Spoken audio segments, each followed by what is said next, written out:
order.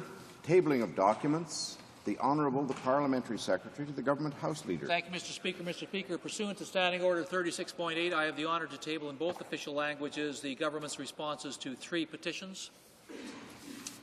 Dépôt de documents. Tabling of documents. Introduction of government bills.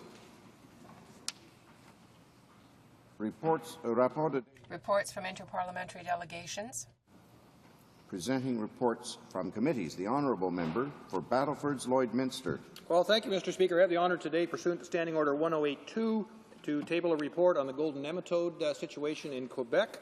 The second report is the 4th report of the Standing Committee on Agriculture and Agri-Food.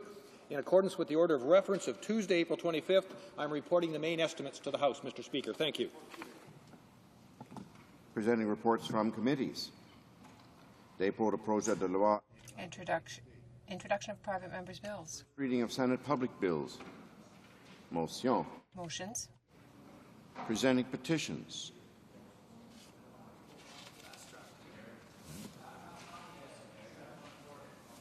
Questions.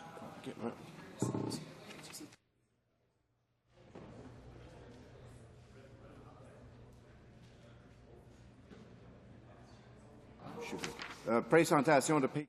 Presenting petitions. L'honorable. The Honourable Member for Chicoutimi-Le-Fjord. Good morning, Mr. Speaker. I have 2 petitions to present today. The first is an initiative that deals with a home for the homeless coming under the Skippy program, the Maison d'accueil. I have 1,250 people who have signed this petition. I would also take this opportunity to point out that Mr. Sylvain Plourde is the author of this petition. It is he who had the signatories sign. It's unacceptable, Mr. Speaker, that we can't help those people who have no home, no shelter. I would ask the government, through my petition, to put in place the Skippy program, which is supposed to end in March 2007. That is my first petition. My second petition is being presented today. It deals with an organization of street workers, and it is in the same vein as the first petition. It asks the government to reinstate the Skippy program to help those people who have no home, to help those who need shelter. Thank you, Mr. Speaker. Presenting petitions. Member for Sault Ste. Marie.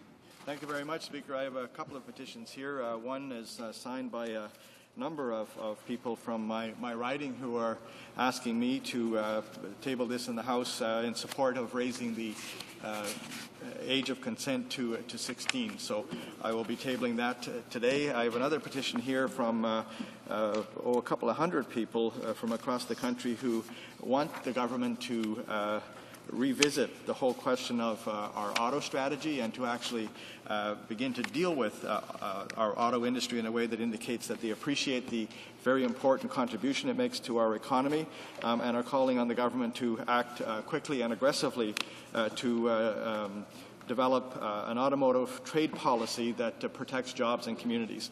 Thank you very much. The Honourable Member for Timmins James Bay. Thank you, Mr. Speaker. I have the honour to bring forward to the House today 2 petitions.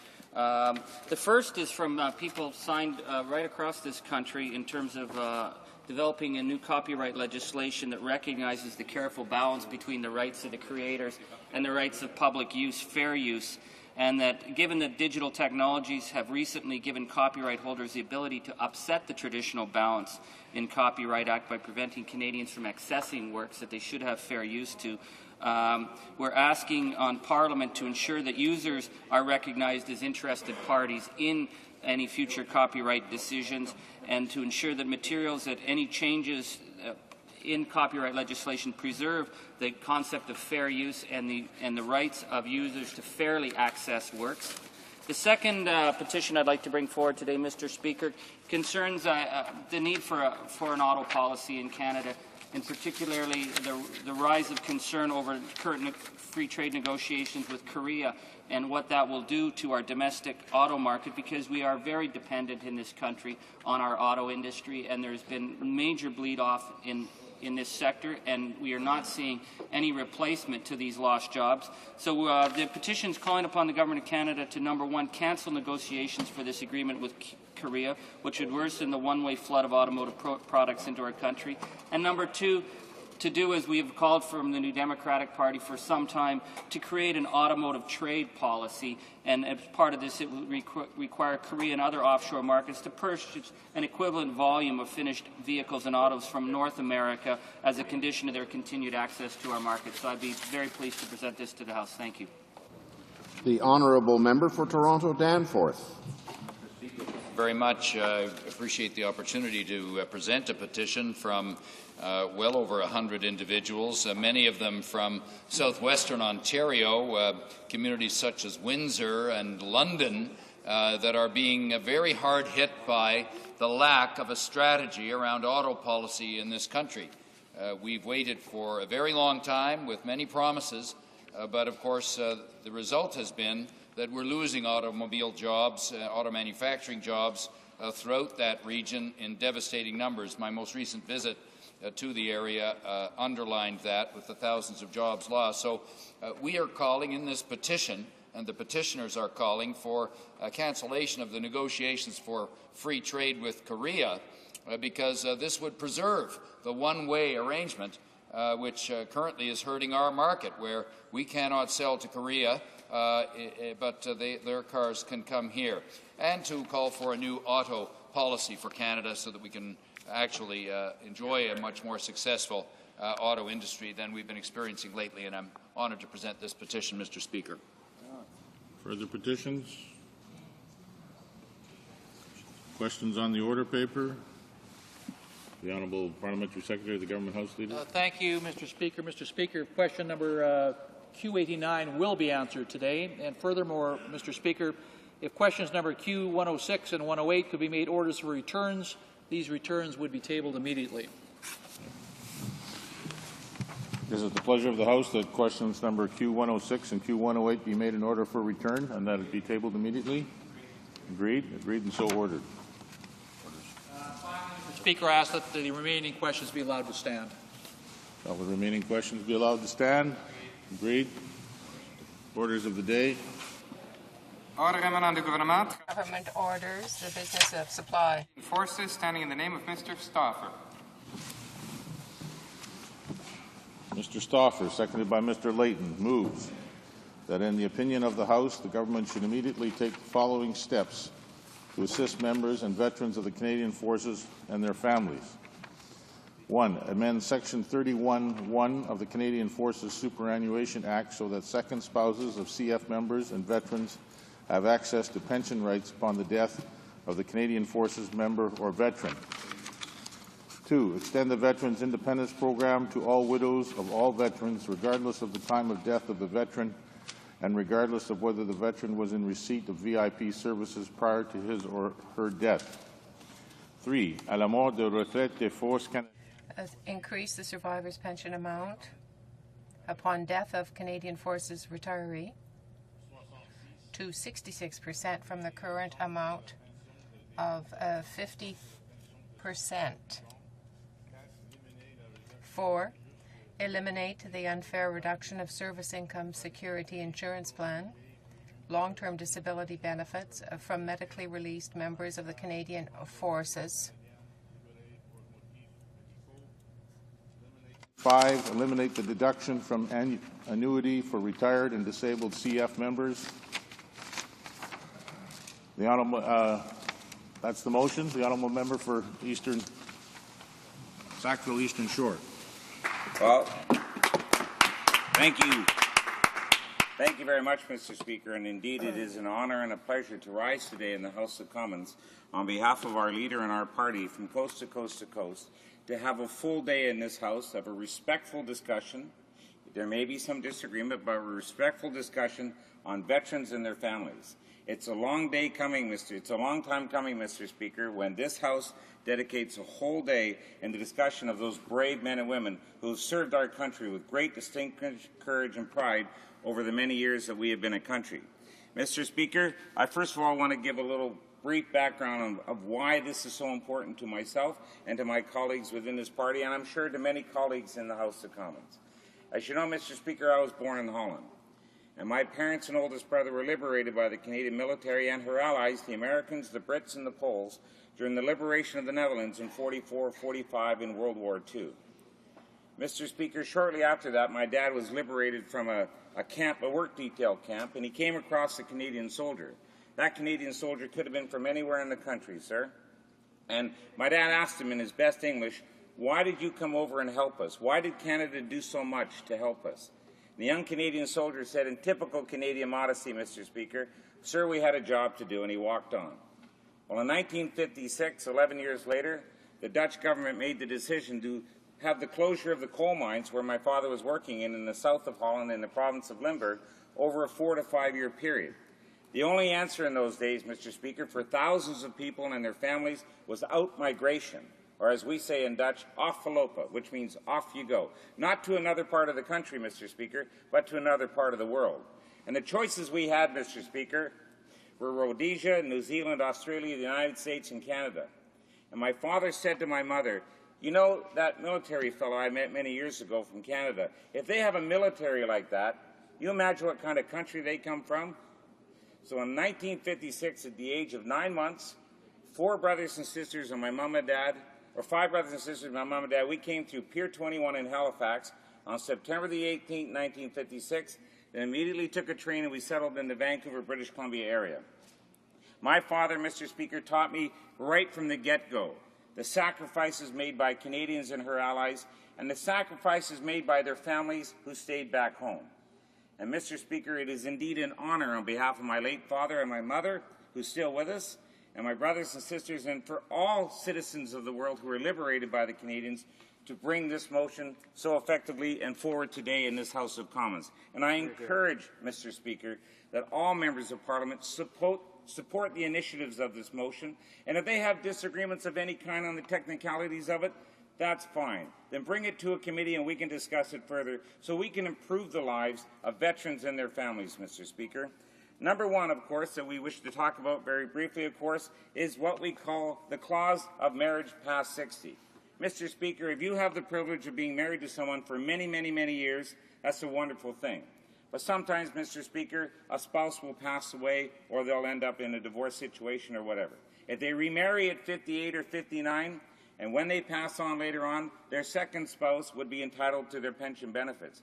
But if they remarry that individual at age 60 or beyond, they and their children are not entitled to any benefits of that. And that, Mr. Speaker, has to change. And, Mr. Speaker, this is something that was supported unanimously by the Royal Canadian Legion, the Army, Navy, Air Force Veterans Association, the National Council of Veterans Associations, and I'd like to give a tip of the hat to people like Jack Frost of the Royal Canadian Legion, Mr. Lauren McCarthy of the Army, Navy, Air Force Veterans Association, and Cliff Chatterton, a decorated war hero of World War II and a tireless fighter on behalf of all veterans and their families. Mr. Speaker, the other one, of course, and this one should be very similar to my Conservative colleagues, as their Prime Minister actually made this promise, is the extension of VIP services for all widows and widowers of veterans, regardless of the time of death. Mr. Speaker, I don't know if you or the people listening have had a chance to see the movie by Clint Eastwood called Flags of Our Fathers. Mr. Speaker, there's a very poignant scene in the movie right at the beginning where an elderly war veteran is shaking in his bed, having a nightmare, shouting out, "Where's Iggy? Where is Iggy?" I don't mean the leader of the Liberal Party or the current leader running for the Liberal leadership, but he's shouting for his friend who he left on the beaches of Iwo Jima. Mr. Speaker, the person comforting that veteran is his wife. She herself is elderly. She is the one that offers the comfort to that veteran. She is the one that looks after him in the home and is the primary caregiver of this particular individual. And, Mr. Speaker, when he passes on, or when the veteran passes on, we should not abandon or forget about the caregiver and the spouse to look after our dedicated heroes. Mr. Speaker, the extension of the VIP program allows individuals to stay in their homes even longer, Mr. Speaker, and that is caring for someone with respect and dignity. And in the end, Mr. Speaker, if you want to talk about fiscal arguments, it actually saves the government money. And Mr. Speaker, it's the least we can do to provide housekeeping and groundskeeping services for all veterans and their widows, regardless of the time of death of the individual. Mr. Speaker, we also like to talk about elimination of the SISIP LTD services. And what that basically means, Mr. Speaker, is the Service Income Security Insurance Plan, long-term disability. Mr. Speaker, when veterans receive this, there's actually a deduction from another form of income. And we don't believe, Mr. Speaker, that disability payments for our veterans should be taxable. We think, Mr. Speaker, those should be given to the veteran for the service they've done to our country. And, Mr. Speaker, the other day, the Defense Ombudsman came out with a report which was very damaging against the government, basically saying that the medic pocket and those who served in Kuwait, that veterans' medical records were missing or changed or not there at all. And, Mr. Speaker, veterans the military personnel have a right to know that when they serve their country, and sound spirit and body, that when they go over, they need to know, Mr. Speaker, that when they come back, if they suffer an injury, either physical or mentally, that this government, and especially this Parliament, will look after their needs and the needs of their families, Mr. Speaker, and that is something that's extremely important. Also, Mr. Speaker, we want to make sure that, and this is the one I'd like to focus on the most in terms of my discussion, is the elimination of deduction from annuity for retired and disabled veterans.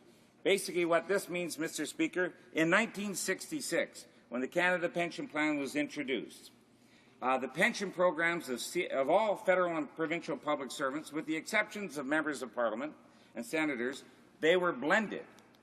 And what that means is they paid into a portion of CPP, they paid into a portion of their superannuation, and when they reached the age of 65, what happens is they receive their superannuation. We'll say, for argument's sake, it was $2,500 a month from the Canadian Forces. Then they would receive their Canada Pension Plan at age 65. But, Mr. Speaker, what happens is the amount they receive from their CPP, we'll say, for argument's sake, $700, that amount is deducted from their superannuation, Mr. Speaker, and that needs to change. And the arguments we get from governments previous and the current one is that they never paid enough into their programs to qualify for both. Well, Mr. Speaker, that's simply not correct. The reality is, Mr. Speaker, these veterans in 1966 and 67, they never had an opportunity to even debate this. This was done without consultation of them. And, Mr. Speaker, what cost? What cost do you put into people who serve our country with courage and distinction? They pay into superannuation. They pay into Canada Pension Plan. They pay into the EI program. And yet at age 65, they end up collecting just one. And, Mr. Speaker, what we're basically saying quite clearly, if at age 60 you can collect your superannuation and you can collect a reduced CPP, because everyone can collect at age 60, they already lose 1/3 of their CPP benefits. So for argument's sake, you get $2,500 a month for your superannuation pension. You get $500 a month, say, for example, CPP. You get to collect them both. There is no deduction. The deduction happens at age 65. And, Mr. Speaker, at age 65 is when they need the money the most. Yeah. These are elderly men and women, Mr. Speaker. They don't need to be clawed back, as we say, or the official term is a benefit reduction. And I personally, Mr. Speaker, want to thank the following 3 individuals from my riding who came forward to me a year and a half ago on this very same issue. Mr. John LaBelle, Mr. Roger Booton, and Mr. Mel Pittman. These are 3 ex-servicemen, Mr. Speaker, who served their country with distinction. Hear, hear. They came to me and they asked me if there's anything that can be done to raise this issue in the House of Commons, to introduce private members' legislation or some sort to address this issue. Mr. Speaker, we have done that in the form of Bill C-221. And their website that they set up, Mr. Speaker, has over 82,000 individual names of ex-servicemen and current service personnel who are serving or who have served, who have supported the initiative. Also, Mr. Speaker, but because of the technicalities of the House, we would also like to see this eventually include to all RCMP officers as well, because they serve our country, Mr. Speaker, in terms of not only overseas sometimes, but mostly at home. They serve with great pride and distinction as well, Mr. Speaker, and we shouldn't ignore the services of our RCMP officers as well. And also, Mr. Speaker, the Army, Navy, Air Force Veterans Association have supported this endorsement. The Royal Canadian Legion has supported this endorsement, Mr. Speaker. So you're looking at hundreds of thousands of individuals across the country who want this issue revisited and they want it addressed and they would like it done now. Mr. Speaker, on a more personal note, I have a good friend of mine named Mr. Reed Myers. Mr. Reed Myers of Fall River, Nova Scotia, was a liberator of the Netherlands. He is now approximately 83, 84 years old, and his wonderful, beautiful wife, Marion, is his prime caregiver. Mr. Speaker, I'd like everyone in this House to take a veteran, or maybe someone from their own family, look at them in terms of their sunset years, as we call them, their golden years, and look at them straight in the face and say, we can't do any of these things. Ask them when they were young, when they joined the services and went overseas to fight for peace, freedom, and democracy. Did they question how much it costs? Did they question, Mr. Speaker, the technicalities of legislation in the House of Commons? No, Mr. Speaker. They went for, at that time, king and country. They knew they had a job to do, Mr. Speaker. They had a job to do, and they did it voluntarily. These are our greatest, greatest heroes, Mr. Speaker. They are Canada's greatest volunteers. And as Rick Mercer once said, Mr. Speaker, if you're going to take the very best of Canada and move them into the worst parts of the world in war and conflict, you might as well give them the gold card. Mr. Speaker, it's the least that they deserve. But, Mr. Speaker, as well, when they come back and they suffer through various disabilities or mental challenges or through old age, Mr. Speaker, then is the time to be looking after them. Then is the time to ensure that all services and all support programs adequately meet their needs. And there shouldn't be any hesitation on that, Mr. Speaker. There shouldn't be any hesitation at all. We have the fiscal capacity in this country to do it, and it is time to restore economic dignity and restore that to the men and women of our services and the men and women who look after our brave veterans right across the country, Mr. Speaker. We believe that that is the minimum that we should be able to do. Pretty soon, Mr. Speaker, we'll all be gathered at cenotaphs and monuments around the country, and in many cases around the world. And on the 11th hour, the 11th day of the 11th month, we'll be bowing our heads in respect and honor and dignity of those who have passed on. We have over 117,000 Canadian men and women, Mr. Speaker, buried in over 70 countries around the world who have paid the ultimate sacrifice. And we call that day Remembrance Day. But I remind this House, Mr. Speaker, for people, the parents of Nathan Smith, of Bron Woodfield, and of Paul Davis. These are just 3 of the recent 42 Canadian service personnel who have been killed in Afghanistan. Mr. Speaker, to their parents, their brothers and sisters, their other relatives, and their friends and family, Remembrance Day is every day for them. They live with that, Mr. Speaker, every day. And the least we can do, Mr. Speaker, the least we can do in this House of Commons when it comes to respect and dignity of those who pay the ultimate sacrifice, to those young men and women who give us the greatest gift of all, and that's an unfinished life, so that you and I, Mr. Speaker, and my colleagues in the House of Commons can come here in a democratic way and discuss our differences in a parliamentary fashion, Mr. Speaker. They paid with their lives for us to be able to do that. Our freedoms, Mr. Speaker, do not come cheap. These young, brave men and women, they know that. They have the ultimate liability when they sign on the dotted line, Mr. Speaker. We as members of Parliament should have the ultimate responsibility, and not just to the time when they wear the uniform, Mr. Speaker. That responsibility carries on all the way through their natural lives, including that of their families. Mr. Speaker, I will give the previous government and this current government credit, along with other members of Parliament from all parties who have passed along the new Veterans Charter, which was enacted in April of this year.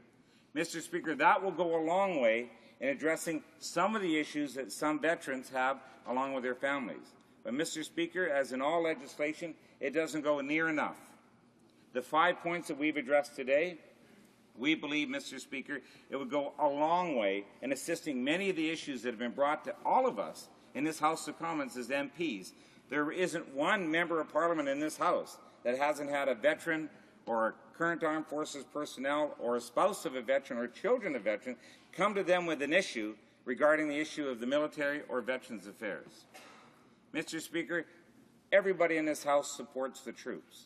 What this motion is asking for is support them even longer, right to the end of their natural lives, including that of their spouses, Mr. Speaker. And if we do this, Mr. Speaker, we are truly saying that on Remembrance Day, we honor them, we respect them, and we know for sure, Mr. Speaker, that this House can work in a cooperative fashion in doing something that we should all agree with without hesitation.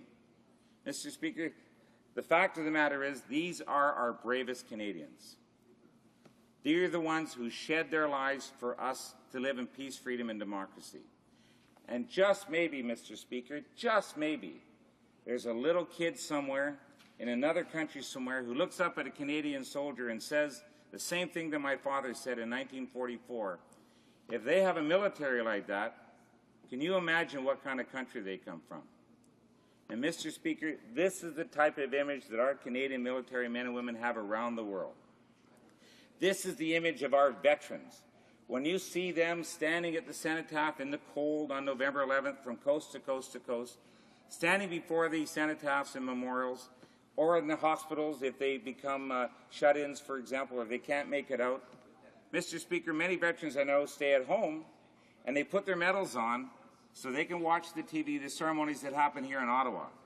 And Mr. Speaker, we all know why men and women of the military and veterans wear their medals. They wear them with pride and distinction. They wear them because of service to their country. They wear them because of honor.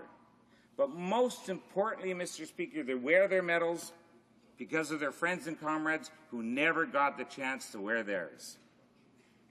And Mr. Speaker, when we see these veterans and we see the current armed forces personnel and we see their families, all of us should go and shake their hands or give them a hug and say thank you, or merci beaucoup, for the services that they have provided.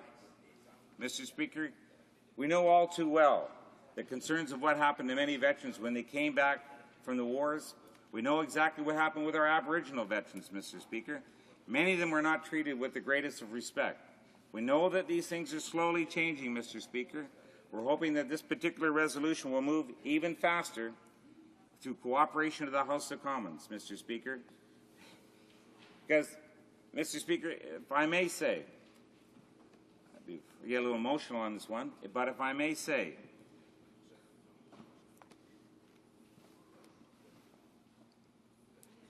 everything I have, everything my parents were able to do, everything that my brothers and sisters have had came because we moved to Canada. Canada gave us everything, Mr. Speaker. God has blessed my mom and dad and my family, and they have blessed this country. And they have blessed us with Canadian soldiers, Canadian airmen, Canadian merchant mariners, and Canadian Navy personnel, and their families, who gave us the greatest gift of all, Mr. Speaker.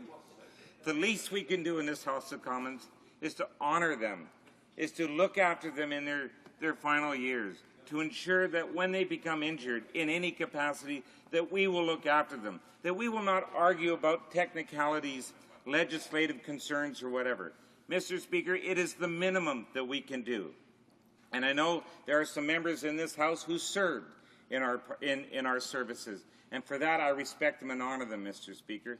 And I know that everybody in this House of Commons will stand proud with our veterans on Remembrance Day. But remember, Mr. Speaker, for them, Remembrance Day is every day.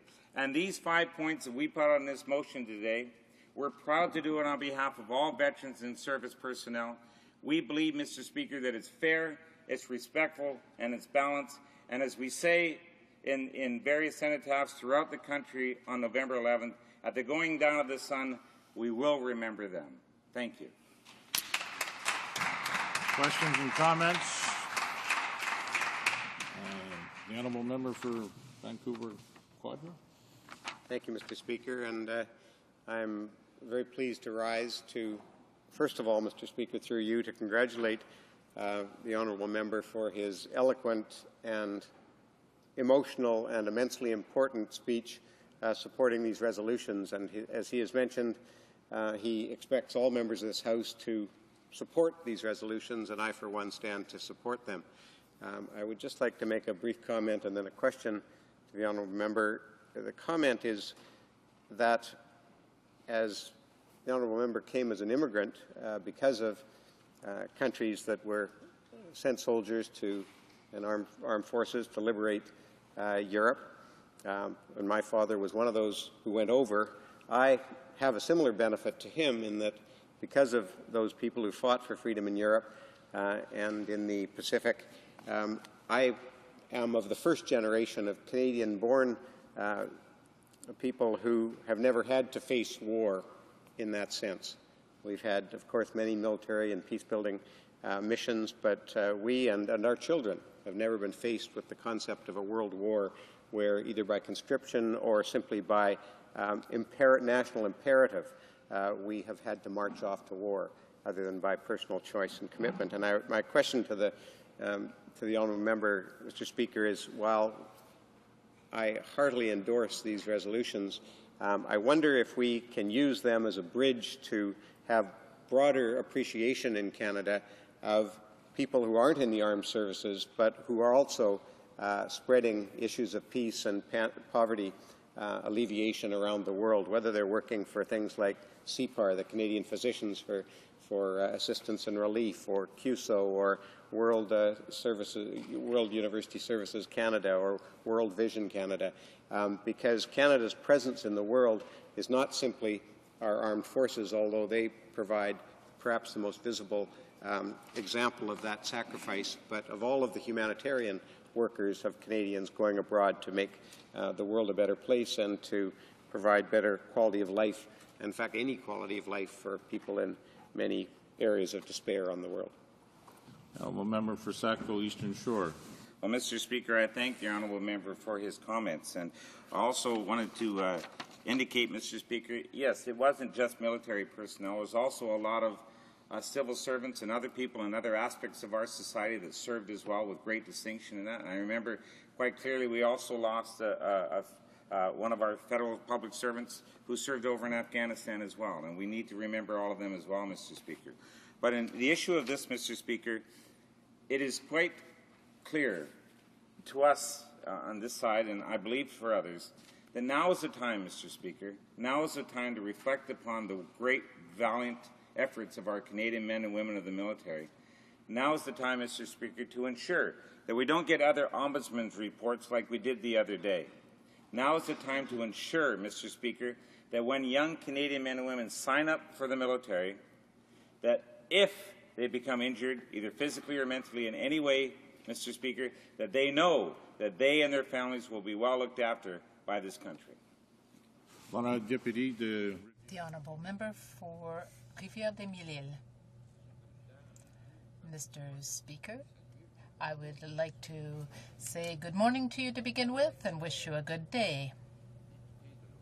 My colleague on the other side is on the Veterans Committee with me. And right now, we are discussing the creation or the possible creation of an ombudsman for Veterans Affairs. I would like my colleague to express to me his position, his opinion on the creation of an ombudsman's position and whether that potential ombudsman would report to the House or to the Minister of Veterans Affairs. Eastern Shore. Thank you very much, Mr. Speaker. First of all, I want to thank my honourable colleague from the Bloc Québécois. He is a very respected member of our Standing Committee of Veterans Affairs, and I thank him for the question. Yes, Mr. Speaker, the Standing Committee of Veterans Affairs is studying the possibility of the installation of an ombudsman for Veterans Affairs, and I want to thank the honourable member from Kamloops, who raised this issue several years ago and has brought it very succinctly to not only to the House but to the committee as well. We believe, Mr. Speaker, and I believe there's consent within the Veterans Affairs Committee that an ombudsman for Veterans Affairs is necessary. An ombudsman for Veterans Affairs would play a very important role. And I believe, Mr. Speaker, that the Ombudsman for Veterans Affairs should report to Parliament, Mr. Speaker, and that way it'll have a very concise and succinct report that we can all deal with at the same time, Mr. Speaker. And for that, I thank the honourable member for his question. Further questions and comments? The honourable member for Timmins James Bay. Thank you, Mr. Speaker. I'd like to thank my colleague for bringing this to the House today. I've been aware since I become a member of Parliament that we have discussed all manner of issues from the profound to the tawdry in this House, but this would be the first time I can remember that we've spent a day dealing with veterans' issues.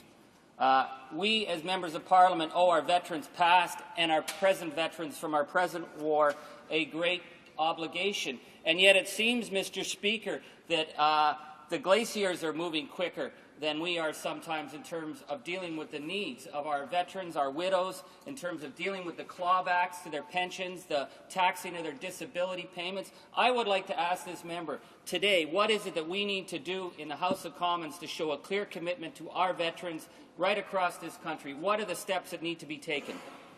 The honourable member for Sackville Eastern Shore. Well, I thank the honourable member, my colleague, for the very important question, Mr. Speaker. We want to take one particular item on it here that we chose out. The survivor benefits, when a veteran passes on, how much money is allowed to go to their survivor, the widow or widower, when they pass on. Right now, Mr. Speaker, they only get 50% of that pension. In some cases, Mr. Speaker, they go directly into poverty. That is unacceptable, Mr. Speaker, for the caregivers of our veterans. We believe, Mr. Speaker, that should be increased, as the Royal Canadian Legion had indicated, to at least 2/3 of that pension, to 66%, so that they don't slip into poverty, Mr. Speaker. It seems rather ironic that we ask the veterans to do so much, the military to do so much for us. We ask their spouses and families to do so much to look after them, and then when they pass on, we start taking money away from them and slip them into poverty, or have them rely on other services for their support programs. Mr. Speaker, that is unacceptable. And I believe, Mr. Speaker, that if we're really quite focused on this particular 5 points that we have, and there's many other issues dealing with veterans, Mr. Speaker, we could have included at least 30 or 40 of them in this particular motion. But we chose these 5 because we believe that they're affordable, we believe that they're important, and we believe that if the government, along with cooperation of the other political parties, wish to move on this agenda very quickly, we should be able to see many of these items in the next upcoming budget. Thank you, Mr. Speaker. Further questions and comments? Resuming debate, the Honourable Parliamentary Secretary to the Minister of Veterans Affairs. Thank you, Mr. Speaker. My first duty in responding to the honourable member is to say thank you. We share a passion for veterans. The Government of Canada deeply appreciates the opportunity to share information about the important work that is being done on behalf of Canada's veterans and serving members. I also need to tell you, Mr. Speaker, that I will be splitting my time with the member for South Surrey, White Rock, Cloverdale. Our history books proudly recount the generations of brave men and women who have risked life and limb, both at home and abroad, to safeguard freedom, democracy, and the rule of law. Today, as the world continues to look to Canada for leadership and courage against oppression, we turn to our Canadian forces, the best trained soldiers in the world, and rely on their discipline and expertise to carry on Canada's proud military tradition. In a very real and powerful sense, each and every member of this House owes veterans a debt of gratitude. For without their sacrifices and achievements, would we have the right to come together today to debate issues that hold importance to all Canadians? Mr. Speaker, in raising this motion for discussion, I can't help but think that a great tribute has been made to the remarkable success of the Veterans Independence Program. VIP, as it is commonly known, is the most innovative and popular programs offered by Veterans Affairs Canada. By the way, Mr. Speaker, Canada is the only country in the world that has a Veterans Independence Program. We're very proud of this program.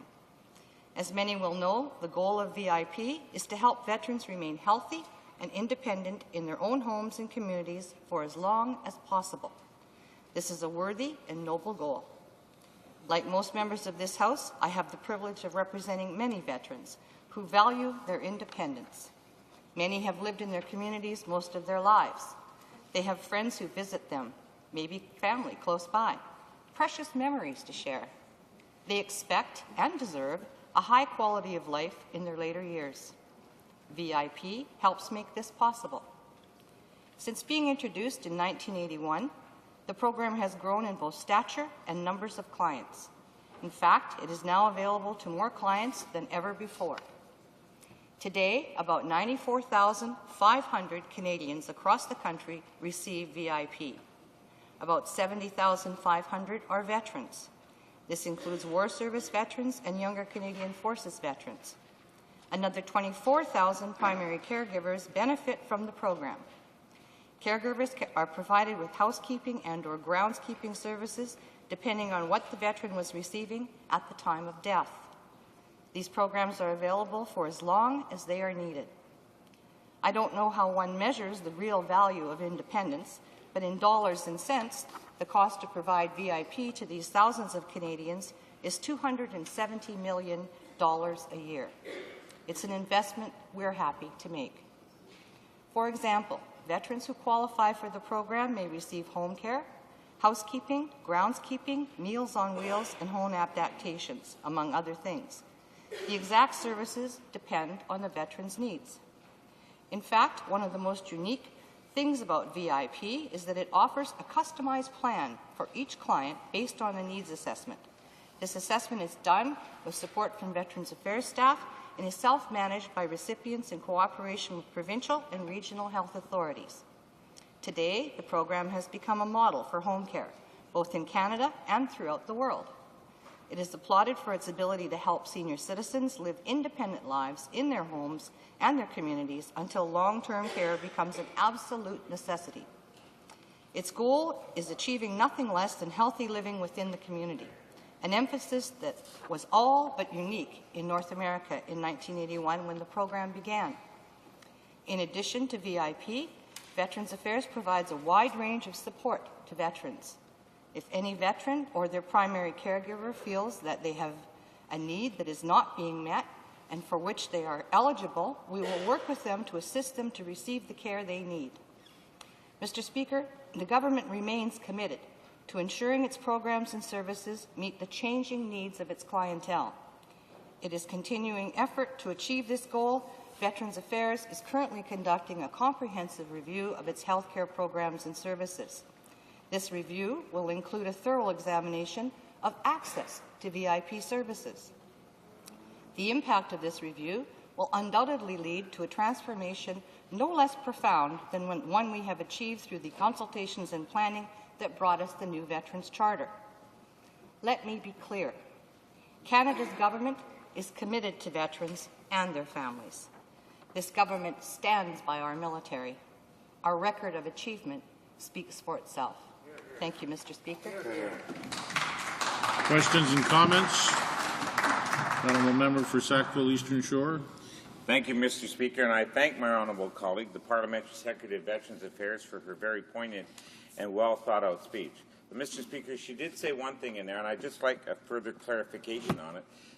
As we know, we've been discussing VIP and some sort of questions and everything, and she talked about the eligibility for those who have VIP now. But I'm just wondering, Mr. Speaker, if she or the government are contemplating an enhancement of the VIP program so that all spouses of deceased veterans would be eligible for VIP. Regardless of the time of death. Right now, Mr. Speaker, it goes to 1981, but we have others that have passed on before. And, Mr. Speaker, I'm just wondering if the government is contemplating changes to the VIP services to include more widows and widowers of deceased veterans. Honourable Parliamentary Secretary to the Minister of Veterans Affairs. The short answer, I suppose, Mr. Speaker, is yes. We always are looking to improve the services that we can give to veterans. Veterans built this country. They built the reputation of this country. They're known worldwide for being freedom fighters, defenders of the weak. Those are all things that we as Canadians are very proud of. I had some difficulty when the honourable member was speaking earlier because I know how deeply he feels about veterans. And when he talks about his roots and how his family came here and what it means to him, see, you're doing it to me now. He gets emotionally charged. I get emotionally charged. When you stand on November 11th with a veteran, There is no greater honor. These are people who put it all on the line for the things that we take for granted in this country every single day. The freedom to speak our minds, to say whatever we want, the freedom to do exactly what we're doing in this House today, debating an issue that's important to all Canadians. If it's any assurance at all to the honourable member, I will tell you that I have not changed one iota about my dedication to veterans. The minister has not changed one iota about his dedication to veterans, and the Prime Minister is probably the biggest cheerleader that veterans could ever have. We will make a difference in the lives of veterans.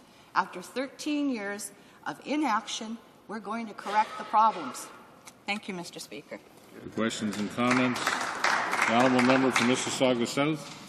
Thank you, Mr. Speaker, and I thank the Minister for her active and enthusiastic support for our veterans, which I think all members in this place share. On a specific matter, Mr. Speaker, the fourth item within the motion before the House right now refers, the third one, on the survivor's pension amount to increase it to 66% from the current 50%. I wonder if the Minister or the government has considered the motion for consideration in regard to that specific item, and whether it is a matter which the government is prepared to specifically support. The Honourable Parliamentary Secretary of the Minister of Veterans Affairs. Well, I thank the honourable member for his question, and if he's not been a part of either the Defence Committee or the Veterans Affairs Committee, this could be a bit confusing. But of the 5 items that are mentioned, only one is covered under Veterans Affairs. The other 4 are all defence issues, and my colleagues will speak to that a little later on today. We have a long road to hoe here, and one of the biggest problems that I hear, and I'm sure the member from Sackville has also the same problem, is the access to the VIP program and the problems that veterans over the years have run into. We're attempting at this point in time as a new government to correct a lot of those problems. The Liberals stacked the Veterans Review and Appeal Board with friends and cronies. The former Prime Minister and the MP for LaSalle-Lamar, his former executive assistant, Denise Tremblay, was appointed to a 5-year term. In fact, a total of 9 Liberal politicians or their assistants were on the board when we took office. That was 50% of the serving members. We believe very firmly that if you're going to sit on a Veterans Appeal Board, you need to have the right skill set. And the skill set that's required to listen to the appeals of veterans is not who you know politically. It's what you know about veterans' issues. It's having served your country and known what your problems are after you've come out of service. It's about medical issues, somebody with some medical background who can actually understand what post-traumatic stress syndrome is all about. We're attempting, and you have to do it slowly, and I can tell the member opposite and the member from Sackville that sometimes it feels like running through mud up to your knees.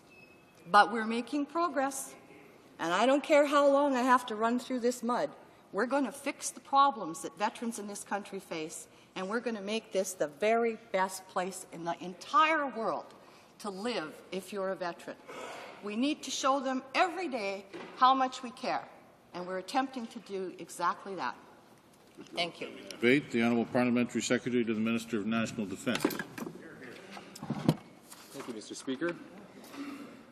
Mr. Speaker, I'm very pleased to have the opportunity to speak to the issue of benefits for our Canadian Forces members and veterans. This issue is very important to me. It's very important because I believe that as Canadians, we all owe a great deal to our men and women in uniform. Notre gouvernement est fermé. Our government is resolved to ensure that those who have made so many sacrifices receive compensation and adequate care. That this government will ensure that their pension plan, the Canadian Forces Superannuation Act, fulfills their needs and the needs of their families. Canadian Forces men and women have more than demanding careers. They undergo significant stress. Their jobs are dangerous. The physical demands are great. They deal with long separations from their homes and families. The pension plan developed for our men and women in uniform reflects the reality of their jobs. It acknowledges the service that Canadian Forces members provide, the fact that military careers robust careers lasting decades, can end while members are still relatively young. We don't want our veterans worrying about the futures of their spouses or their children. This is an excellent pension plan with many features that average Canadians do not have access to within their own pension plans. This plan contains a solid basic pension formula, generous early retirement provisions, benefits payable to survivors, spouses, and children, and it's fully indexed to the cost of living. Mr. Speaker, in this motion, my honourable colleague wants the Canadian Forces Superannuation Act to be amended to allow second spouses of Canadian Forces veterans to access pension rights upon the death of a Canadian Forces member or veteran. We're examining how we can best meet the needs of all Canadians. We need to take into consideration several critical factors, including cost, precedents, and existing provisions. We need, for example, to consider what the typical Canadian private pension plan provides. I feel that perhaps the honourable member may have overlooked the Act's comparatively generous terms. Most private pension plans don't make significant allowances for their members' spouses. If you marry after your job comes to an end, in the eyes of a typical pension plan, your spouse or your children, they just don't exist. They get nothing. The idea is that the employer's responsibility, that it is an employer's responsibility under a pension plan should be to the family that existed during the employee's career. Average Canadians working for typical Canadian companies cannot claim benefits for families they acquired 15 years or 20 years after they'd left their jobs. Still, we recognize that Canadian Forces members are not average Canadians, and their work is, of course, far from average. Canadian Forces members' jobs descriptions include sacrifice and risk. It takes a lot out of their youth. Because of that, Canadian Forces members tend to retire at a much earlier age than average. The provisions of the pension plan are responsive, no matter what age a Canadian Forces member retires. We have made allowances, generous allowances. Normal benefits are payable to surviving spouses and any children, provided that the marriage takes place before the age of 60. If a member marries after the age of 60, he or she may still ensure his or her survivors receive a benefit. They may accept a small reduction in their own benefits to make this happen. This choice to provide for survivors is not available to the majority of Canadian pension plans. Even so, Mr. Speaker, I note that Conservative MPs have recognized this matter as an issue worthy of deeper consideration. For instance, our former colleague, Werner Schmidt, the member for Kelowna, introduced a private member's bill, C-362, in the previous Parliament. Mr. Schmidt felt that the decision of some Forces members to marry later in life should not penalize their spouses in terms of receiving benefits. He felt that the age 60 cutoff was arbitrary. Indeed, his private member's bill was inspired by the real-life case of a veteran and constituent of Mr. Schmidt's, Gordon Reid. Mr. Reid's story is compelling. Mr. Reid served 24 years in the RCAF and fought to defend civilization in the Battle of Britain. That private member's bill was taken up in this Parliament by another Conservative colleague, the member for Prince Edward Hastings. His bill, C-202, also seeks to eliminate Clause 31-1 from the Canadian Forces Superannuation Act to remove what many believe is an injustice in the system. However, before we can act, we must pause to consider what we are doing, how we should do it, and how much it will cost. Ce nouveau gouvernement, this new government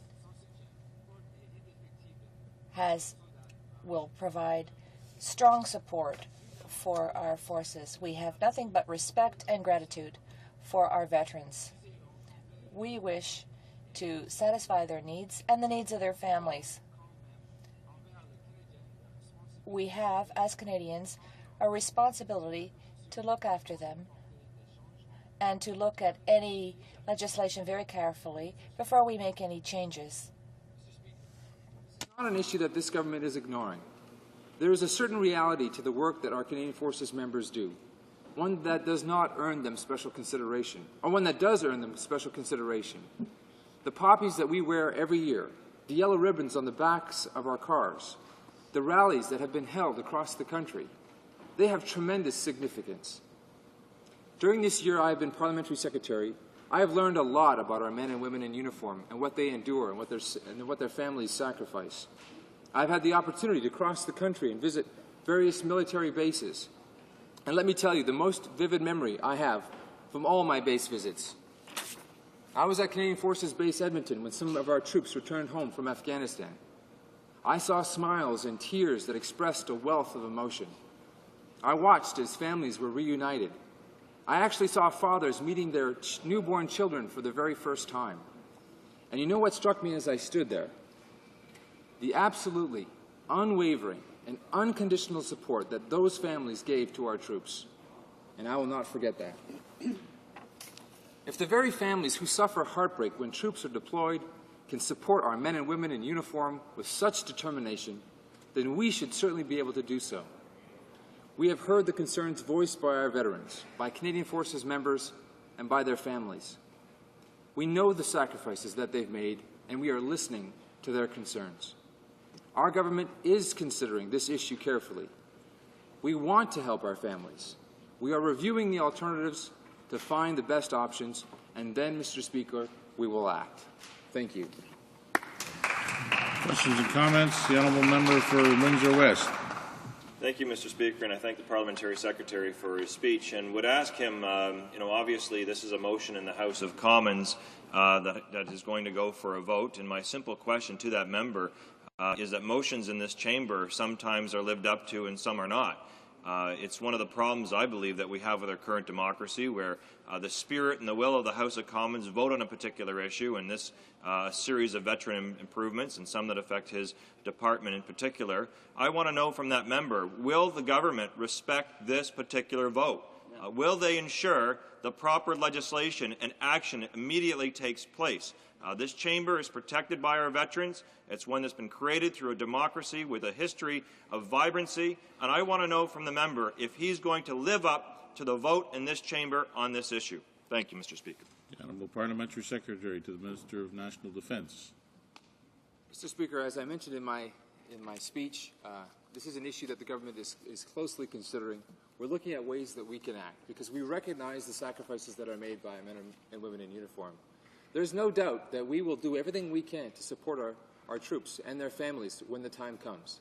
And I would encourage the member opposite to recognize that there's some responsibilities that need to take place when you're in government. You have to look at all the considerations. You have to look at the precedent. You have to look at the costs. It's not simply a matter of emotion, because if it was simply a matter of emotion, we would all act without hesitation. But we as a government have a responsibility to act with responsibility, and we will do exactly that. Further questions and comments? The Honourable Member for Sackville Eastern Shore. Well, thank you, Mr. Speaker, and I thank the Honourable Parliamentary Secretary for his words today. But, Mr. Speaker, he did say a couple of things which to veterans that I speak to frustrates him when he compares their plans, their pension plans, to the private sector pension plans. Mr. Speaker, I remind him very, very respectfully that these veterans serve the government and the people of Canada. They don't serve private corporations. And, Mr. Speaker, when it comes to the deduction of annuity, I'm going to give him a quick example of one, Mr. Speaker. A military person gets severely injured within the military, or an RCMP officer gets severely injured, they can no longer work in their line of duty. So they'll exit the service with a pension. Mr. Speaker, if their injuries are so severe that they no longer can work again, period, they're advised to apply for a Canada Pension Disability. So say, for argument's sake, Mr. Speaker, the individual will get, say, $3,000 a month pension. He applies for Canada Pension Disability, say at the age of 41, and if his injuries are so severe he can no longer work again, there's a chance he'll receive Canada Pension Disability. But one thing, Mr. Speaker, the CPP amount he receives is deducted immediately from his superannuation. Mr. Speaker, so it doesn't matter whether the individual walks out of the military or gets carried out of the RCMP or military. It's not fair, Mr. Speaker. It is simply not fair. And will he at least say today in this House that this is an issue that the government will be seriously willing to look at in the near future? Honourable Parliamentary Secretary, Minister of National Defence. Thank you, Mr. Speaker, and I thank my colleague for his question. As I again tried to explain in my short speech, the pension plan that the members benefit from does in fact reflect the dangerousness and the circumstances of their work. It has a solid basic pension formula that has very generous retirement provisions and benefits that are payable to survivors that's indexed to inflation. So although we all want to do more for our forces and for our men and women in uniform and for their families, that's why this government is taking the time to look at this issue. I know that the Parliamentary Secretary to the Minister of Veterans has been working on this file for many, many years. She's been to my constituency and talked to veterans in my community, of which we have many, about how we can improve things. So have no doubt, Mr. Speaker, we will do everything we can within our means to support our men and women in uniform. Any other questions and comments? The Honourable Member for Rivière des Mille-Îles. Mr. Speaker, I'd like to ask our colleague.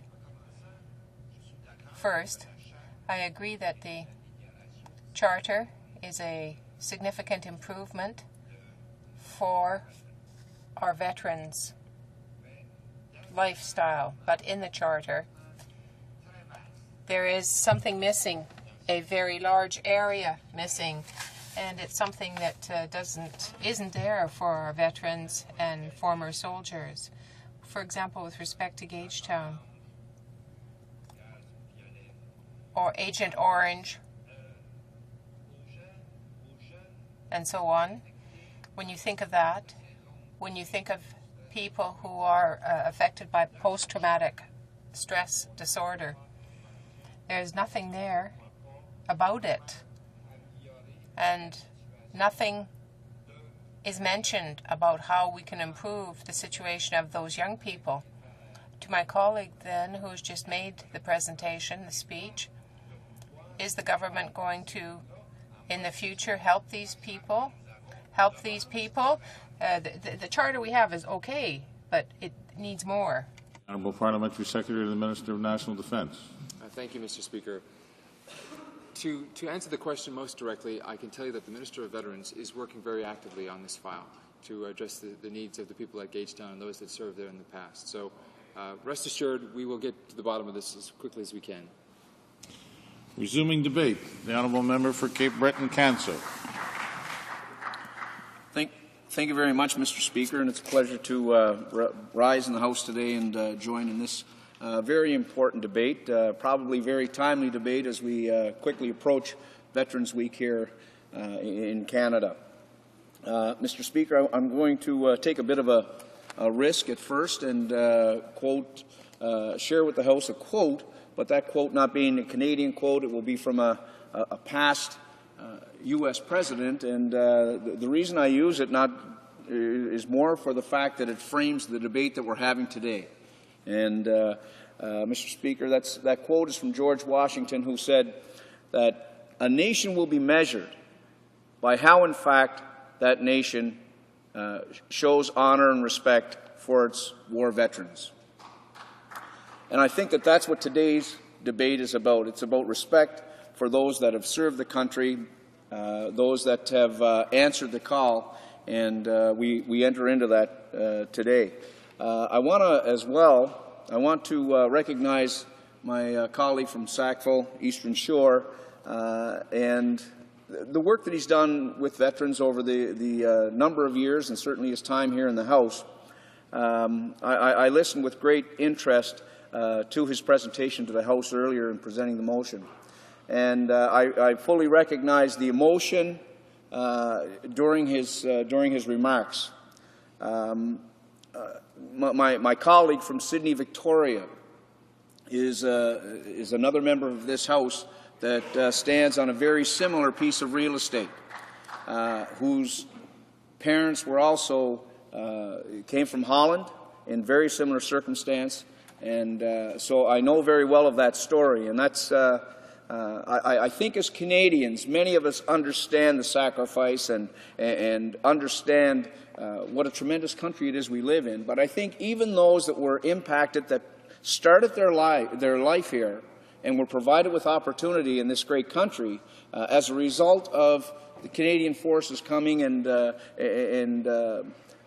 sacrificing so much on foreign soil, I think it goes deeper into the understanding of those that have actually lived with that and whose parents have been the benefactors of those actions.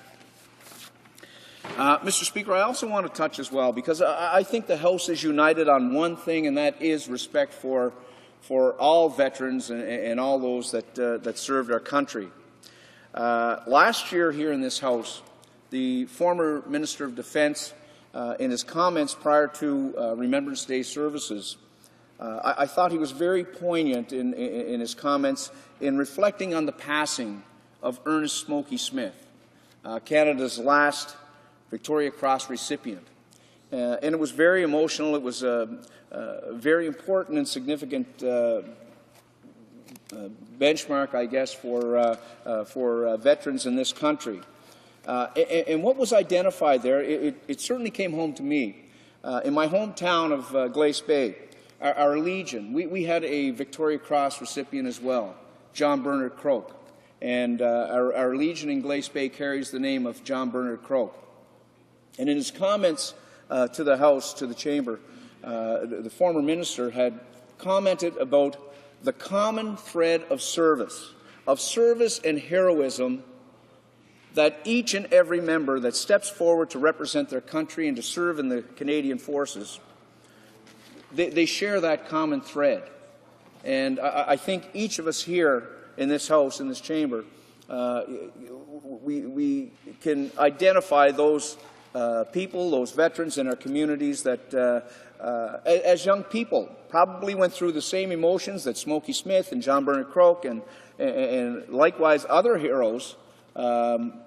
What motivated them to answer that call? I think that thread runs through each and every community, every municipality in this country. The great tradition, that Canadian tradition of service, of heroism, it continues to be emulated, I guess, by the many young soldiers, the men and women that continue to serve in our armed forces. Mr. Speaker, I guess coming from the eastern Canada, from the Atlantic provinces, there's an inordinate number of people that answer that call. We have a disproportionate number of Atlantic Canadians that enlist in our Canadian forces, and you know, whether that's out of need for economic need, I think it goes well beyond that, Mr. Speaker. I think it's a true sense of duty, a true sense of wanting to serve this great nation, and certainly they respond to that very willingly.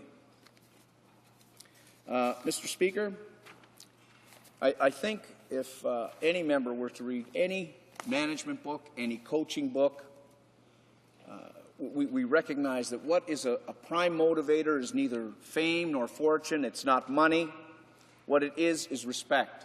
And that's what Bill C-221 is about today. That's what this motion is about today. It's about respect, and respect for our veterans that have served this great nation. Mr. Speaker, it's the motion itself is so broad and far-reaching. We could really have a day of debate on each of the aspects of the motion, and it's a number of them are very complex and impact on other, the pension issues, what have you, are very involved and complex. But I was very buoyed by my conversations with the member from Sackville Eastern Shore, that the intent here today is to make sure that these issues are brought forward, that they're brought in front of the government for further study, for further, and then, if recommendations are made, then enacted on. But it's important that they don't die, that they don't slip off the back burner, that these are important to our veterans, that these are issues that are important to Canadians, and that through this motion today, through this debate in the House today, that these issues will be brought forward. I want to look at each of the aspects of the motion, and I guess I'll jump the queue here. And I'm going to look at the second one first because it's one that's been close and personal to me, especially that in light of the fact that a champion of the Veterans Independence Program is a constituent of mine, and many members of the House know the name of Joyce Carter, and I've talked about Joyce's work and her commitment to the extension of VIP benefits to many Canadians. So I'd like to begin with that. And as the member had said, you know, I guess what we want to see is our veterans, when they do retire, when they do get on in years, that they are able to live their life in comfort and dignity. And that's what the Veterans Improvement Independence Program really is, the essence of that program. And it allows for home care, some aspects of home care, maintenance, some transportation needs, nutritional services, health support services. Those are aspects of the VIP that are essential to our veterans. Mr. Speaker, during the last election campaign, the current Prime Minister, who was then Leader of the Opposition, went on record, and it was a part of their campaign platform, would be that Veterans Independence Program would be extended to all veterans of all wars, Korean veterans, their spouses, and there will be a full and immediate extension to cover all of these veterans. I'd like to, and I want to quote this just to make sure that we do get it on record. Okay, what he said, and this was a piece of correspondence that went to Joyce Carter, this lady from my constituency, from St. Peter's. A Conservative government would immediately, and I'll repeat that just so that all members know, a Conservative government would immediately extend Veterans Independence Program services to widows of all Second World War and Korean War vets, regardless of when the veteran died. Now, Mr. Speaker, that's in writing. That was received by Joyce Carter from the member's office. Mr. Speaker, this is something that we had testimony the other day from veterans from the Korean War. They are advocating this. The Canadian Legion is advocating this. And certainly this is something that we would hope that the government will move on and that the government will honor its commitment to those veterans when they extended the promise and put forward that promise. We would hope that they would do that and do it immediately, Mr. Speaker. The second aspect would be to amend Section 31(1) of the Canadian Forces Superannuation Act so that the second spouses of Canadian Forces members and veterans have access to pension rights upon the death of Canadian Forces members or veterans. Now, Mr. Speaker, this is typically referred to as the Gold Diggers Clause, and certainly it's been one that's been discussed on a number of occasions, and in past governments, concerns were raised about it. But, Mr. Speaker, I think each and every member in this chamber have to realize that they aren't subject to the same type of, we're being somewhat hypocritical if we don't support this provision in this motion, if we don't support this, because, any MP or any other civil servant are not treated the same as the veterans in this particular situation. So I think we have to weigh that into our decision and enter this, make sure that we discuss this as an important aspect of this motion. An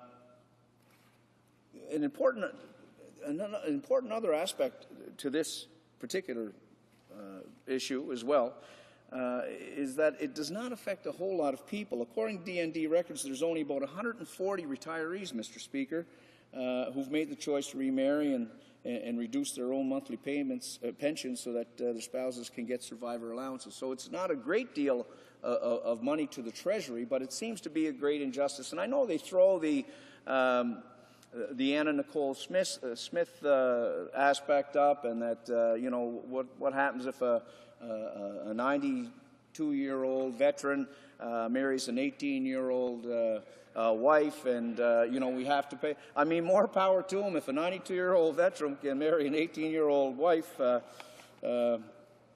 he has something going for him, Mr. Speaker. But I don't think we can dismiss this argument. I don't think we can dismiss this aspect of the motion by citing those types of examples. I think we have to, what this motion will do will allow it to come back to committee so that this can be discussed. We can hang realistic numbers off it and then make the decision from there. Mr. Speaker, I want to make comment as well, okay, because this is, as things change in the military, and as the demands on our military change over the last number of years especially, we're seeing a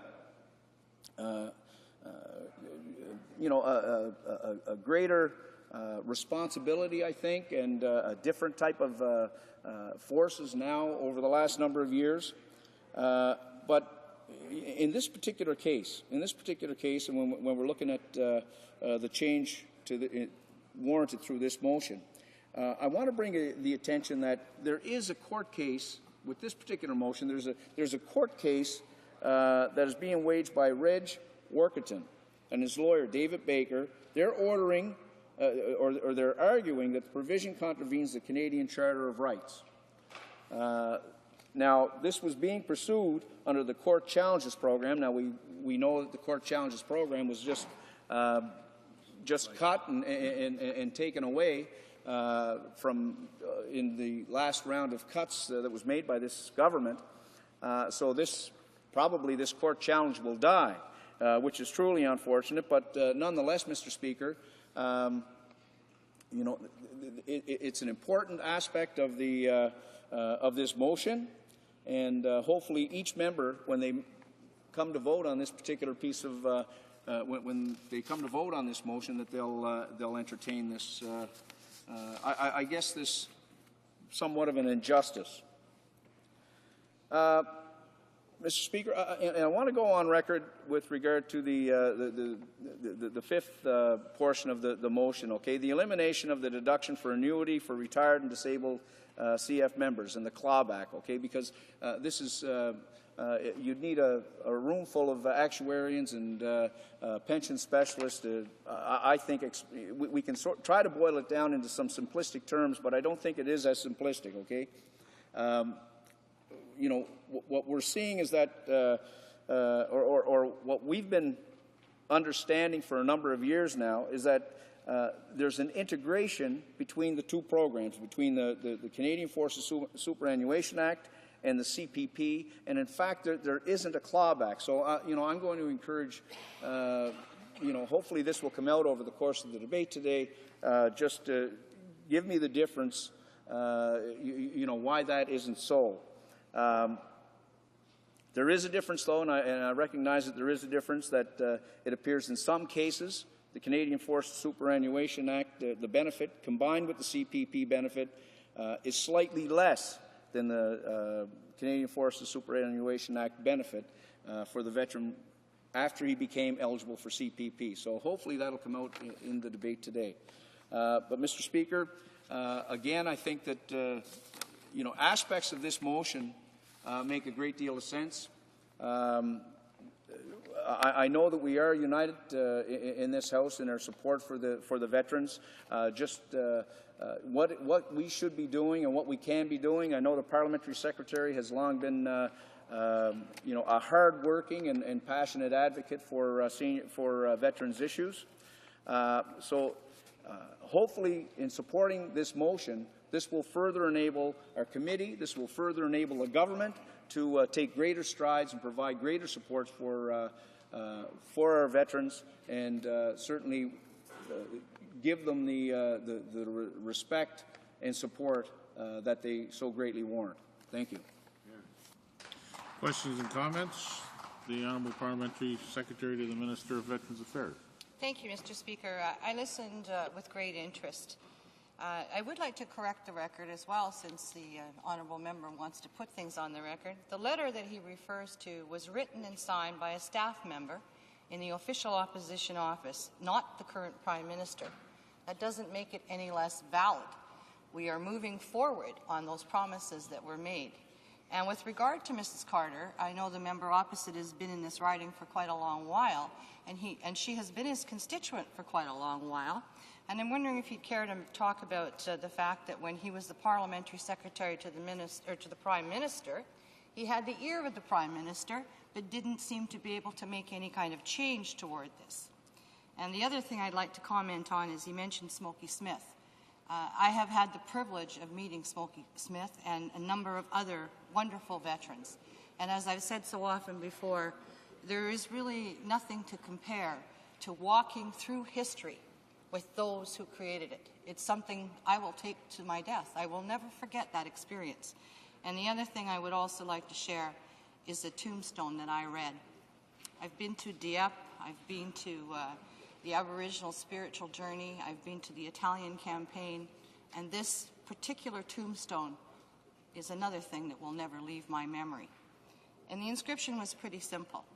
It said on it, "To the world, he was only one. To us, he was the only one." And it was signed by the parents of this young soldier who died far too early in life. I think he was 17. I would like to give the opportunity then to the member opposite to perhaps reflect on the fact that in the 1995 federal budget, the Liberals actually cut funding to veterans. Among the cuts was to eliminate thousands of allied veterans from federal benefits, and they charged veterans $5 to take a cab ride. Under the Liberals, the veterans found it harder to qualify for benefits after being forced to battle the government for years, and I can speak from personal experience for that. I dealt with a veteran in my own riding who had tried for more than a dozen years to get what he had earned from his own government, and he couldn't get it. Now, the Liberals also considered trimming 23,000 veterans' widows from the VIP program. The only reason they didn't do it is because the Conservative Party, which was then official opposition, made life so uncomfortable they didn't dare. So I await the response coming from the opposite member. Okay, Breton Council. I'd like to thank the Parliamentary Secretary for her questions. And as she said, cuts were made, yes, in 1995 in a number of different veterans programs, and not just exclusively to veterans, but the broad range. And, for the little history lesson here today, they were made for financial responsibility. We had to write this financial house here, and the country was off the rails with spending. $48 billion more each year was being spent than was brought into the federal coffers. And cuts were made in health care, cuts were made in defense, transportation, every aspect of what we do as a federal government, there were cuts made. And Canadians sacrificed. And yes, Canadian veterans sacrificed. But I think what the member will understand was the men that fought and died for this country would have been embarrassed with the way that this country was being run on a credit card. And they know that tough decisions have to be made, and tough decisions were made in 1995. But once that financial house was righted, and once that ship was righted, then investments were made back in health care. And that money was put back in to the VIP program, and we went back to the original date, the 1981 date, and those monies were put back into the budget.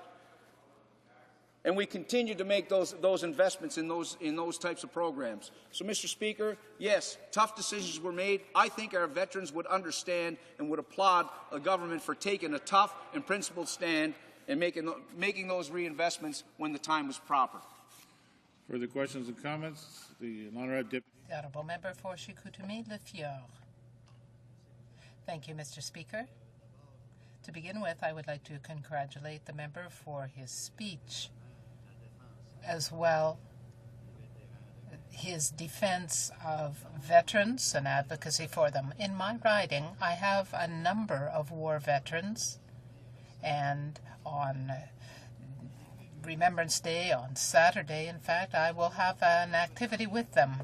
What you are calling for war veterans is, as you said, not a fortune, but you would like to have respect and dignity accorded to them. And I understood that very well, and I think that that is what war veterans are asking for.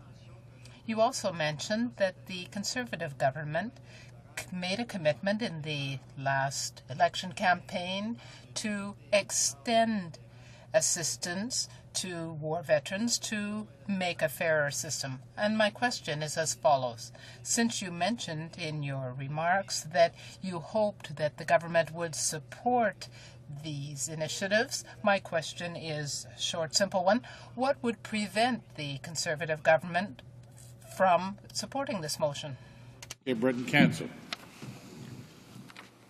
Well, Mr. Speaker, and I thank my colleague from the bloc for the question. I see nothing here preempting this government. My comments before, I prefaced my comments back to the parliamentary secretary with regard to the fiscal situation that the government, the federal Liberal government, found themselves in through the mid-90s, which was a financial disaster, and tough cuts had to be made.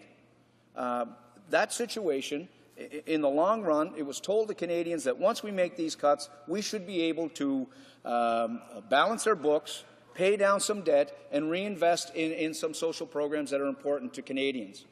That strategy taken in the mid-90s is paying off. And we saw it just recently with $13 billion of surplus handed to this government, the best set of books that have been handed from an outgoing government to an incoming government. But that money, instead of being reinvested in Canadians and our veterans and in social programs, it was placed on the debt. Now, I'm all for debt retirement. I'm all for attacking the debt and the burden that the debt places on our books. But, Mr. Speaker, that should not preempt us from investing in Canadians. And this motion here today, it talks about reinvesting in the veterans that have served this country, and I don't think there's anything that preempts this government from stepping up and doing what they have promised in the last election, that being immediately extending the VIP program to all veterans and veteran spouses, widows. Questions and comments? The honourable member for Sackville Eastern Shore. Thank you very much, Mr. Speaker. And I want to I know I don't have all day on this, Mr. Speaker, but he had talked about the clawback and need for further discussion on what is called the benefit reduction of members when they reach the age of 65. He knows very well, Mr. Speaker, that members of the forces receive their superannuity or their superannuation pension, and then at age 60 they can elect to take a Canada pension plan, reduced already by 1/3 if they elect to take it early. So they're already being deducted once by a 1/3 off their Canada pension. So they'll receive, for example, say $3,500. They get to collect them both. There's no deduction. They just pay taxes on that amount. But what happens when they reach 65? Then the amount they receive from Canada Pension, or they would have received at age 65, is deducted from their superannuation.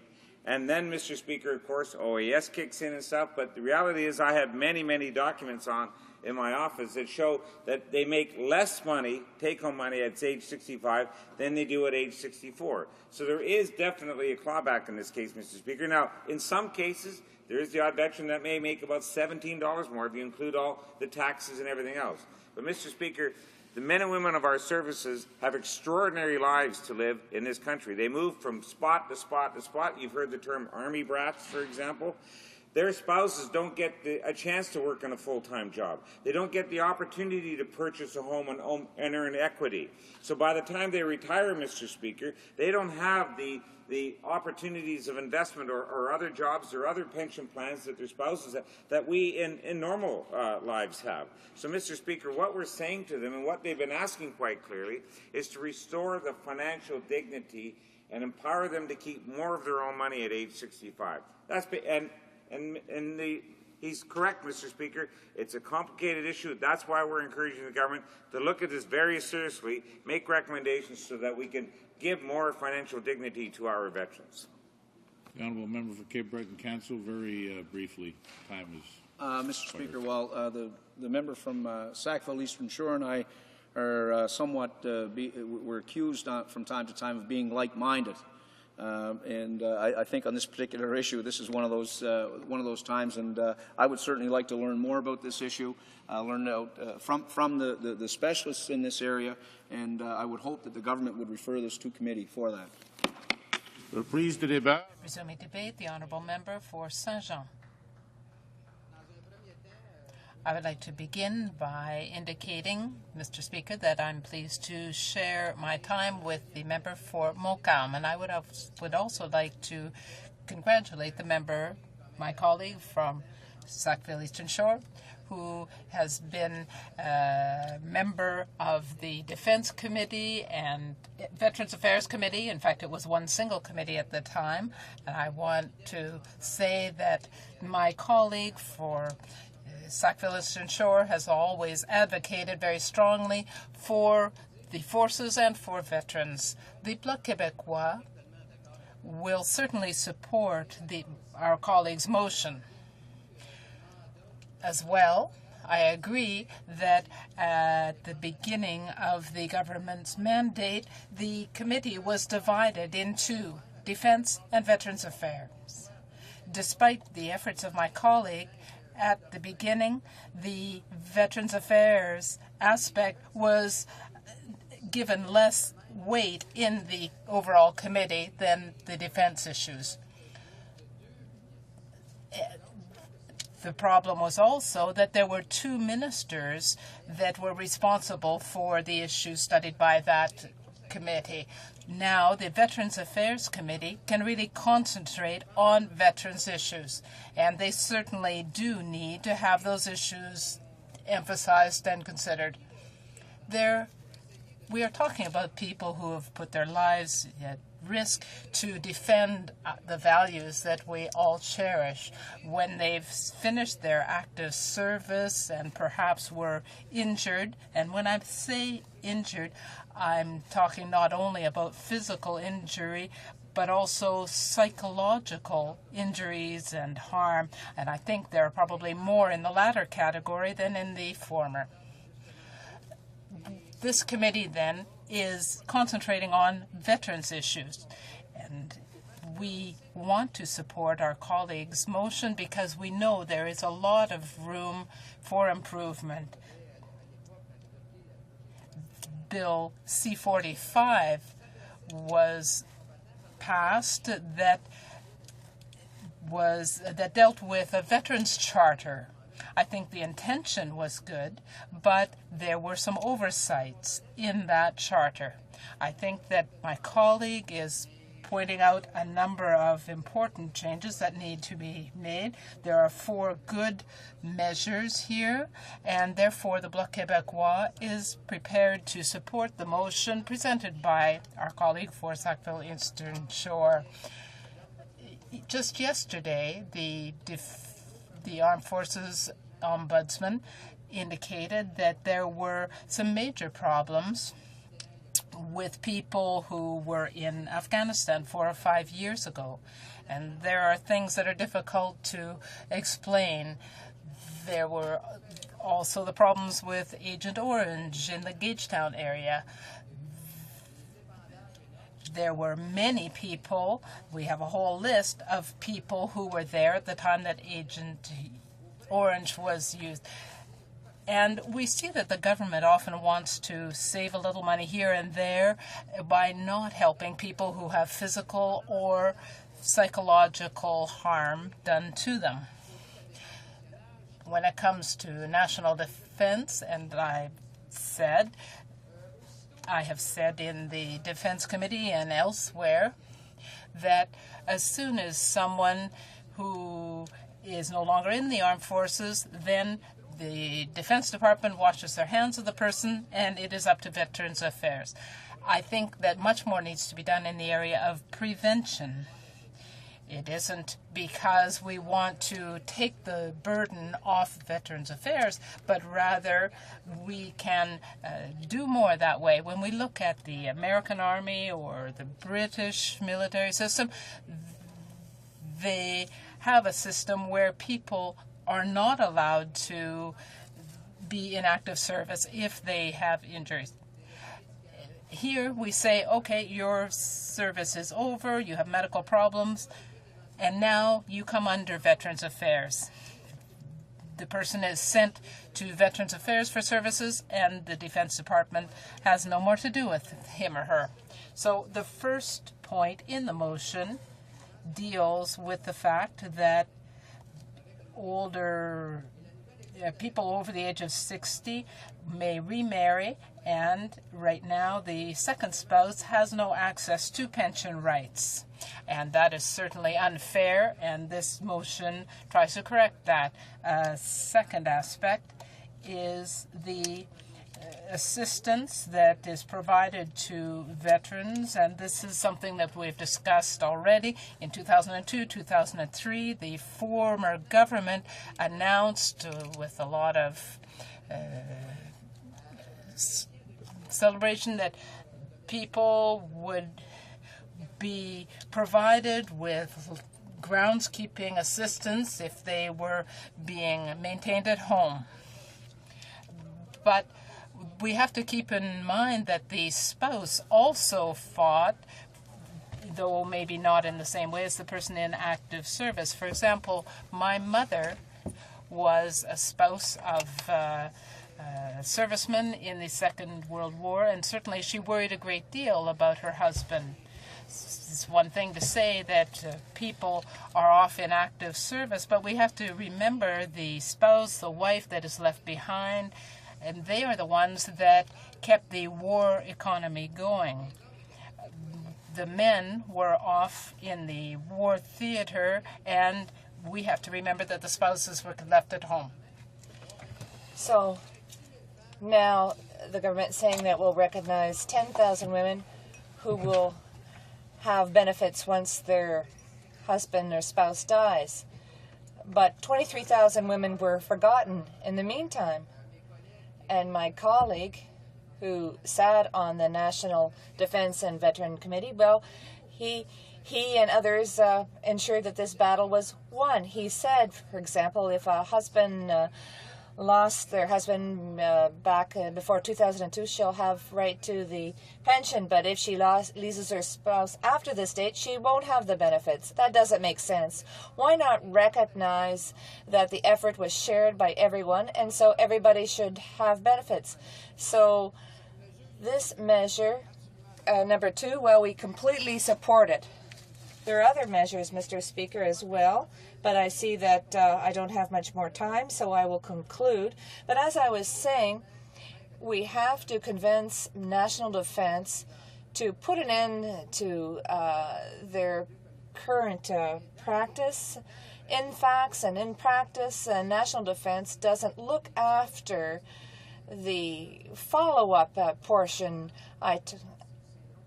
What about post-traumatic stress, for example? I don't know how many groups are asking the government for services. There are no services for these veterans. And who needs these services? Well, who provides these services? It's the provinces. And yet, when a soldier injures himself and he goes to a public hospital in Quebec, well, the bill's sent to National Defense. But it's the public services, the public hospitals that have to take up the slack. So National Defense has to take a serious look at itself and its practices. And I think we need an ombudsman for Veterans Affairs. Not a National Defense ombudsman. We need one specifically for Veterans Affairs. So we already have one for National Defense, but we need another one for Veterans Affairs. And I believe my colleague will point this out this afternoon. This person has to be independent from the department. It doesn't make sense to have an ombudsman reporting to the minister, because the minister controls this person. And if the ombudsman delivers a report and the minister is not doesn't agree with it, well, the minister can start saying, oh, you leave this out, you leave this out, and he'll recommend to the governor and council to not renew the ombudsman's contract. So that just doesn't make sense.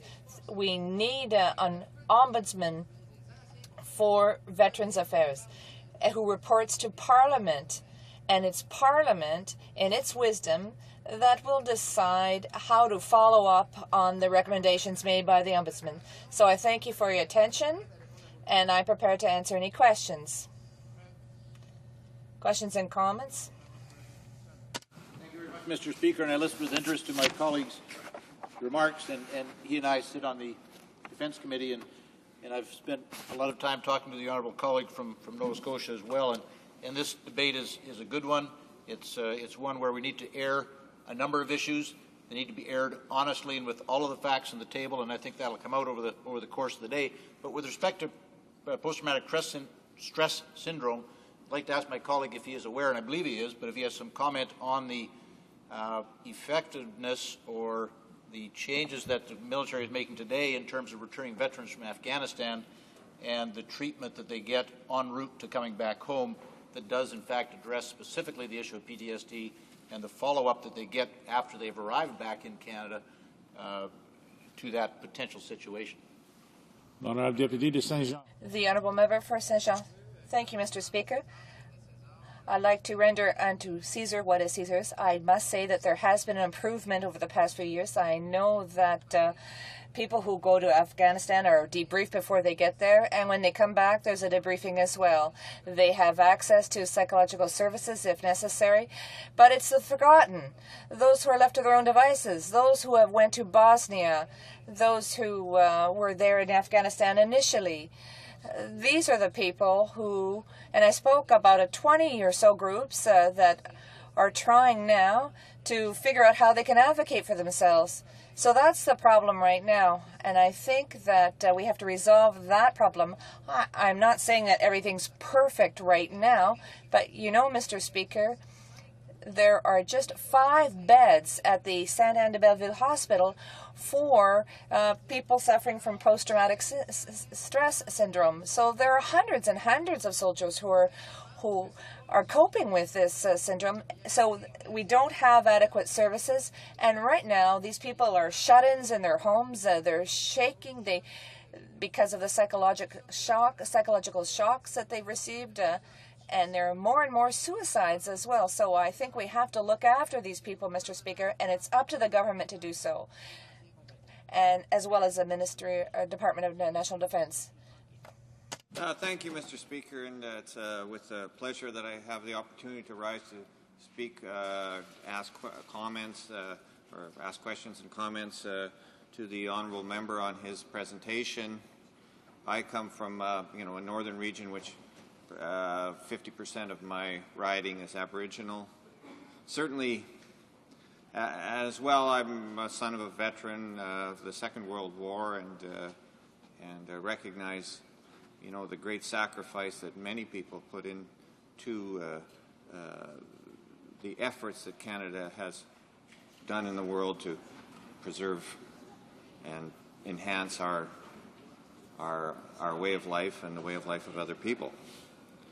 But certainly within Canada, the Aboriginal population of this country was well represented in the military, and certainly as well there, we can look at the socioeconomic statistics of the Aboriginal population living in either cities or in isolated locations where, quite obviously the statistics tell the story of more difficulty in their economic conditions, and this sort of effort to increase the ability of our veterans, including our Aboriginal veterans, to live comfortably in their senior years is extremely important. And I'd like to know how the member across thinks about these issues as they relate to the Aboriginal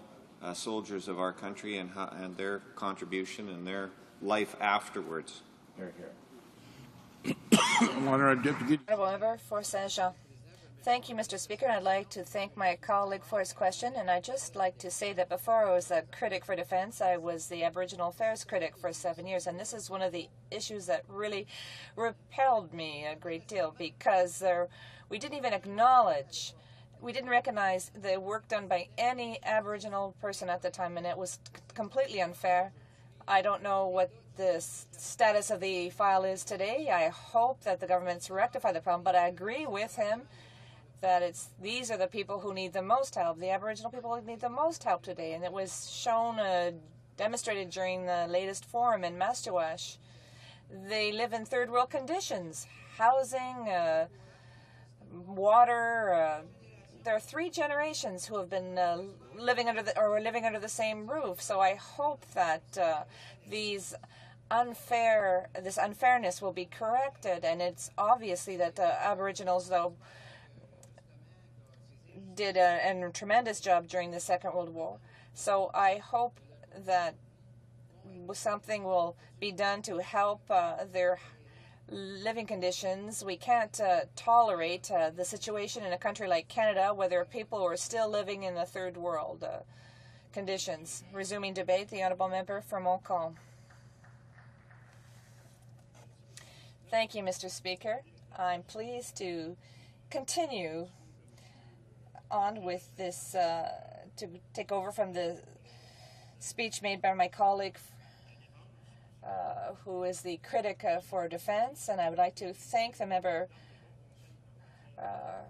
from my party who has given me a great deal of advice on veteran affairs issues. The Bloc Québécois and I are in favor of the motion put forward by the member for Sackville Eastern Shore.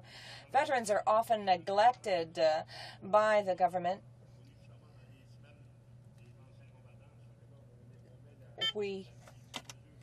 Therefore, we are in agreement with the measures proposed in this opposition motion to improve their living conditions. We must take a close look at what's going on with Veterans Affairs. The current system was improved, but more needs to be done. In 2005, C-45 was adopted, you will recall, and that was a charter for Veterans Affairs. Despite this improvement, a lot remains to be done. The federal government is lagging behind in certain things. We can see that there has been repeated requests for an ombudsman, but the government is not taking any action on this. The federal government should try and deal with the shortfalls of the current system. The first measure, which reads as follows: amend Section 31 of the Canadian Forces Superannuation Act so that second spouses of CF members and veterans have access to pension rights upon the death of the Canadian Forces member or veteran. This must be looked at immediately, Mr. Speaker, because someone who sells a veteran will never be able to benefit from any type of pension rights. And we believe that this section should be eliminated so that all spouses will have pension rights. Now our people live into their 80s in Canada, so this must be taken into account.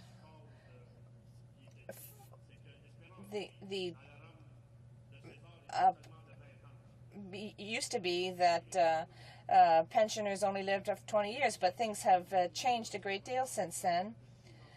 So all spouses of veterans should have rights to pension, should be entitled to pension rights regardless of age. So we have to look at the criteria for the Veteran Independence Program. Normally, when at the time of death of a veteran, the members of the family do not get benefits. So the proposal in the opposition motion is very interesting, but we feel it should go even further than the recommendations made in the Standing Committee on National Defense. I won't read what this recommendation was, but it says that all spouses of veterans should receive benefits, because sometimes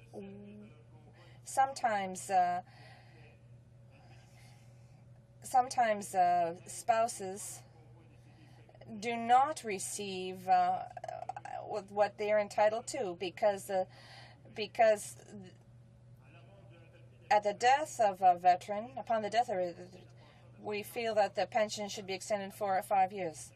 This measure, we believe, is a fair measure that will kick in upon the death of a veteran, and that will allow the spouse to maintain their standard of living. What is happening right now is that expenditures have to be shared.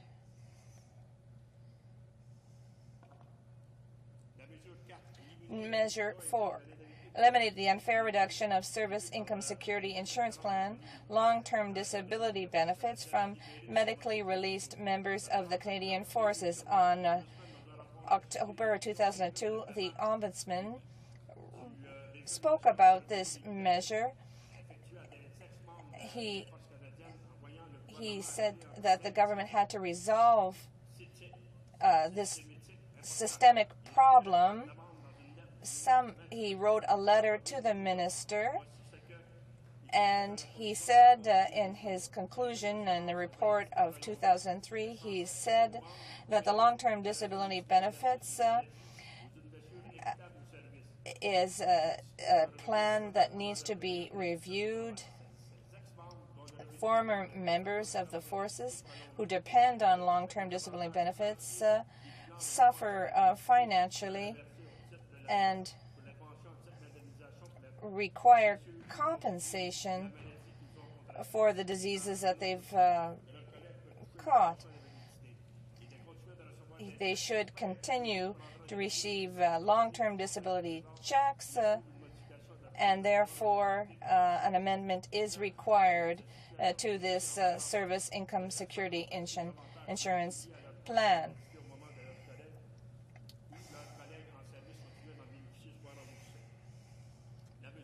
Measurement 5, eliminate the deduction from annuity for retired and disabled Canadian Forces members. It's intolerable that a disabled person is discriminated against, and therefore it is important that we eliminate this deduction from annuity. The benefits given to these disabled people should not be viewed as a source of income, because we have to consider how much more money these disabled people have to spend in order to maintain their standard of living.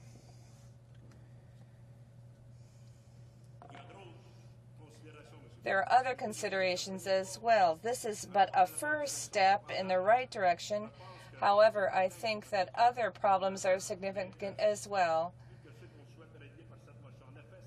This motion is aimed at improving the standard of living for those who have made so many sacrifices.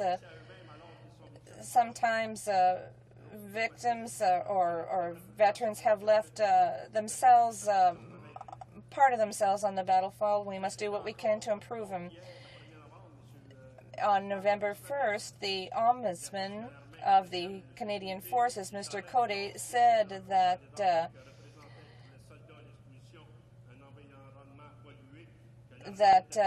the Army was not able to give a list of soldiers who suffered from environmental problems during the Gulf War.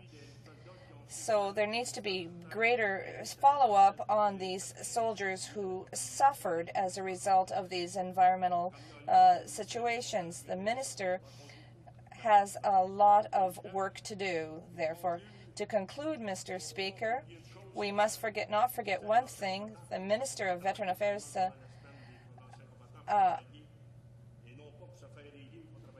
is going to work for the welfare of veterans and defend the soldiers.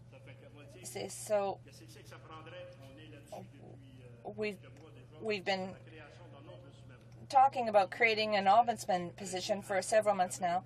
This ombudsman should report to Parliament, and the mandate would be determined by Parliament and not by the Minister of Veterans Affairs.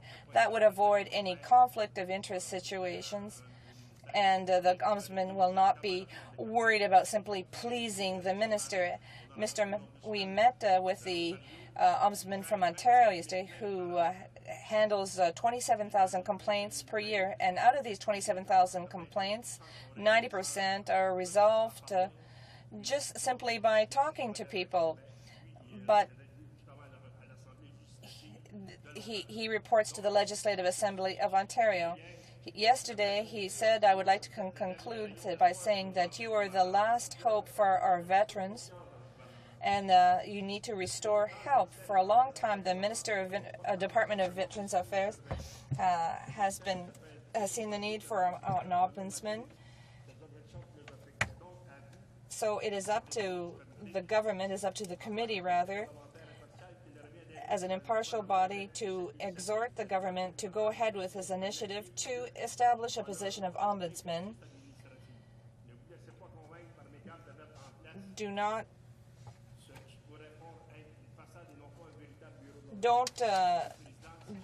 Mr. Speaker, I hope that we will be able to resolve this issue of an ombudsman as quickly as possible so that we can have an ombudsman that will deal solely with veteran affairs, and that is my hope. Let's resolve this situation as quickly as possible. Thank you very much, Mr. Speaker. Center. Thank you, Mr. Speaker. I'm the last person in this House, except for one who could intervene more personally than me on a question like this. This is an issue that touches me. With respect to a military pension, I was there when the system changed under the Canada Pensions Act. Honourable colleague, we've talked a lot about a clawback or perceived clawback or so-called clawback of pensions. Is my honourable colleague aware that in 1966, when Canada Pension was merged with the Canadian Forces Superannuation Act, and I was there, as I said, when it happened, that the pension deductions for CFSA went down by the amount that Canada Pension deductions were added, and if we were to do this to allow the member to collect both pensions in full, how would we redress 40 years of pension contributions not made that now are expected to be paid? Honourable Deputy de Montcalm. The Honourable Member for Montcalm. Thank you, Mr. Speaker. I thank my colleague for his question. I'm not, how can I say this? I'm not well informed enough to answer the question.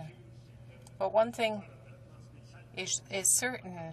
We have to have some sort of special treatment for these veterans. We're not just talking about senior officials and bureaucrats here.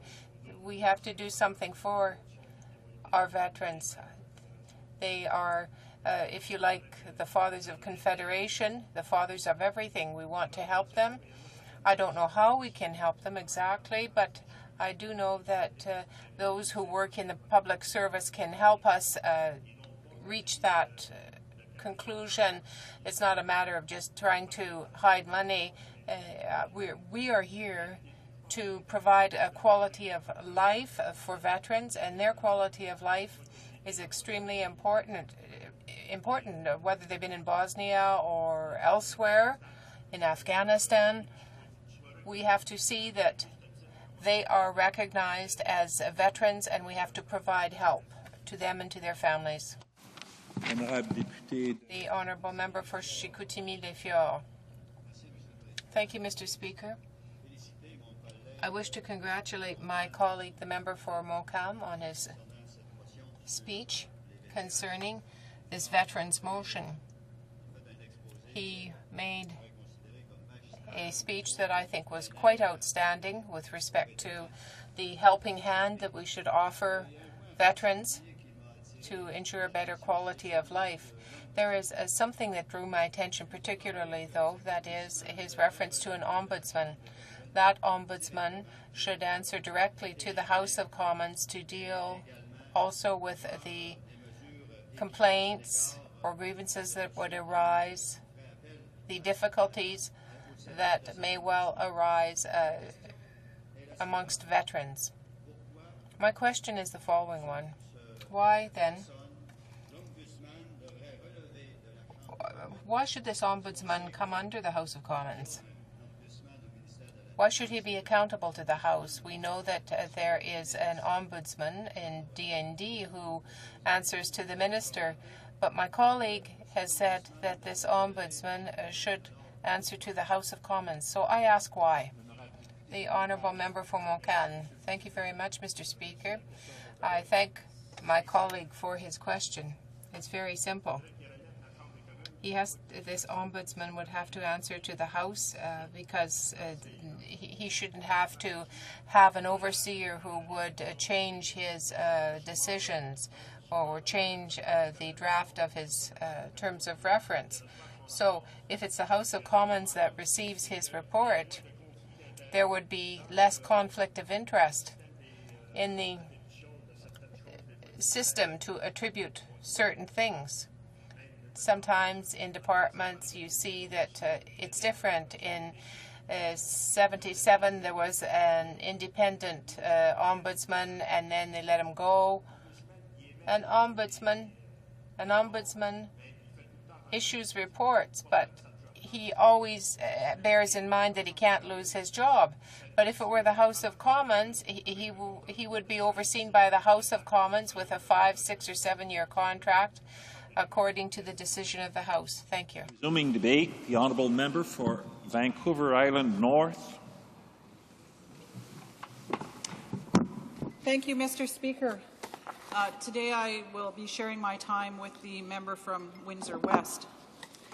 Mr. Speaker, I'm very pleased to rise today to speak to this motion put forward by the honourable member from Sackville Eastern Shore. I know my honourable colleague has been working many long years for fairness and justice for working families in his riding and across this country. And by bringing forward this motion, which I urge all members of this House to support, we can make sure that Canadian Forces retirees, veterans, and their families are treated fairly with respect to their pensions. I know that this is an important issue across this country, and especially in my riding of Vancouver Island North, Mr. Speaker, where I have in the Comox Valley one of the largest military bases in the country, CFB Comox. And I've heard from many of my constituents around this issue, and so it is with respect to them and for them that I speak to this motion today. So, Mr. Speaker, in the Comox Valley, the military base, CFB Comox, has brought many military families to the area, and I've had the pleasure of getting to know many of them and getting to know their families. And while they were in the service in that area, they made a decision to come back when they retired and live in this spectacular area with its natural beauty and mild climate. The Comox Valley is the southernmost part of my riding, Mr. Speaker, and we boast that one can ski all morning on Mount Washington on our ski hill, golf in the afternoon at one of the many world-class golf courses, and go for a sail in the evening to enjoy one of our beautiful West Coast sunsets. So because of this natural beauty, again, and the availability of so many outdoor activities, as well as thriving urban areas, Mr. Speaker, many military families have chosen to retire in this area. Just think, Mr. Speaker, little or no snow to shovel in the winter, no need for air conditioners in the summer because of the cool ocean breezes. Some people might call it paradise. What a wonderful place to retire in. So, Mr. Speaker, this very important motion seeks to improve the lives of these veterans and retired military personnel in 5 ways. First, by amending the Canadian Forces Superannuation Act so that second spouses of Canadian Forces members and veterans have access to pensions upon the death of the member or veteran. I believe the practice of disallowing the second spouse access to the pension is affectionately known, or maybe not so affectionately known, as the Gold Digger Clause, and it has a long history, Mr. Speaker, dating back to the Boer War. Well, my great-grandfather was in that war, Mr. Speaker, and many things have changed since then. But this practice of disallowing the second spouse access to a pension is insulting and discriminatory. It supposes that anyone marrying a retired Canadian Forces member is only doing it for the money. So the practice of disallowing a survivor pensions to women or men who married retired Canadian Forces members after the age of 60 unfairly penalizes the surviving spouse. Not only does the survivor lose pension benefits, but also health and welfare and dental benefits are stripped at a time when they're most needed, Mr. Speaker. Secondly, this motion seeks to extend the Veterans Independence Program to all widows of all veterans, regardless of the time of death of the veteran, and regardless of whether the veteran was in receipt of VIP services prior to his or her death. This national home care program is so important to maintaining the health and independence of veterans and their spouses. It could be seen as like home care, as independent living, which I think is something that many people in their senior years require to stay out of hospitals and institutions. But widows whose husbands have died before 1981 are not eligible, or are those whose husbands did not receive VIP benefits prior to their death. Again, a discriminatory practice. Many of these women have cared for their partners in their homes for many years, assisting them with day-to-day living, with their daily personal care, saving the health care system thousands of precious dollars while sacrificing their very own lives. I don't think it's too much to ask, Mr. Speaker, that when they become eligible for VIP services, that they receive them. Hear, hear. The third point I want to make, Mr. Speaker, is that this motion asks to increase the survivor's pension amount upon death of a Canadian Forces retiree to 66% from the current 50%. Why is it, I ask, that Canadian Forces retirees receive only 50% of superannuation when survivors of other public service and other public service workers receive 66%? Mr. Speaker, this is a sad way to say thank you to the many years of service our military commit to this country. I know that everyone in this room supports our military when they are serving this country so bravely, so why not after they retire? I know that they would want their surviving spouses to be taken care of with respect and dignity, and with economic dignity. This is another example of an outdated, unfair, discriminatory practice whose time has come to an end. It's time to stop treating retired military families as second-class citizens. Mr. Speaker, spouses of Canadian Forces personnel deserve fair access to pension benefits and spousal benefits. This motion also today, put forward by my honourable colleague from Sackville Eastern Shore, has asked this government to eliminate the unfair reduction of Service Income Security Insurance Plan long-term disability in benefits from medically released members of the Canadian Forces. Under the CICIP LTD, Canadian Forces members are guaranteed 75% of their previous salaries for up to 2 years if they are disabled in service. But when a former Canadian Forces member receives disability payments from Veterans Affairs or any other money under the Pension Act, CICIP LTD is clawed back. This unfairness places, and again another unfairness, this unfairness places a financial hardship on the disabled member. Veterans Affairs disability pension should not be considered as income. Disability benefits are to compensate for injuries suffered in the line of duty. And I know that disabled members in my riding are finding it hard to make ends meet because of this punitive policy. In the new Veterans Charter, this policy has been eliminated, but those who became disabled prior to the Veterans Charter still face an offset in their CICIP LTD. And lastly, Mr. Speaker, this motion seeks to eliminate the deduction from annuity for retired and disabled Canadian Forces members. This clawback of military and RCMP pension when they receive CPP or CPP disability creates a real financial hardship at a time when they need the most support, because everyone knows in this House that as we age, our health care needs increase. Mr. Speaker, my colleague has introduced other private members' bills in the past, specifically C-221, an act to amend the Canadian Forces Superannuation Act and the RCMP Superannuation Act to eliminate this deduction from annuity, and that is what we're talking about here today.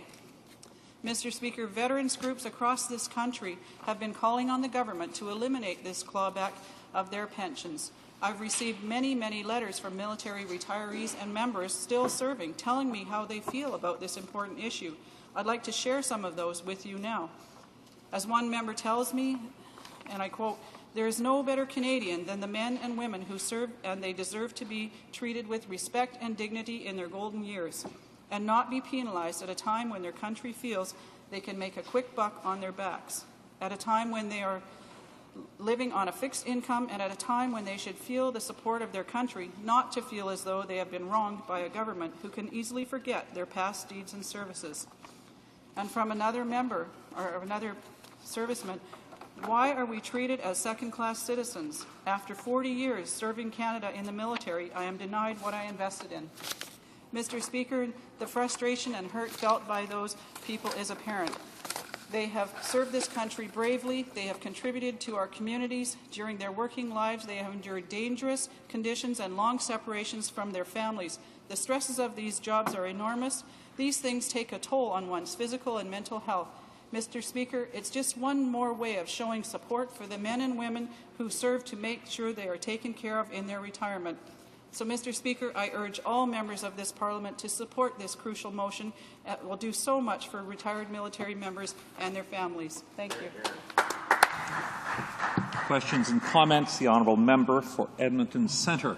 Thank you very much, Mr. Speaker. I appreciate the opportunity to rise again. And I'll say in English what I said in French to a previous question, is that there's nobody in this House, save perhaps one, who can identify more personally with the issues that are here, because I am one of the veterans that the honourable member talked about. And I know many of those people who live in Paradise and Comox, and it is a wonderful place to be, and I visit it as often as I can. And I agree with most of the things that are in this motion, but I will keep coming back to the issue of the pension. And the member said it best, actually, in one of the letters from one of the retirees that she heard from.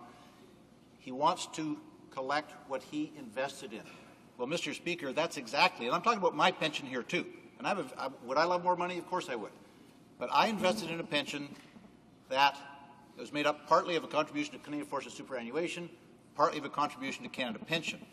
When the pension plan changed in 1966, my contribution to my pension to CFSA went down by the amount that my contribution to Canada Pension kicked in.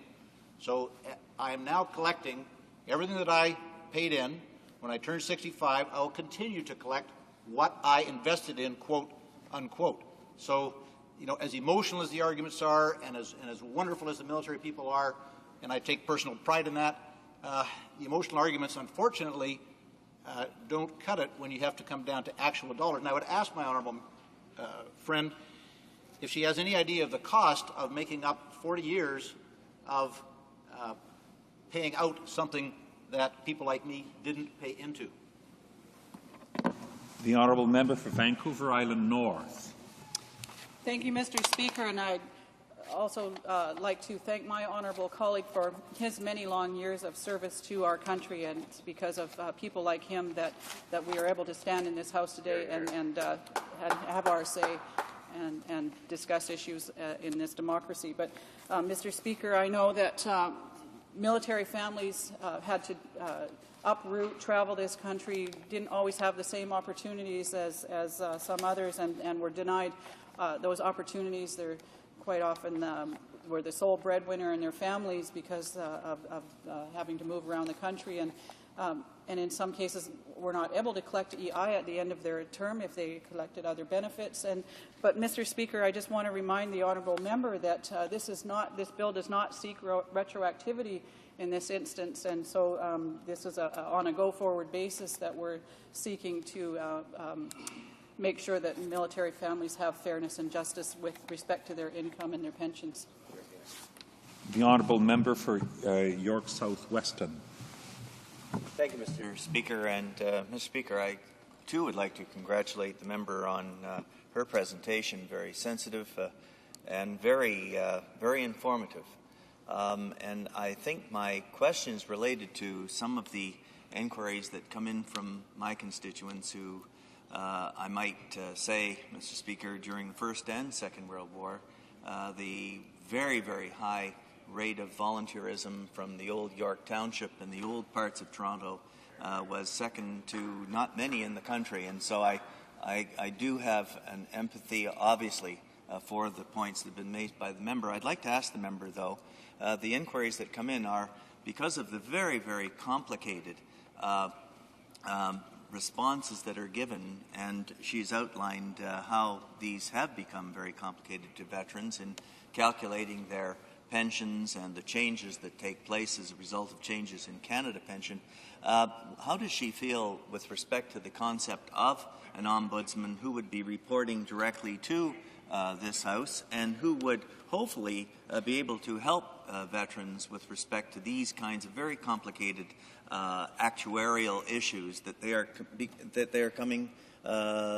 encountering? Thank you, Mr. Speaker. The honourable member for Vancouver Island North. Thank you, Mr. Speaker. And again, I'd like to thank the honourable member for his question and also for his interest in this very important issue that affects so many families across this country. And absolutely, Mr. Speaker, and to the honourable member, I believe that an ombudsman is crucial in this debate, and I look forward to the implementation of the ombudsman. Thank you. Resuming debate, the honourable member for Windsor West.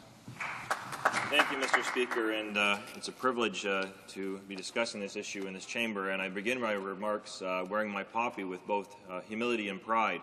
Humility for being a recipient of the generous gift of freedom and democracy so that so many people have fought over this nation over generations. And pride for a country that is often found to do the right thing when it comes to world safety and security issues, and it has often been the leader in many respects of building a better world. And although sometimes we may disagree with some of the directions our country takes, there can be no doubt that Canada has played a significant role across this globe, and it is my hope we will continue to do so in a progressive way. Now, Mr. Speaker, I come from the riding of Windsor West, which has a long established military history, and the member for Sackville Eastern Shores has been able to come to Windsor West to see the history there. In fact, Mr. Speaker, back in 1701 was the first organization of military units in a formal context, given our relationship with the United States and the proximity there. Following that, we have participated in the War of 1812, World War I, World War II, Korea, the Persian Gulf, Bosnia, Afghanistan, as peacekeepers as well, too, across this globe.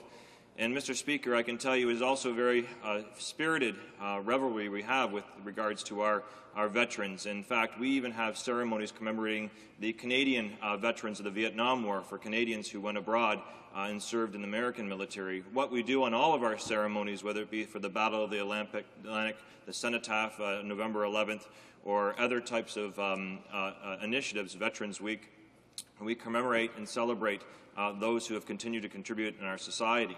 And, Mr. Speaker, I can speak from first-hand experiences. My grandfather, John Clifford Addison, he died when the HMS Scorpion sank in the fall of Burma. I didn't know my grandfather. I don't know what music he liked. I don't know what food he liked. I don't know how he lived much of his life prior to that, as my mother was as an infant. And all I have is some soccer medals, some war medals, and a few photographs of John's of life. And his body was never recovered.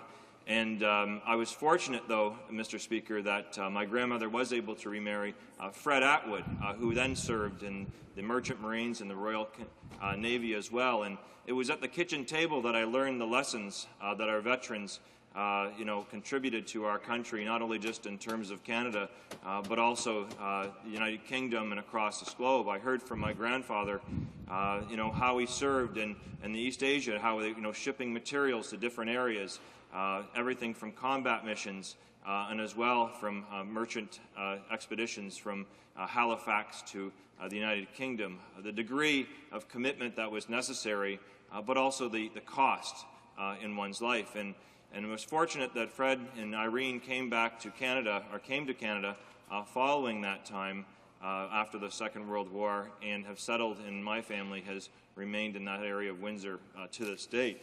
And, Mr. Speaker, our area has significant contributions, not only in terms of the past, but also the current future and military operations of Canada. And it is with great reservations we hear the news daily about what could potentially happen to some of our men and women on service, who we all support wherever they are. And in this chamber, we need to do everything possible to make sure that their lives are protected abroad. And more importantly, as well, too, is that when they return, them and their families are supported professionally and appropriately. And this is what this motion is about, is setting a series of rights in a system that has some wrongs.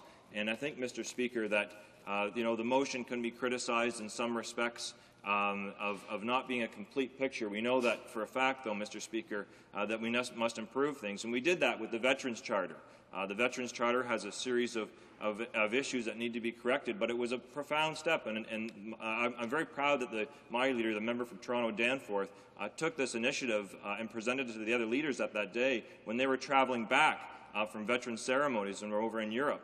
And we established something that I think we can all in this chamber be proud of. And this motion today as well is something that could be a bold step forward to improve some of the injustices of the system that we currently have. And Mr. Speaker, in my writing, I want to make sure that I'm doing this in a nonpartisan way. I want to congratulate the Minister of Veteran Affairs for supporting an initiative with the Essex-Kent Scottish Regiment, where we returned this last summer to Dieppe, where so many Windsor and Essex County veterans contributed to this country's attempt to invade Europe, to liberate France, and was a disaster. And we've had subsequent, learning lessons after that. There's lots of debate about the mission and the background of it, but what can't be debated was the human total and cost that was paid. We also have a Windsor Regiment, Mr. Speaker, in my riding, celebrated its 70th year. Once again dating back to the founding of this country and contributing on a regular basis to the safety and a number of different war efforts. In particular, it was a tank. At one point, it was a tank, a number of times a tank battalion, and actually had the black insignia for a number of years has been adopted by the entire department now. So it's something that we were very proud of. We also have the HMSCS Hunter, which is naval operations and has conducted training for many years with sea cadets and servicemen and women. And Mr. Speaker, these motions that we have in front of us are very important. The first is to amend Section 31 of the Canadian Forces Superannuation Act so that the second spouses of CF members and veterans have access to pensions rights upon the death of Canadian Forces members or veterans. And that's a social justice issue, in my opinion, Mr. Speaker. It's about righting a wrong and ensuring that those individuals are going to have their spouses in a better situation upon their passing. As well, Mr. Speaker, we would extend the Veterans Independent Program, the VLP, to all widows of all veterans, regardless of the time and death of the veteran, and regardless of whether the veteran was in receipt of VIP services prior to his or her death. Again, Mr. Speaker, as an aging population, these supports are important not only just for those individuals, but also functioning of society as people become healthier and are able to stay in their homes longer. And that's something we can certainly contribute to. We also want to increase the survivor's pension, Mr. Speaker, from 66% from the current about 50%. We believe, once again, Mr. Speaker, that, and I feel this in Windsor West, when we have a number of different people that come to our office for support, often in the pension issues are the number one, and we believe this modest improvement is one that's reasonable and is also going to successfully ensure that people do not slip into poverty. 4, Mr. Speaker, is eliminate the unfair reduction of the Service Income Security Insurance Plan, long-term disability benefits for medically released members of the Canadian Forces, which is very important because of stress and other types of issues when people re-emerge into society. Their convergence back has to be done in a way that can be productive for that individual, and I think it's incumbent upon ourselves, Mr. Speaker, to provide the proper supports and environment for people to be successful. And I can't understand, Mr. Speaker, as someone who's worked on behalf of persons with disabilities and in this field in the past for a number of years, why we don't do more to assist individuals to become more contributors in ensuring that there's fairness and justice, especially as after we've asked them to perform a service in the name of our country. And 5, Mr. Speaker, is eliminate the deduction from the annuity for the retired and disabled CF members. Similarly, Mr. Speaker, we want to change that as well. I'm going to close, Mr. Speaker, with I think it's important as well to put a human face on this. One of my heroes is Earl Schofield. He was a senator with the Métis Nation of Ontario, and him and his 6 brothers served in the armed forces and the Royal Canadian Air Forces. He flew 17 missions on behalf of this country for our democracy. Earl, as well, he's a founding member of the NDP and is someone who attended our convention recently. And I can tell you, Mr. Speaker, I was so proud to see Earl stand up and talk about issues of democracy and to provide the leadership that's necessary for younger people coming to the system to understand how important their contribution was, and more importantly, lessons that should be learned. And I think, Mr. Speaker, in conclusion, I know that I'm wrapping up my time here, is to say simply this, is that learning lessons, and we know, we've seen this in a number of different situations when our veterans have returned from overseas, have not been treated fairly all the time. And it's a shame on this country, but it's one that we can change. And here, this bill today offers a simple, practical solution to right some wrongs to ensure that our veterans are properly respected. It's nice to all stand up here and say that we support our troops and we support our veterans, but what are we going to do about it? And it's my hope this government takes this to heart, and if this motion passes in this chamber and this floor, they will respect the will of Parliament and make these things happen and not note and file it like they often do on notices of motions. Thank you, Mr. Speaker. Questions and comments? The honourable member for Sackville Eastern Shore. Well, Mr. Speaker, I thank my honourable colleague from Windsor West for his introduction today, and talking about his grandfather brings it home the personal nature that each and every one of us have in this chamber. But, Mr. Speaker, we hear from colleagues opposite that they're concerned about number 5, the deduction of annuity for retired and disabled CF veterans. I want to give my honourable colleague an example of why this is so important. Mr. Speaker, I have a gentleman in my riding that served in the RCMP, but this is very similar to those of the military because the same thing happens. 58 years old, he had a stroke, and while he was having a stroke, they discovered he had cancer. They sent him to London, Ontario for treatment from Nova Scotia. While he was there, he realized that he wasn't going to be able to work again. So he applied and received his pensions from the RCMP. But, Mr. Speaker, at the same time, somebody told him, you're not going to be able to work again anywhere, so why don't you apply for Canada Pension Disability? And he did, and he received it. But, Mr. Speaker, when he came home from London, back to his home in Nova Scotia, he received a letter saying, by the way, you've received your Canada Pension Disability, we accept it for it, but because you're receiving an annuity from the forces, we're going to deduct this amount from the annuity. So it didn't matter, Mr. Speaker, whether he walked out of the RCMP or got carried out. He got deducted immediately, not at 60 or 65, right away. And what was insanity about it, Mr. Speaker, he was told by the income tax folks or whoever handles CPP, because they didn't deduct it from him soon enough, he owes them money. It was insane, Mr. Speaker, to treat someone that served this country in that callous manner. This is one of the reasons why we're doing it, Mr. Speaker, and although the motion just strictly says for veterans, we eventually like to pass it on to the RCMP as well. So I'd like my honourable colleague to comment on that, Mr. Speaker. These are the type of changes we're looking for to look after the people who looked after us. The honourable member for Windsor West. Thank you, Mr. Speaker, and my honourable colleague raises a good case example of often some of the unfair practices that are currently happening. And, you know, Mr. Speaker, with that, I'd like to, note to my honourable colleague, and I'm sure he's experienced the same thing. When I've encountered or we've worked with different veterans and other service personnel on issues related to, I guess, how they've been hurt, injured, or they're dealing with some of the programs that have been cut in the past, it's interesting, Mr. Speaker. They never have any malice for their service and commitment for this country. And continually, we refuse to fix these problems. And, Mr. Speaker, what's important to note, we have the financial capability to do so. This country has gone through record tax cuts and giveaways. We have a series of surplus budgets right now. The monies that would go to allocation of individuals to better their lives would raise them out of poverty and to deal with some of the problems that they face as ordinary citizens right now back in society almost exclusively go back into the economy. They're not money lost. They're not somebody hiding money in Barbados because the finance department doesn't want to close down a loophole. That money stays in our communities, benefits the individuals and their families, and provides some dignity and integrity for a commitment back to our country. For Edmonton Centre.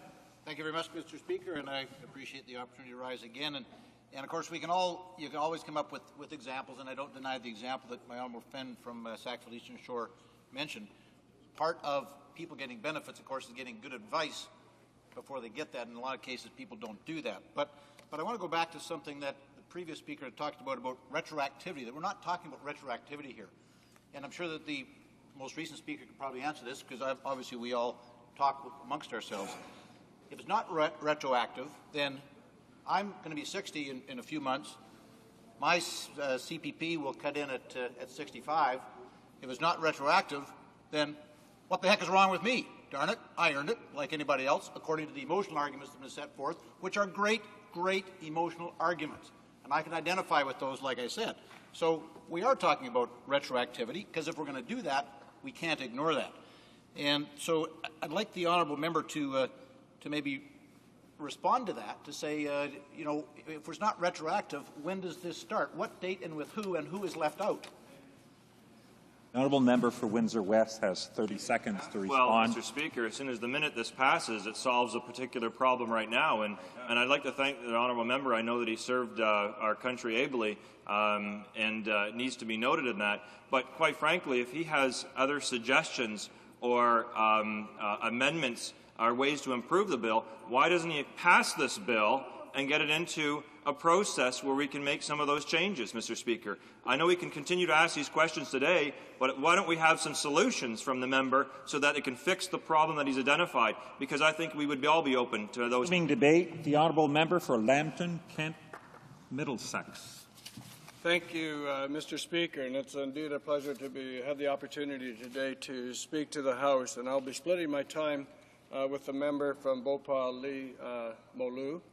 I would like to respond to the motion by stating that the federal government and all Canadians recognize the dangerous demands imposed on the members of the Canadian Forces. Also, we want to recognize the commitment and certainly the responsibility and contribution that these veterans have made and continue to make to our great country and around the world. This is why the recognition of this unique needs a comprehensive program of pensions and benefits is provided to ensure a generous level of protection to the members of the Canadian Forces and their families. These benefits include life insurance, disability, pension plan benefits in the retirement in the event of disability or death. The President of the Treasury Board is the minister responsible for the financing and the funding of the Canadian Forces Pension Plan, as well as other federal public sector pensions, including those of public service, the Royal Canadian Mounted Police. In light of this, he wishes to reassure the Canadian Forces, RCMP, and all federal public service employees and pensioners that they benefit from a complete package of pension and benefits for themselves and their survivors.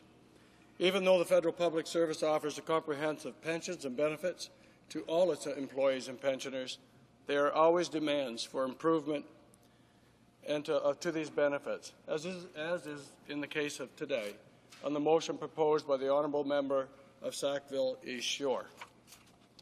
CSIP, the Service Income Security Insurance Plan, provides an income replacement benefit regardless of whether a member is injured in the line of duty or not. In the past, CSIP benefits were reduced to offset the benefit paid under the Pension Act. This changed in April 1st of 2006 when the new Veterans Charter came into effect. The Pension Act benefit is now paid as a lump sum amount, which is no longer deducted from the CSIP benefit. I would also like to comment briefly on the pension plan that is available to members of the Canadian Forces, as well as other federal public service employees, including members of the public service and the RCMP. The federal public service pension plan contains many features which are comparable with or superior to other employer-sponsored pension plans within this great country of Canada. Members of the Canadian Forces and the RCMP further enjoy early retirement provisions in order to recognize that the fact that they often have shorter careers due to the more dangerous and physical demanding nature of their jobs. It's important to remember also that the pension benefits for public service employees and pensioners are not at risk, since the federal public service pension plans are defined benefit plans. This means that in exchange for their contributions, federal public service members acquire the right to a defined amount of the pension at retirement. This differs This differs from the defined contribution pension schemes, where the final entitlement is directly dependent on employee contributions, employer contributions, and investment returns. In other words, federal employees in retirement and retirees can continue to rely on receiving what their public service pension plans have promised, a defined, guaranteed, fully indexed retirement income. In addressing today's motion and the changing of the Canadian Forces pensions and benefits, it is important to fully understand the existing provisions of these programs. One particular provision of the public service pension plans, which may not be well understood, is the coordination feature with the Canada Pension Plan. In other words, the reduction to the Canadian Forces or RCMP pensions at age 65. In 1966, when the Canada Pension Plan was introduced, the federal government of the day decided to coordinate the new CPP with the federal public service pension plans. Like most other Canadian public sector pension plans who coordinated with the CPP, the federal government was concerned that some of their employees would be forced to contribute too much of their retirement savings if they had to contribute to Canada Pension Plan in addition to the contributions already made to their employer-sponsored pension plan. This means that while federal public service employees of the public service, Canadian Forces, and the RCMP pension plans are working, they are making contributions to the public service pension plans and to the CPP.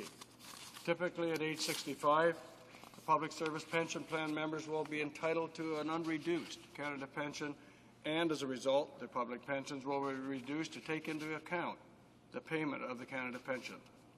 The amount of the reduction to the public service pension is approximately equal or equivalent to the amount of plan he receives from the CPP. In other words, total pensions amount available to the plan members after age 65 is essentially unchanged. It simply receives from two sources, from Canada Pension Plan and the Public Service Pension Plan. This is a very common design feature in most Canada employer-sponsored plans. The federal public service pension also provides survivor benefits, which are generous by industry standards. Although survivor benefits under the federal public service pension plans are generally described as being 50%, this does not provide the full picture. The benefit formula in the federal public service plans provides for a surviving spouse's allowance equal to 50% of the unreduced pension available to the member, as opposed to the 60% of a pension that may have been reduced to take into account the survivor's benefit. As well, there are many instances where a member has chosen to retire early and has opted to receive a reduced pension. In such cases, the survivor's allowance will be more than what the plan member was entitled to receive. 50% of an unreduced pension is often more generous than 60% of a reduced pension. When considering the benefits payable to survivors under the federal public service plan, it should also be noted that these allowances are indexed to fully reflect increases in the cost of living since the member's retirement. Therefore, all factors considered, survivors' benefits currently provided under the federal public service plans are already, in a number of ways, more generous than benefits provided under many other Canadian employer-sponsored pension plans, both in the public and the private sector. Improvements to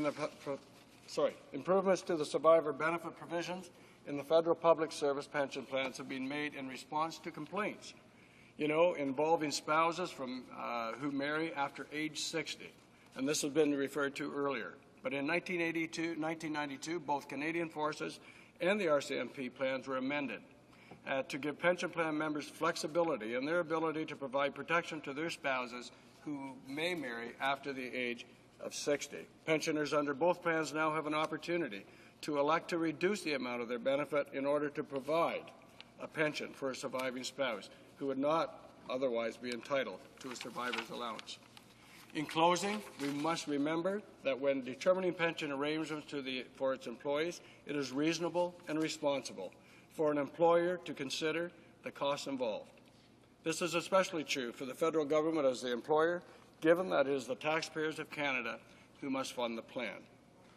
Today's proposed changes to the Canadian Forces Plan would not only increase the cost, but further place the burden of those additional costs on taxpayers. Other public service plans, namely the Public Service and the RCM Plan, contain similar provisions to the Canadian Forces Plan, so they would be significant pressure also to amend these. In considering any changes to the Public Service Pension Plan, the federal government, as an employer, must always be mindful of the long-term sustainability of the plans, as well as to remain fair to both federal public service employees, including the RCMP and the veterans, and to all Canadians as taxpayers. Thank you, Mr. Speaker. Questions and comments? The honourable member for Pickering Scarborough East. Thank you, Mr. Speaker, and I want to compliment my good friend and colleague, the member for Lambton, Kent, Middlesex. We do a lot of work together on another industry, and I know how deeply committed and passionate he is about this particular file. Mr. Speaker, as I was many years ago when I encouraged my government then to increase its contributions, among other things, to the Veterans Independence Program, as well as to ensure that our veterans will be looked after in a way that's consistent with national standards, the number of hospitals in which our veterans were cared for.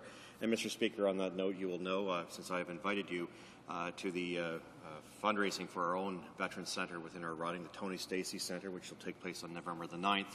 And I look forward to many colleagues being able to participate in that event, which is there to commemorate and to also assist in a facility that's really designed for spouses as well as veterans, and it's a unique facility in that regard. But Mr. Speaker, I want to ask the honourable member, since he understands full well the interests that I have, I know that his government is again committing vast amounts of money to military resources, and it seems to me that one of the most consistent things we can do to stay on that vein is also to ensure that our veterans are given a modicum of support. I want to thank, by the way, the honourable member for Sackville Eastern Shore who proposed this motion, because I think it's very worthwhile. And I can tell you, Mr. Speaker, I and my party will be supporting this motion four square. On the subject of the Veterans Independence Program, I just ask the honourable member if he understands how the program works. It's been around for some 25 years. If indeed he will be, and as I can't assure that he can speak for all the members of his party, but in fact will his party, the Conservative Party, be working towards the extension of the VIP program so that it also covers those from previous wars, regardless of the time of the death of the veteran, regardless of whether the veteran was in receipt of VIP services prior to his death. The honourable member for Lambton, Kent, Middlesex.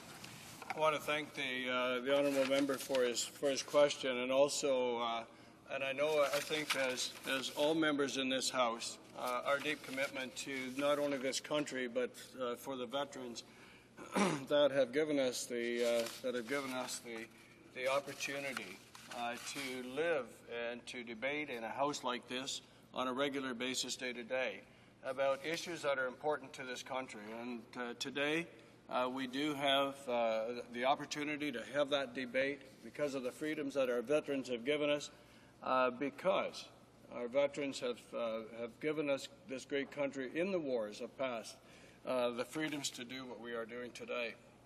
I want to say to the member, in terms of as we go forward with our committee especially, I think you will find that all of those on the committee are looking to do what we can do in a reasonable and responsible manner for all of our veterans. We have done that in a very cooperative manner, and one of the things that has come about that will be so significant to the veterans of this country is the discussion and the interview and the looking into the Ombudsman.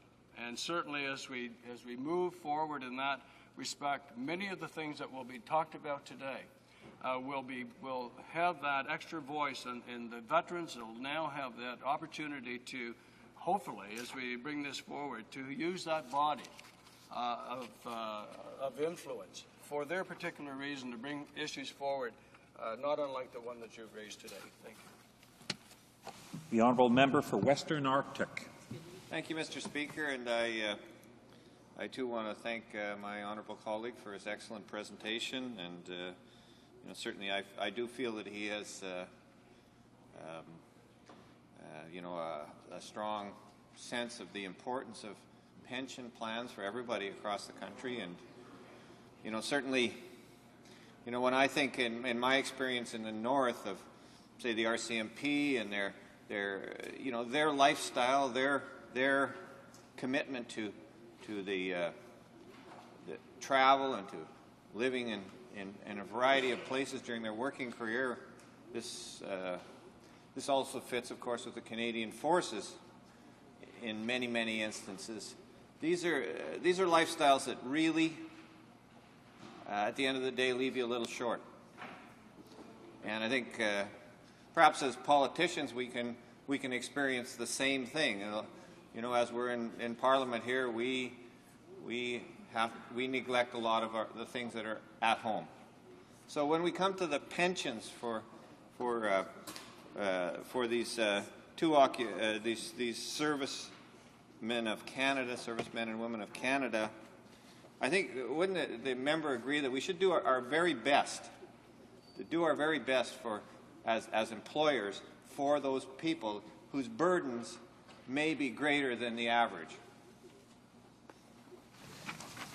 The honourable member for Lambton Kent Middlesex should know that the clock has run out, but I'll allow him a few moments to reply.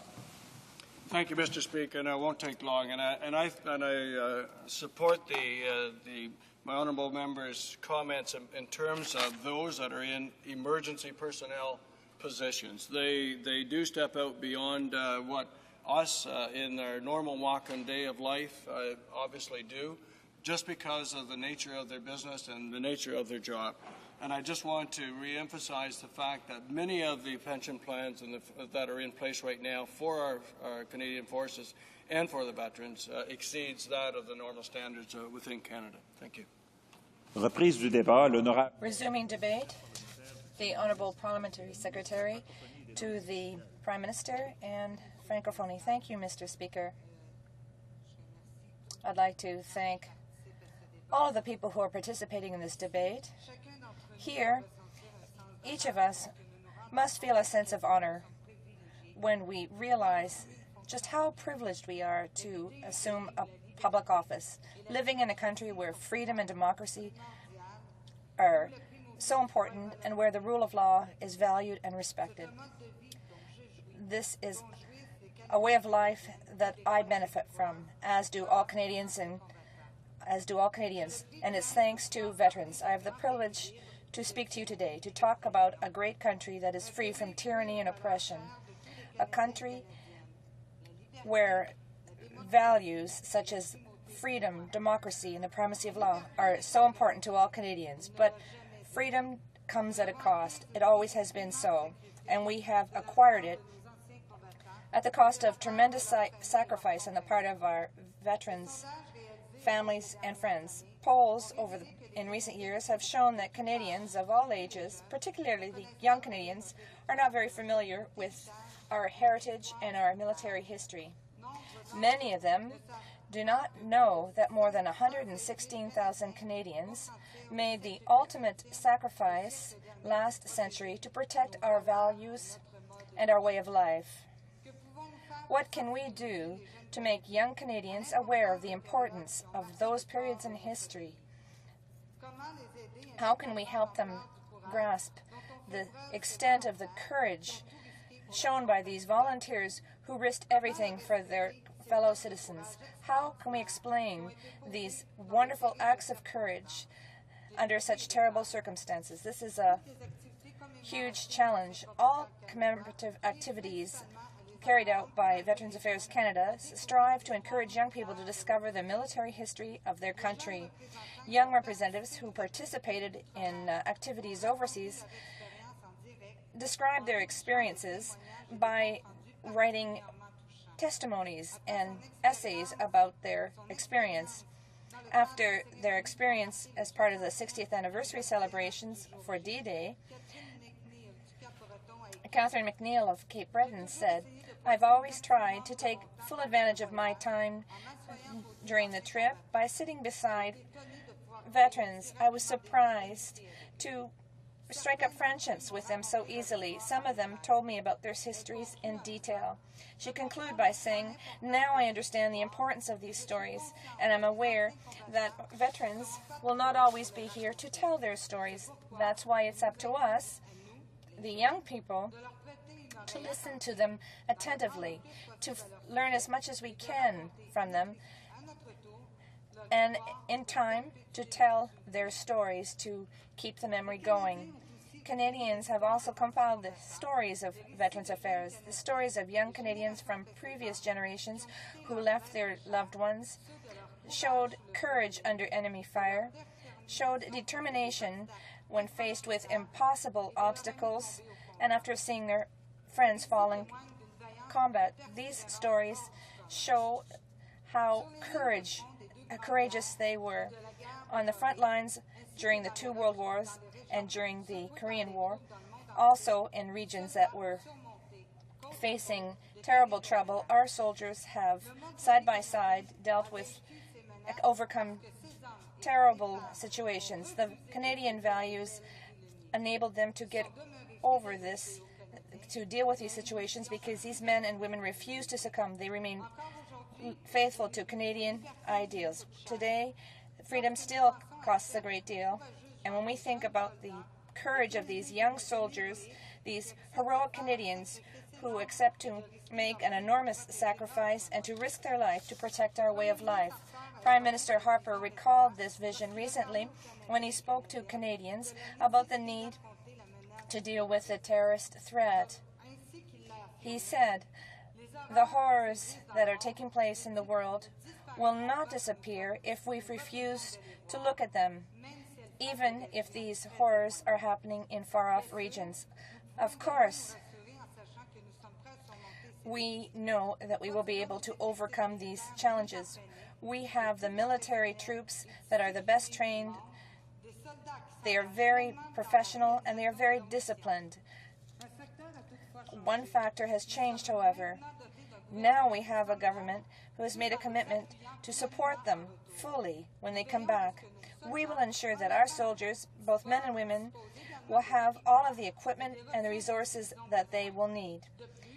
Furthermore, our government is prepared to support them and their families when they are hit by tragedy.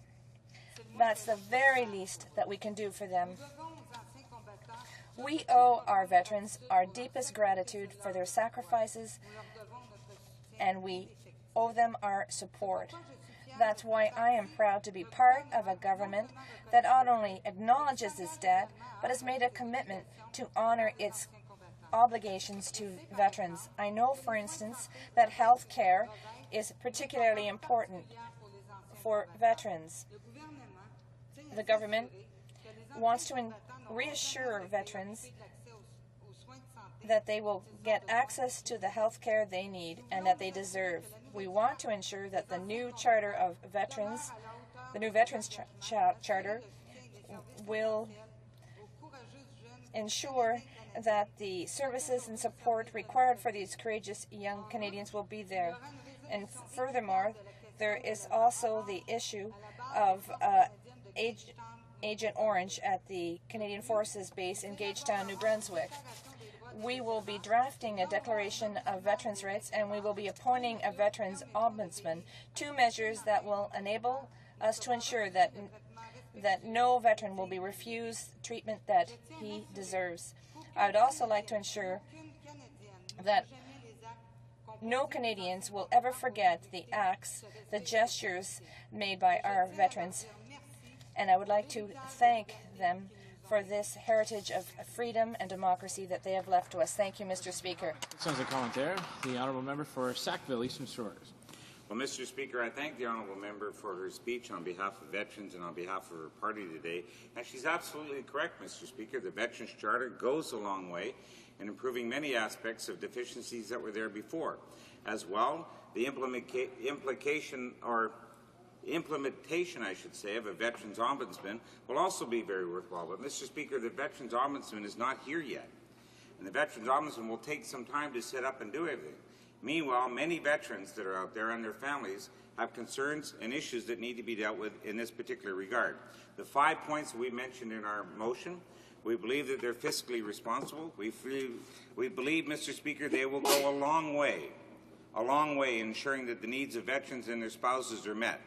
So I'm just going to ask her very simply, Mr. Speaker, does she not believe, as our veterans become more elderly and they become even more frail in their elderly years, that we should be doing absolutely everything in our power immediately to be able to assist them and not get tied up in technical, bureaucratic, legislative mumbo-jumbo, which most of them think that it is. We know it's important to deal with these issues very properly. But, Mr. Speaker, we're talking about some of the more elderly and frail citizens of our country who have served our country. And, Mr. Speaker, we believe that these 5 points, just 5, we could have added many more to it, Mr. Speaker, but really these 5 points would go a long way in assisting them. And does she not believe that we should move on these issues fairly quickly? Parliamentary Secretary to the Prime Minister. We are always committed to work with veterans. As the Parliamentary Secretary said, he's working very hard on this file. We support veterans. The system we have right now is very good. It is very good in many respects. These are generous provisions, and we are going to work very hard on the file, and we will ensure that our veterans always have their dignity. Questions and commentaires. The Honourable Member for Western Arctic. Thank you, Mr. Speaker. And you know, we do want to be generous with our veterans in the pensions, as the Honourable Member has said in her answer to the question. How do you deal with these pensions, with the disparity in the cost of living that exists for a lot of pensioners across this country? And I think of the Aboriginal people in the north of Canada with the high cost of living and the remoteness and the fact that a lot of them have served in the armed forces and have been away from their communities for a very long time. When they return, how do they deal with reestablishing a lifestyle as a veteran and a pensioner in a situation where the cost of living is right out of sight? And I just kind of like my honourable member to speak to that. The Honourable Parliamentary Secretary to the Prime Minister. The pension that we have at the present time is not entirely indexed to the cost of living. Rather, it is immediately indexed to the cost of living. We want to see that pensioners do not have problems. Questions and comments. The Honourable Member for Sackville Eastern Shore has about 30 seconds to ask another question. Thank you very much, Mr. Speaker. I'll just pick one aspect of the motion that we're talking about. We'll talk about the VIP program, Mr. Speaker. As the Parliamentary Secretary to the Prime Minister, does she not believe that those widows and widowers who cared for our veterans in the last stages of their life, does she not believe that all of them, every last one of them, should receive the VIP package regardless of the time of death of the veteran? The Honourable Secretary. The Honourable Parliamentary Secretary to the Prime Minister. What we have to know is this. We have a great deal of respect for the widows of veterans, and we are working very hard to find a means to meet their expectations. Resuming debate, the Honourable Member for Victoria. Thank you, Mr. Speaker, and it's an honour to participate in this debate today. And I want to say, to start out with, that I will be sharing my time with the member from New Westminster, Coquitlam. I'd like to thank the member from Eastern Shore, from Sackville Eastern Shore, for his work, not just on this motion, but generally on behalf of veterans. He gave some very moving comments this morning about his family's experience in Holland and their gratitude for the work that our armed forces did at that time. And on a personal note, I can certainly say that from my years of experience of working with our armed force personnel, would allow me to say, to have observed their dedication and their willingness to serve wherever and whenever they are asked by the government to do so. A month ago, on October the 5th, I supported a bill to honor our soldiers by designating a Peacekeepers Day. It was a symbol of our gratitude, of our recognition of the service of soldiers who have risked their lives and continue to do so in the service of our country, of peace and democracy. Today, through this motion, Mr. Speaker, we can do more than offer a token of gratitude. We can actually rectify a number of unjust situations veterans continue and their families continue to face. I will focus in particular today on two aspects of this motion that several of my constituents have either spoken to me about or written to me about. I will begin with Clause 2 of the motion that proposes to extend the Veterans Independence Program to all widows of all veterans, regardless of the time of death of the veteran and regardless of whether the veteran was in receipt of VIP services prior to his or her death. The Veterans Independence Program is a national home care program provided by Veterans Affairs Canada Services. And it depends on your circumstances and health and needs, but it includes housekeeping, ground maintenance, personal care services, health support services, access to nutrition. The program was established to help clients remain healthy and independent in their own homes or communities. Widows whose husbands died prior to 1981 are not eligible for the program, nor are those widows whose husbands did not receive VIP benefits prior to death. The interesting thing about this motion is, this part of the motion, is that it will actually save money to the government by allowing seniors to stay in their homes longer. And many of the women cared for their husbands in their homes for years, assisting them with daily living and other caregiving duties. These women, some now facing declining health needs, need these services. Access to these services would give special recognition of their supportive work and allow many of them, as I said, to remain healthy and independent in their homes. This is no simple program gap. It's a serious omission with real-life consequences for Canadians every day. Our local Royal Canadian Legion brought to my attention a case just this spring of a veteran from my riding who passed away in November of 2005. Before he died, the Department of Veterans Affairs had installed a chairlift in his home. His wife, who is also not well, has difficulty with her mobility, is not able to get around in the house without the aid of the chairlift. Yet, they came to this veteran's home in late March of this year, a few months after his death, to remove the chairlift. They did not phone the veteran's wife or family to inquire about an opportune time to remove the lift, nor whether the lift was still required by the veteran's spouse. Unbelievable. The Legion pointed out that this veteran's widow deserves to be able to use the chairlift. After all, she was the one who raised their children on her own while her husband was away serving our country in a theater of war. Her family is trying to give their aged, sick mother the dignity to remain in her own home for as long as possible.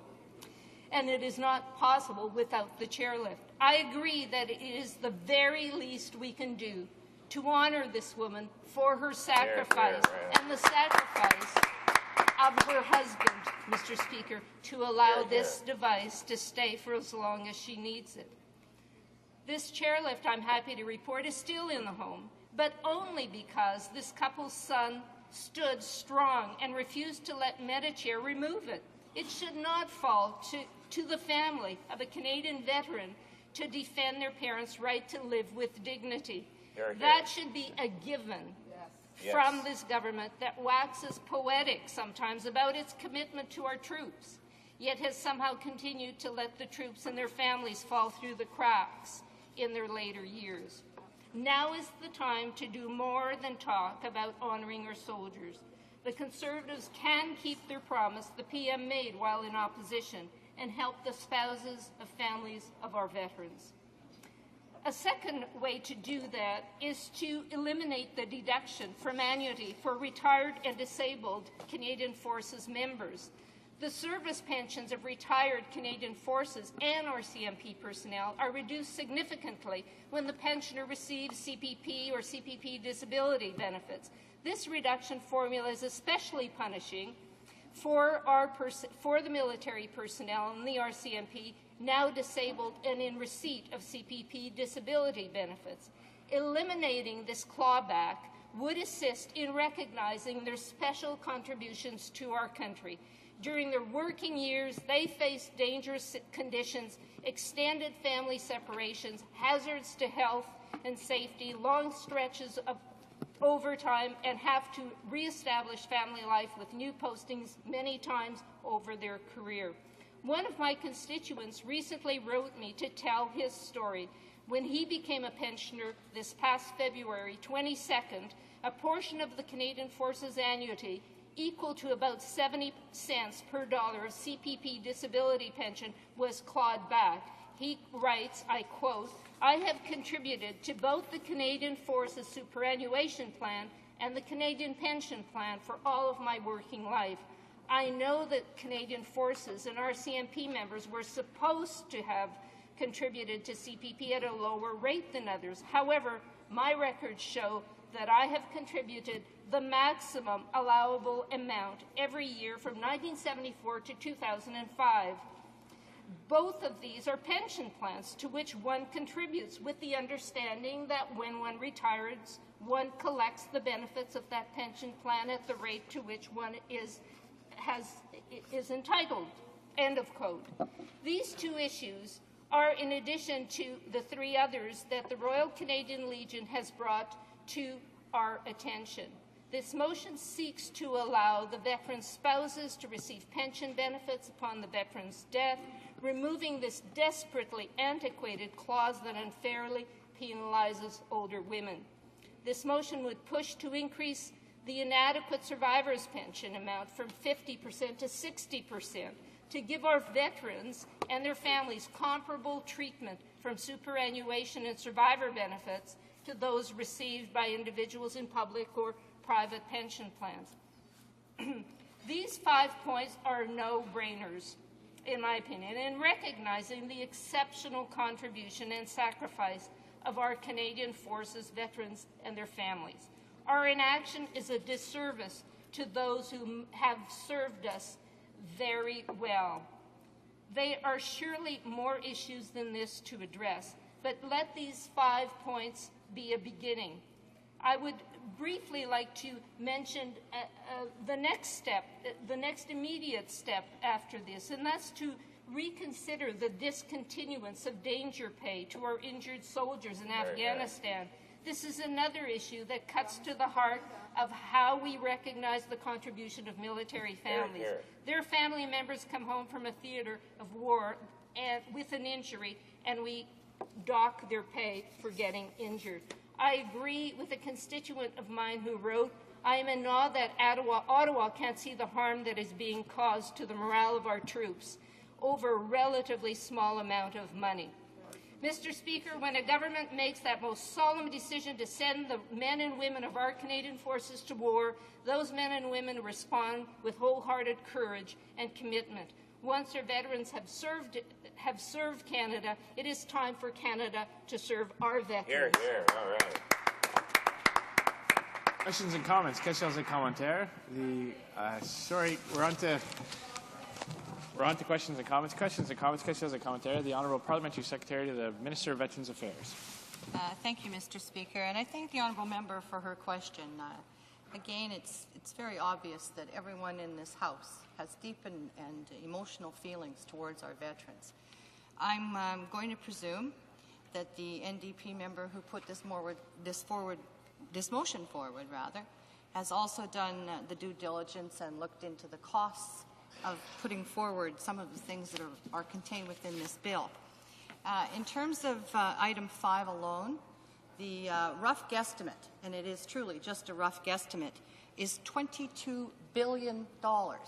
I wonder if the member opposite could please tell us where she thinks that we would be able to find $22 billion. The honourable member for Victoria.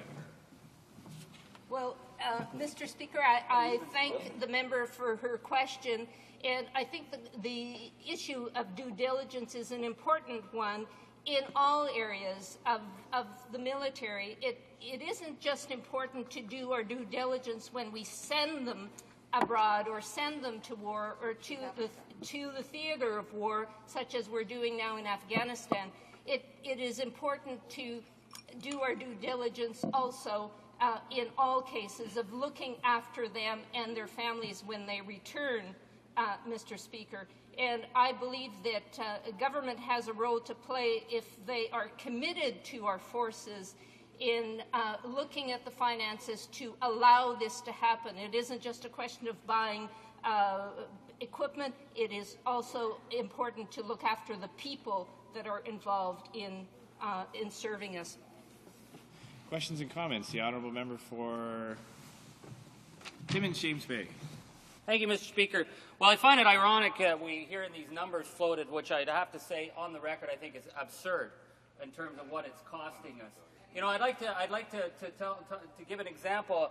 A senior in my community who grew up in the Depression, he said to me, you know, Charlie, you know what it was like in the Depression when the kids were hungry and government said there wasn't a cent for them. Government had no money for them. He said when they went through the Depression, there was no unemployment. They had nothing for them. But when the war came, boy, oh boy, costs were no option. We got the boots on them. We sent them off, and we sent them over by the thousands. Cost was no option. They didn't consider it. Most of them never came home. And the ones who did have had to deal with a parsimonious response from government year after year after year. In my own riding, I have a widow who was given a pension of $3.25 a month. You know what, Mr. Speaker? They have no problem feeding us in the House back at lunch every day. We get probably worth more than everyone in this House gets fed more at $3.25 than what we were giving that widow a month. And this is in 2006, Mr. Speaker. So I'd like to ask the member why she thinks it is that the Conservative government standing here coming up with such outrageous inflated figures when we are dealing with simple facts of coming up with an honourable conclusion for what our veterans and their widows have lived through. The honourable member for Victoria.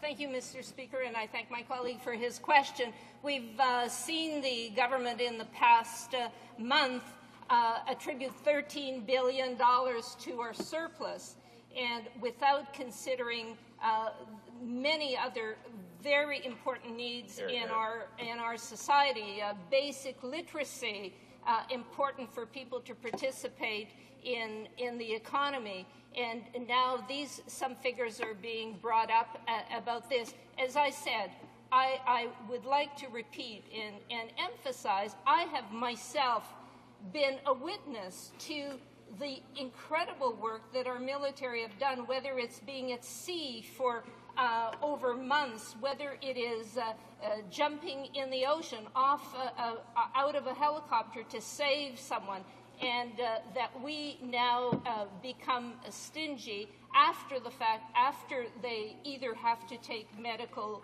leave or retire and leave their families in distress, is just not an acceptable response by the government. Questions and comments? The honourable member, Parliamentary Secretary, the Minister of Veterans Affairs has a few seconds for one more quick question. I'll assure both members of the NDP party that I'm not pulling numbers out of thin air. I suggested that this is a rough guesstimate, and that's only on one of the 5 points that have been brought forward. And I'm not challenging you. I'm just asking you to back up this particular motion that you put forward. Have you done the due diligence, and can you give me an estimate as to what it will cost? The honourable member for Victoria. Go after. Yes, there are estimates that have been provided, and for each of the programs. And as I said when I referred to the Veterans Independence Program, That program would, in itself, save money to the government for a long time. We have known that a proper national home care program for all Canadians would keep seniors in their homes longer, out of hospitals, and would at least be cost neutral, if not savings. Now, for each one of these programs, estimates have occurred, and of course, government has more resources to look into the costs and with analysts and researchers than does the opposition. And I would trust, if you are interested in moving forward with this program. Resuming debate, the honourable member for New Westminster Coquitlam. Thank you, Mr. Speaker. Mr. Speaker, I want to rise today to speak in support of this new Democratic Opposition Day motion as a defence critic for my party, and also in support of the veterans in my riding in New Westminster, in Coquitlam, and in Port Moody. And I also want to take a moment to pay tribute to my colleague from Sackville Eastern Shores, who's worked so hard on veterans issues over so many years, understands them thoroughly, and has actually done the research that brings this motion forward today that we're debating. Mr. Speaker, my grandfather volunteered to serve in the First World War as a young boy of 15, and they took him, and he went overseas as a 15-year-old, Mr. Speaker. My father served in the Second World War, and a few years ago I had an opportunity to travel to Vimy Ridge and tour there the monuments to the Canadian war dead from the First World War, to go through the tunnels that the young Canadian soldiers were in the nights before they were told to go out over the top and attack the enemy lines. And when I was in Vimy Ridge, and when I was in that tunnel and given, I must say, a magnificent tour by a young Canadian university student, I saw carved into the wall of the tunnel a maple leaf, Mr. Speaker. And that maple leaf had been carved there by a young person who'd been sent over to fight in the First World War. And as I saw that, it brought tears to my eyes, Mr. Speaker, and I thought about that young person who spent that night in those tunnels before being sent out to fight in this terrible, terrible war, and wondered about him, and I wondered about his family and whether he survived. I also took the opportunity then with my family to travel down to Beaumont Hamel, where there is a wonderful park that's been given to Canadians by the French government, as Vimy has, and is maintained, and also has a museum there that speaks to the Newfoundland Regiment, who, Mr. Speaker, lost a higher percentage, had a higher percentage of people killed, soldiers killed, than any other Commonwealth country. So many killed that July 1st day from Newfoundland.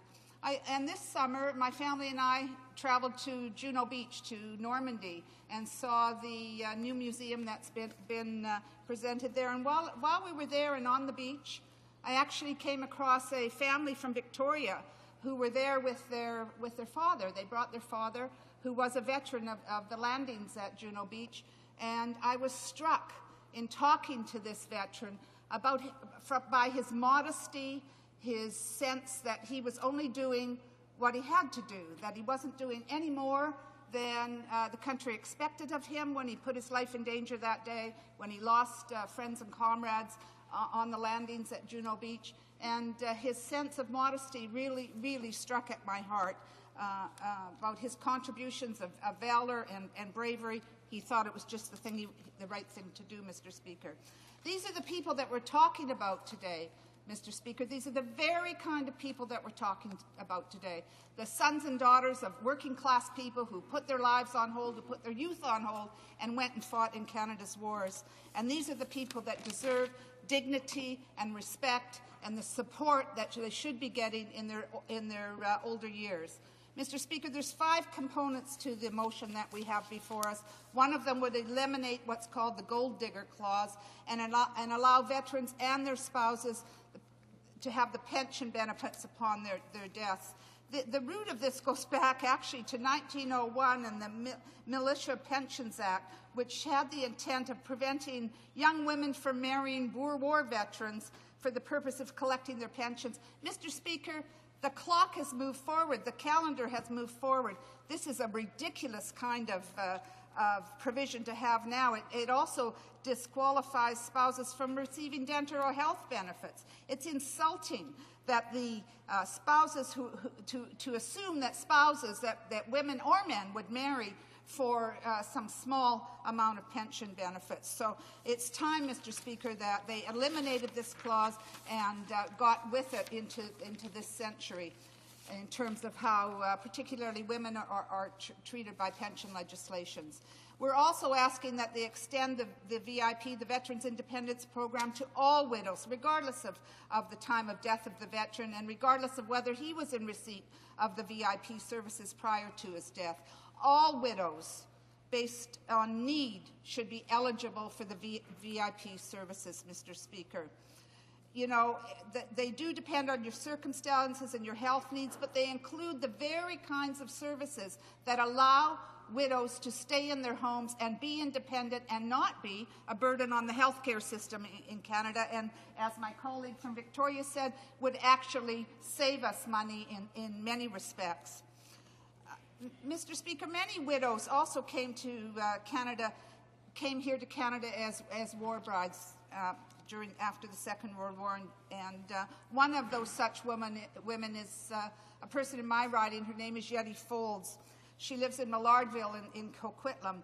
She's the president of the Greater Vancouver War Brides Association, Mr. Speaker. She's also the secretary of our local legion in the city of Coquitlam. She's the Poppy chairperson. She's organized special candlelight services every month in October for young people to come along with the veterans. The veterans pass a candle down to the young people in our community. It's a way of passing the torch, if you like, to remember and to instill in the young people in our community a sense of our history and the sacrifice that our veterans have made over the years. The third clause in this Opposition Day motion would increase the survivor's pension amount upon the death of a Canadian Forces retiree. So we're calling upon the pension amount to be increased from the current 50% to 66%, Mr. Speaker, which is much more in line with other both private and public pensions in Canada. This, again, if this change was to be made, would recognize the contribution of the Canadian Forces personnel and of their families, Mr. Speaker. And we feel that they should receive at least the same fair and equitable treatment from their superannuation benefits that others do in the public or the private pension plans, Mr. Speaker. And, you know, I want to reiterate that all spouses should have a fair access to the pensions of their partners. We also, number 4, call for the elimination of the unfair reduction of the SISIP, the long-term disability benefits for medically released members of the Canadian Forces. This plan does not necessarily pay the whole 75% that it can pay, Mr. Speaker. It takes into account other sources of income that a former member may receive, and that is offset from the SISIP pay directly. This offset includes Veterans Affairs Canada disability pensions, Mr. Speaker. They offset the amount from a Veterans Affairs disability pension from the SISIP long-term disability plan. The Veterans Disability Pension should not be considered income, but disability benefits to compensate for injuries that have been suffered in the line of duty. This is a very unfair policy, Mr. Speaker, and it places, I think, very big, very incredible financial hardship on disabled Canadian Forces personnel. So we're asking the government to eliminate this unfair policy. It's something that the Conservatives talked about doing while they were in opposition, and so I urge them now to act while they have the power and they're in government and can do this. And the last part of this plan, Mr. Speaker, is that the service pensions of retired Canadian Forces and RCMP personnel, that we eliminate the deduction from the annuity for retired and disabled Canadian Forces members. I know that my colleague has a private member's bill. My colleague from Sackville has a private member's bill on this. But, Mr. Speaker, members of the Canadian Forces and the RCMP have roles and a lifestyle distinct from those of us in the House of Commons and from the community at large. They face dangerous conditions. They face family separations. They face hazards to their health and safety, and they have to reestablish family life many times with new postings. So in conclusion, Mr. Speaker, I want to emphasize that veterans and their families should be accorded the utmost respect in Canada. This respect must include ensuring they and their families have the support they need to remain healthy and independent. Mr. Speaker, I call on the government and all members of the House to support this Opposition Day motion in advance of Remembrance Day. Questions and comments? Questions and commentaire. The honourable member for Timmins, James. Oh, sorry, the honourable member for Edmonton Centre. Thank you very much, Mr. Speaker. And I'm rising a few times today because I can speak on this, I think, with some authority. And I do thank my honourable colleague for her speech. And I know that she cares about people as individuals. I know the NDP cares about people. I would point out, at the risk of sounding unkind, that maybe if they cared about people in the military like they care about them now, they wouldn't have obstructed military spending as much as they have historically in the past. However,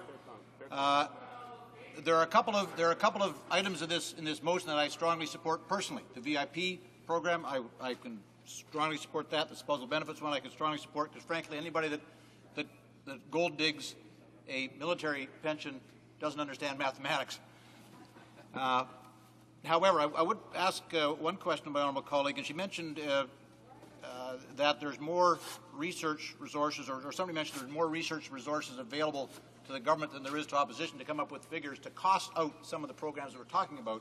And there was some disbelief at the figures that my honourable Conservative colleague mentioned.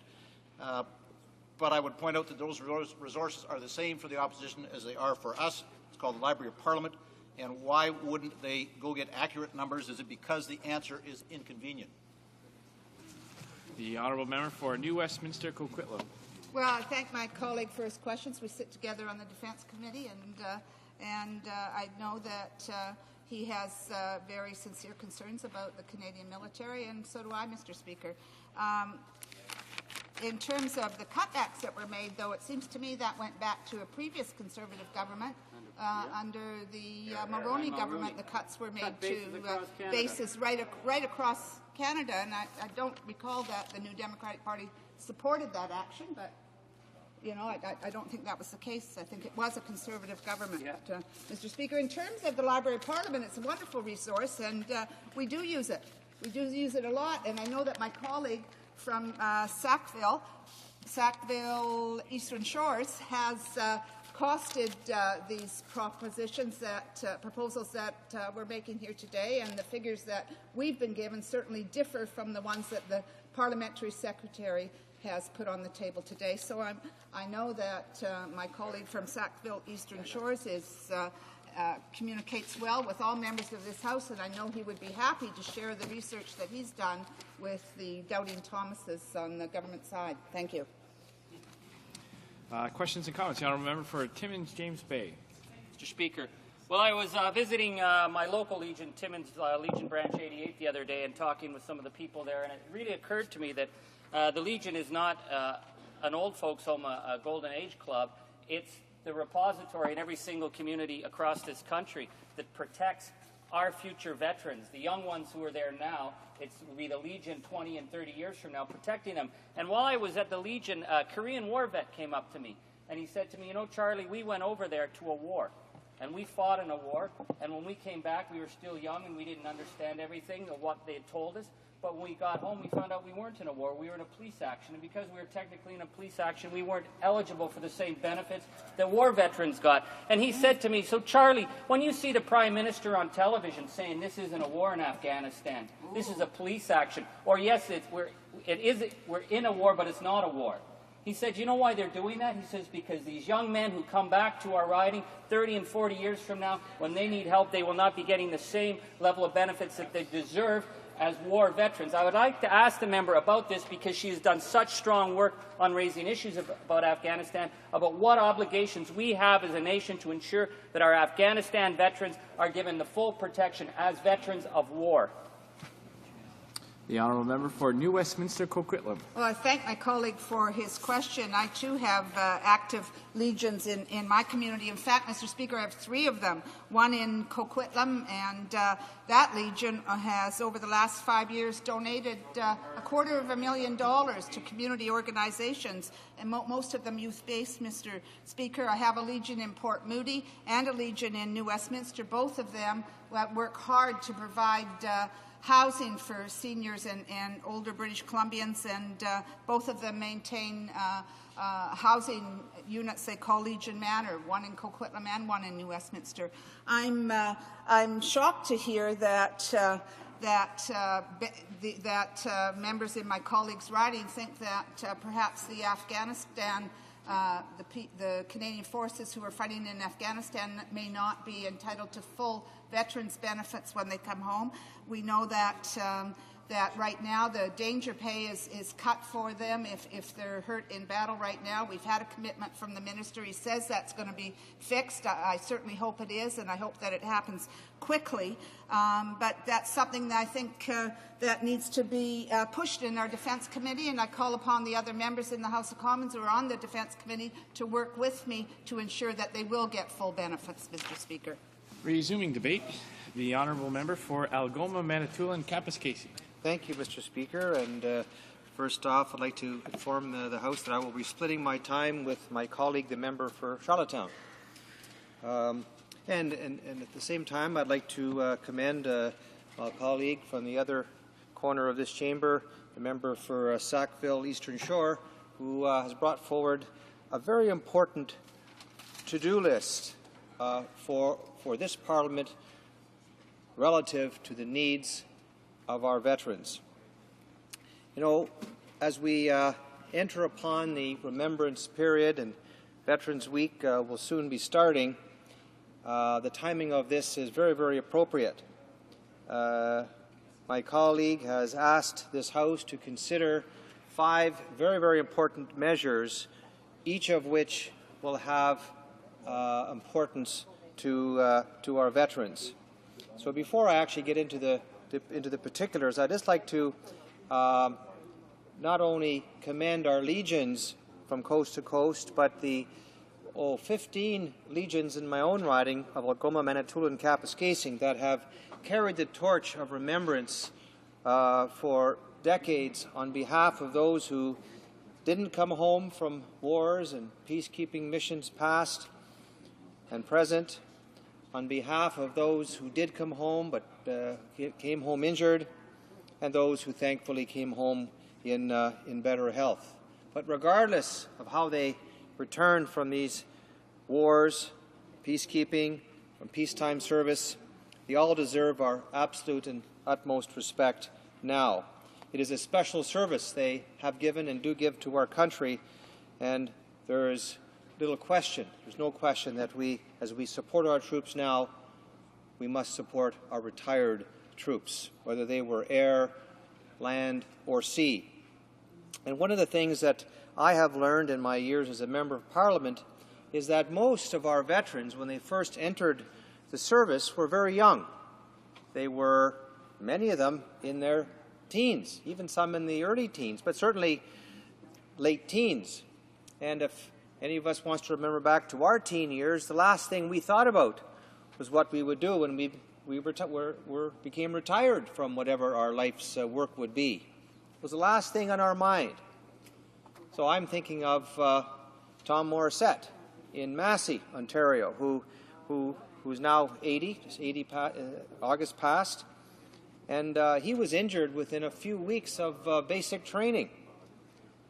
Injured a knee, which for his whole life has caused him difficulty. But because he was young, he was a teenager, he was afraid to go to the higher-ups and report his injury. he was concerned that he would be picked out as weaker than the rest, which he certainly was not, because it was a genuine injury that happened to him during basic training. And he was one of thousands, tens of thousands of young people who entered the service with a certain degree of naivety, happy and honored to serve their country, and not really concerned about the long term. They really left it up to the powers that be to make sure that things would be there for them. So it's not just like taking a job at the local factory. Entering the service, military service for your country, is a very, very special undertaking. So we owe it to them to bring our minds back as much as possible to, 50 and 60 years ago, and more if necessary for some of our older veterans, and back to the days before Korea, and months ago, just a few years ago, before the conflicts that our troops are now engaged in, to just imagine what the young people were concerned about. And for most of them, they weren't concerned about what would happen to them if they got injured. That's our job. So I really appreciate, as I said, the member from Sackville Eastern Shore bringing this very important list of measures forward, which we are debating today. And I will be supporting this motion when it comes to a vote, because I think the Veterans Affairs Committee, on behalf of this House, needs to and should do a very thorough study of every single one of these measures. And some of these measures, as proposed in this motion, are easier to grapple than others, but every one of them, regardless of that, needs to be grappled. I have no dispute with the notion that a second wife for a veteran should qualify for a pension. Current measures are simply an anachronism. Who would wish nothing but a happy life for a veteran who decides to remarry? So I think we simply need to do the analysis and get that right. When it comes to the VIP, the Veterans Independence Program, we simply need go no further than to refer to our current Prime Minister's promise, I believe made during a campaign, that more or less immediately, I think the words were immediately, that a new Conservative government, which is what they claim they are, that I'm not sure they're new, but they're a Conservative government, that they will immediately implement the VIP for all widows, regardless of the date of death of a veteran. Well, we're ready to go. I would say that to my colleagues across the way, that they encourage the Prime Minister and caucus to get on this, and the Finance Minister will be reporting his economic statement to this House. I believe it's the third week of November, so it's after the Remembrance Week recess. And I hope that during that economic update, he will introduce measures to immediately implement the VIP for all widows of veterans.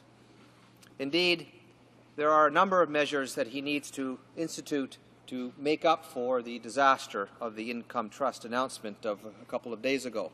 And it would be a good start, along with other measures that he could announce and confirm, be a good start towards making things better for the seniors who are veterans. And who are our veterans? They are people that live among us who put their lives at risk deliberately for us. Most of us here will never have to suffer the ravages of war. We really depend on them to carry that torch, to make sure that we never forget. And we thank them. We thank our legions. We thank our veterans. And some of my colleagues here, and maybe in particular my good friend from Cape Breton, who, is it Sydney Cape Breton? I don't want to get it wrong. Cape Breton Canso, who is a great advocate for veterans, and he always is talking about one of his constituents, Mrs. Carter, who is Joyce Carter, who has been a constant reminder to all of us the importance of getting on with the VIP program. Our legions are not only local institutions which provide services to the community at large, individual veterans are among the greatest volunteers communities can have. The activities in my riding, and I'm sure all members in this House can relate to similar stories, the activities throughout the year, whether they're remembrance activities or activities in the community sponsored by the Legion, are numerous beyond counting. Their efforts on behalf of all of us, continuing to this day, are efforts for which we must be very grateful. They not only gave of their lives before, put their lives in danger, they continue to do that in service to the country today. Many of them are very, very frail, and those of us who believed, who thought a few years ago that the Legion and Remembrance movement would diminish over time as our veterans passed away, have thankfully been proven wrong. It's been my experience that the Remembrance movement in Northern Ontario, where my riding is, and in particular in my riding and elsewhere, the Remembrance movement is extremely strong and getting stronger. There are more events. I was at a Korea Vets dinner a couple of weeks ago in Elliott Lake. I'll be at the Legion branch dinner Saturday night. I'll be at the Remembrance ceremony in Kapuskasing on November 11th and on to Hearst. And I will get to as many events across the riding. In fact, there are so many events I can't get to them all. But thankfully our veterans are doing that for us. But they are frail. They do need our attention. And whether it's extending the survivor's pension, increasing it from 50% to 66%, whether it's dealing with the service security insurance plan and why there is a compromise to the benefits, we need to look at that, and we certainly need to look at the integration of the superannuation with the CPP, which occurred back in the 60s. Let's review that. Let's make sure we have it right. Any clawback is not appropriate considering the special honor and special thanks we owe to our veterans. So we see the torch being passed on. And I see that my time is up. So, Mr. Speaker, thank you. Thank you to my colleagues, and we thank our veterans. Here, here. Questions and comments? Questions and commentary. The Honourable Member for Edmonton Centre. Thank you very much, Mr. Speaker. I appreciate the opportunity again, and I appreciate my colleagues' remarks, and I share those remarks about the value of veterans and what they've given the country. People who know me know that I'm an emotional person, and I respond to emotion, and all the emotional things that go with being in the military, and all of the sacrifices that we've talked about today are very real. But I would ask, there's also a practical side to me, and I think there has to be a practical side to what we do as well. And I'd ask the honourable member, whether the number is 20 billion or 40 billion or whatever the number is that we can argue about, is there a practical limit to the amount of dollars that the honourable member would suggest that this House spend or the Government of Canada spend to compensate somebody for just strictly financially speaking what they have not paid for 40 years multiplied by tens of thousands? The Honourable Member for Algoma, Manitoulin, Kapuskasing. Well, thank you. Thanks to the member for Edmonton Centre for his question. I think he's asked a similar question of other colleagues. Well, in anything there are practical limits, but I think the question is, what are the numbers that we're talking about in this particular case? And that's why my plan is to support this motion, so that the Veterans Affairs Committee can have a close look at all of the measures here. But with respect to the extension of the VIP, there should be really no question in the member's mind about proceeding on that one, because, as I mentioned in my remarks, it was his leader that made a commitment during the campaign to immediately implement that. So let's at very least take that one off the table. It need not even go to committee. I'm sure my colleague from Sackville Eastern Shore would be glad that that element not go to committee, that the government simply proceed, and then we'll do the study and the review of the other four measures. I don't have the exact figure. I don't know, even if the member has gone to the Library of Parliament, whether anybody really has a real sense of it. I gather that his concern is about the the so-called clawback, and that's worth a very close look. Thank you. Questions and comments? The Honourable Member for Winnipeg North Centre. Thank you, Mr. Speaker. Very pleased to be able to participate a bit in this debate and ask a question of my colleague who just spoke. I'd like to first, though, thank my own colleague, the member for Sackville Eastern Shore, for his great work on this whole area of veterans issues and for the motion we have before us today, so close to November 11, 2006. And of course, it is an emotional day for everyone, Mr. Speaker, especially for those of us who have parents who are still alive and who were part of World War II. My father is 87. He was part of the Governor General Horse Guards who liberated Holland, and there's where he met my mother, and that's why I'm here today. So I'm so glad to be part of this debate and grateful to all those veterans. I want to ask the member to say, in addition to the Veterans Independence Program, which I also feel has to be addressed, it's self-evident, I feel the same way about the survivor benefits. It seems to me just obvious that we should be increasing the survivor benefit from 50 to 66%.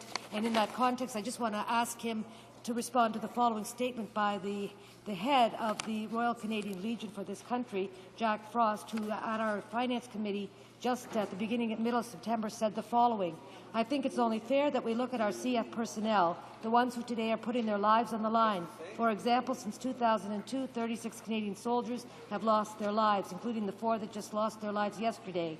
13 have died since August, and 150 have been seriously injured and been returned to Canada. They deserve not only great benefits from Veteran Affairs Canada, which they do receive, but they require the same eligibility and same fair and equitable treatment from the superannuation benefits, which, as we have suggested, would include a 60% survival benefit as well as the abatement of the CPP. Does the member agree with that well-meaning request by the Royal Canadian Legion? The Honourable Member for Algoma, Manitoulin, and Kapuskasing. Yes, Speaker, and I thank the member for Winnipeg Centre. The President, Mr. Frost, recently spoke at the Veterans Affairs Committee, and he spoke eloquently.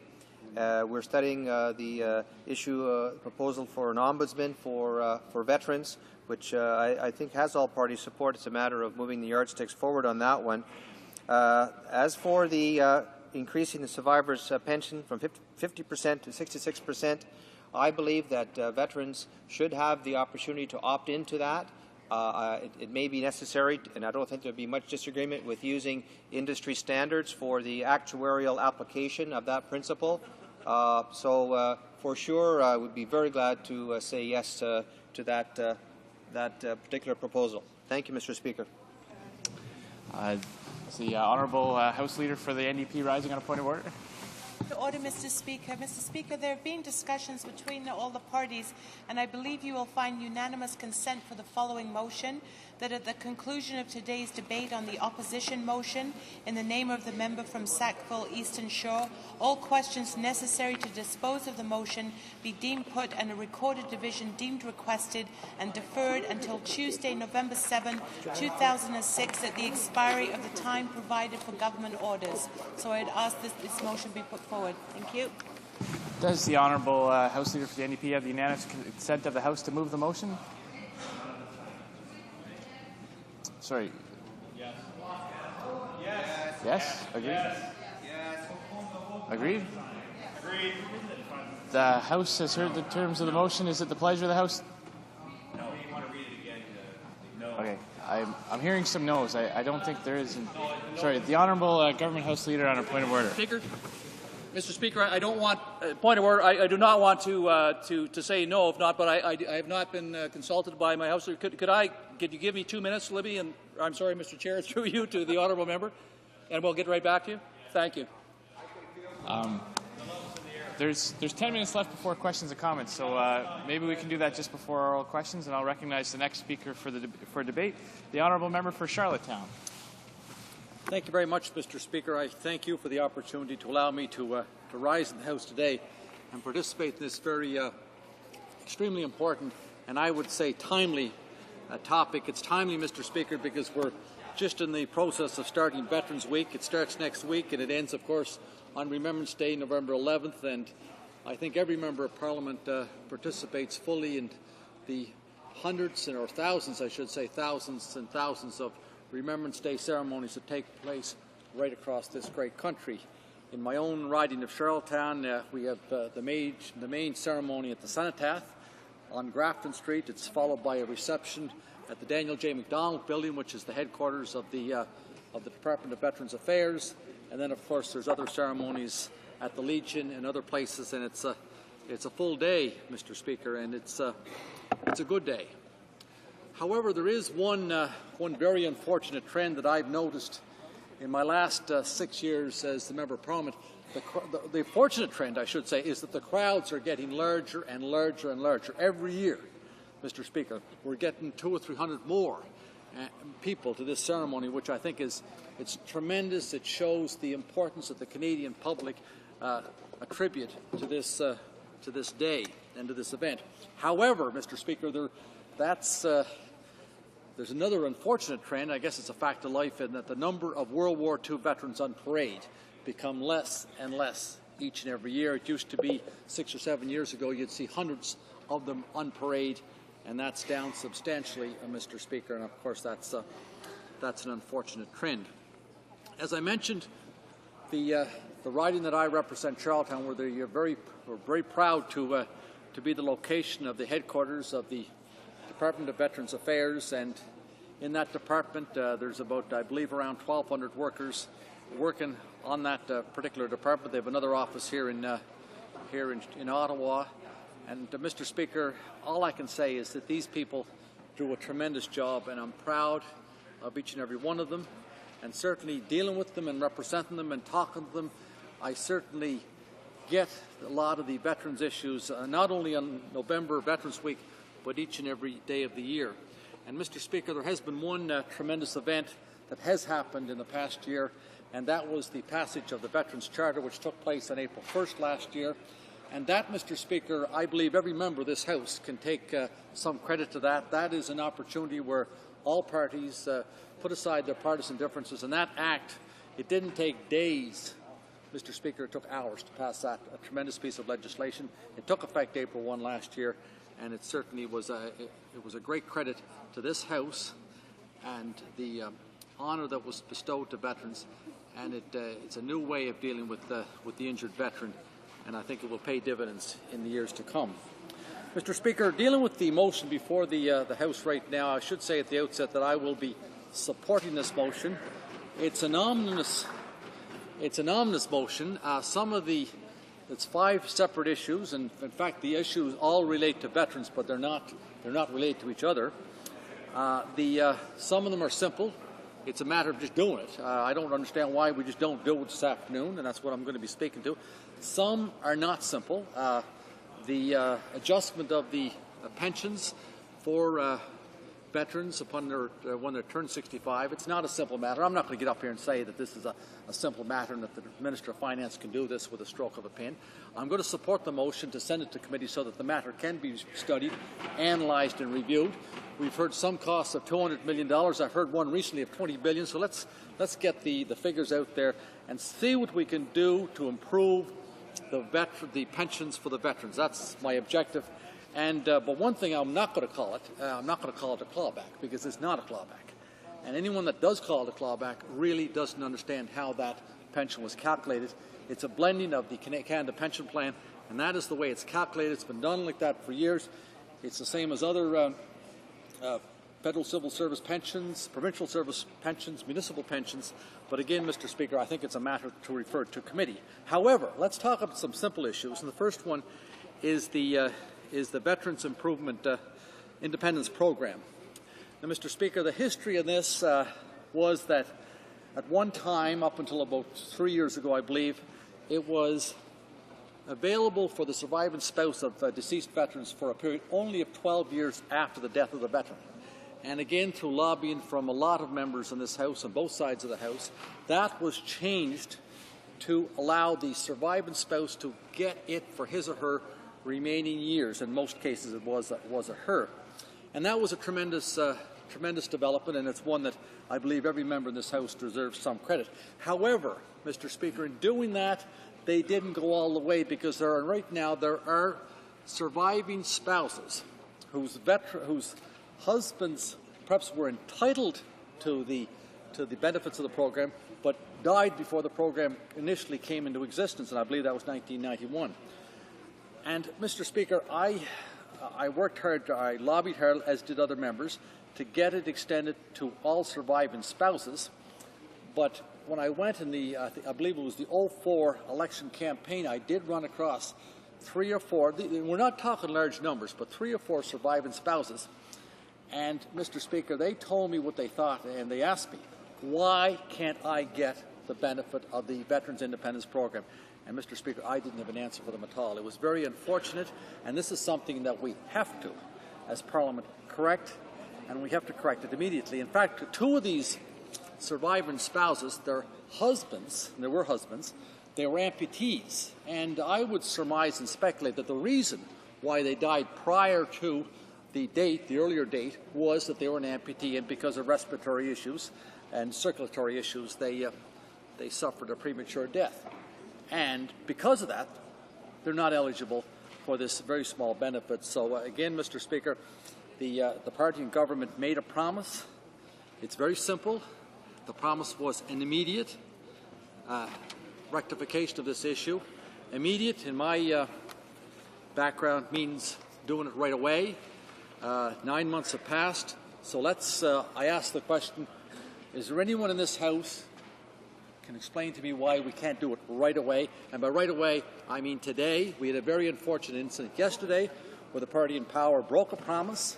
I think for the rest of, for generations to come, November 1st will be known as Black Wednesday.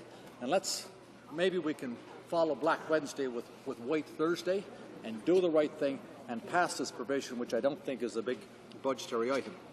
So, you know where I stand on that issue, Mr. Speaker. The second one, again dealing with Section 31(1) of the Act, dealing with the provision that a veteran that gets married later in life, that his new spouse, so to speak, is not eligible as a survivor under his pension.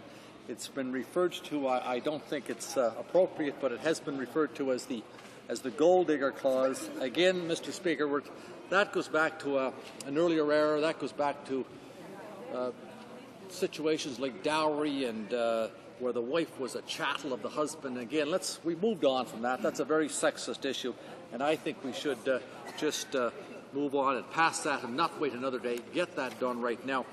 How much time do I have left, Mr. Speaker? Well, it's just about 2 o'clock right now, so you'll have the honourable member will have 2 minutes left after question period and 5 minutes questions and comments. But just before we go into question period, the honourable House Leader for the NDP on a point of order. Mr. Speaker, rising on a point of order. There have been discussions between all the parties, and I believe you'll find unanimous consent for the following motion, that at the conclusion of today's debate on the opposition motion, in the name of the member from Sackville Eastern Shore, all questions necessary to dispose of the motion be deemed put and a recorded division deemed requested and deferred until Tuesday, November 7, 2006, at the expiry of the time provided for government orders. Thank you. Does the honourable member have unanimous consent of the House to move the motion? Agreed. The House has heard the terms of the motion. Is it the pleasure of the House to adopt the motion? Agreed. So ordered. Statements by members. Déclaration des députés. The honourable member for Peterborough. Mr. Speaker, yesterday marked the first anniversary of the release of the Gomery Report. The report was an unequivocal condemnation of the Liberal Party and its practices. The Gomery Report turned out to be a lifting of the cloak of secrecy off the Liberal Party, revealing a culture of entitlement, corruption, and gross mismanagement of taxpayers' money. Thankfully, Canada's new government introduced the Federal Accountability Act as its first order of business. Regretfully, a full year after the release of the Gomery Report, Bill C-2 has still not been enacted into law. Despite the unanimous consent of this House, the Liberal-controlled Senate has stalled, delayed, refused, undermined, and attempted to dismantle legislation that is designed to restore the faith of Canadians in their political system. Mr. Speaker, Bill C-2 has been carefully considered, debated sufficiently, and is supported by the people of Canada, including the constituents in the riding of Peterborough. Let's get on with passing Bill C-2 and stop the shenanigans in the unelected Senate. The honourable member for Pickering, Scarborough East. Pickering, Scarborough East. On November 5th, Mr. Speaker, Sikhs around the world will be celebrating the anniversary of the birth of Guru Nanak Dev Ji, the founder of the Sikh religion, who was born in 1469.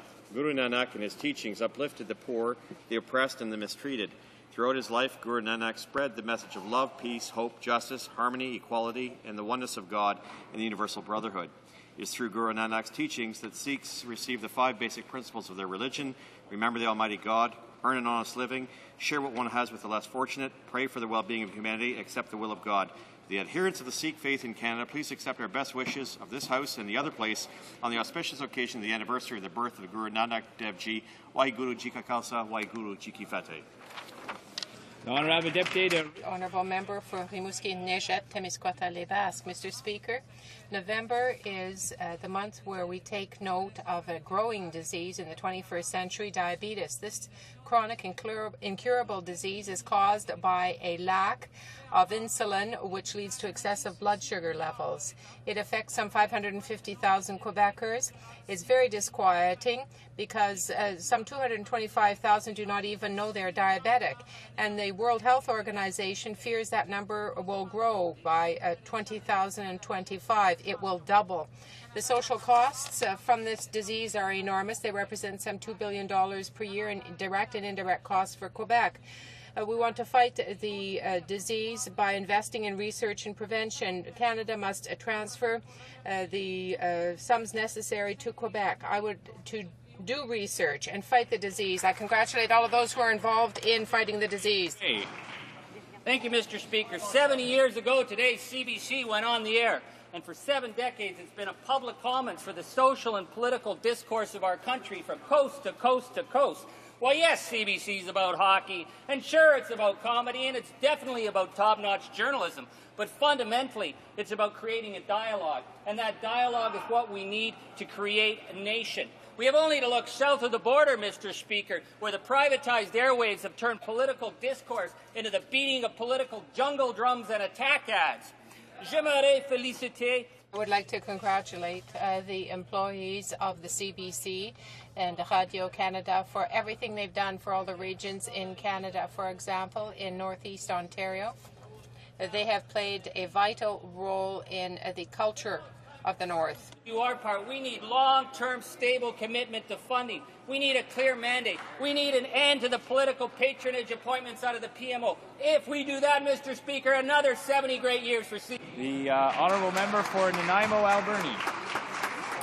Over the past 30 years, Mr. Speaker, there's been increasing international recognition of the contribution doctors of chiropractic make in promoting good health and reducing both cost and lost time due to workplace injury.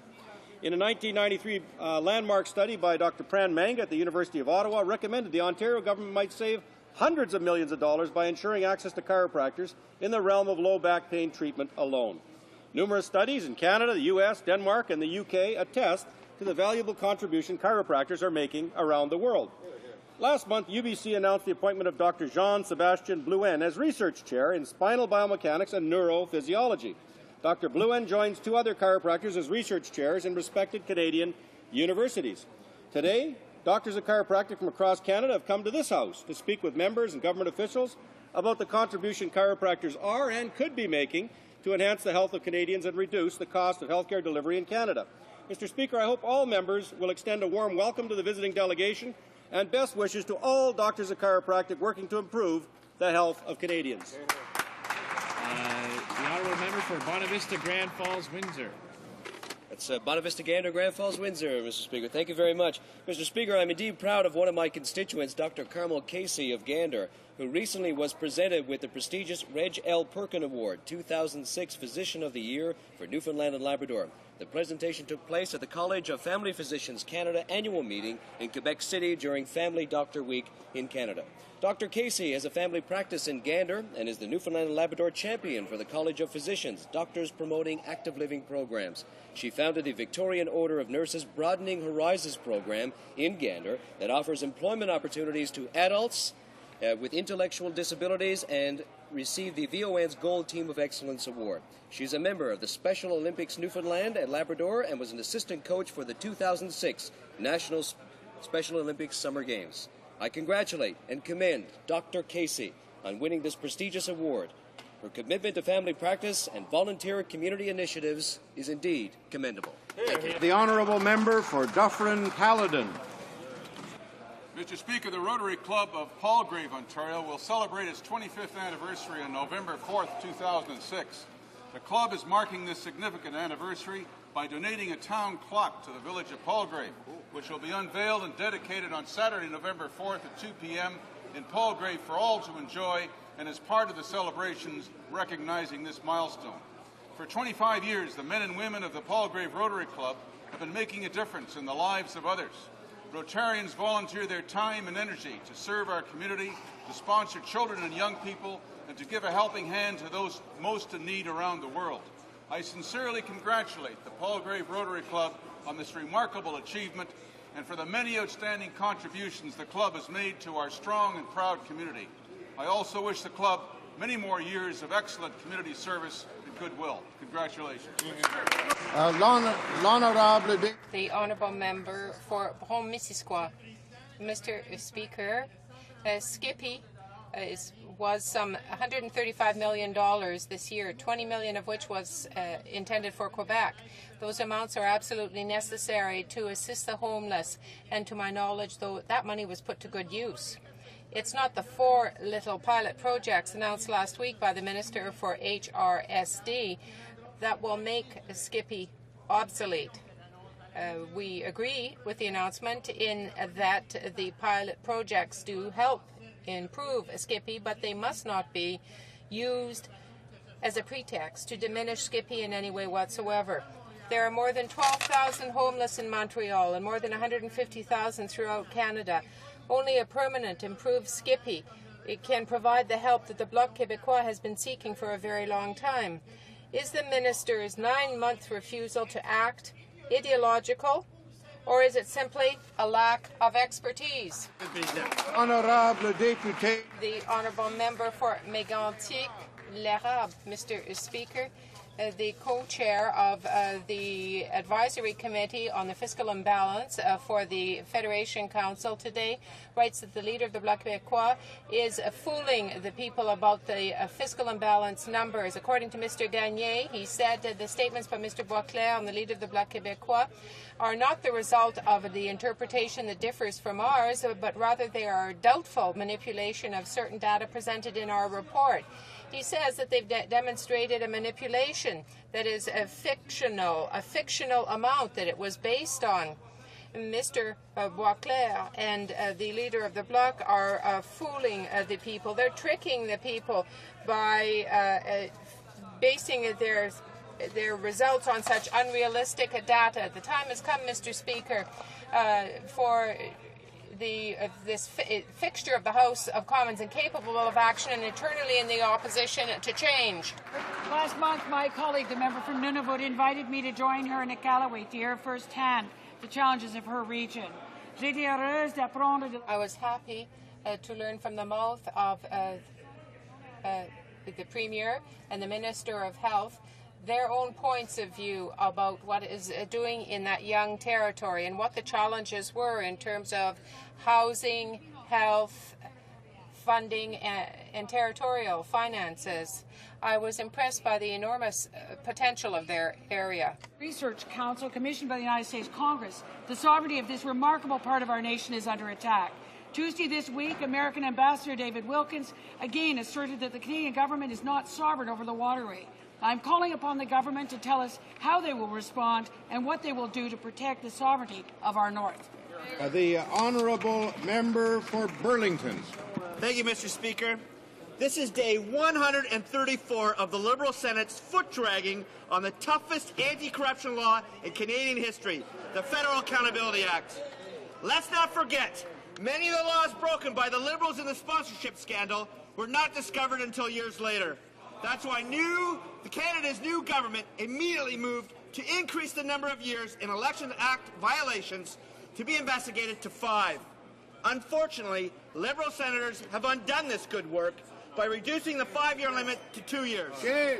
Mr. Speaker, are there other Liberal scandals they're trying to hide? Is the Liberal Senate getting in the way of future investigations into illegal Liberal behavior?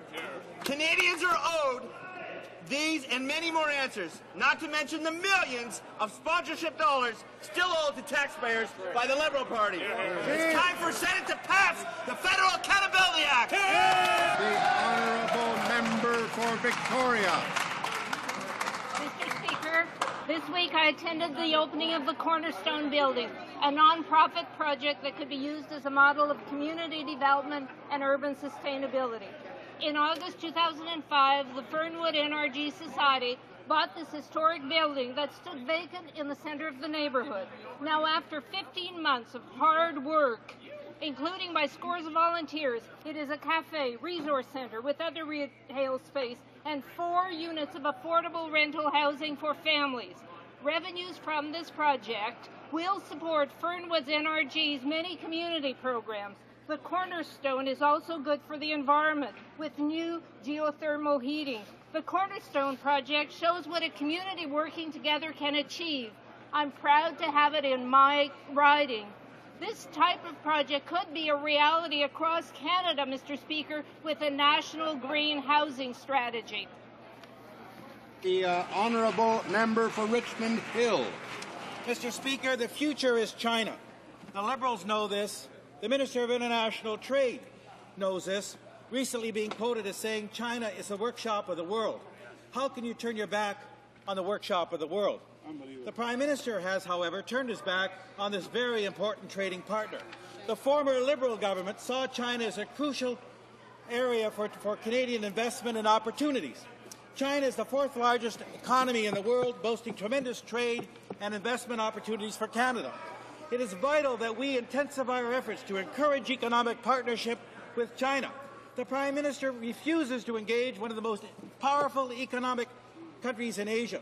These actions have been duly noted by the Chinese government and recently shut down negotiations to grant Canada approved destination status, effectively killing a multi-million-dollar opportunity to promote Canada as a destination for Chinese tourists. If we do not step up and demonstrate to the Chinese the importance of Canada and relationship, we will not succeed. L'honorable député. The honourable member for Compton-Stanstead. Mr. Speaker, the people of the Eastern Townships are generous and stand together. This is what we conclude when we see the record donations of some $330,000 for the Maison des Jardins concept. The concept started modestly. However, ticket sales to perhaps win the famous Maison des Jardins have become a habit. Almost all the profit from ticket sales has gone to various health foundations and health centers in the region. Thus, the more people buy tickets, the more centers can have a substantial income to offer better health services. On behalf of the Bloc Québécois, I would like to congratulate the organizers for their initiative, and I particularly want to thank the people of the Eastern Townships for their record participation. The honourable member for Ottawa-Vanier.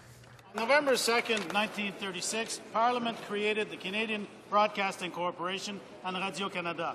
La Société Radio-Canada. The SRC and the CBC has since become, is celebrating today its 70th anniversary and has since become a completely Canadian institution. National television networks, 4 national radio services, 2 cable news services, a northern service broadcasting in English, French, and 8 Aboriginal languages, Radio-Canada International broadcasting in 9 languages, CBC.ca and RadioCanada.ca, visited by 2 million users monthly, and a number of other initiatives. But, Mr. Speaker, what's much more important, as all Canadian knows, CBC Radio-Canada is much more than the sum of its parts. Radio-Canada se veut le It is the reflection of who we are. It is our source of information and entertainment, and it is our social conscience. Thank you to the creators, the artists, the technicians, the journalists, the administrators, and the visionaries who have made and continue to make this great institution. The honourable member for Louis-Hébert, Mr. Speaker. During the Environment Committee meeting this morning, our government won a victory for the environment, despite the fact that the Liberals and the Bloc members tried to block a motion that we add working sessions to improve the bill on the environment. For those who aren't aware of the fact, it is legislation that deals with hazardous materials, and we are limiting them and their use in Canada. The committee wants to ensure the safety of Canadians and has done so for some time. Every day, the Liberal Party and the Bloc Québécois have been rending their shirts and have been weeping and wailing. They are the Batman and Robins of the environment. But when it comes to acting tangibly, they're nowhere to be found. Questions orales, oral questions. The Honourable, the Leader of the Opposition. Mr. Speaker, Canadians cannot believe their ears. They have been tricked by this Prime Minister. He knows very well that his irresponsible actions are hurting average Canadians. Will the Prime Minister apologize to Canadians before his broken promise during the election campaign? Because all Canadians are suffering. They have seen their savings evaporate because they believed what the Prime Minister said. The Right Honourable Prime Minister. Mr. Speaker, the Government of Canada responded to changes in the market. Those changes meant that major corporations in Canada would not be paying any taxes, and individuals would pay more taxes, which was unacceptable to this government. Our decision was supported by the Quebec Finance Minister, and this is a Liberal government which is in office there. So I do not understand why the Liberal Party of Canada feels that zero taxation for major corporations is appropriate, and why they are opposed to cutting taxes for seniors. Prime Minister can do all he likes to try and turn this into something about corporations. This isn't about corporations. It's about Canadians from all walks of life who've lost their savings, Mr. Speaker. Tell that story, Mr. Speaker, to Canadians sitting around the dinner table tonight, saying with their head in their hands, saying, "What do we do now?" It's about Canadians on Main Street who feel cheated. The Prime Minister is the author of their misfortune, yet he refuses to admit it. It's him that lured Canadians into investing in his promise. It wasn't the big corporations, it was the average person that was lured in, Mr. Speaker. Will the Prime Minister at least admit that he misled Canadians and offer them an apology? The Right Honourable the Prime Minister. Well, once again, Mr. Speaker, everyone in this country knows that in the last few months what we have seen is the beginning of the conversion of major corporations to income trusts, which would have resulted in them paying no taxes whatsoever, which would have shifted the tax burden to ordinary Canadians. Mr. Speaker, that is not fair. That is not what this government promised. This government is determined to have a fair system of taxation, and I think the Liberal Party can explain in the next election why it believes corporations shouldn't pay any tax in this country. The Honourable the Leader of the Opposition. Well, Mr. Speaker, as I said, tell that to the average person who's seen their savings wiped out in a single night. We hear a lot from this party about accountability, Mr. Speaker. But who over there is accountable to average Canadians who lost their money because of this Conservative double-crossing? Since the last election, many Canadians put their money into income trusts precisely because the Prime Minister told them to do it, and he told them he'd protect them. Now, how does the Prime Minister explain his duplicity to those Canadians who believed in him and have seen their money go up in smoke because he is now willing to be accountable to them, Mr. Speaker? The Right Honourable the Prime Minister. Well, Mr. Speaker, if the Liberal Party had its way and corporate Canada paid no tax whatsoever, all of the tax burden would shift to ordinary people and to senior citizens. That is why this government has acted. This government has given a 4-year window before these changes take effect so that people can make adjustments, and this government has given immediate tax reduction to senior citizens, through income splitting of pensions and through a raised age credit. And Canadians will be wondering why the party opposite opposes tax cuts for senior citizens. The honourable member. The honourable member for Westmount-Ville-Marie. Mr. Speaker, the circumstances right now are no different than they were a year ago. The only thing that has changed is the promise made by the Prime Minister. He said that he was in favor of income trust, but now he's surprised that corporations use them. Why does the minister not have the courage to tell Canadians, and it is easy to do, I made a promise, I broke my promise, I apologize? The Right Honourable Prime Minister. Once again, Mr. Speaker, this government is not apologizing for protecting the interests of individuals, for having a tax system where corporations pay their fair share. This is why the Liberal government in Quebec supports us in this, and it is incredible that the Liberal Party of Canada feels that major corporations in Canada should not pay any taxes. The honourable member for Westmount-Ville-Marie. Mr. Speaker, I think that it is very disappointing that our Prime Minister is not even able to say to Canadians, I am sorry. I made a promise, circumstances have changed, and therefore I broke my promise. Why is it so difficult for him to admit this simple fact to the citizens of Canada? The Honourable Minister of Finance. The party opposite seems incapable of handling this file. They had no plan for the file. Their critics said they had no position on the file, and then when they addressed it last year, they bungled it.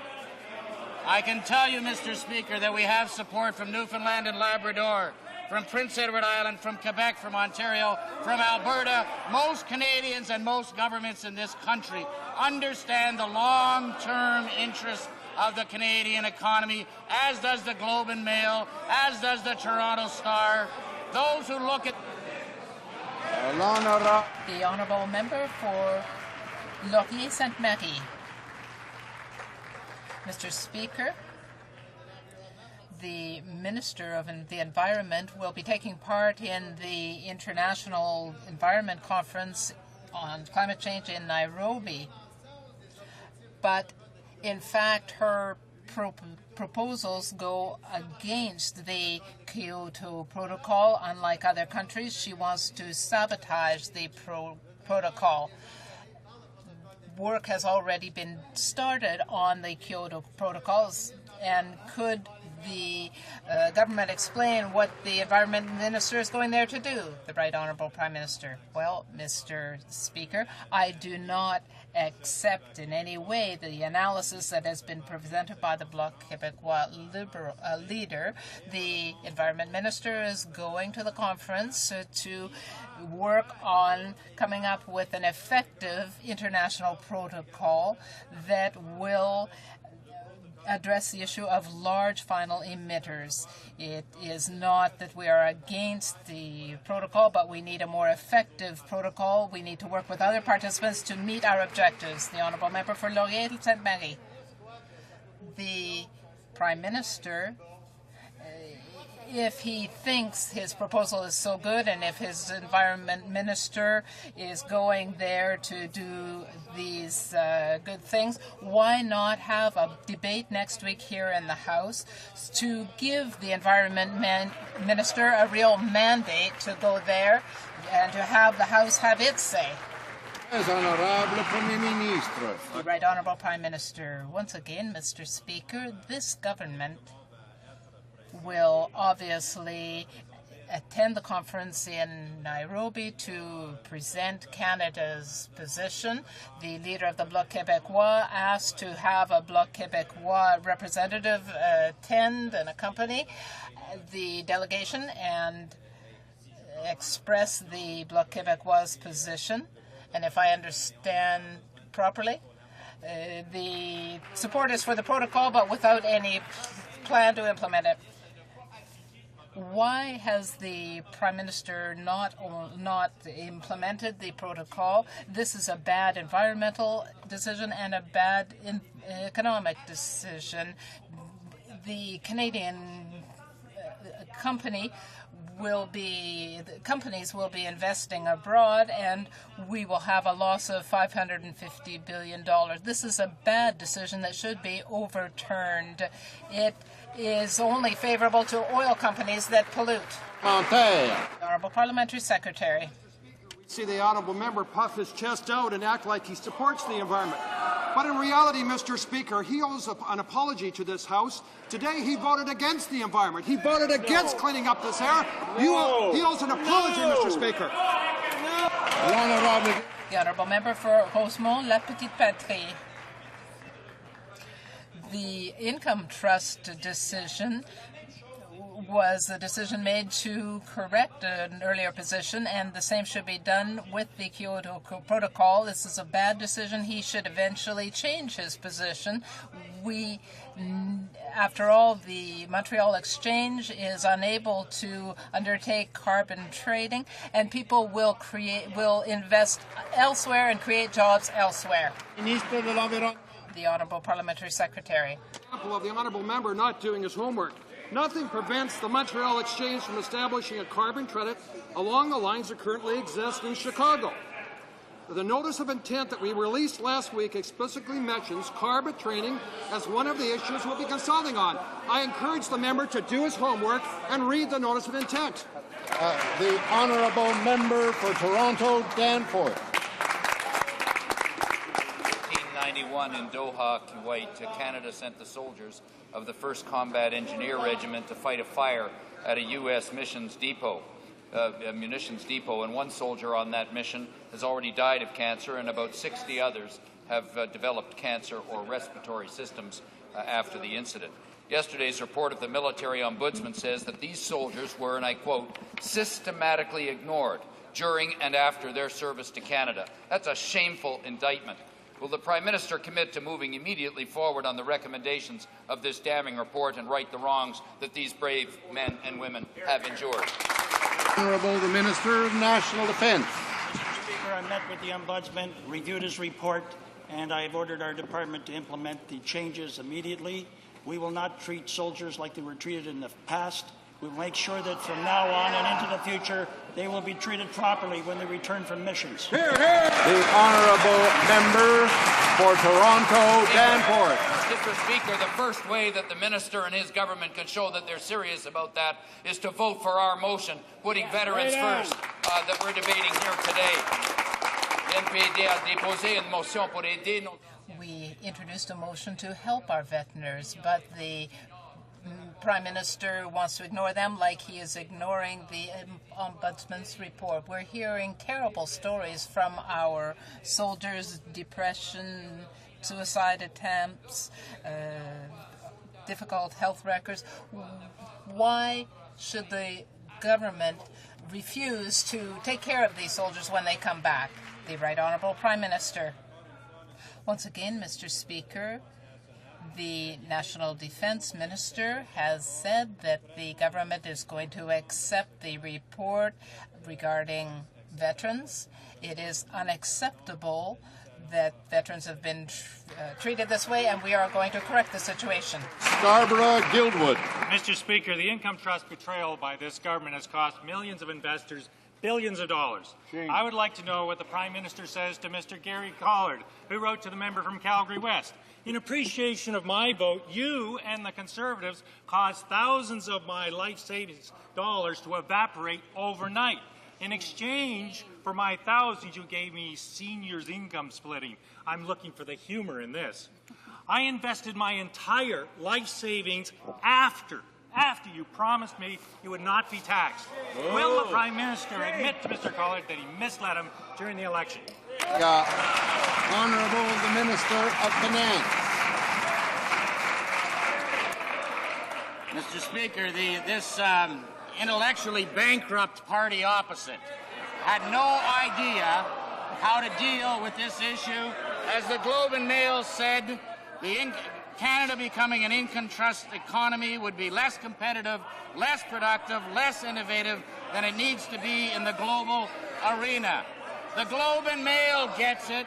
The members opposite don't get it. Not only didn't they get it, they don't get it now. They bungled it last year. We've done what's fair for Canadians. They think the phone companies shouldn't pay taxes. We do. Honourable member for Scarborough-Guildwood. Order.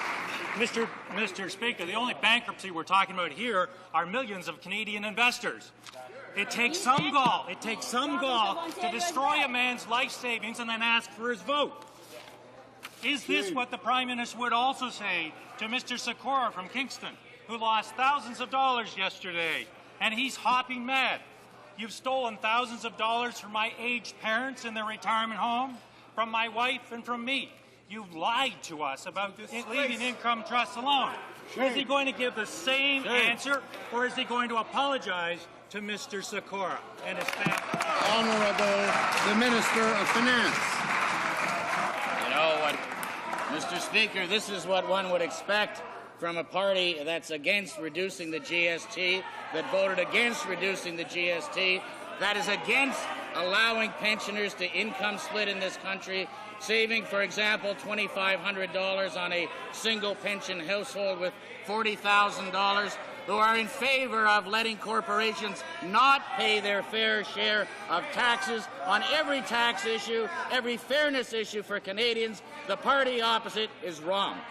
The Honourable Member for Outremont. Thank you, Mr. Speaker. Yesterday, when millions of seniors were watching their life savings evaporate because of the Prime Minister's broken promise, the unelected minister, Michael Fortier, said that small investors should just take a Valium. Will the Prime Minister apologize to Canadians on behalf of his arrogant and insensitive minister? The Honourable Minister of Finance. Simply referring, Mr. Speaker, to the markets and the fact that there was some volatility in the markets yesterday that was to be expected. And the realistic view, which many people on Bay Street and on St. James Street in Montreal expressed, is that one should take time, one should look at the fact that there's a 4-year grandparenting of the changes with respect to income trusts, that people should have perspective with respect to all of the changes that were made, announced on Tuesday. The Honourable Member for Outremont. Accept the fact that his unelected, millionaire, arrogant Minister of Public Works tells Canadians that are worried to take a Valium. How can the Prime Minister continue to protect his millionaire buddy? The Honourable Minister of Finance.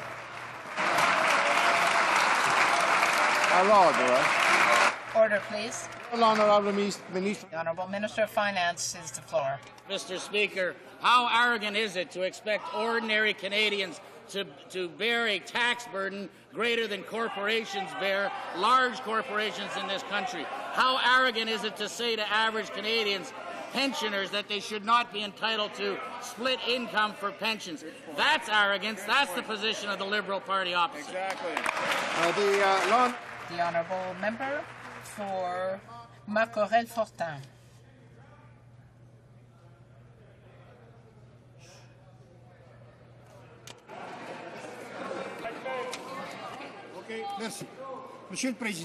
Mr. Speaker, in the Dawson College tragedy, there was an internet blog entry that showed that the person who committed this crime was intending to do this.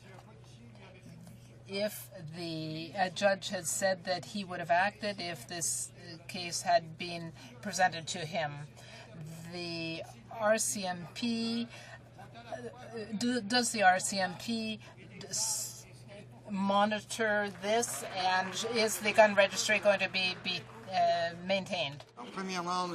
To begin with, Mr. Speaker, this was under the jurisdiction of the Quebec Police Force, the Sûreté du Québec, and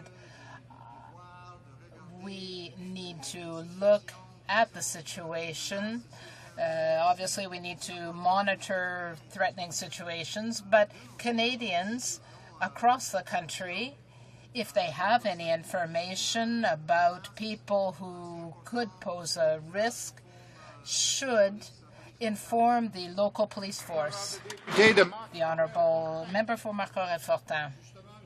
Well, Mr. Speaker, I think that we can find some common ground. Obviously, police looking at the internet are like someone looking for a needle in a haystack, but there are child pornography sites, and it has been possible to find pedophiles this way.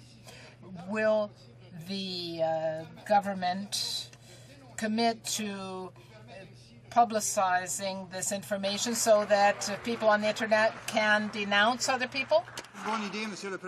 Well, Mr. Speaker, I can tell you that the RCMP Center has a site where it can follow people involved in child pornography. And something else that can help us is if the Liberal members will make up their minds to support the bill to raise the age of protection from 14 to 16 years of age. Quebec. The Honourable Member for Quebec. Mr. Speaker, on July 25th, the Prime Minister announced with great pomp and circumstance that all Hep C victims would be given financial assistance. But 5 months later, they have still received nothing. He said this would happen within 3 months. Can he make a commitment to provide assistance on an interim basis immediately to these victims until the final details are resolved? The Hep C Victims Coalition is asking for this. The Honourable Minister of Health. As you know, the Prime Minister announced an historic compensation package for victims of Hep C. There was, at the time of that announcement, a whole schedule that has to be enjoined. There has to be a final settlement, which I understand is in train. Then there has to be a court proceeding or a series of court proceedings where that final settlement is approved, and we are on track with the Prime Minister's promise in 2007 to have the money in the hands of these victims, Mr. Speaker. The Honourable Member for Laval. Mr. Speaker, the National Security, Homeland Security Department in the United States has decided to confiscate internet pharmaceutical problems coming into the U.S., but this is likely to increase the price of drugs in Canada. Can the minister explain to his American counterpart that Canada cannot provide the drugs that Americans need? The Honourable Minister of Health. Mr. Speaker, in Canada, we have a pricing program that that's the Price Compensation Board. And I would say to the Honourable Member that there is a process for setting price, and there is no connection with the prices in our country. For Oakville. Mr. Speaker, the Conservative election platform made a specific promise to seniors to preserve income trusts by not imposing any new taxes on them. And the Prime Minister went further. When he came to Oakville, he promised my constituents face to face that a Conservative government would, and I quote, not monkey around with their income trusts. Now he's denying those promises. He has cost many Canadians tens of thousands of dollars and put their futures in jeopardy. Will the Prime Minister now admit he broke his promise? The Honourable the Minister of Finance. commitment, Mr. Speaker, of course, was to support security, financial security for seniors in Canada. And what we saw this year is an acceleration of the creation of income trusts, more than $70 billion worth of income trusts announced this year only. And not only did we have this acceleration of income trusts, Mr. Speaker, we also had the reality that income trusts were entering into active areas of business requiring investments in technology, machinery, and equipment, particularly in the telecommunications sector. This presented a clear and present danger to the health of the Canadian economy. The honourable member for Oakville. Mr. Speaker, the Prime Minister promised he would not do this. He can't seem to apologize for breaking his word. Canadians have learned this is a government that can't apologize even when it's wrong. This was a bait-and-switch scheme on Canadians who invested their hard-earned money based on the Prime Minister's own words. This is no time for monkey business, Mr. Speaker. Does the Prime Minister still deny that he made a pledge to Canadians that he would not impose a new tax on income trusts? Honourable the Minister of Finance. The platform, Mr. Speaker, certainly pledged income security for seniors, and there's a major tax change that was announced on Tuesday. I know the Liberal Party is opposed to pension splitting for seniors in Canada. I know that is the position of that particular political party. We recognize that this is a major change in tax policy, Mr. Speaker, that is vitally important for seniors, for pensioners in Canada who have sought this tax change for many, many years. This is a tax change that was recommended more than 40 years ago. This government listened to pensioners in Canada, have responded with a major change in tax policy. The honourable member for Notre-Dame-de-Grâce-Lachine. Mr. Speaker, yesterday the Minister of Public Security claimed that he agreed in principle with the comments made by Mr. Harim, a student who was a victim from the shootout at Dawson College. But today the same minister says that he will dismantle the firearms registry. So I would ask once again of the minister to answer the question put by Hyder. Why abolish a firearm registry that's proven itself and it costs almost nothing to maintain now and could save lives? The Honourable Minister of Public Security. We've done a couple of things here. First of all, in attempting to contact the gentleman mentioned, looking forward to sitting down with him. I believe he's, having gone through this tragedy, that he has some particular insights which may be helpful to us. His press secretary informed me that he'll be busy on Monday when I propose to go to Montreal, but I'd certainly find another time. And I do agree in principle, as all Canadians do, Mr. Speaker, we want a firearm system that is effective at reducing criminal activity with firearms, and we aim to get that, Mr. Speaker. The honourable member for Notre-Dame-de-Grâce-Lachine. Also in contact with Haider and with his press secretary. And I will keep asking the same question until Haider Kadim gets an answer. He's the college shooting victim who challenged this government to answer a simple question. And here it is for the third time to the Prime Minister through you, Mr. Speaker. Mr. Kadim asks, why does this government insist on dismantling a gun registry proven to have saved lives and which now costs next to nothing to maintain? The Honourable the Minister of Public Safety. I don't think for a minute my colleague opposite is intentionally trying to mislead Canadians, but she should be clear, the gun registry is not being dismantled. Mr. Speaker, if you want to own or purchase a firearm in this country, you have to have a license for that. If you want to own or acquire a firearm that is restricted in any way, you also have to have an added license for that, and that registry is being maintained. There's one portion of the registry, Mr. Speaker, that has proven to be a waste of money, and the Auditor General says the data isn't good. That's to do with long arms that in 2003 were only responsible for 0.5% of homicides, Mr. Speaker. We want to go against... The honourable member for Lévis-Belchesse.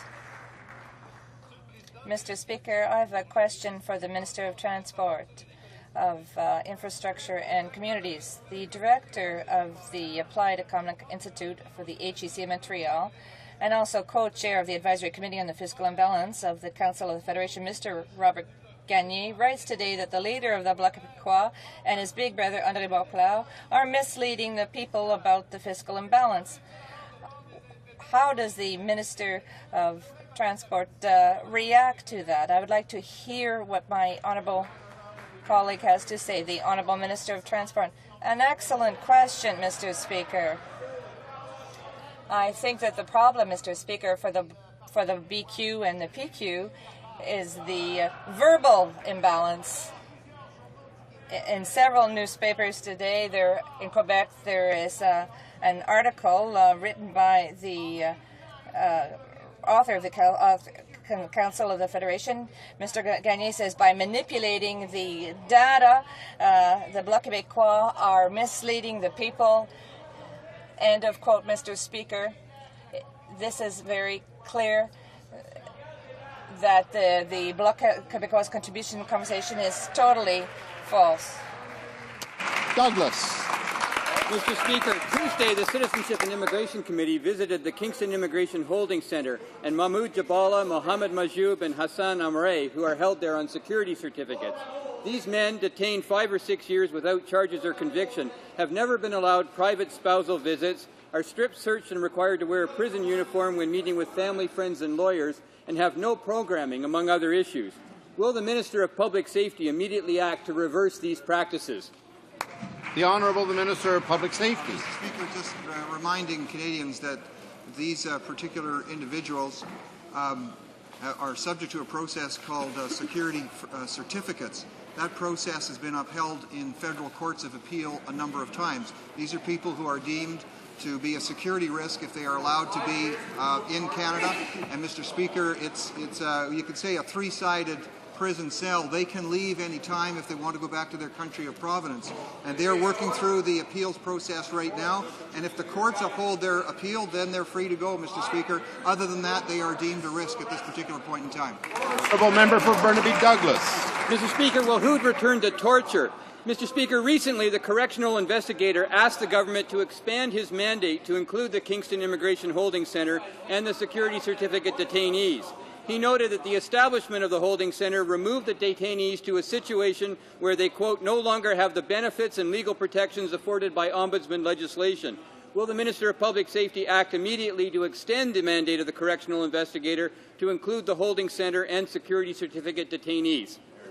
The Honourable the Minister of Public Safety. Mr. Speaker, one of the reasons that those 5 individuals are in a facility of their own, $3.2 million to construct, constructed by the former Liberals, but it's so that they're not in the rest of the population, Mr. Speaker. They are unique individuals, and they're there for a unique purpose that has been upheld by the Federal Court of Appeal. And others, Mr. Speaker, who are concerned about rights and are concerned about treatment of inmates have viewed that facility and have said that it's a good and a more than adequate facility, and it will continue to remain so, Mr. Speaker. Honourable Member for Labrador. Mr. Speaker, the Minister for anything but Caledonia and Saskatchewan likes to travel more than he likes filing expense reports. On June the 26th, he flew from Washington to Toronto. He then hailed an empty Challenger from Ottawa, which the Prime Minister's Parliamentary Secretary tells us costs $11,000 an hour, to fetch him in Toronto, when there are commercial flights between the two cities every hour. Can the Minister explain why he ordered an empty Challenger to fly him one way from Toronto to Ottawa, instead of taking one of the many commercial flights that were available to him? Honourable the Government House Leader. Mr. Speaker, the Honourable Member has his facts completely wrong. The Minister, in fact, was stranded at Toronto's Pearson International Airport on June 27th at 1 a.m. with no commercial flights available because of cancellations. He took a Challenger to Ottawa and arrived at 2 a.m. He was in time for the cabinet meetings that began at 7:30 a.m. on the same day, and later that day he needed a Challenger to get to Washington to make a speech by 5 p.m. the same day. Mr. Speaker, I know this will make the honourable member happy. This government has used the Challenger half the frequency of the previous government. The Honourable Member for Labrador. Order. Mr. Speaker, to use only half the time, and they haven't been there for a quarter of the time that we were in office. It gets worse, Mr. Speaker. After his meeting the next day, he took another flying limousine back to Washington, even though there are at least 4 direct non-stop flights from Ottawa to Washington every day. And on top of this, his expense report doesn't list his use of the government jet. Staffers take unaccompanied joyrides to Washington. Conservatives get freebie flights to cocktail parties and subsidised trips to hockey games. When will the government and this minister start following the rules and list the full cost of these joyrides and which department pays? Honourable the Government House Leader. Mr. Speaker, you would have thought the honourable member, after getting his facts wrong on the first question, wouldn't have asked the second question. In any case, Mr. Speaker, I'll point out again that it was necessary for the minister to take the Challenger to get to Washington. There were no commercial flights available that were going to get him there on time. And again, let's all celebrate the fact that the Challenger is being used half the time it was under his government. Honourable member for Malpeque. The minister's discredited task force has failed by every measure, Mr. Speaker, except that it will give corporate U.S. grain sector what it wants: more economic power at our farmers' expense. Look at the report. Not a single reference to gains for farmers, absolutely none. How can the minister defend an action that has its strongest support in the U.S.? Popping champagne in U.S. boardrooms, heartbreak for Canadian farm families. Does the Prime Minister just not care about Canadian farmers? The Honourable the Minister of Agriculture and Agri-Food. We campaigned during the election, during the past election campaign, on behalf of farmers who wanted marketing choice. Mr. Speaker, they wanted a strong, independent, voluntary Canadian Wheat Board in a marketing choice world. Mr. Speaker, and after we had this task force report, it delivered a very good report on how that transition might take place. Our first recommendation, Mr. Speaker, was to move on barley. Mr. Speaker, we're going to have a plebiscite on barley in the new year. The member for Malpeque. The only farmers this minister is listening to live in North Dakota, Kansas, and Nebraska. But in giving the United States its way, the minister's undemocratic acts are getting worse. Now he's initiating a Stalinist purge, firing a pro-board director and inserting an anti-wheat board activist. How can he expect such a director to act in good faith with a view to the best interests of the corporation and farmers? Or is he just attempting to destroy the board from the inside? The Honourable the Minister of Agriculture and Agri-Food. I guess the real question is, after days and days, you wouldn't wait for the task force report, but once, Mr. Speaker, it came, it delivered the goods, Mr. Speaker, and for days the member opposite said, please give us a plebiscite for the farmers of Western Canada. Mr. Speaker, we're not only going to represent the farmers, representing them from coast to coast, Mr. Speaker, we're going to have a plebiscite, which that member asked for. Why doesn't he get on board and listen to the farmers for a change?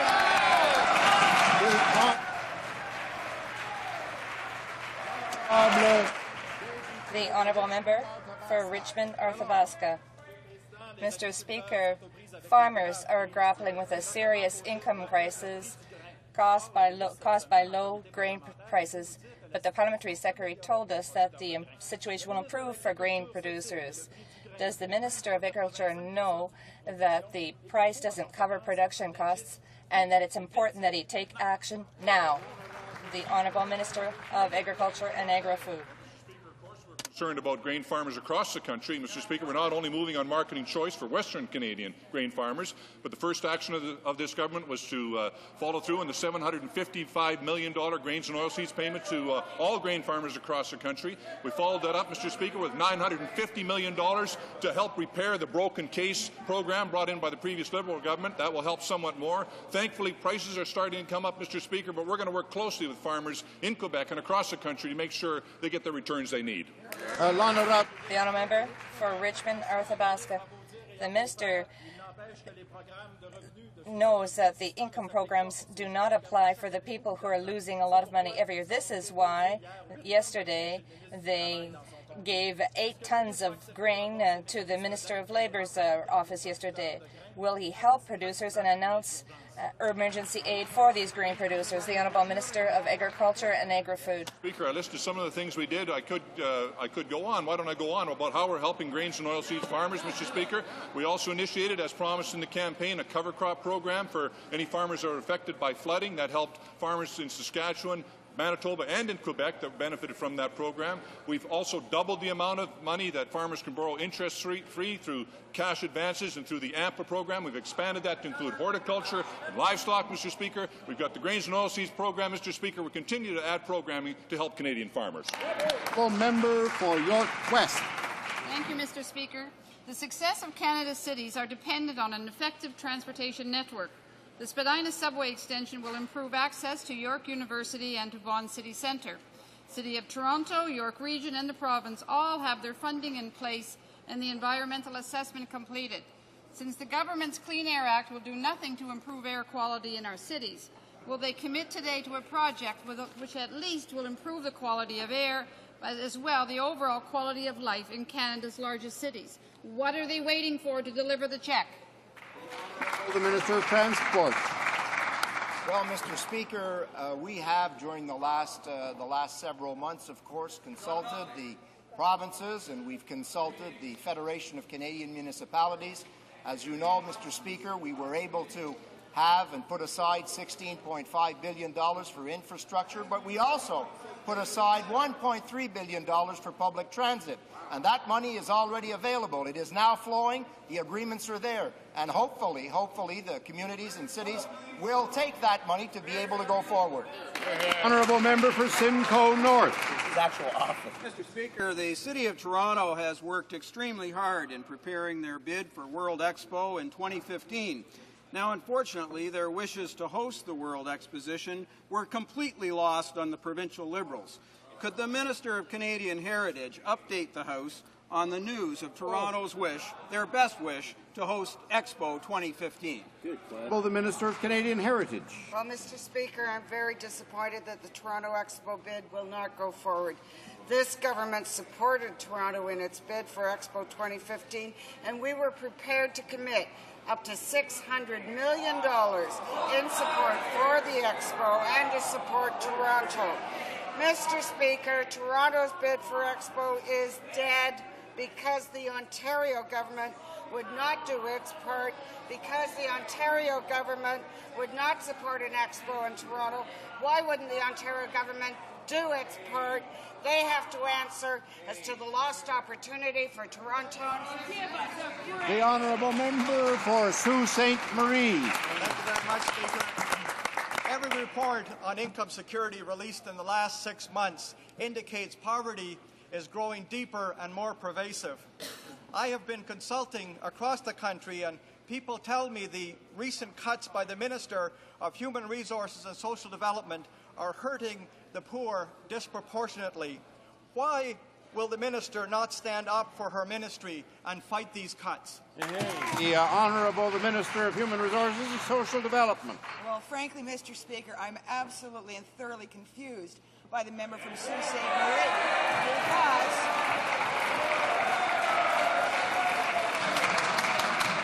because the Minister of Human Resources and Social Development has the floor for an answer. Mr. Speaker, the honourable member is complaining about cuts to programs, and yet he himself just tabled a motion to take $2 million of spending out of social development. Why is that, Mr. Speaker? Honourable Member for Sault Ste. Marie. Well, Mr. Speaker, not only is she confused, but she's wrong. It doesn't matter how the minister spins this. Her ministry took the largest hit, and it is driving poverty through the permafrost. Homelessness in Canada's most prosperous cities, Victoria, Calgary, and Toronto, is growing at an alarming rate. I'm going to Calgary and Saskatoon next week to meet with the homeless, people who work with the homeless, people working to eradicate poverty. Will the minister join me and see for herself? The Minister of Human Resources and Social Development. Mr. Speaker, I'd still like to know why that member tabled a motion asking for $2 million to be cut from social development spending. Halifax West.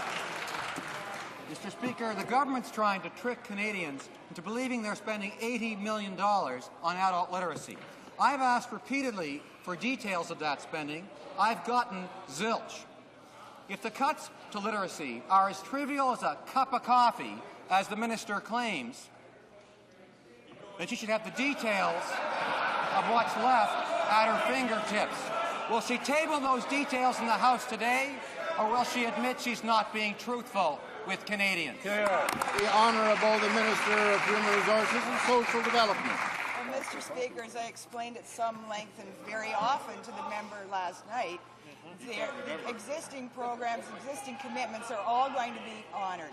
It's going forward that we're going to realize savings for Canadians by focusing on programs that deliver measurable results in helping people learn the literacy and numeracy skills. Exactly. Honourable Member for Renfrew, Nipissing, Pembroke. Mr. Speaker, it's bad enough that the Ontario Liberals are charging soldiers and RCMP members health premiums when their coverage is already paid for by the federal government. Now they want to have retired federal public servants who have served their country so well excluded from the drug plan for seniors. Can the President of the Treasury Board tell us how he is fighting on behalf of retired federal public servants in Ontario to ensure they're treated fairly? Honourable the President of the Treasury Board. I want to say to the member for Renfrew County, that's the best question I've seen all day. I am like the member from Renfrew County. I'm tremendously concerned about the two-class of citizens that is being introduced by the provincial government in the province of Ontario. Those seniors who served our country in the public service, in the RCMP, and in the armed forces are being cut off their medical drug program that they've spent their entire life paying for, Mr. Speaker. Why do the Ontario Liberals believe in a two-tiered health care plan for our seniors? I'm going to work with the Ontario government. The Honourable Member for Halton. Speaker, the Finance Minister did the right thing this week by realizing that retired couples should be able to split their income for tax purposes.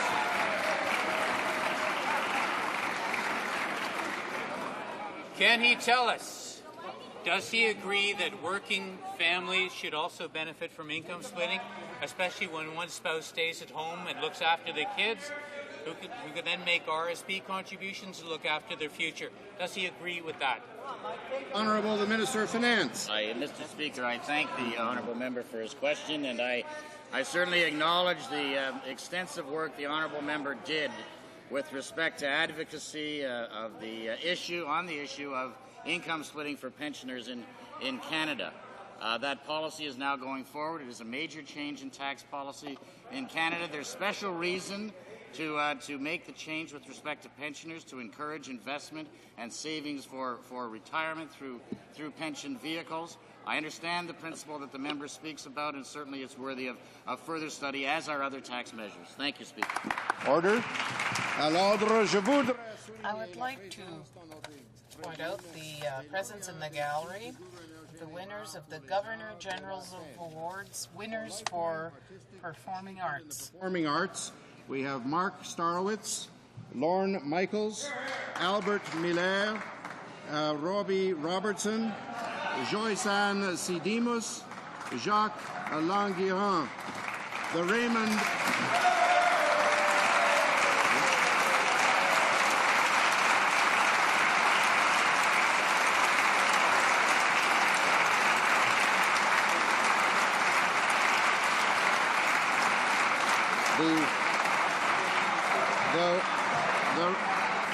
the Raymond John Natition Award for Volunteerism in the Performing Arts, Georges and Sharif Leoun.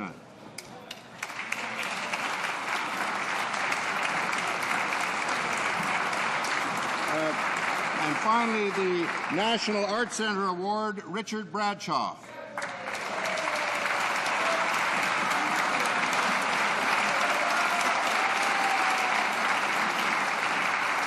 I invite all honourable members to meet the recipients at a reception a little later this afternoon in room 216. On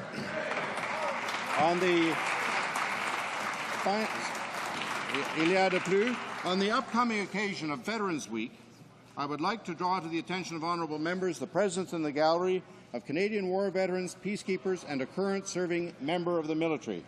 First, John Newell and Elsa Lessard, World War II veterans.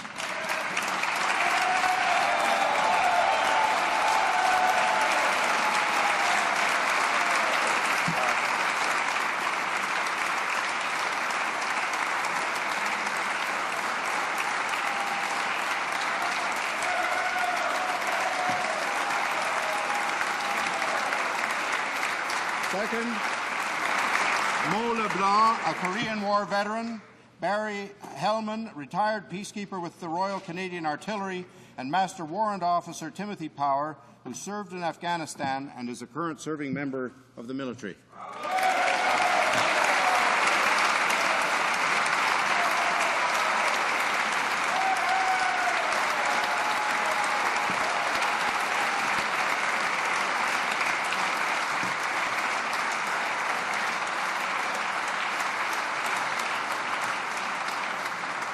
Statements by ministers. The Honourable, the Minister of Veterans Affairs.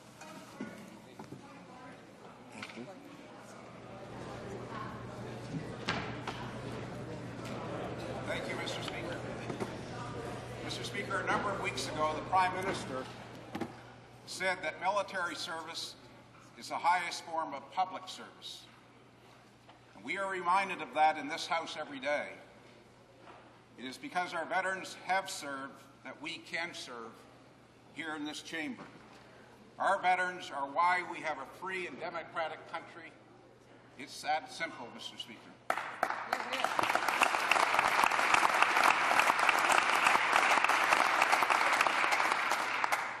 We are the direct beneficiaries of their great sacrifices and achievements. And it's why I feel honored and humbled to rise in this House on the eve of Veterans Week. Our men and women in uniform forged this nation's identity on the distant battlefields of the past century. In the two great wars, in the Korean War, in military operations, and on peacekeeping missions around the world, our soldiers have made Canada proud. They made us proud. No one in this House needs to be convinced about that, about the honour and accomplishments of our veterans and their modern-day colleagues. When you look around this House, you see the poppies proudly on display. Our veterans unite us as few things can. Regardless of our political stripes or where we come from, I believe we all agree that our men and women in uniform are the best in the world.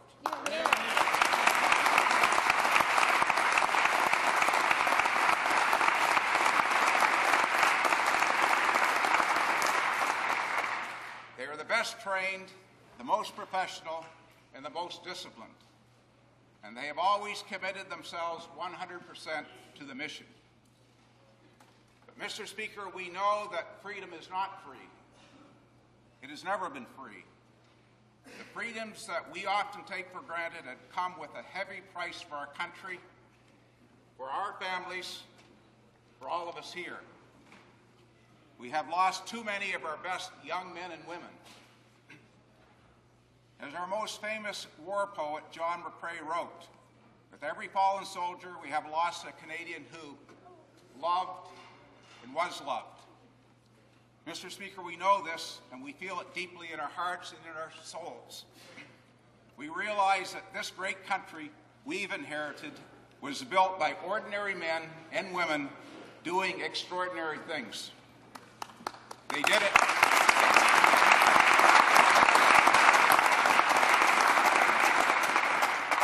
Mr. Speaker, they did it for their country. They did it for each other, and they did it for you and me. And of course, more than anything, they did it at a great sacrifice to themselves. We understand this. We understand that our veterans willingly stood in the face of oppression and tyranny to protect the values that all Canadians still cherish: freedom, democracy, the rule of law. And that's what we must never forget, and we must remain committed to sharing this legacy with future generations. It is this torch of remembrance that we raise so proudly each Veterans Week. This year, the theme could not be more fitting: share the story. Not only are we encouraging our veterans to share their stories, we are urging Canadians in every region of this country, to take the time to listen. Mr. Speaker, as you know, there are many stories to be told, and there are many more that have gone untold, one for each of our honored veterans. I'd like to share with you, Mr. Speaker, in this House, one of those stories, one of those untold stories. This past summer, while standing on the shores of Normandy with my eldest son, he began telling me about his grandfather's experience, my father-in-law's experience, during D-Day, during that landing 50 years ago. Mr. Speaker, I stood there fascinated as I listened to my son.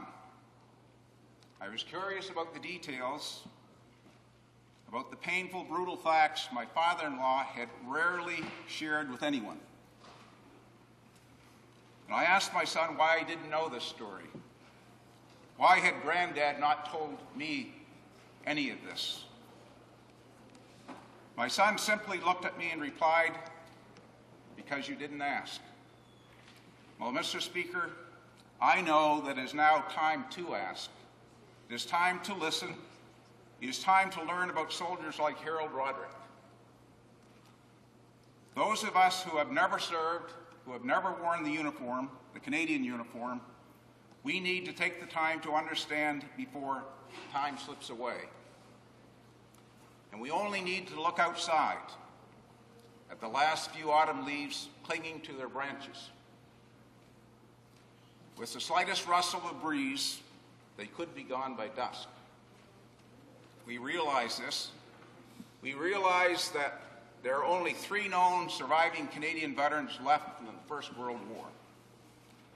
We need to learn more about their stories, the stories of these remarkable men, all of them now well past 100 years of age. I have the privilege, Mr. Speaker, to meet them, and they are as dedicated to Canada today as they were when they wore the uniform. They are also our last living links to our greatest generation, and we can't allow their stories to be lost in history or to go untold. Otherwise, you can only guess at what our veterans have endured for us and what they have achieved for you and for me. We can only wonder at the emotions captured in those grainy old films, those black and white pictures, and those scenes of Canadian soldiers marching down our main streets or waving goodbye from ships pulling out to sea. And we've seen the photographs of soldiers in the departing troop trains. Their faces through the train windows are a mixture of sadness and excitement. Their arms reaching out for one last touch of a loved one. And sadly, for many, it would be the final touch. Those images, those lives still touch us today. And we cannot bear witness to any of these individual stories without asking ourselves if you and I, would have responded the way our veterans did. If we had walked in their shoes, would we have had their courage? Where did they find the strength to leave behind their loved ones and their own dreams and walk straight into harm's way? And as we seek the answers to these difficult questions, we must also pause to think about our men and women in uniform today. Brave Canadians, still serving around the world in such troubled spots as Afghanistan. They, as those that came before them, know the threats we face today. They know that they are real, and they know that the cause is just. And as in those decades gone by, our men and women in uniform should know they have earned the thanks and they have earned the praise of a grateful nation, today, forever.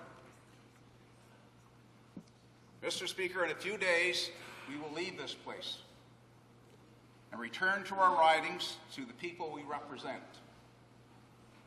There we will gather in our largest cities and our smallest villages, side by side, to lay wreaths and to remember. And in those moments of deep silence, we will renew our pledge to honor always the men and women who have given us so much and who have given us their very best, lest we forget. Thank you very much, Mr. Speaker.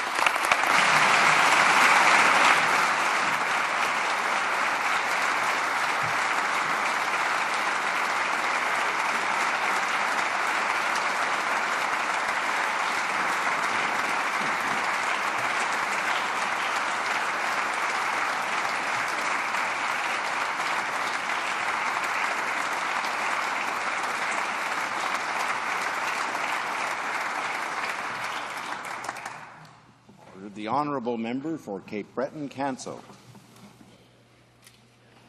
Mr. Speaker, I rise today on behalf of Liberal members in the House and our constituents to pay tribute to all Canadian veterans, the men and women who have answered the call and served this great country so bravely.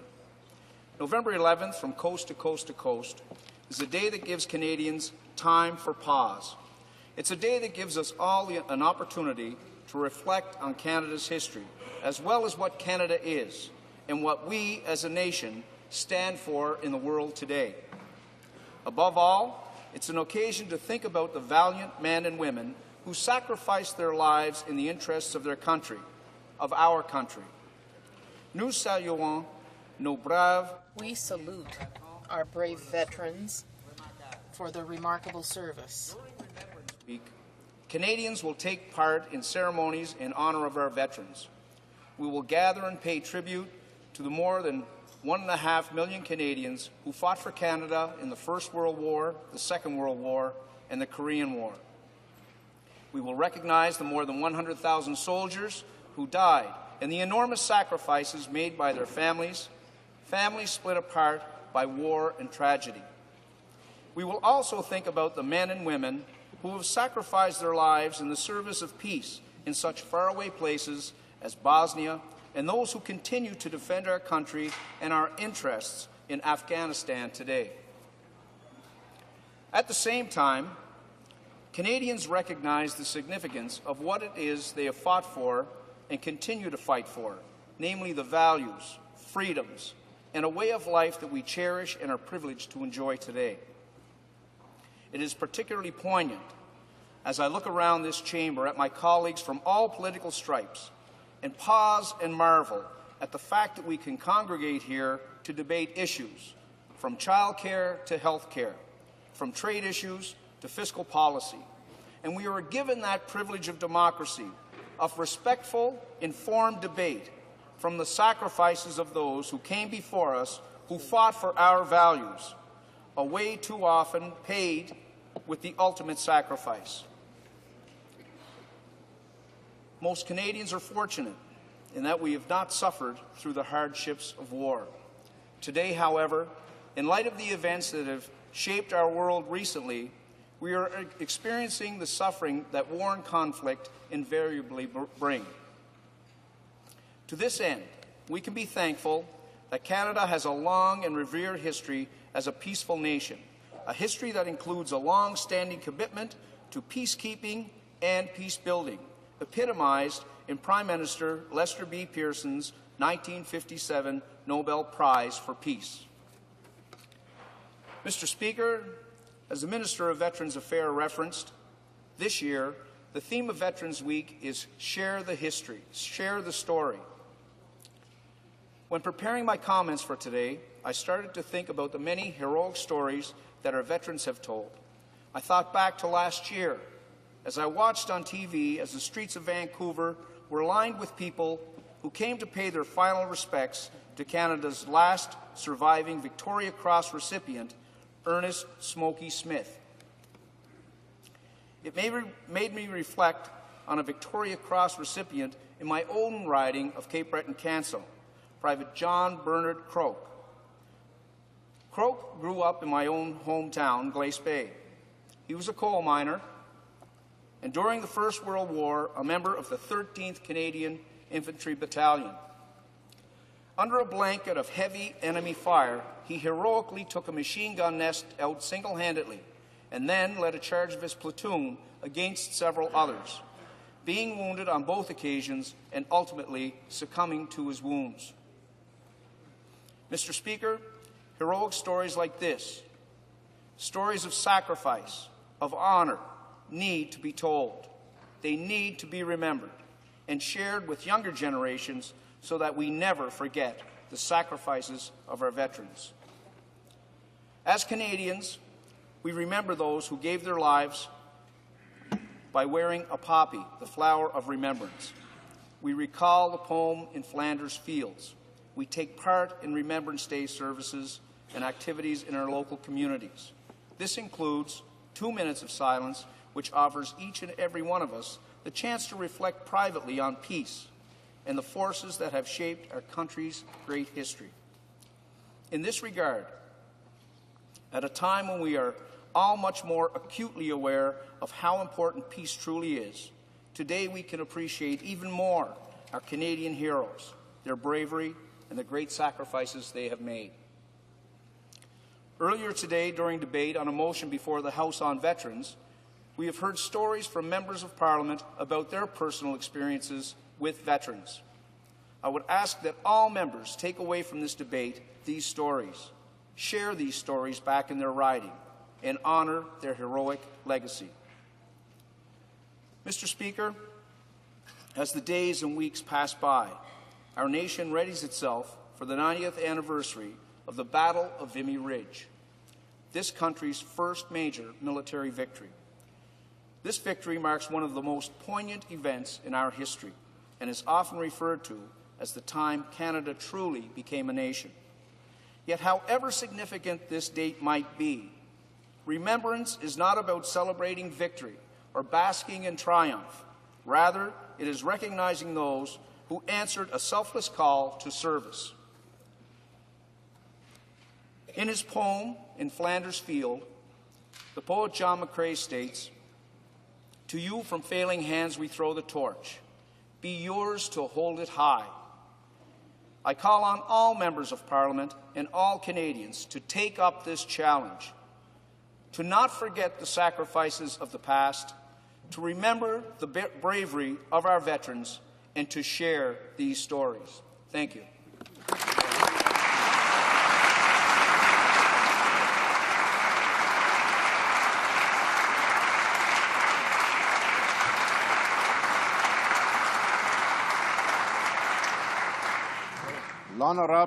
The honourable member for Rivière-des-Mille-Îles.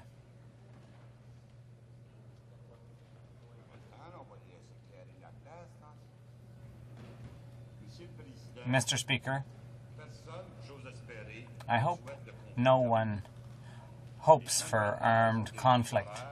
Battlegrounds are scenes of horror where everyone would fear to tread, and yet women and men from Quebec and from this country, year after year, people of courage, go to defend the values and principles we believe in.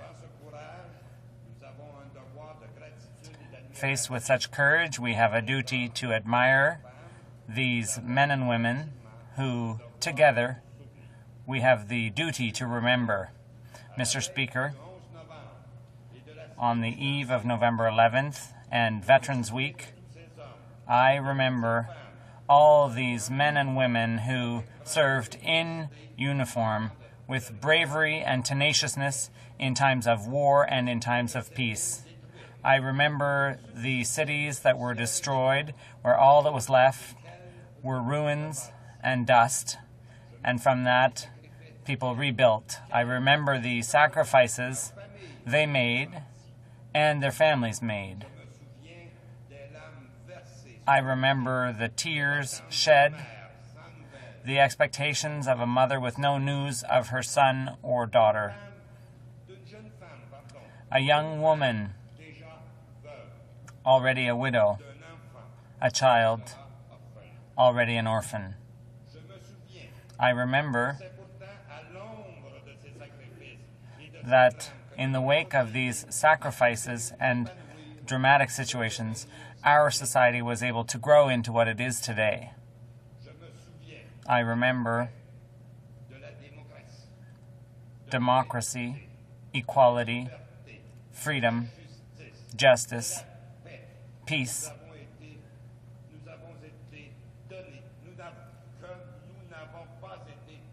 which were not given to us. These ideals had to be earned through work and suffering. I remember that they paid a price, and that price is soldiers and families who paid it, those who fell in combat, and also those who luckily are more numerous who came home. I remember these men and women who risked their lives and too often lost their lives so that we could live a better life. I remember that I have a duty never to forget their courage and their accomplishments. I remember that their sacrifice places a duty on me to convey that memory to my friends, children, and grandchildren. I also remember that I have an obligation to protect and benefit with my modest means from the heritage they left us, heritage of freedom, justice, and democracy. I remember that we owe a huge debt to our veterans, and our only way to pay that debt is never to forget and to perpetuate the memory of them from generation to generation. Mr. Speaker, I remember.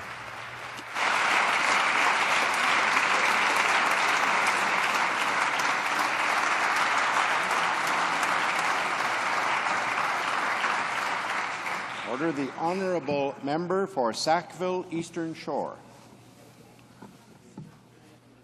Thank you very much, Mr. Speaker. It's indeed an honour on behalf of our leader and our party of New Democrats across the country to join with parliamentarians of all parties to pay homage and respect to our most valued of Canadians, those of our war veterans and those who currently serve in our armed forces. It is indeed an honour to be in the chamber, Mr. Speaker, where we have representatives who represent those brave men and women with us today, and I pay homage and honour and respect and stand in humility before their braveness, Mr. Speaker. Mr. Speaker, as you also know, 60 years ago in Halifax, thousands of war brides came from various countries to come and settle in Canada. And Mr. Speaker, these war brides were the ones who looked after our honoured, brave Canadians. And Mr. Speaker, not many of them are left anymore, but they'll be soon coming back to Halifax to rejoice in the memory of 60 years ago today, Mr. Speaker. And this is what the veterans have done. They were able to bring cultures and people together. They were able to save, to sacrifice everything they've had, Mr. Speaker, so that all of us can live in peace, freedom, and democracy. And, Mr. Speaker, if you want to know a reason why they did so much, I'm an example of that, having been born in Holland, whose parents were liberated by the sacrifices of the people we see before us. And, Mr. Speaker, I see...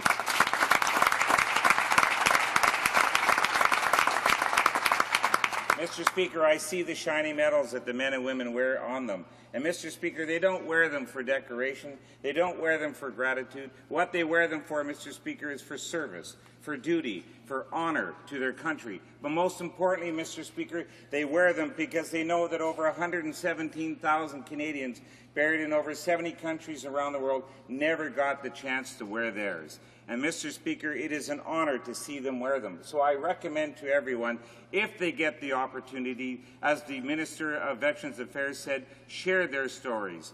Open up to them, shake their hand, give them a hug, sit down, buy them a beverage of any kind that they wish, and they'll enjoy it.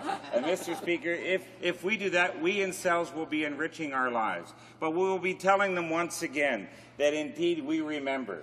We remember the sacrifices and the horrors that they went through. We remember their families who kept the home fires burning back home, who cared for them when they came back. And Mr. Speaker, indeed, Mr. Speaker, if we continue this remembrance, we will then be able to pass on to our children and to their children's children that never again will war inflict our societies. But, Mr. Speaker, if and when it does, we know that there are brave men and women of the Canadian Armed Forces who will stand up to any tyranny that is out there. Because, Mr. Speaker, as my father said when he met a Canadian soldier so many years ago in the Freedom of Holland, he said, "Why did you come over and help us?" And the young Canadian soldier said, "Well, sir, we had a job to do." We know that our current service personnel in Afghanistan are doing their job that they've asked. We know that our service personnel around the world and their families are doing their job for Canada. November 11th, Mr. Speaker, is Remembrance Day. But for the families of Nicola Goddard, Lieutenant Chris Saunders, Nathan Smith, and many, many others who have passed on recently in Afghanistan, their families' Remembrance Day is every day. And, Mr. Speaker, this is something that we should never forget. And remember that Canadians, even today, are honoring the ultimate sacrifice so that you and I can live in peace, freedom, and democracy. And, Mr. Speaker, we should do all we can to ensure that they have everything that they need in order to carry out their duties that they do with such honor, courage, and valor. And in the words of the Royal Canadian Legion, Mr. Speaker, we say very humbly, as the going down of the sun and in the morning, we will remember them. Thank you.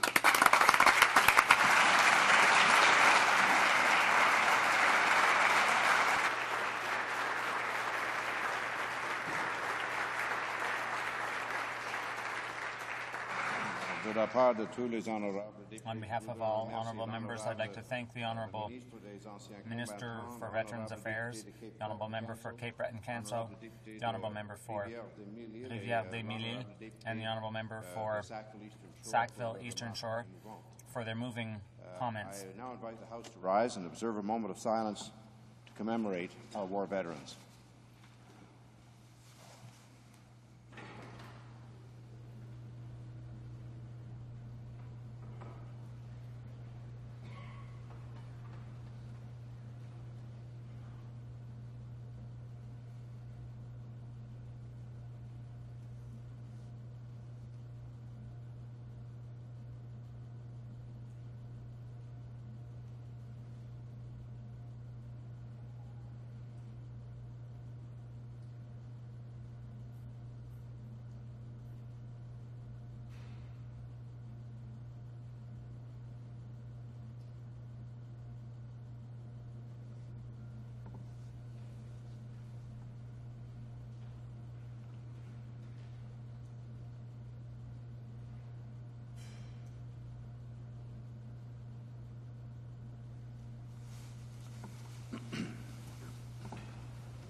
It being Thursday, I believe the Honourable the Chief Opposition Whip has a question. Thank you, Mr. Speaker. Yes, I would like to ask the Government House Leader what House business he is planning for the upcoming week. The Honourable the Government House Leader. Thank you for the question, Mr. Speaker. Today, of course, we will continue with the NDP opposition motion. Tomorrow we should conclude debate on the third reading of Bill C-9, an act to amend the Criminal Code conditional sentencing. Next week we will begin the report stage of Bill C-16, fixed dates for elections, followed by C-26, payday loans, C-6, an act to amend the Aeronautics Act and to make consequential amendments to other acts, C-17, an act to amend the Judges Act and certain other acts in relation to the courts, and then C-27, dangerous offenders. And, Mr. Speaker, I'll continue to consult with the House leaders of other political parties with respect to Bill C-31, the Voter Integrity Bill, and then we may be able to proceed with that as well next week. Mr. Speaker, I have a point of order as well. Government House Leader on a point of order. Thank you, Mr. Speaker. During question period, sometimes emotions run high, and sometimes things that I think are said that are inappropriate. The member for Malpeque, in questioning the Minister of Agriculture, compared the actions of the minister to a Stalinist purge. Mr. Speaker, I think that term is highly inappropriate and very unfortunate. Stalin, Mr. Speaker, you would know, is the greatest mass murderer, perhaps of all time.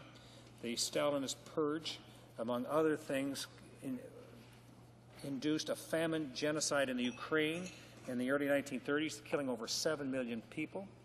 Stalin systematically killed kulak farmers in Russia, Belarus, and Ukraine. Over 1 million of them were killed. There was the near-complete ethnic cleansing of the population of the Crimean Tatars by murder and exile to Siberia. And there were the multiple pogroms targeting Jews. To use that term, Mr. Speaker, I think is an unfortunate one, and I would ask the honourable member to withdraw that term and apologize to both the Minister of Agriculture and to all the victims of that terrible time. The honourable member for Malpeque. Thank you, Mr. Speaker. And I was merely referring to how democracy worked in Russia. And in Stalin's day in communist Russia, people who didn't agree simply disappeared. And it became known as a purge in the historic context. A little over a week ago, one of the appointed directors to the board, to the Canadian Wheat Board, by the name of Ross Keith, he wrote a letter to the Minister of Agriculture disagreeing with his position on the Canadian Wheat Board. And what happened last weekend? He basically disappeared. He was fired from the job and replaced by an anti-wheat board activist just yesterday. So, in effect, it is a purge. Now, if the governing party is upset with the words Stalinist, then, Mr. Speaker, I will withdraw that word. But the fact of the matter is, it is a purge, and that's what it was. I appreciate the honourable member from Malpeque withdrawing his references to that situation. I wish to inform the House that because of the ministerial statement, government orders will be extended by 24 minutes today.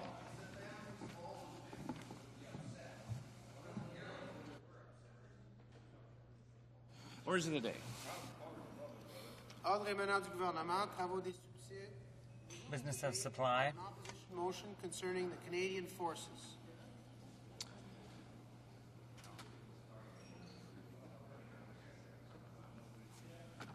Okay, resuming debate. The honourable member for Hamilton East, Stony Creek.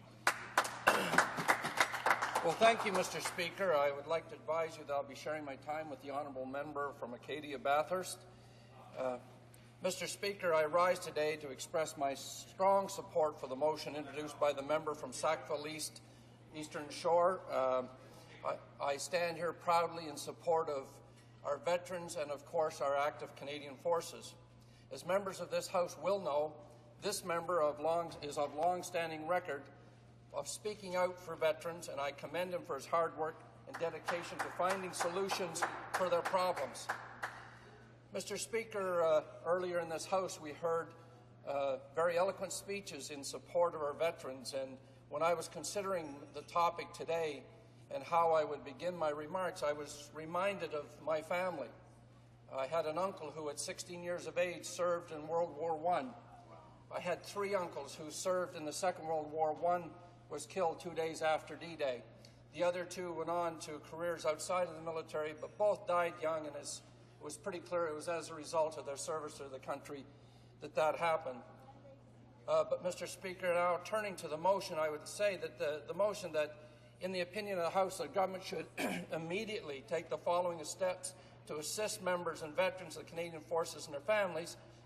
As I stated in the beginnings of my remarks, I strongly support this motion, but having said this, I want to say that for the record that the word assist really does not express what I believe our national government should be responding to the needs of veterans. First and foremost, they need our support. But rather than critiquing wording, I will go directly to what I believe is needed.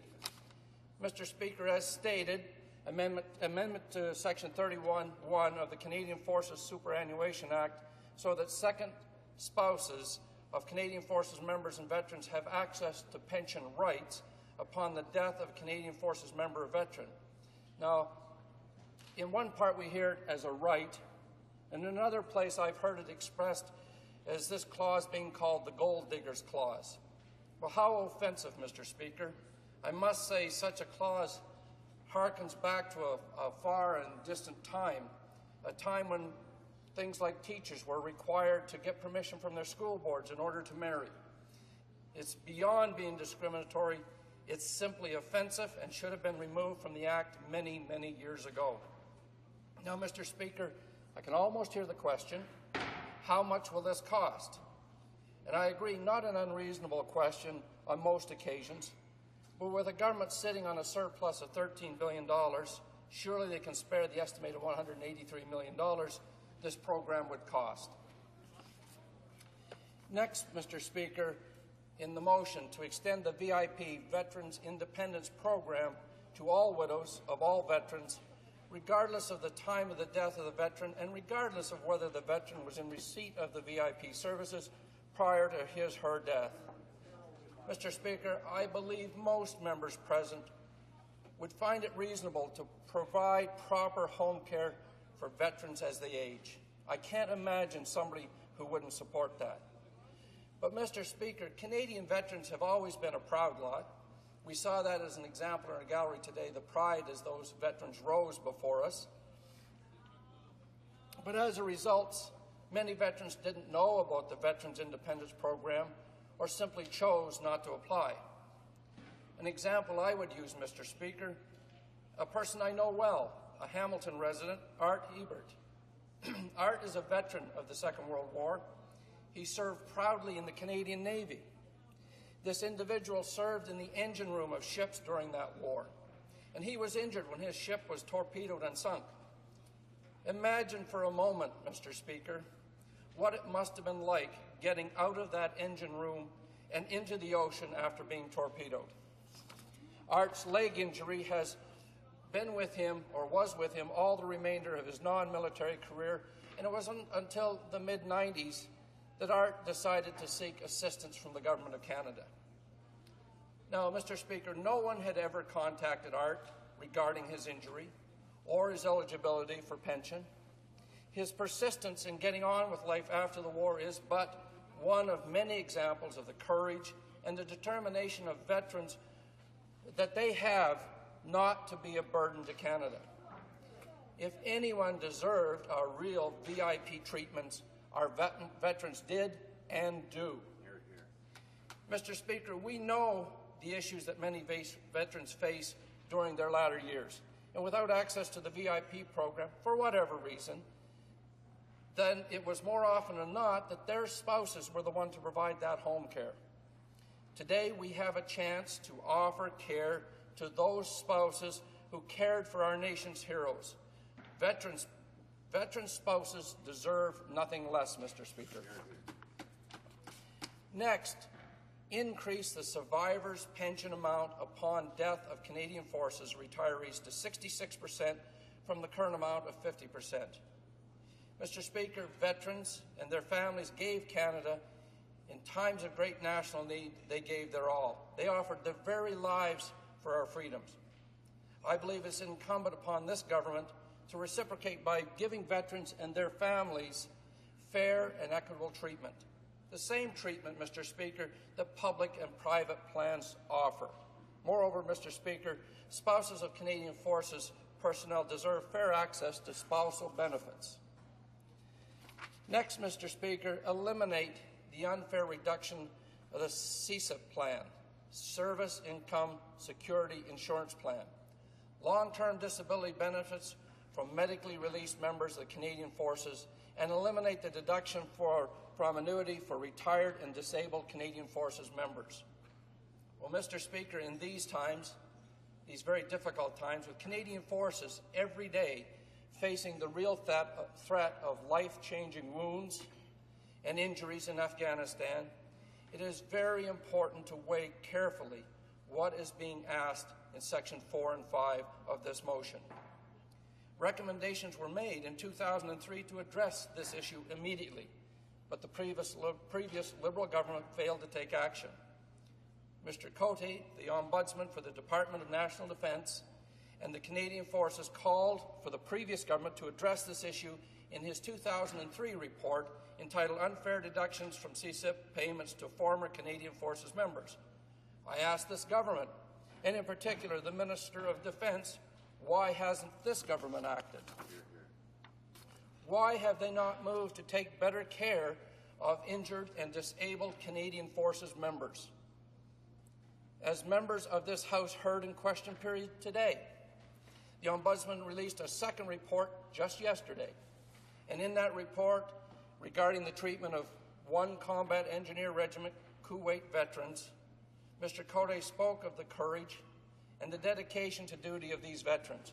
And that, Mr. Speaker, is what we expect of our forces and what we get from the veterans of our forces, of all of the wars and all of the conflicts. He pointed to the fact that they, as most veterans have done, have served in an area where at the times of engagement, service personnel were not told and were not aware of the harmful substances they were being exposed to during their deployment. Now, Mr. Speaker, prior to being elected to this House, I was a labour activist. And in that capacity, I fought alongside injured workers from the private sector and other activists to achieve what we called the right to know legislation. The right to know, Mr. Speaker, what hazard one's face in the workplace. In addition to the right to know, there was also the right to refuse unsafe work in the private sector. Obviously, in military deployments, service personnel are compelled by circumstance often to continue their work in spite of the obvious and often not so obvious environmental risks. Mr. Speaker, their government owes them more because they put them in harm's way in many, many more ways than just fighting the visible enemy. We place many service personnel at risk from unknown and undocumented environmental risks. Mr. Cote's report, which I was pleased to see today that the Minister of Defence says it will be acting upon the 9 recommendations, that as we're learning about the environmental hazards throughout regular workplaces, we see the damage of these particular ones. I will move along. I see you're giving me the 1 minute notice, Mr. Speaker. We have a number of times in this House where we can do the right thing. And in this particular case, the right thing could never be more obvious. The right thing is to support this motion. I call on all members of the House to do the one thing we all claim to do: stand up for our veterans and pass this motion. Thank you, Mr. Speaker. Questions and comments. Questions et commentaires. The Honourable Member for Sackville, Eastern Shore. Thank you very much, Mr. Speaker, and I thank my honourable colleague from the Hamilton area for his speech and how, Mr. Speaker, like all of us in this House, can actually relate this motion to individual concerns within our own families as well, Mr. Speaker. But one thing I would like the honourable member to touch on a bit, Mr. Speaker, is, and he probably knows this quite well, is that when soldiers come back injured or they don't come back at all, the family is left behind, Mr. Speaker, after the Great War and then after the Second World War and after Korea. And because of that, these families face a lot of economic hardships, Mr. Speaker, and the children grow up in those environments, missing a lot of opportunities that other kids in their neighborhood would have had because their father or their mother served proudly and courageously for their country and either became mentally or physically disabled, or they didn't come back at all and paid the ultimate sacrifice. So this is the reason, Mr. Speaker, that the NDP put forward this motion to assist those people now in their later years of their life and other concerns of their disabilities so that we can add economic and respect and dignity to their lives. And I'd just like him to comment on that, please. The Honourable Member for Hamilton East, Stony Creek. Thank you, Mr. Speaker.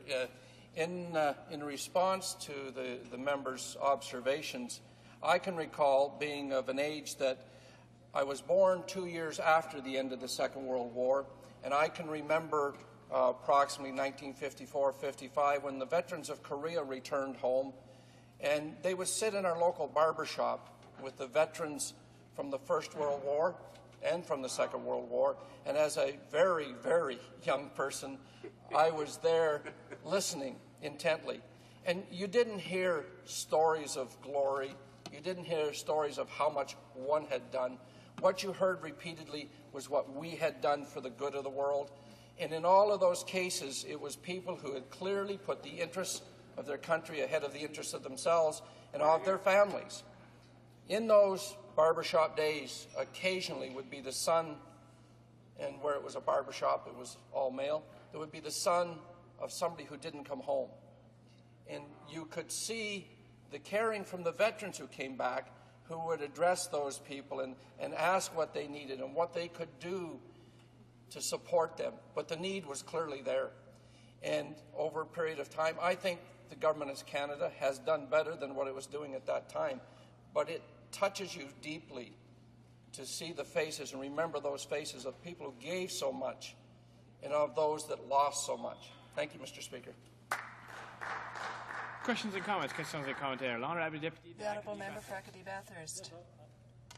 Mr. Speaker, I'd like to ask the question to my colleague: is how does he answer the spouse of a veteran that come in and say, "I was married to a veteran, came back from war, I live with that person, but because the law passed in 1981, and because we were from before the 1981, that we were not on, for example, on the DIP program, right, is that we don't qualify."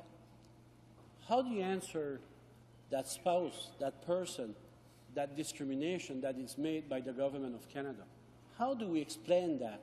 Or how do you explain that, through you, Mr. Speaker, to your constituency, that person, that spouse, that widow, that walk into your office and you say you're a Canadian, you're treated differently? How do you explain that on November 11, when all the members of Parliament is running around the country talking with veterans who will support them? How could the member could explain that to that spouse? The honourable member for Hamilton East, Stony Creek. Well, Mr. Speaker, I think that question in itself has very, very terrible connotations about how that person must feel inside who has been neglected by the government. But one of the things I try to do in the operation of my community office is whenever a constituent comes to our office, we try to find the best way to work with them.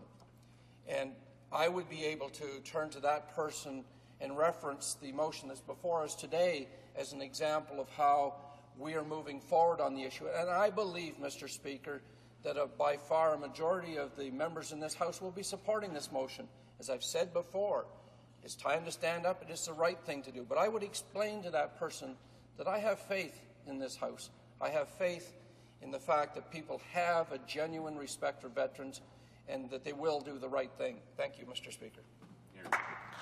Reprise de débat. Resuming debate, the honourable member for Acadie-Bathurst.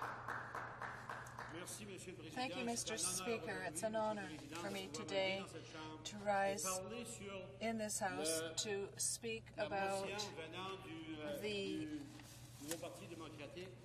New Democratic Party's motion that was introduced by our colleague for Sackville Eastern Shore. And it's with emotion that we deal with this important subject that is our veterans, particularly as November 11 is approaching, and that is the day in Canada when I don't like to say that we celebrate, because it isn't really a celebration, but rather it's a commemoration of what our soldiers have done for us in giving us our freedom, a freedom which a number of countries would like to have.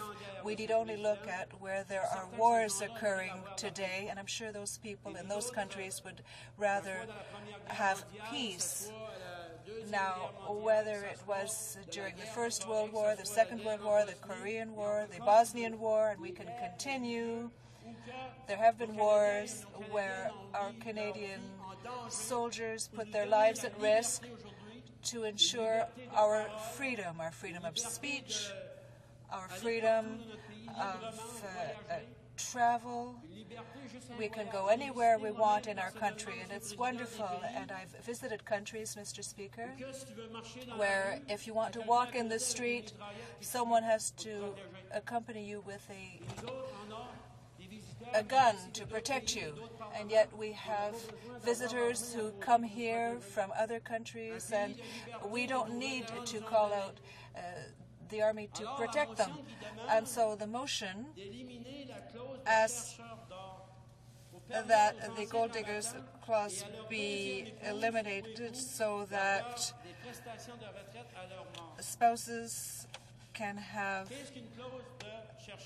a pension when the service person dies. These other pensions would not be available to those who marry a pensioner after the age of 60, and it penalizes women unfairly because they are older and they are in a majority as surviving spouses. And whatever insurance plan you have, you can delegate your insurance to your spouse, your wife or your husband. This can be done. You can choose the survivor to whom the pension will go. But when we have a government, particularly the conservative government that believes in war, believes that we should send all our troops out to fight and national defense should be there, as we see happening now in Afghanistan, and the responsibilities that we have to assume as a country, and you know that the NDP doesn't agree with this mission, but when we see that the government says that we can't provide this money because it's so expensive, well, that's the government's response. That's the government's position. It's the dollar sign. But imagine how much this represents to the soldiers, to the men or the women who went to war. They put their lives on the line to protect us. And now the government says, well, that's too costly. There's a price on that. We can't help them. We will take this away and we won't allow them to have a decent status of living. If the veteran dies, then the surviving spouse will not get the pension if they married after the age of 60, and this is totally discriminatory. When we look at the program that would be provided to all of the spouses, notwithstanding the age of death, if these services were provided before the veteran passed away, all spouses so identified should be eligible for the program. So what we are asking through this Veterans Independence Program is that the bill should be retroactive, or the act should be retroactive for everyone. I used to negotiate collective agreements, and it is as if I had negotiated a collective agreement and said, well, we'll have a pension fund, but it will start in 1985, and anyone who started working in 66, well, too bad. It's too late. You weren't there when we negotiated all of these benefits, and you won't be eligible. That's no way to solve a problem. That's why I asked my colleague, what do you tell someone who comes to your office and has a spouse who comes into your office and says, well, my neighbor, since the bill passed in 81 and since she was eligible at the time, then she's entitled to this program. But because it was in 79, well, my husband fought from 39 to 45. He was in the Korean War. Why would I not be eligible? My husband fought in the same war as my neighbor's husband. Why am I not eligible? So this is discrimination. Discrimination against a citizen. And it's this very government, if we remember back then, was the champion in fighting hepatitis C and accusing the Liberal government because they hadn't provided benefits to everyone. They had excluded the people who were infected within a certain time period. And this government had very good arguments when it came to hepatitis C and the fact that everyone should be compensated. But why is it that today, when you talk about this service, that the VIP or Veterans Independence Program would not be available to all spouses going back even before 1981? How do you explain to these people that their husband, their wife, how could you explain to these people that they are excluded when the spouse fought in the same war, was in the trenches? I was elected in 2004, and I had an opportunity to go to France. I had an opportunity to go to Vimy, where I saw all of the crosses in the graveyard, the graves of all of the soldiers who were buried there. To win our freedom in World War I was very moved to see that.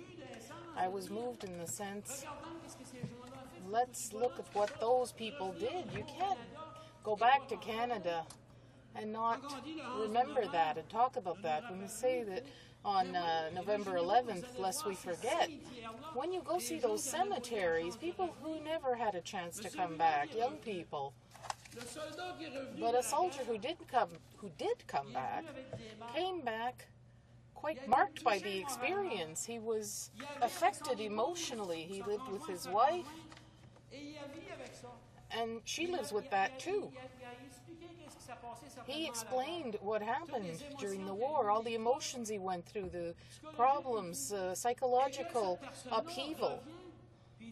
And that person comes back and says, my spouse can't get this benefit because the government passed a law in 1981 and I'm going to be treated differently than others. That goes against the policies of the Conservative government when it was in opposition about hepatitis C. They were saying, when they were in opposition, everybody should be treated the same way on the hepatitis file.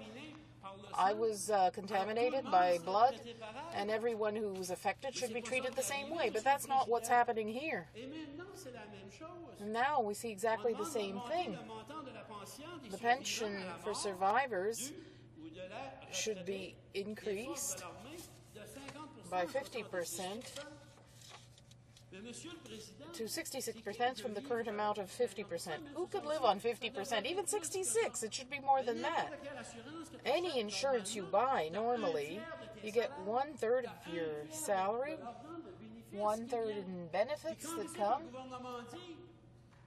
And when the Conservative government rises and sends off our soldiers, and you, the NDP, has to support the troops, and we're accused of not supporting the troops.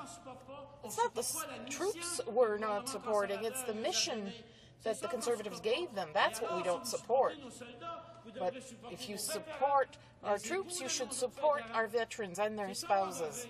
That's what we should be supporting. So with that, I thank you for the time allotted to me, Mr. Speaker. It was an honor and privilege to rise today to speak before Veterans Week and November 11th. I hope the government supports this. Questions and comments? The Honourable Member for Edmonton Centre. Thank you, Mr. Speaker. I listened with interest to my colleague's remarks, and I want to take him to task for something he said early on, and this is, quote, Conservatives believe in war. What a ridiculous statement. We do not believe in war. I do not believe in war. I spent 30 years prepared to fight a war because I hate war. What we believe in is protecting people who can't protect themselves. What we believe in is standing up against tyranny. What we believe in is protecting women and children. What we believe in is putting down dictators. We don't hate war. We hate the people that make war and those who can't defend themselves.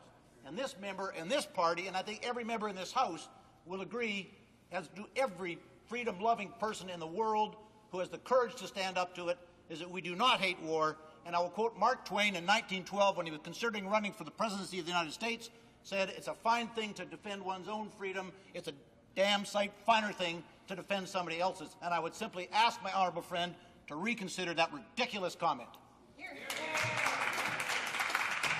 The honourable member for Acadie-Bathurst. Thank you, Mr. Speaker, and I appreciate the question from any statement too. When Mr. Speaker that he said that they don't hate war, then they should bring back our soldier, if they don't. Because when they talk about the freedom, of people, why is the same government cut and they say we're going in Afghanistan to give the right to the women, give them freedom, and here in Canada, they cut all the status of women to give them the chance to have the freedom? That's what they have done, Mr. Speaker.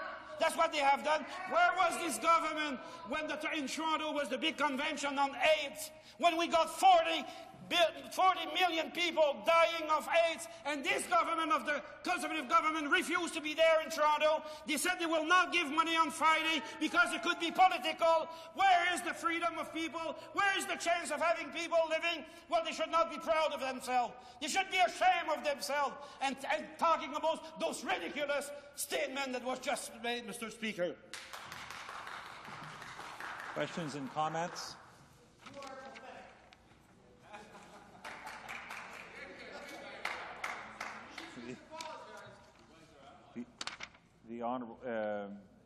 The honourable member for Lac Saint-Louis? No? The honourable member for Lac Saint-Louis is not rising. Questions and comments? The honourable member for Edmonton-Sherwood Park. Well, Mr. Speaker, the NDP member gets quite animated, and that makes us all pay attention. So that's good.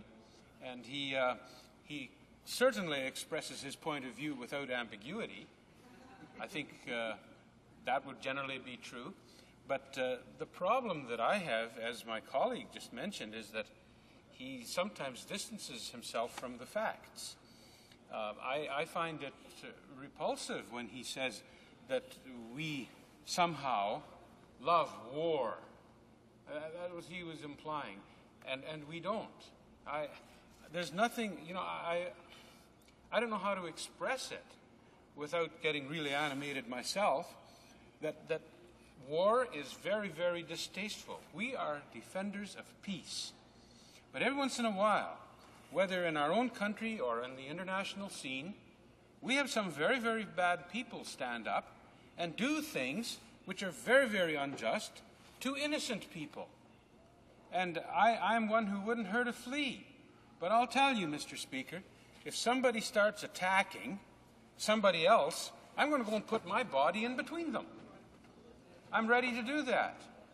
And I don't know why, Mr. Speaker, this member wants to characterize us that way. He made another statement about somehow we don't care about people who are dying of AIDS. How false.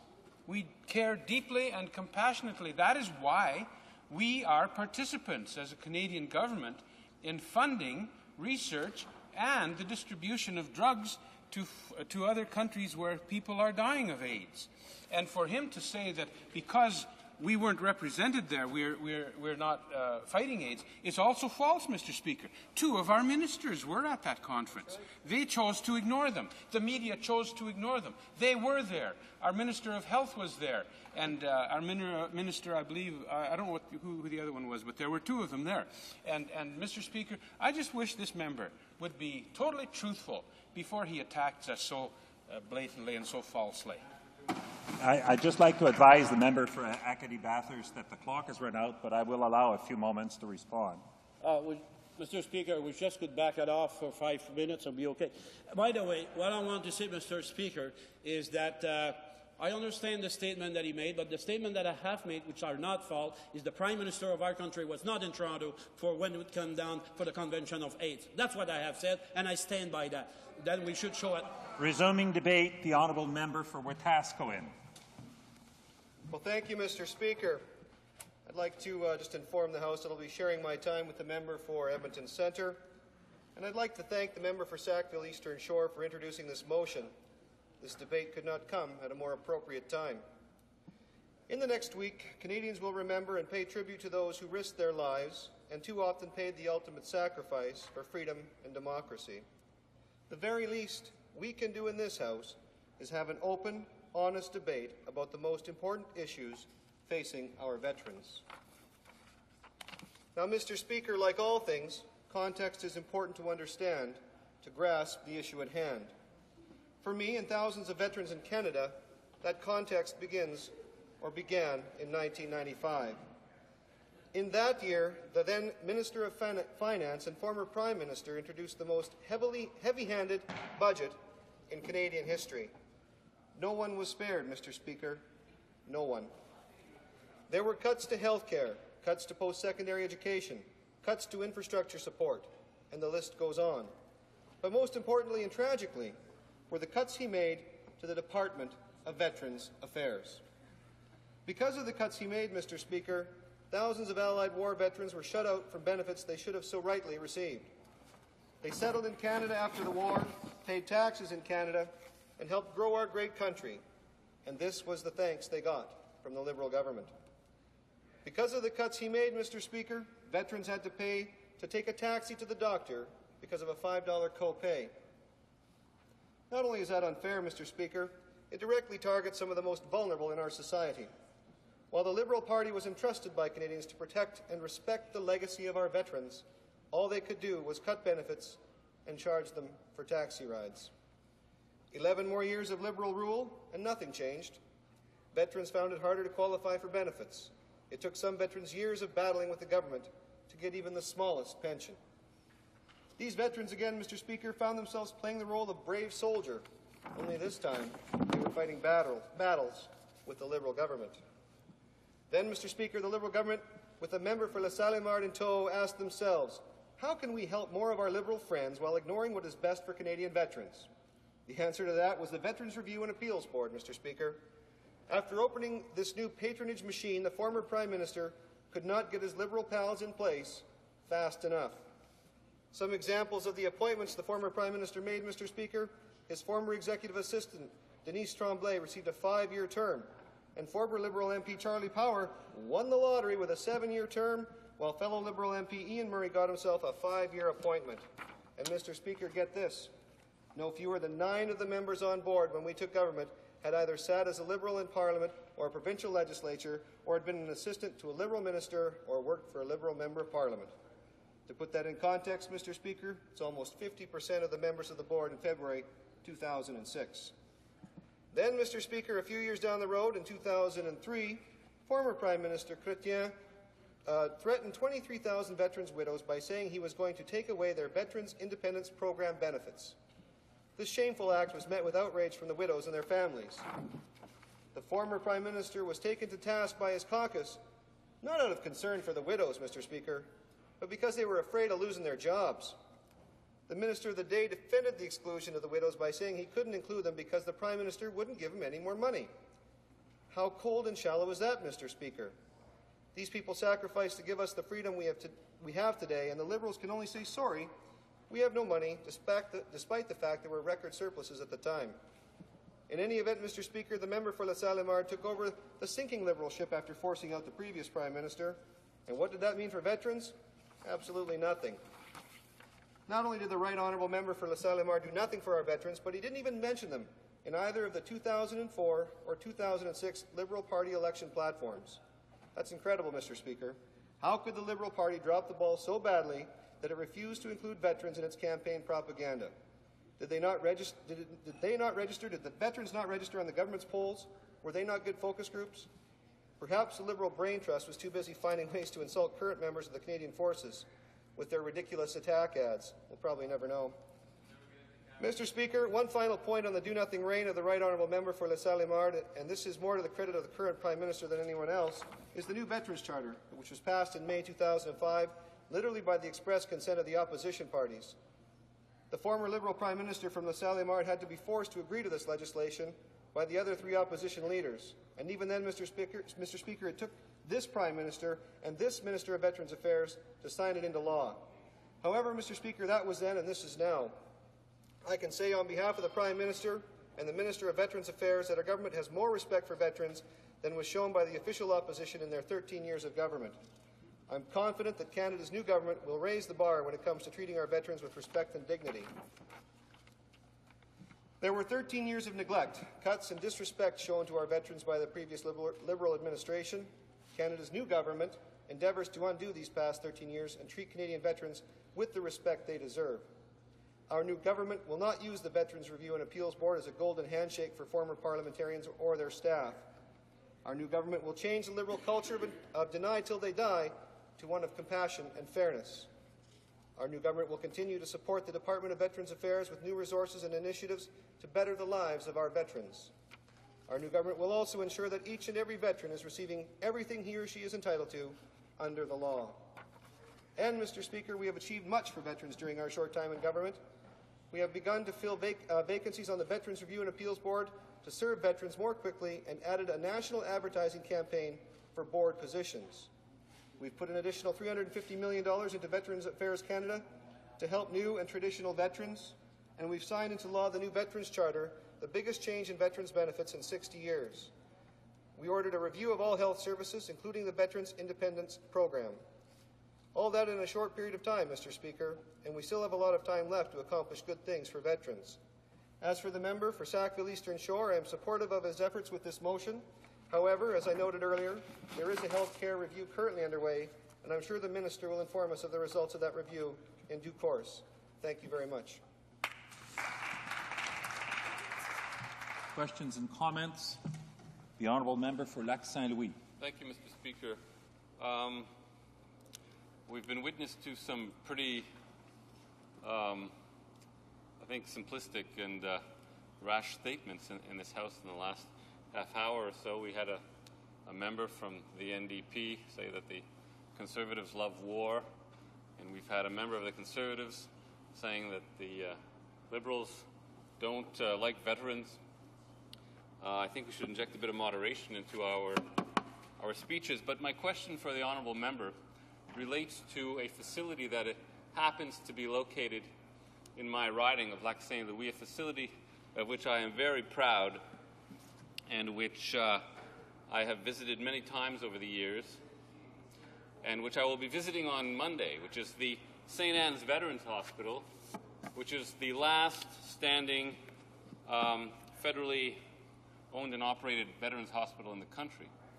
And one of the issues that is very important to people in my community, especially to members of families of veterans, is whether the widows of veterans,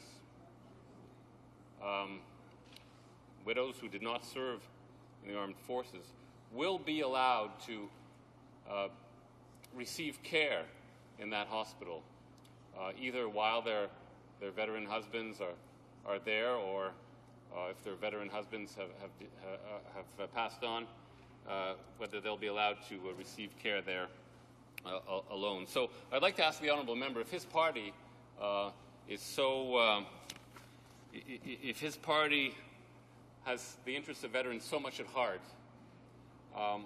would he not commit on his own behalf to push his government to allow the widows of veterans admittance to the St. Anne's Veterans Hospital? Thank you, Mr. Speaker. The Honourable Member for Wetaskiwin. Well, thank you, Mr. Speaker, and I would like to thank my honourable colleague for his question and for maybe toning down the rhetoric a little bit. Obviously, he's got a very serious issue in his constituency, and Mr. Speaker, of course, any opportunity that the government has to take care of veterans and their widows, it should be examined and given every bit of due process, because, Mr. Speaker, it is veterans and their widows, the widows who stayed home and supported the families while their spouses were off fighting on behalf of defense or freedom and democracy for everybody in Canada and around the world, should be afforded every reasonable opportunity to have the advantages of any of the pensionable benefits. And that's just my personal opinion, and I can't speak on behalf of the government totally, but I can assure the honourable member that that's my personal feeling. And I would hope, Mr. Speaker, that he would have spent as much time when they had the opportunity, when he was a member of the government, previous to the last election, pushing for exactly what it was he was talking about, because that was the opportunity that he had. And if it didn't get done, Mr. Speaker, I would guess that he needs to seriously examine why his party couldn't get that done on his behalf. But I'd like to talk about the constituents in my In my riding, Mr. Speaker, numerous veterans who will be out in full force on November 11th at the various legions, and I think I've got about 15 of them across my riding, and I'll be certainly glad to hear from them about the good positive things that are coming from this government with the new Veterans Charter and with the other healthcare initiatives that we're taking action on, Mr. Speaker, to make sure that all veterans and widows have, and their widows have an opportunity to get access to the services that they need. Questions and comments. The honourable member for Winnipeg North should know that there is about a minute and a half for both the question and the answer. Thank you, Mr. Speaker. I just want to comment on the member's speech by saying that in this time when we're all talking about supporting our troops wherever they are, and obviously Afghanistan comes to mind, we're here today to say that we honor them long after they take off their uniform. We're here today to call for measures to show our true respect to our veterans and address some of these egregious inequalities and outstanding program deficiencies here and now. One of those, of course, is the right to stay in one's own home for as long as they can, especially if you're a spouse of a deceased veteran. And I just want the member to know that one constituent of mine, Marion Robertson, who wrote to me and said, in 1989, my husband of 30 years passed away at the age of 70. Although at the time of my husband's death, he did have recurring heart problems and a pacer, he was not in receipt of VIP services. It's 16 years since my husband's death, and I require housekeeping and grounds maintenance services. I am the wife of a veteran who served in the Merchant Navy from 1943 to 1945. I believe that my husband served, and I feel I am entitled to that benefit. Mr. Speaker, I ask the member if he agrees with that sentiment and if he will support our motion. I'd just like to advise the honourable member the clock has run out, but there will be a moment for him to reply. Well, thank you, Mr. Speaker. I do appreciate the question from the honourable member. There are aspects of the motion that have merit, and I know that our government is making progress in addressing those areas, such as the VIP. However, a number of points related to the Canadian Forces pension are inaccurate, and what we need here, Mr. Speaker, is a good long study and some clarity on these issues, as not all parts of this motion are actually up to par, Mr. Speaker. Resuming debate, the honourable member for Edmonton Centre. Thank you, Mr. Speaker. I'm pleased to be here today to address this motion put forward by my honourable friend from Sackville Eastern Shore. My perspective is a bit different, having served 30 years, and I was honoured and proud to have done that, and I've been treated extremely well during and since my service. I'm honoured and proud to serve here. The men and women of the Canadian Forces deserve our gratitude and respect, both while serving and in retirement. I'd like to address, though, the last section of this motion, most elements of which I can support, but the last section which urges the government to eliminate the deduction from annuity for retired and disabled CF members.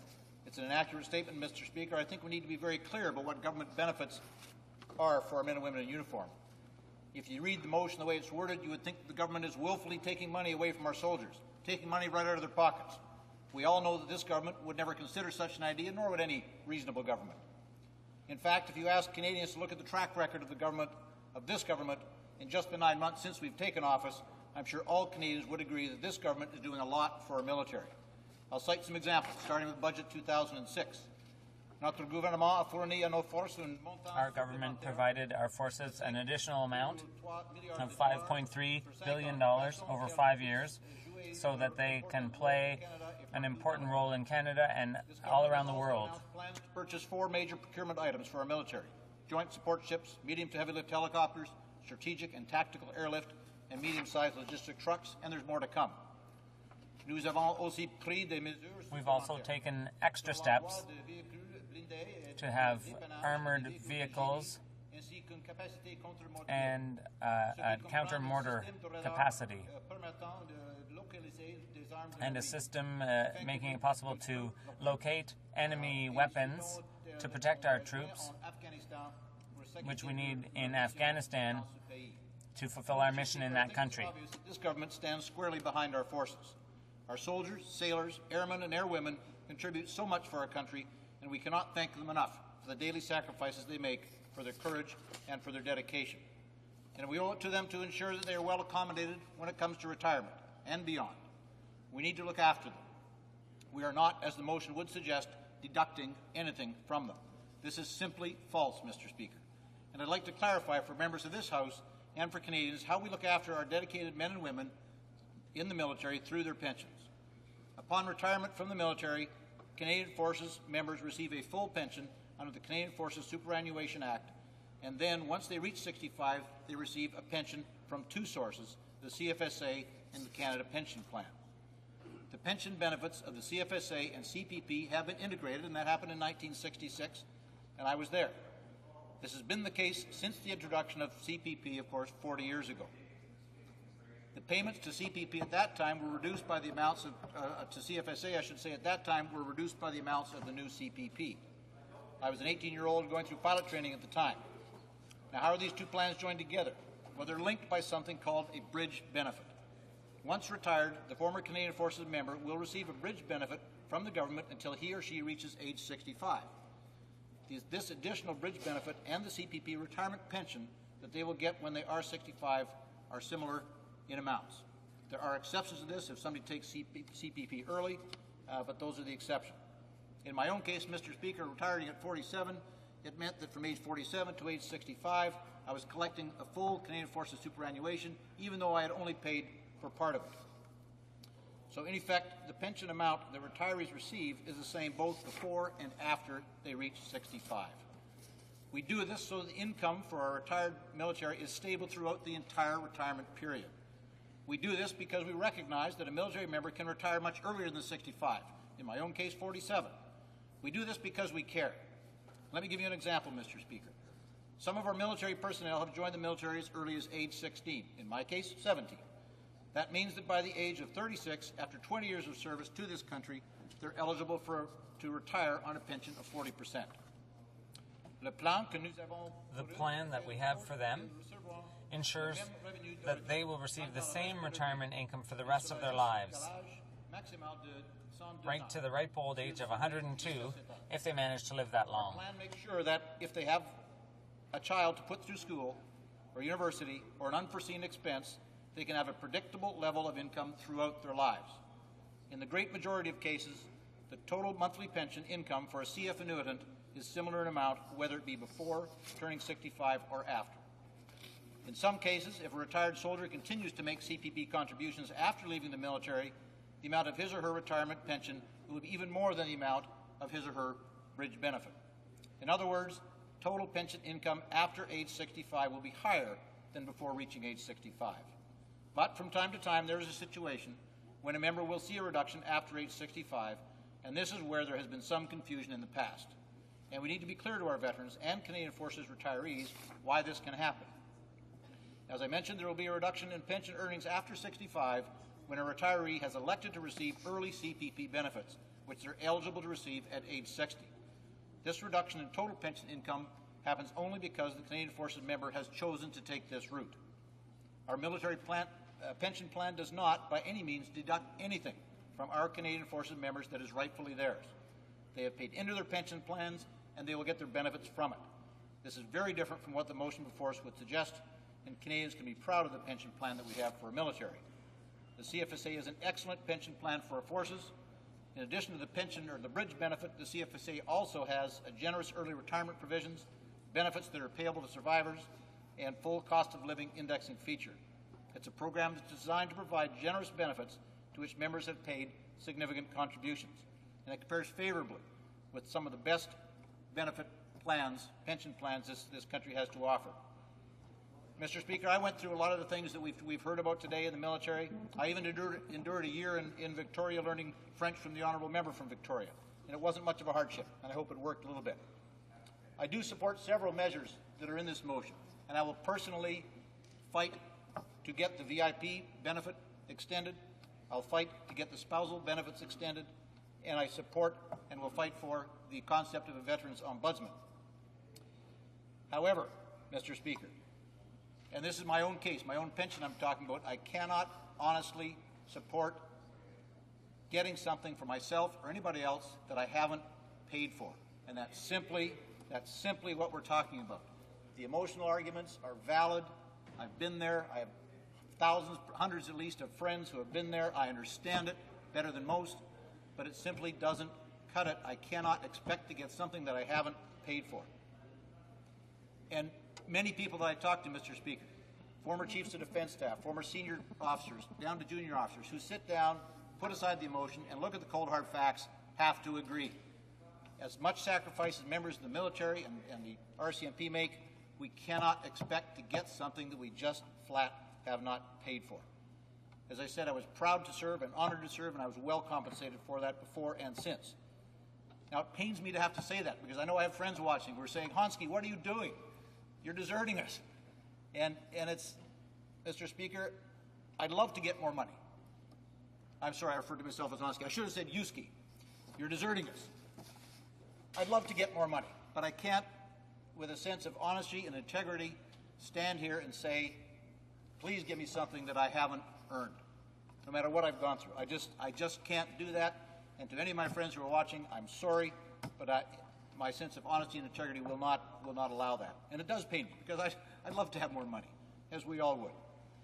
So, Mr. Speaker, I'll say again, there's many things that I can support in this motion, and I have the utmost respect for my honourable colleague, who is very active in Veterans Affairs and Military Affairs, as am I.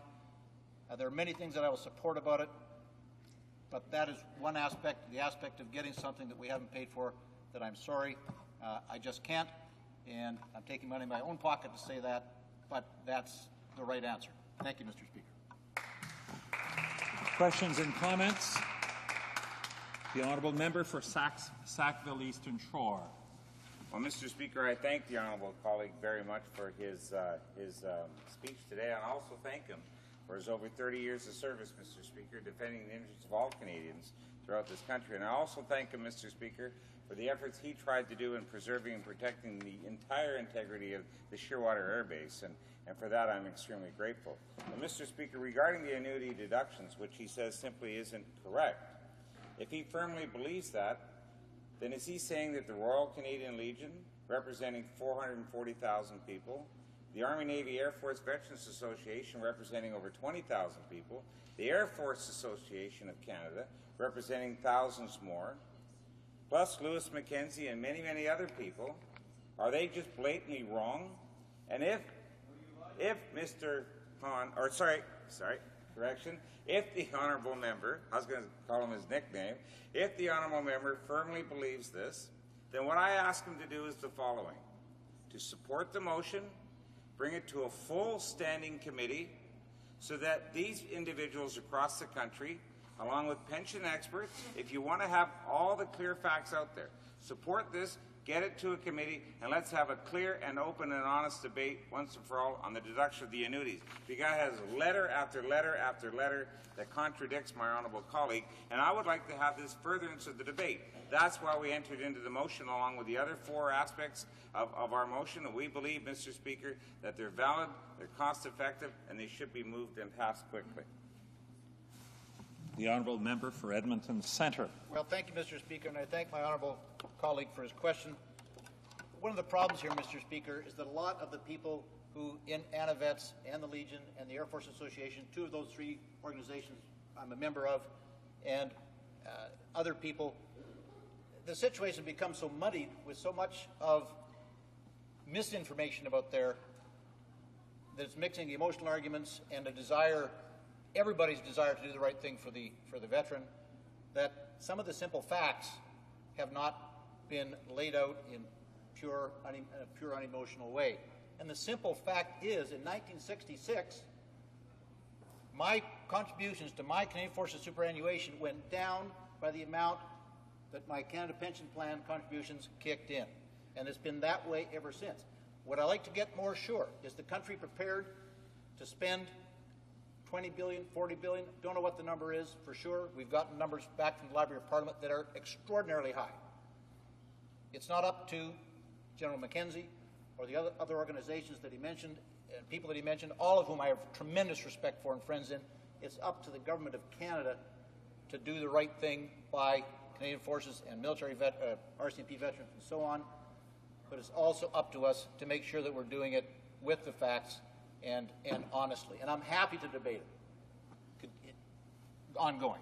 The honourable member for South Shore St. Margaret. Thank you very much, Mr. Speaker. I've been trying to get recognized here. This is an interesting debate, and I thank my colleague. And I'd just like to add a point, and I'd like to hear his comment on it. I have a constituent who actually was a member of the Armed Forces and was part of the negotiating team when the pension was changed. And his comment to me were very direct.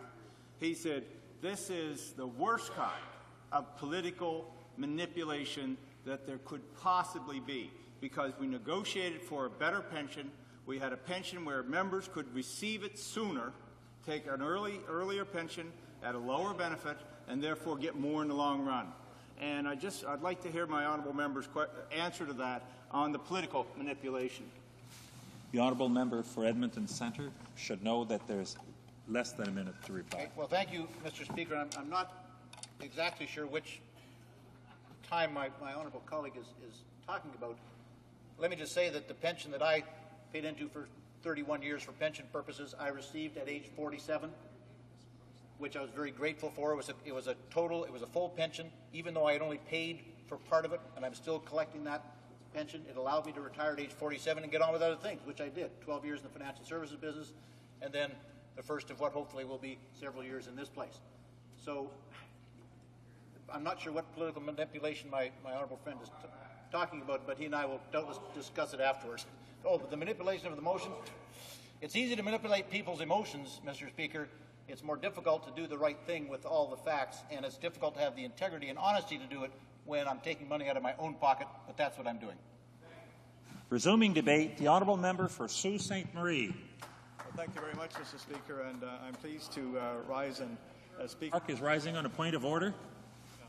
Excuse me, my apologies for interrupting, and my apologies to the member. I rise on a point of order, Mr. Speaker. It's one I wish to set the record clearly straight on something that happened yesterday. As recorded in Hansard on page 4570, during the conducting of a vote on a private member's bill, I rose on a point of order after you had declared that the motion was carried on division. And I'd like to put on the record what actually happened, and this is how it occurred. If you look at the speeches on this particular bill, you will see that a number of our members indicated that they were voting against it. When you called for the question, in fact, there were a number of us who were saying no, and I know why you didn't hear it, Mr. Speaker, and that's because there were many Liberals right next to you. They had your ear, and they were very, very loud, and so our gentle no's were not heard. And so I rose on the point of order, Mr. Speaker, after that. Oh, and there's one other factor I should also say. The vote was conducted in French, and we, who are unilingual Canadians, appreciate the work of the interpreters so much, but there is about a 5 to 8 second delay. So when you were already proceeding to declare the motion passed, that was only the time at which we were receiving the interpretation. So, Mr. Speaker, with that clarification, I want you to know that, in my opinion, you did everything exactly right. Having heard some no's, you then proceeded to ask for all the yeas and all the nays. Thank you, Mr. Speaker. I very much appreciate the generosity of the honourable member, but this matter was dealt with last night, and I thank you. We'll move on with the rest of the business. But before I move to the honourable member from Sault Ste. Marie, I would like to inform the House that it is my duty, pursuant to Standing Order 38, to inform the House that the question to be raised tonight at the time of adjournment is as follows. From the honourable member for Davenport on Foreign Affairs. Resuming debate, the honourable member for Sault Ste. Marie. Well, thank you very much, Speaker, and I do appreciate the opportunity to speak on this very important issue before us here today, brought forward by the member from Sackville Eastern Shore. But I want to let the House know that I will be splitting my time with my NDP colleague from Nanaimo Cowichan, so that will happen in due course. I have a few things that I want to say, both on behalf of veterans in my own community, veterans across the country, my caucus here, and in response to some of what I've heard so far in the debate today, because I think there may be a fair bit of confusion from all sides where this issue is concerned. And I would recommend very strongly that the House take the advice of the member from Sackville Eastern Shore, who has worked on this issue for a long time and knows about that which he speaks, to take a chance here on behalf of our veterans. Step out with courage on behalf of our veterans. Pass this motion and get it into committee, so that there we together, with the folks out there who have made their case to all of us at some point or another, can come forward and talk to us, and we can come up with a bill that will meet the needs and both of the veterans and of the government in terms of being accountable and managing their finances responsibly and all that kind of thing. So I would suggest very strongly that that's the attitude we take before this bill here today. Having said that, a little disappointed that we still haven't heard clearly from the government members that they're actually going to do that they will support this bill and allow it to go forward. I'm pleased that the Liberals and the Bloc are going to support my colleague and our caucus in this effort because it's an important and a noble work that we do here. We do a lot of work in this place, but I don't think there's much of it that can be classified as noble in the same way that this bill today can be classified. I mean, all of us have veterans in our ridings struggling to make ends meet, to participate, to contribute, who are finding it hard because the cost of living goes up. They've been hurt in many instances. They've come back from the war with skills that weren't adaptable in many cases to the workplace that was there then, and even more importantly, is there now. And so they struggle. They're trying to find a way to make ends meet. They're not as lucky as the member from Edmonton Centre to have been able to go on to a career in finance and then to become a member of Parliament with all that means in terms of income and security and support. Many of the veterans in my community are poor. They struggle from day to day to pay the rent, to feed themselves, to look after their families, to clothe themselves, to participate in the community, to go to the odd hockey game. And enjoy the life of the community that they fought for, across the water, so that we would be free to in fact do that. And so, we stand here today, and in particular, the member for Sackville Eastern Shore stands here today driving this agenda, asking respectfully the support of the House to get this bill moved forward to the next step in the process to committee, so that we can deal with some of the issues that have been raised by some in this place that have to be addressed. I don't think there's anybody here, including the member from Sackville Eastern Shore, who wants to simply put something through because it's the emotionally good-feeling thing to do. We want to do it because it's the right thing. We want to do it because it's the smart thing. We want to do it because it will help veterans in the long run. I say to the members of the governing caucus, if you can't be helpful here, and I say this often to myself in terms of my public life and the work that I do as a member of Parliament, is if you can't be helpful, at least do no harm. And I think the do no harm position, where this bill is concerned, where this motion is concerned, is in fact to move it forward, because veterans out there are expecting us to do that for them and with them. I want to address another issue that was raised just in the last little while by some of the members, and that's the issue, the question that, or the possibility that somehow, the member from Sackville Eastern Shore went to bed one night and had this dream about how wonderful it would be to do this and that and the other thing on behalf of veterans, and got up the next morning and wrote it down and came back and decided to introduce it as a bill in the House. That's the furthest thing from the truth. The member from Sackville Eastern Shore, as the member from Edmonton Centre has given him credit for, has worked long and hard on this portfolio, on this file, has worked with veterans very directly over a long period of time now, and in fact is known in this place and around the country as a bit of a champion on behalf of veterans. I think he would probably be recognized in any Legion Hall that he would walk into in this country as somebody who stands up, is not afraid, has courage, and speaks on behalf of veterans, and speaks very passionately and emotionally about that. But what he brings before us here today is the result of work that was done by veterans and veterans organizations themselves as they looked at the situation within which their members have to live on a day-to-day basis out there in their communities. They looked at the situation, they sat down, they met with their veterans, they said, what could we do? What could we ask government to do to be helpful in terms of your particular situation? The poverty that you're dealing with, the health issues that you're experiencing, the lack of good housing, transportation, all of the challenges that men and women across this country face on a day-to-day basis, but in particular, some of our veterans who have been hurt, who have emotional scars, who perhaps have lost family, and are trying to keep it all together. And tapping into the emotional sort of vein here, who went and did a job that not many of the rest of us willing to do, put their life on the line to make sure that we could continue to enjoy the freedom and the peace and the good government that we have in this country. And they come back and they find themselves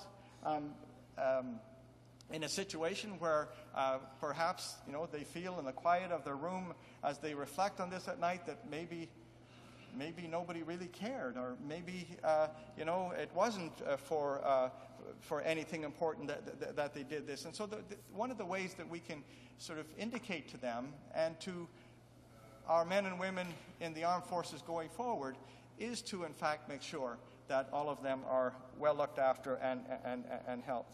I know in my own community, the Legion, and in the community that I grew up in as a young man after I came to Canada from Ireland in 1960, the Legion was the center of the community. The Legion was the heart of the community. Legion members back in the 60s and 70s were young. They were the workers at the plant. They were the coaches of the hockey teams and the baseball teams. They were the fathers and the mothers of the children who went to school. They ran the PTAs. They were on the school board. They were the heart of our community. And when our community celebrated, we went to the Legion Hall. On a Friday night in Wawa, there'd be, drinking and dancing and singing going on in the basement with the adults. And upstairs, there'd be Teen Town. We'd all be there having a great time, listening to music, having the sock hops and the 2 minutes left. And I have so much to say,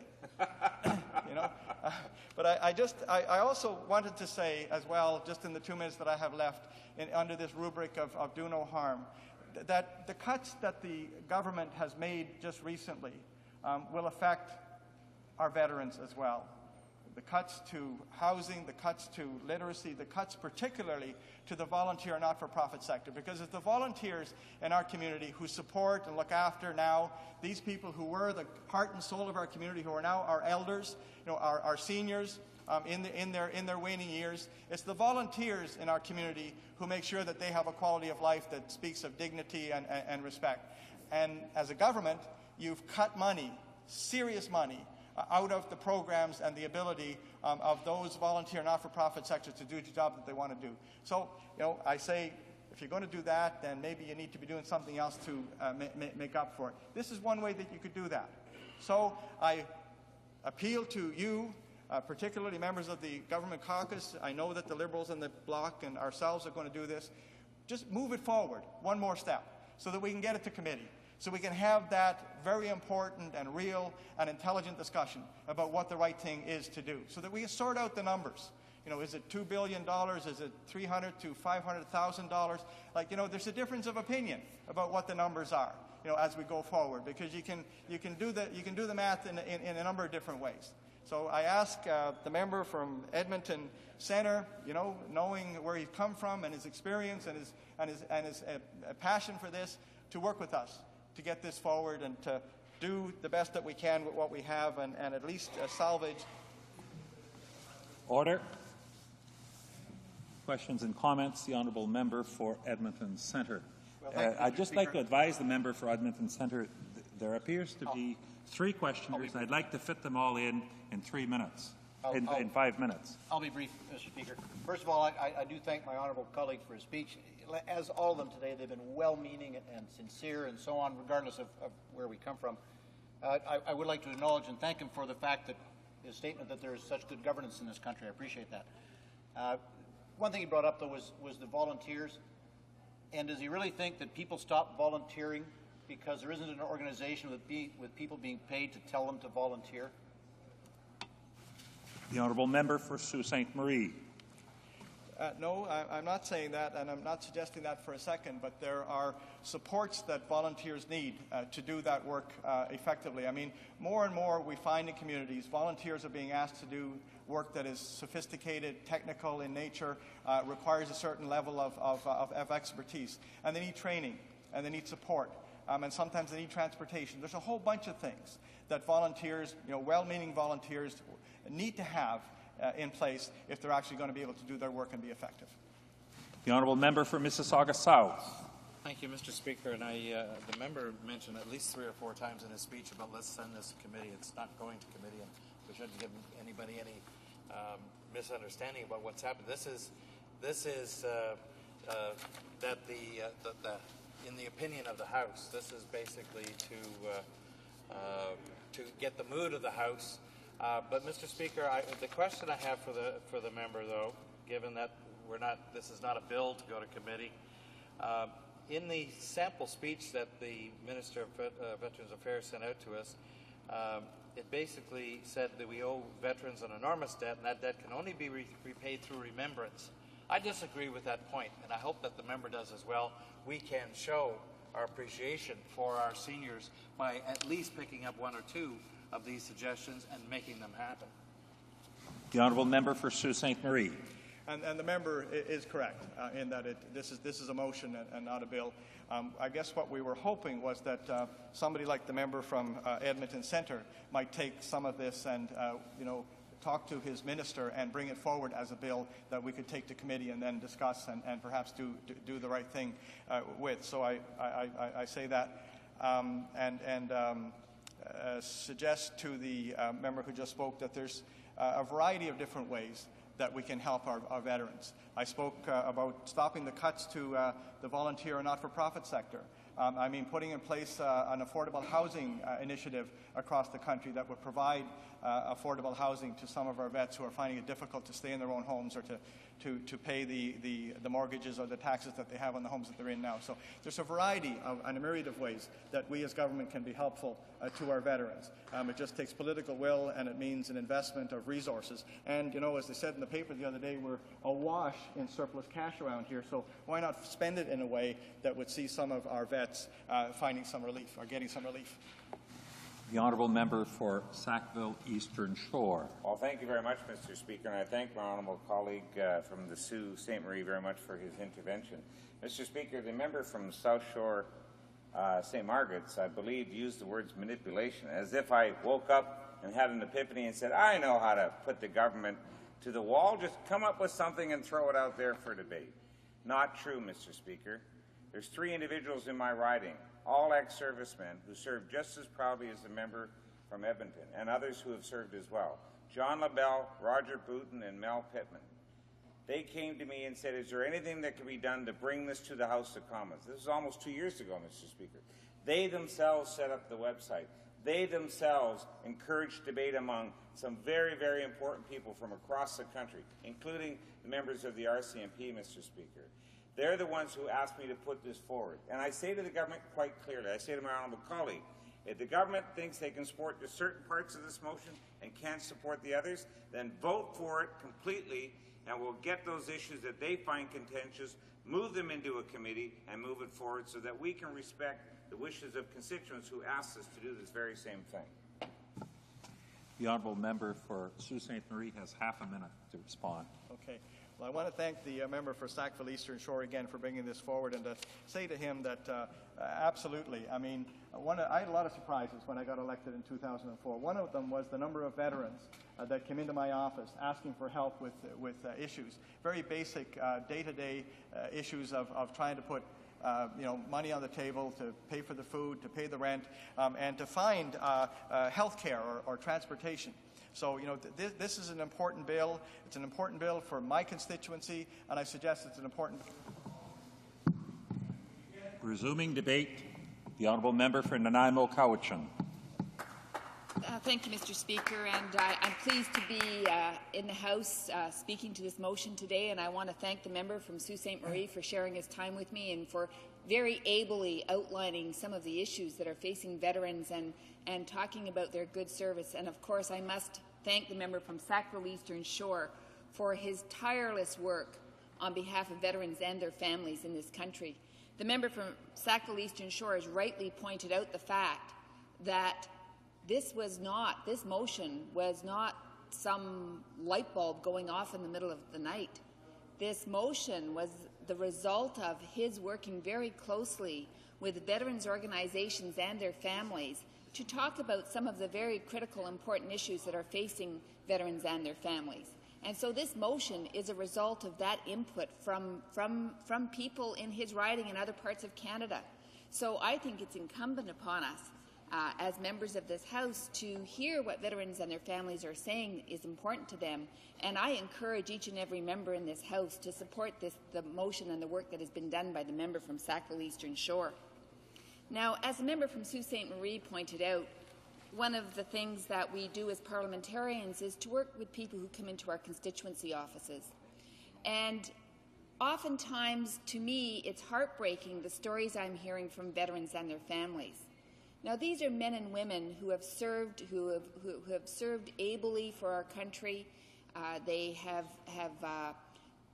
given up often family time and time with their children as they were growing up. And these men and women came back to the country changed people. And they lost not only years, but they lost often some innocence. And I think it's important that when they come back and they've served this time for their country, that we recognize their efforts, both not only by annually remembering the work that they've done, but also recognizing that they deserve a quality of life, Mr. Speaker. And I think that there are a couple of things that were surprising to me that I was hearing from veterans, and quite disappointing. And first of all, one of the things that the men and women who work in Veterans Affairs are able and caring, but oftentimes our veterans are very frustrated by bureaucratic tangles that is very difficult for them to sort through. And they'll fill in one piece of paper and then they're told that they need another piece of paper. And oftentimes, if they don't have somebody to advocate on their behalf, they just get lost in the tangle of bureaucracy. And one of the things that we're hearing from veterans is there's a couple of medical issues that come before us, and one of them is around hearing loss. And many of these veterans are now at the stages where they're suffering fairly serious hearing loss, and oftentimes they're told by the bureaucracy that the hearing loss is just a part of natural aging and all of those kinds of things. And yet I would argue, Mr. Speaker, that what we have to do is say to our veterans, if you need support for hearing loss, we should be able to step up and do that. Many of our veterans are living on inadequate amounts of money, and they just don't have the wherewithal to be able to buy the kinds of hearing equipment that they need. I think the other thing that we've heard from veterans is certainly some challenges with their pensions, and whether or not whether they need some particular assistance in completing paperwork or extra documentation. We need to bend over backwards to make sure that the veterans get every piece of assistance that they need, and we should make it as easy as possible for them to access the benefits to which they are entitled. The other challenging piece that we hear is that some people who served have been deemed that they don't have enough time in active duty. And we've been instructed that the rules say that the individual must have served on a full-time active service for a minimum of 365 days during either of the following periods, August 4th, 1914 to August 31st, 1921, or September 1st, 1939 to August 15th, 1945. And Mr. Speaker, I've had stories from veterans who've come in who had 323 days, or 315 days, or 340 days. Now, surely, Mr. Speaker, there must be something that we can do for these veterans. There must be some latitude. And for some of these veterans, they actually did serve a period of time at the end of the war, but just don't have that magic 365 days. And I know what people will say is, well, we must have a cutoff. but we also must recognize the dislocation in these people's lives. So I would urge us to take a look at this problem that is admittedly facing a small number, but it is impacting on their quality of life. There are so many issues facing veterans, Mr. Speaker, and I must touch on a man by the name of Frank White from my riding has been a tireless worker on the Korean War Service Medal. And he has been working hard over a number of years to keep this issue front and center. And he's written letters to the current Prime Minister and the past Prime Minister and to the ministers and to members of Parliament. And they're just asking for some recognition, appropriate recognition for the Korean War Service Medal. And I would encourage this House to support the Korean veterans in this issue. Now, there are also there are numerous issues, and I want to touch on one other. But before I do that, I want to specifically mention that this is the 60th anniversary of the War Brides, and we know that many women married who are now veterans married Canadian Forces personnel. And came over to Canada to start a new life. And I was happy to be able to attend a tea on the weekend.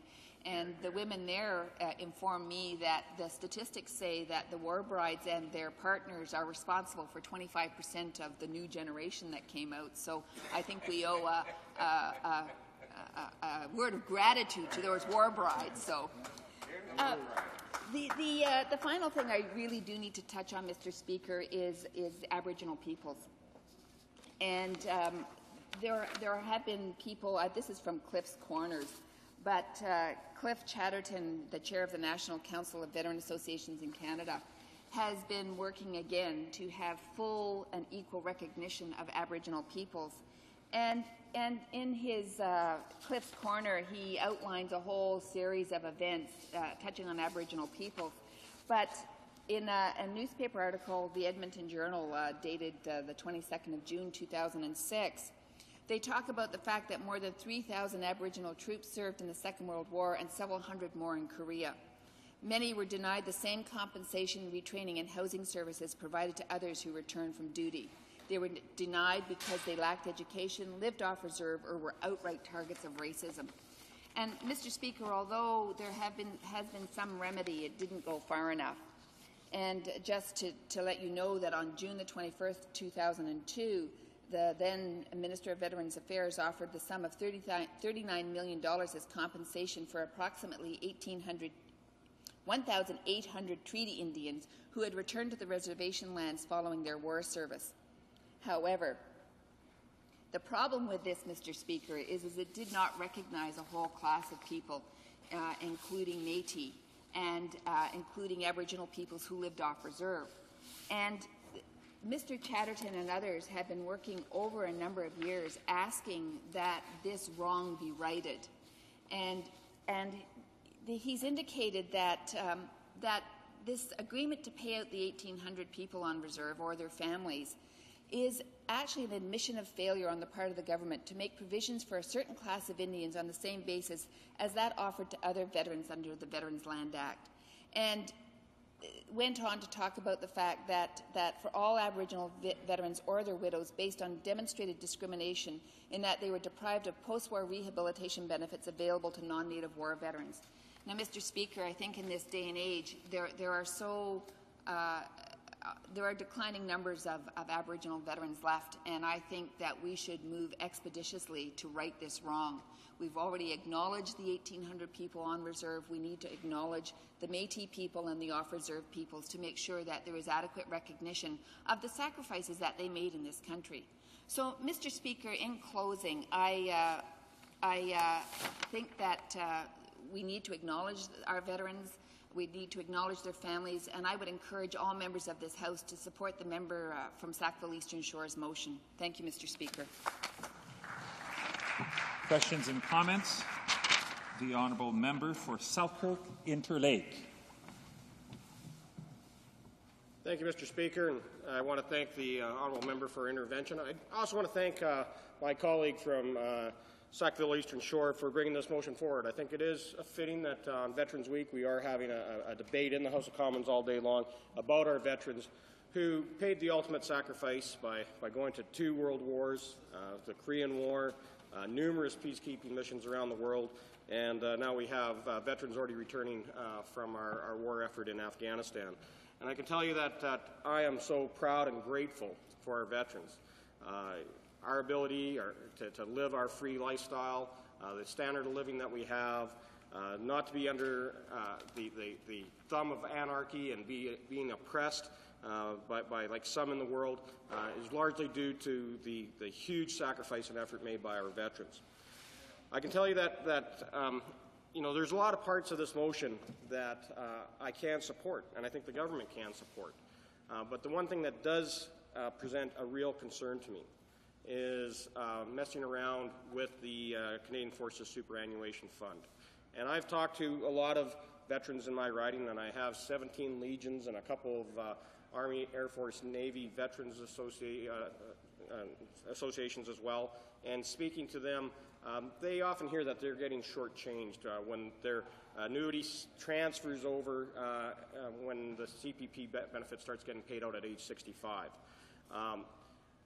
The way the plan was originally envisioned and developed back in 1966 was that it took in consideration that CPP was a reality and that all Canadians, including civil servants and people who served in the armed forces and in the RCMP and other government jobs, were going to receive CPP benefits, and that the annuity would then adjust accordingly so that their overall dollars that they receive, early retirement versus after age 65, would not change. It would be the exact same dollar figure. And I'm concerned that if we move forward with some of the suggestions here, it would actually increase the cost, not just only to government, but my concern is that it's going to increase the cost of the premiums to the current people involved in the plan. And that's going to impact greatly upon today's soldiers, and I want to know why the members would want to offload this cost onto today's soldiers. The honourable member for Nanaimo Cowichan. Well, Mr. Speaker, this current government has a surplus, and there are a number of mechanisms by which we could look at this, and I think what we really need to do is talk about our commitment to veterans and their families. And there is a saying about if there is a will, there is a way. And I would argue that if we're asking Canadian men and women to lay their lives on the line, that we have to be willing to make sure that they're well looked after when they return to this country. So if we're just going to knock everything down to dollars and cents, when we're asking people to do the kinds of work that many of us probably aren't prepared to do, I think we actually have to make sure that we support them when they come home. Questions and comments? The honourable member for Winnipeg North. Well, I want to ask further then to the member, what price do we put on the life of a veteran? It seems that the Conservatives are looking at this strictly in terms of dollars and cents. This isn't about cost, although we're all cognizant of the need to do things fiscally responsible, but this is about recognizing our veterans who have given so much for our peace and our freedom. So the question becomes, do we not have the means today, with a $13 billion surplus that was just put back against the debt and not a penny put towards veterans? Do we just say that that's all we can do, even though we've got that kind of surplus? Or do we start to say it matters, and therefore we will do something important? For example, we will in fact ensure that we will follow what other institutions do and simply increase survivors' benefits from 50 to 66%. Everybody else does it. Now, why can't this government do it for our veterans? The honourable member for Nanaimo Cowichan. Thank you, Mr. Speaker, and I want to thank the member from Winnipeg North for her intervention. She is our very able financial critic, and if anybody can speak to the dollars and cents on this, it's certainly this member. And again, there are mechanisms that other organizations have in place. If we have a commitment to our veterans, we need to demonstrate that commitment not only by speaking the words and remembering them annually, by putting the financial dollars and cents behind it as well. Mr. Speaker, these people commit their lives, their families, and we must be willing to honour that sacrifice that they make. Thank you, Mr. Speaker.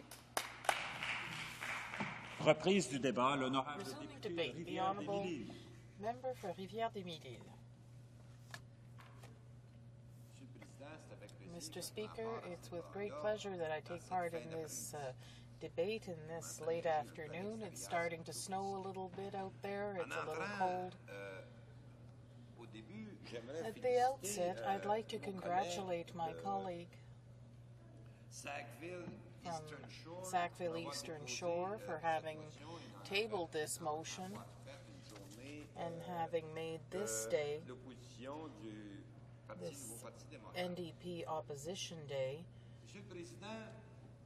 a day to remember our forces.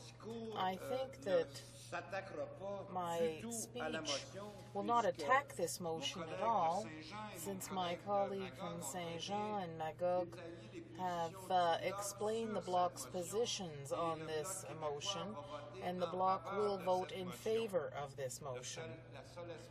The only hope I have is to tell you that I hope that the government will not make this motion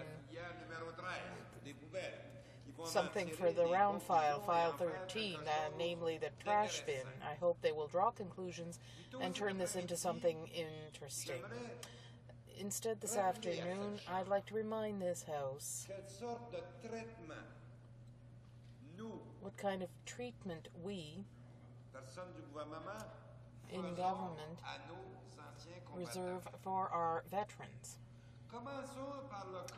Let's start with the case of one of the veterans in my riding, Armand Pilon, a Montrealer, who since 1987 has been fighting with Veterans Affairs to obtain a pension because of an injury. Let me take 2 minutes to explain Armand Pilon's case. He's 80-odd years old. He fought for democracy. He fought for freedom, for peace, for justice in this world. Mr. Pilon, when he was 17, 18 years old, enrolled in the armed forces. Unfortunately, he was a very short man, 5'2". Not a big guy, 5'2".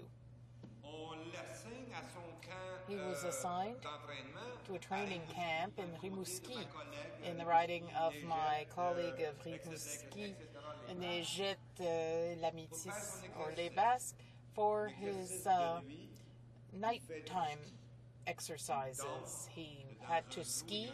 He fell into a hole. Several soldiers fell on top of him and broke or injured vertebrae L1, L2, and L3 in his back.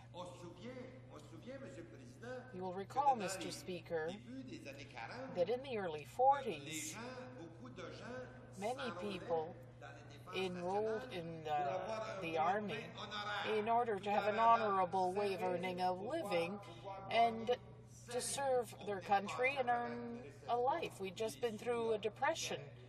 Money was extremely tight, extremely tight. So my friend Armand was injured. And as happens today, because we saw this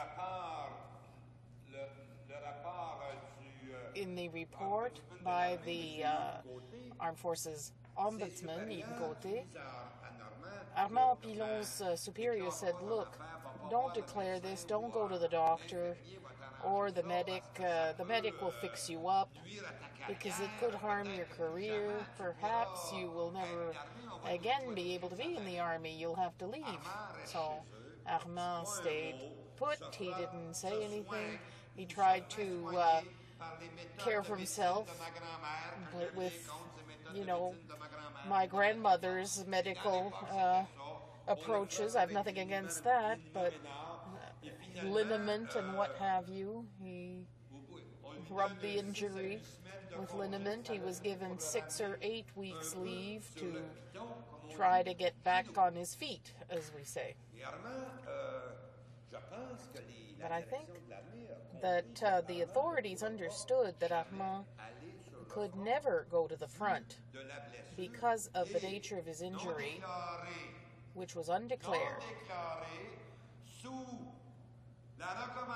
upon recommendation of his superior. It's not in his medical file. Armand was sent to Newfoundland on the coast. He was trained to be a specialist on transmission. He was sending messages to planes that were leaving and so on. He did this during wartime. After the war, he was told, well, look, Armand, you're not in great shape. You're not very tall. We don't have a place for you here. Just go home. Armand went home, but he still had a sore back. In those days, I remember the experience of an old hockey player. When he was injured, you just kept it a secret because you were afraid that somebody else would take your place and come back, you wouldn't have a job. So Armand had the same way of thinking. He said, I'll work with a bit of an ache or a pain here and there and it'll go away. So Armand went home, except the whole time, he went to the doctor.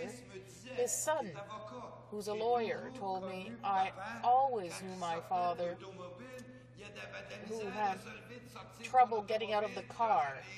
His back hurt and he was always twisted. He always remembers his father doing that, having trouble getting out of the car.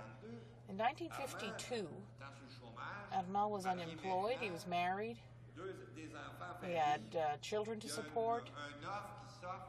There was an offer out there around 1952, early 50s anyway. There was an ad inviting people to work for the armed forces at the Air Force Base in Saint-Hubert. So he went there. He had a medical exam. Nothing was found. And finally, Armand never said he had a sore back because if he said so, he wouldn't get the job. And he needed to earn money to support his family. So he enrolled. After 2-3 years, he could not stand it anymore. He left. He suffered all his life. He was under health care in Quebec all his life. Every month, 2-3 times a month, he had to go to the doctor, the physiotherapist, or what have you, to try to solve a problem. In 1987, the party really started. He applied for compensation, a disability pension because of his backache. He filed his application, told his story, but the people at the Department of Veterans Affairs said, look, well, there's no evidence that you were injured. We can't pay you. We can't give you anything. But, sir, I hurt myself. He told the whole story I just told you. It was the ski training exercise. Anyway, he decided to appeal. And then things really got started. I don't know if you're aware how these appeals work. It's quite complicated. The first time you appeal, these are white-collar or blue-collar workers who have no medical expertise, who look at the papers and say, well, okay, we support the decision that was rendered. Since when do you see a court of law, because it is a tribunal, make decisions without even giving the person involved an opportunity to testify? But that's how things work at Veterans Affairs. So, the gentleman did not testify, he didn't get an opportunity to, and he's told, no, this is not accepted. 1987, 88, things kept going. Finally, 1988, he had all the documents necessary. He went to the doctors. He had documents saying that his vertebrae, L1, was fractured, and that had happened in his youth. He said, yes, I fell off, these skis fell into this hole, that could have caused this. He had all those documents, but that happened you know, in the 40s when you were in training, you're not entitled to anything. Armand is quite the little pit bull. He does not give up easily. He went back. After exerting many pressures, he finally managed to appear, together with his wife and son, went before the tribunal. He was represented by a lawyer paid for by Veterans Affairs, so you don't bite the hand that feeds, do you? I don't know whether he was more on his client's side or on Veterans Affairs side, but he appeared before them, and the three board members said, "Mr. Armand, we believe you. We believe your documents. They're credible." And surprise of surprises, they believed him. They believed his wife. They didn't think they were lying.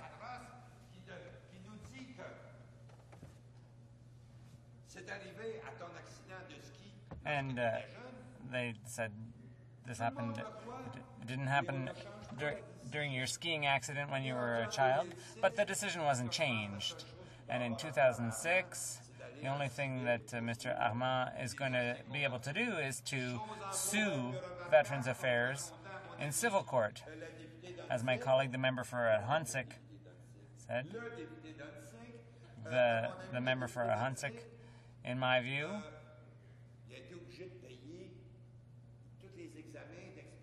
well, he had to pay for all the second opinions that Veterans Affairs asked for. It cost $600 out of his own pocket for an older gentleman who served and taken part in the war for the sake of democracy. It cost him $600.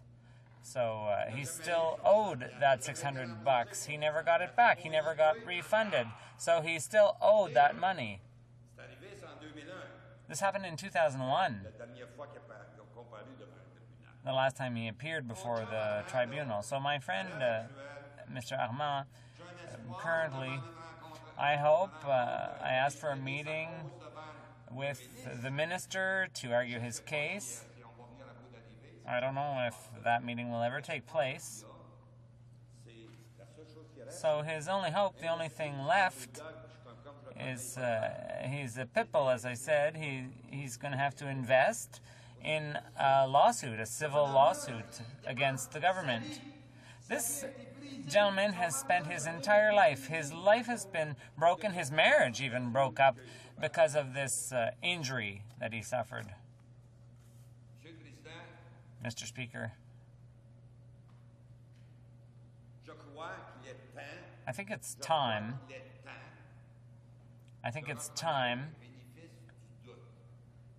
He be given the benefit of the doubt.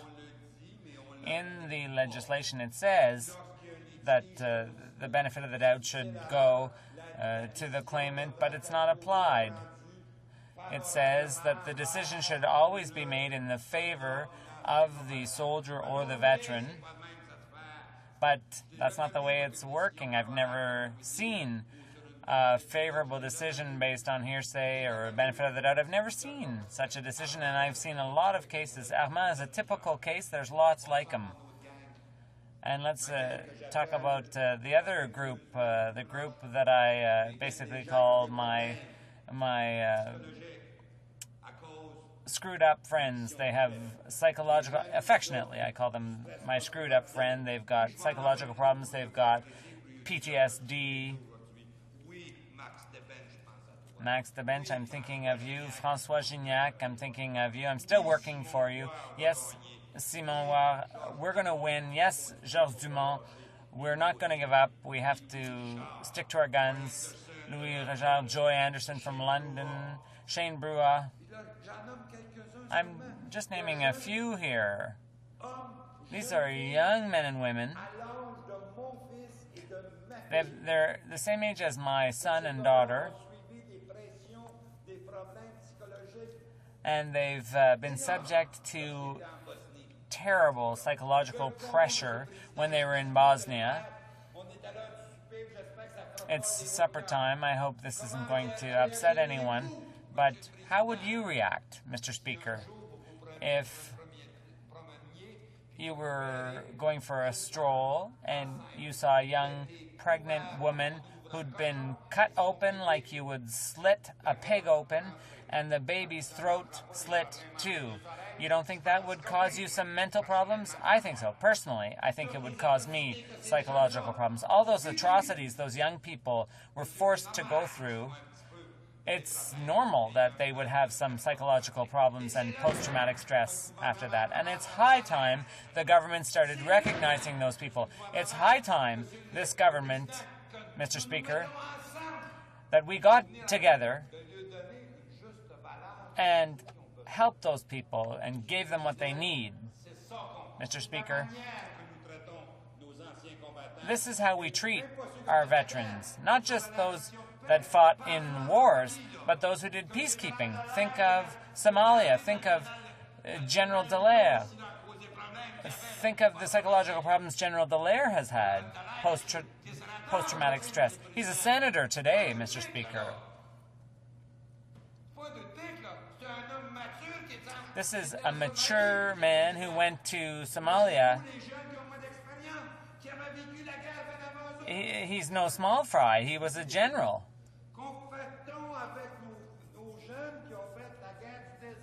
And what are we doing with our young people who fought in the Gulf War, in the desert?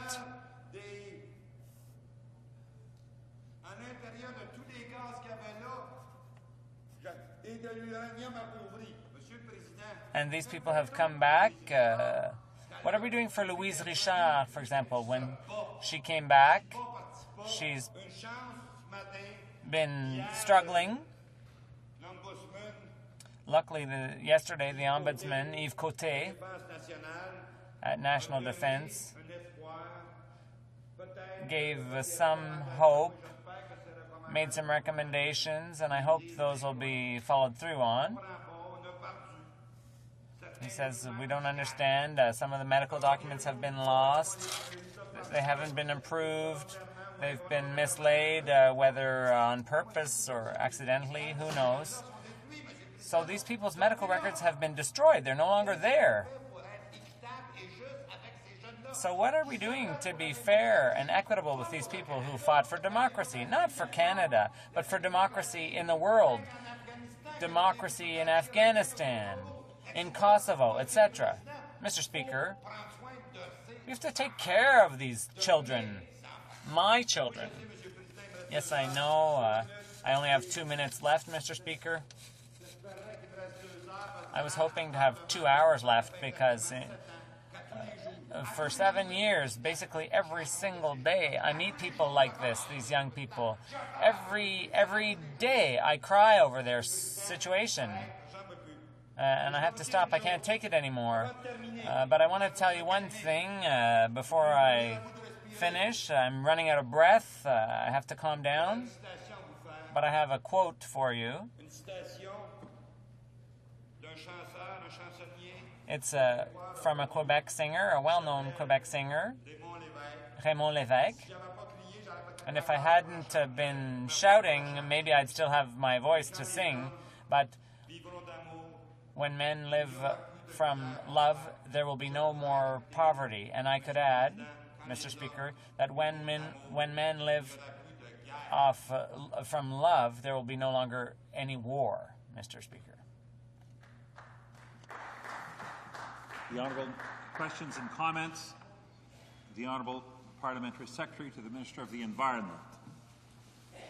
Well, Mr. Speaker, I appreciate the comments. I'd like to share a story, a very short story, because I know I don't have a lot of time. But I'm going to ask the honourable member to share a different perspective. My father's 84 years old. Mr. Speaker, he fought in the Second World War, as did his brothers, my uncles. My father was a tank instructor. He was in ordnance originally and was on a motorcycle and worked his way through different parts. He was from Edmonton. And his name is Eddie Warwa. And he's a man I'm very proud of. And He got married, moved to British Columbia with my mom, and they had 4 children, and I'm one of those. And I'm very proud of him, and he's a man of great respect. He's worked hard over the years, and that it was about 4 years ago, he had a serious heart operation, and then he needed to go into a rest home.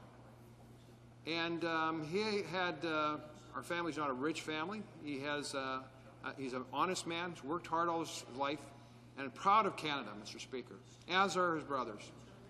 And brothers served in the Navy.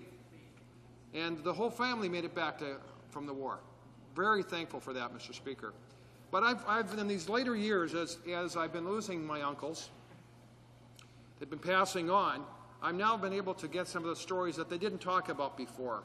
And but the point I wanted to come to, Mr. Speaker, is how is Canadian government treated these veterans that I hear firsthand. I'm not hearing them secondhand or thirdhand. This is my father, Mr. Speaker. These are my uncles.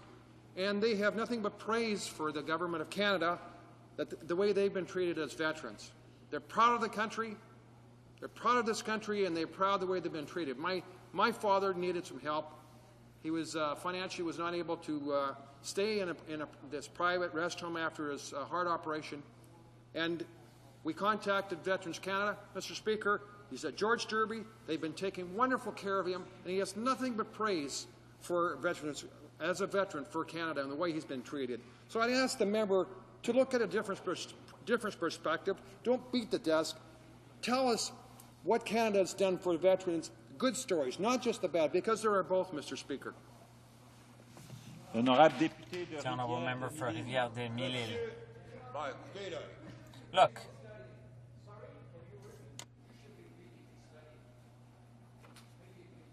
Can I have... L'honorable député... The honourable member for Rivière-des-Mille-Îles has the floor. Mr. Speaker, I heard what my colleague just said. Yes, there are some good news stories, but there are some bad news ones too, some horrible stories. What impresses me the least, or the most in all of this, is how is it? I'd like to ask a question, and I'd like someone to answer me. How is it that most of the people, especially those sitting on the Veterans Affairs Committee with me, and I won't name them, they know who they are, before they took office, when they were on this side of the House, they were accusing the Liberals on the other side of being rotten and doing nothing and blah, blah, blah.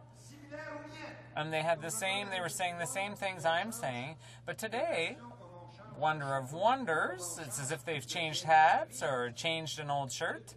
They've changed their tune. Mr. Speaker, let's be serious here. This is not a matter of defending one position or another. It's a question of being fair to young people and not so young people who are veterans. That's the whole point. I'll give you the example of my friend. I'm going to name him because I like naming people, because that way it can be verified. Vic Smart, a veteran from Rivière-des-Mille-Îles in my riding. Vic says to me at a party, like I'm going to go to another party this weekend, says to me for Remembrance Day, and he says to me, oh, young people, they're not so solid between the ears anymore. In our day, we were tough. We didn't get post-traumatic stress disorder. We didn't get PTSD. We were tough. And the answer, I didn't answer. I didn't give him any answer. His wife said, Vic, remember, when you left for the war, you were a good family man. You came back, and you weren't anymore. Ever since you came back, you've been treating your illness with gin. You've been self-medicating with gin. So your PTSD, you've been treating with gin. The member for Laval, whose father was in the army, told me horror stories about what the veterans went through. And unfortunately, maybe we didn't stand up for ourselves, that maybe the old people weren't complainers. They said, no, it's okay. We'll be okay. We're just happy with respect. But those days are over. We have to take care of our young people and old people, whatever the age. All veterans need to be taken care of as best we can. Mr. Speaker. Questions and comments? The honourable member for Sault Ste. Marie. Thank you very much. I want to say how much I appreciate the passion and the emotion and the sincerity of the presentation by the member who just spoke. He certainly speaks like he has experienced or personal knowledge of some of these people who are out there trying to live their lives, finding it difficult, needing some help. Sometimes getting help is very difficult. It's very expensive because what they need is some health care and an ability to look after themselves and get housing, et cetera, et cetera. In your experience with veterans, and you've obviously had quite a bit, what is the most important thing? What would be the first priority for you in terms of what we should be putting in place and is not there now?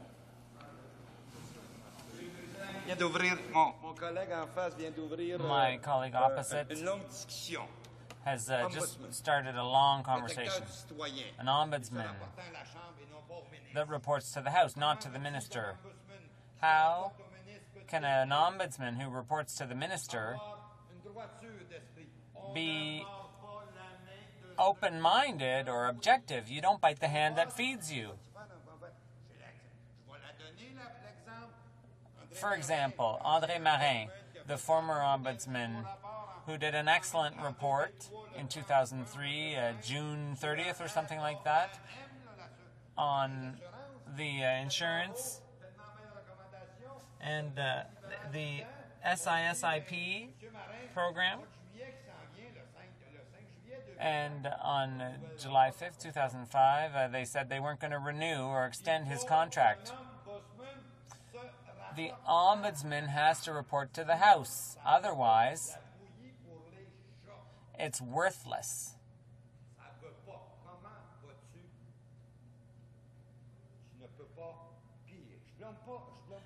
And I'm not blaming the ombudsman. They're doing their job. If I was doing it, I wouldn't bite the hand that fed me either. That's their livelihood. So the ombudsman absolutely has to report to Parliament. And what makes me sick about all of this is that the Quebec ombudsman, that legislation has been around for over 30 years in Quebec, and it works well. It's working really well. Here it is right here. And Mr. Marin's presentation at the Veterans Affairs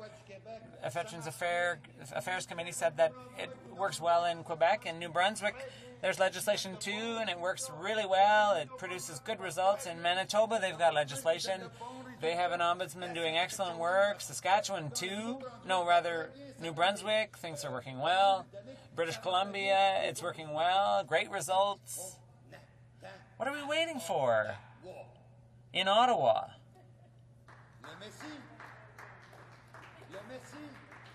The Messiah?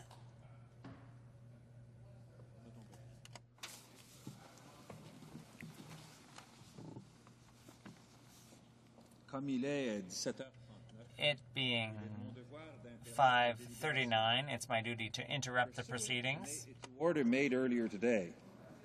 All questions necessary to dispose of the opposition motion are deemed put, and a recorded division deemed requested and deferred until Tuesday, November 7th, 2006, at the expiry of the time provided for government orders.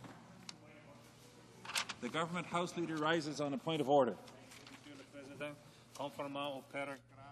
Pursuant to Standing Order 83.1, I'm tabling a Ways and Means motion to amend the Income Tax Act. Designated for consideration of the motion. Thank you, Mr. Speaker. The Chair thanks the Honourable Government House Leader. Private member's business. resuming debate at second reading of Bill 283, an act to amend the Food and Drugs Act, food labeling, standing in the name of Mr. Wappel. Resuming debate. L'honorable député de Laval. Honourable Member for Laval. Thank you, Mr. Speaker. Mr. Speaker, thank you for giving me an opportunity to speak to Bill C-283, which I find is a very important bill, and I hope you will understand if I am not as animated or passionate as I usually am. I listened to Dr. Fortier. I took a little Valium pill to calm me down, so I'm not quite as excitable as I normally am. This bill, and I'm not laughing now, this bill is a very important one. In fact, it's so important that we discussed it at yesterday's caucus when we talk about changing legislation to encourage restaurant owners and merchants to have on their menu or on their food products the number of calories, the content in trans fats and sodium. This is something that is important, and we mustn't take this lightly. We have to look at this very carefully, very seriously, because when we deal with this type of regulation, this also involves an industry. We are talking about restaurant chains that have more than $10 million in business per year.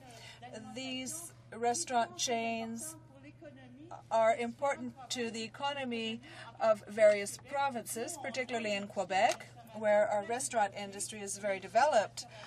Our industry is a big employer, and these jobs are well appreciated because often single mothers can work in these restaurants because of the flexible hours that are provided, and men also choose to work in the restaurant industry because it is enjoyable, even if it is physically quite hard. So, as I said, with respect to 283, we're very much aware that this does represent an issue, and Quebecers and Canadians must be aware of what they're eating. We've said on numerous occasions when we asked the government to label the genetically modified organisms, and when we asked the government to let Canadians know through the food guide what they are eating, what they should be eating, what is good for their health.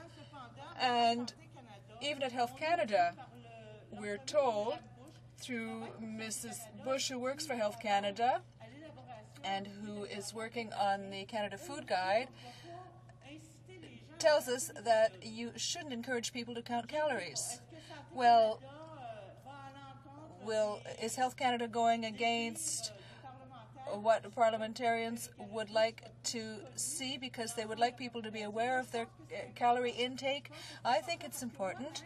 It's important because I have a weight problem myself, and I often go to Tim Hortons, and I was surprised lately because for breakfast I usually have an orange juice and a carrot and bran muffin, and I think I'm starting my day off on the right foot because it's healthy, it's not fat, it's good for me. And when I went to their internet site, I noticed that I had already taken in 512 calories with a muffin and an orange juice. 512 calories, Mr. Speaker. Do you understand that that is 1/3 of the number of calories to which I'm entitled during the day, and I'm hungry at 10 a.m. because I have a muffin at 8, and it doesn't go very far. It's not terribly nourishing. So if I'm told that calories aren't important, well, I'm sorry, I don't think that's the case. And there should be some type of indicator, but we have to be very careful of the way in which we will act so as not to cause any undue harm to the industry. When you move too quickly with a bill to satisfy certain people, you can also cause a great deal of displeasure with a larger number of people. C-283 dealing with the large chains with a certain amount of business per year, we mustn't forget that there are also small stores and fast food places that sell smoked meat sandwiches or snacks or other foods, and not $10 million worth per year, but perhaps it represents more than 10 million calories a year, and these people won't be covered by C-283. So, Mr. Speaker, we will have to ensure in examining this bill that we are not satisfying one group while causing harm to another because we want to move quickly with this legislation. I think that we must take the time in committee to take a very close look at every aspect of this, and I'm sure that restaurant operators would be happy to make changes. I was reading quite recently that KFC was going to change the type of oil that it uses to eliminate trans fats. And that's something good. Now, you will tell me that it's still very fatty food, it's breaded chicken, that's fine, but that's an improvement. We have Saint-Hubert barbecues in my riding, the head office is in my riding, and they have a healthy menu, so they're making considerable efforts, and shortly on their internet site, they will be posting the number of calories, trans fats, sodium content, etc. That these things are of interest to us. McDonald's and Harvey's are making efforts. For McDonald's, I'm not quite as happy because what they did was to put the information on the back of the tray liner. And when it's on the back of the tray liner, when you have all of this information on the tray liner on which you've put your Pepsi, your Coke, your French fries, of course you're not going to flip the tray liner to have a look at it. When you've finished eating, you don't take everything off the liner, turn it over, and look at what it says. And you certainly don't want to be made to feel any guiltier than you already feel when you're eating this food, so you probably won't do it. Now, Harvey's has taken steps in this direction, but the information is too complicated. They give far too much information to people who look at the handouts, who look at this information, so changes have to be made. It has to be simplified, and Mr. Speaker, these changes must be done with the agreement of all of the people who are involved. This has to be done with the consent and agreement of the restaurant industry, because throughout Canada there are restaurants that could suffer greatly if we're not careful about this, because they will be subjected to rules that will be applied everywhere, whereas menus differ from one place to another because ingredients differ from one restaurant to another. So how do you decide through ingredients that there is a certain number of calories in one food as opposed to another? I don't know how we're going to do that, but we'll have to do something. We'll have to take a close look at that.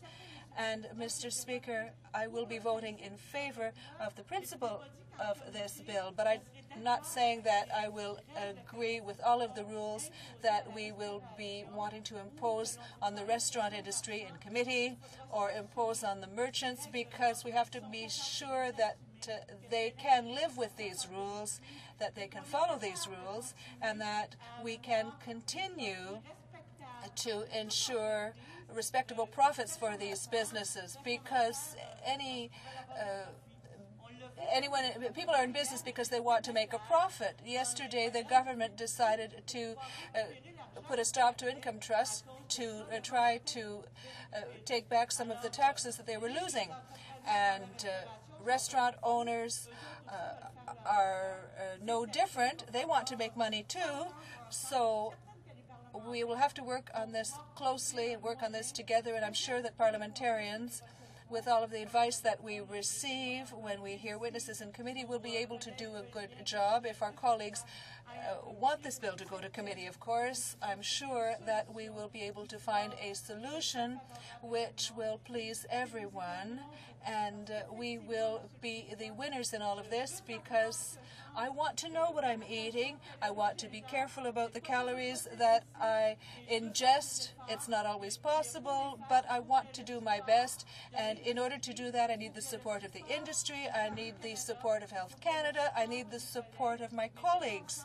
And together we will find a solution, and we will have to legislate, but not against the wishes of the restaurant industry. Otherwise, we will not succeed. The honourable member for Winnipeg Centre.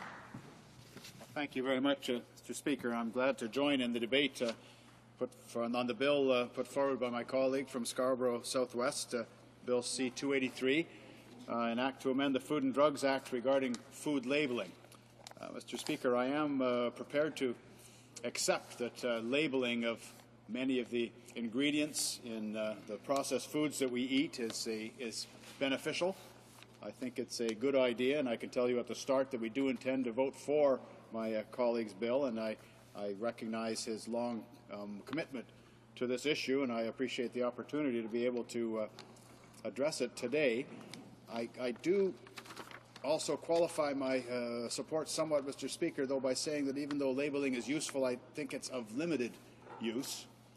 I think, first of all, a healthy and balanced diet is largely a matter of personal choice, and therefore labeling will be of great value because in order to choose the right foods, you have a right to know and a need to know what's in those foods. But I will also say that government has a duty and an obligation to ensure that the foods that we eat are safe and that the materials labeled in those foods are safe. So while I welcome having saturated fats, the total amount of calories, sodium, cholesterol, etc., listed on the label of these products, I don't ever want to see trans fatty acids listed on a label of food sold in Canada, because I don't want trans fatty acids to be allowed to be a part of food in Canada. So, while labeling is advantageous, I don't think it's a substitute for the obligation that Health Canada has to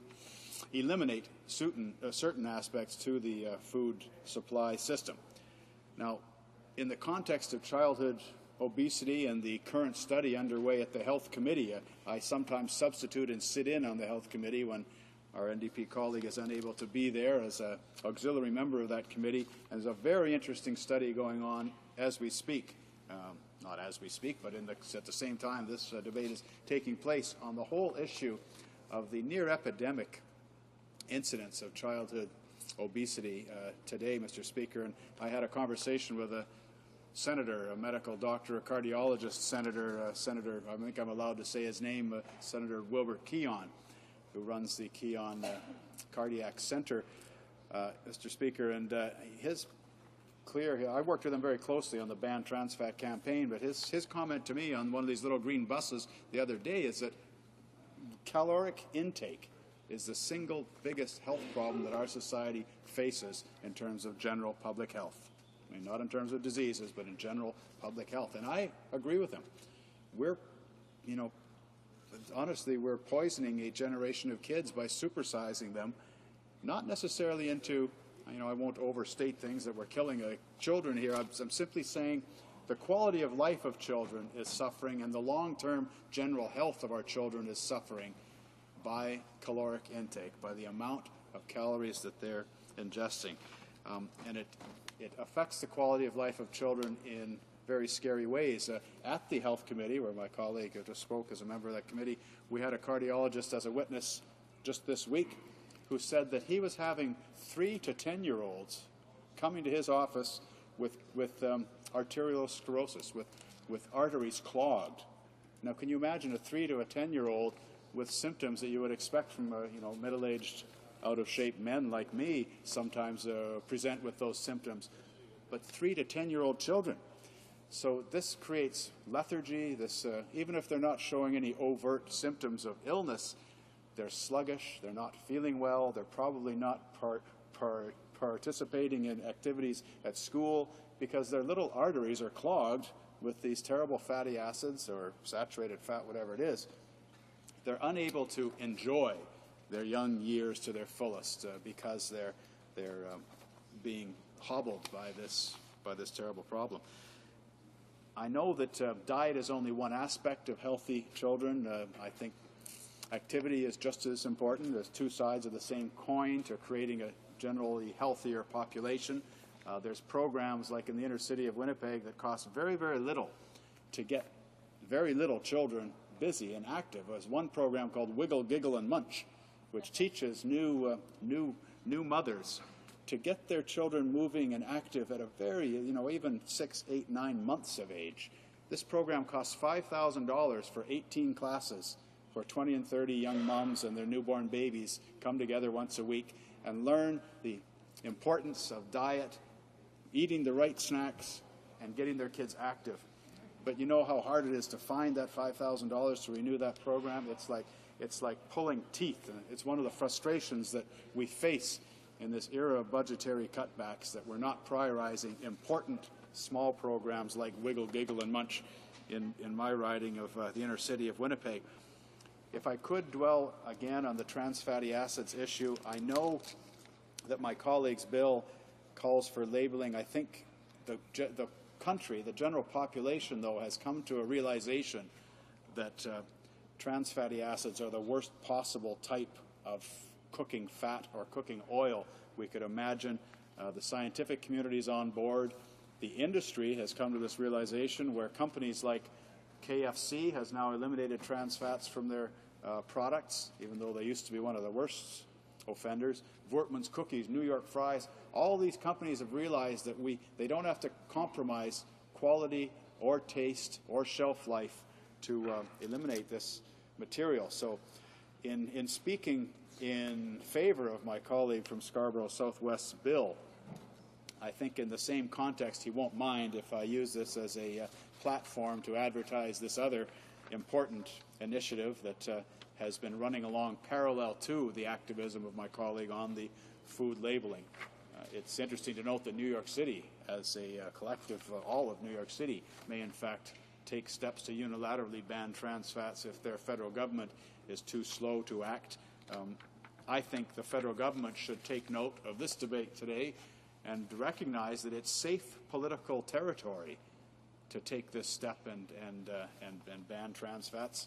I do hope we pass Bill C-283, but I also hope that the current government of the day realizes that Parliament has spoken on trans fats too. We had a vote in the 38th Parliament, and we essentially gave direction to the Government of Canada to take steps to virtually eliminate, as far as is reasonably practical, trans fats from our food supply. It's rare that one single food product gets debated in the Parliament of Canada and is subjected to a vote.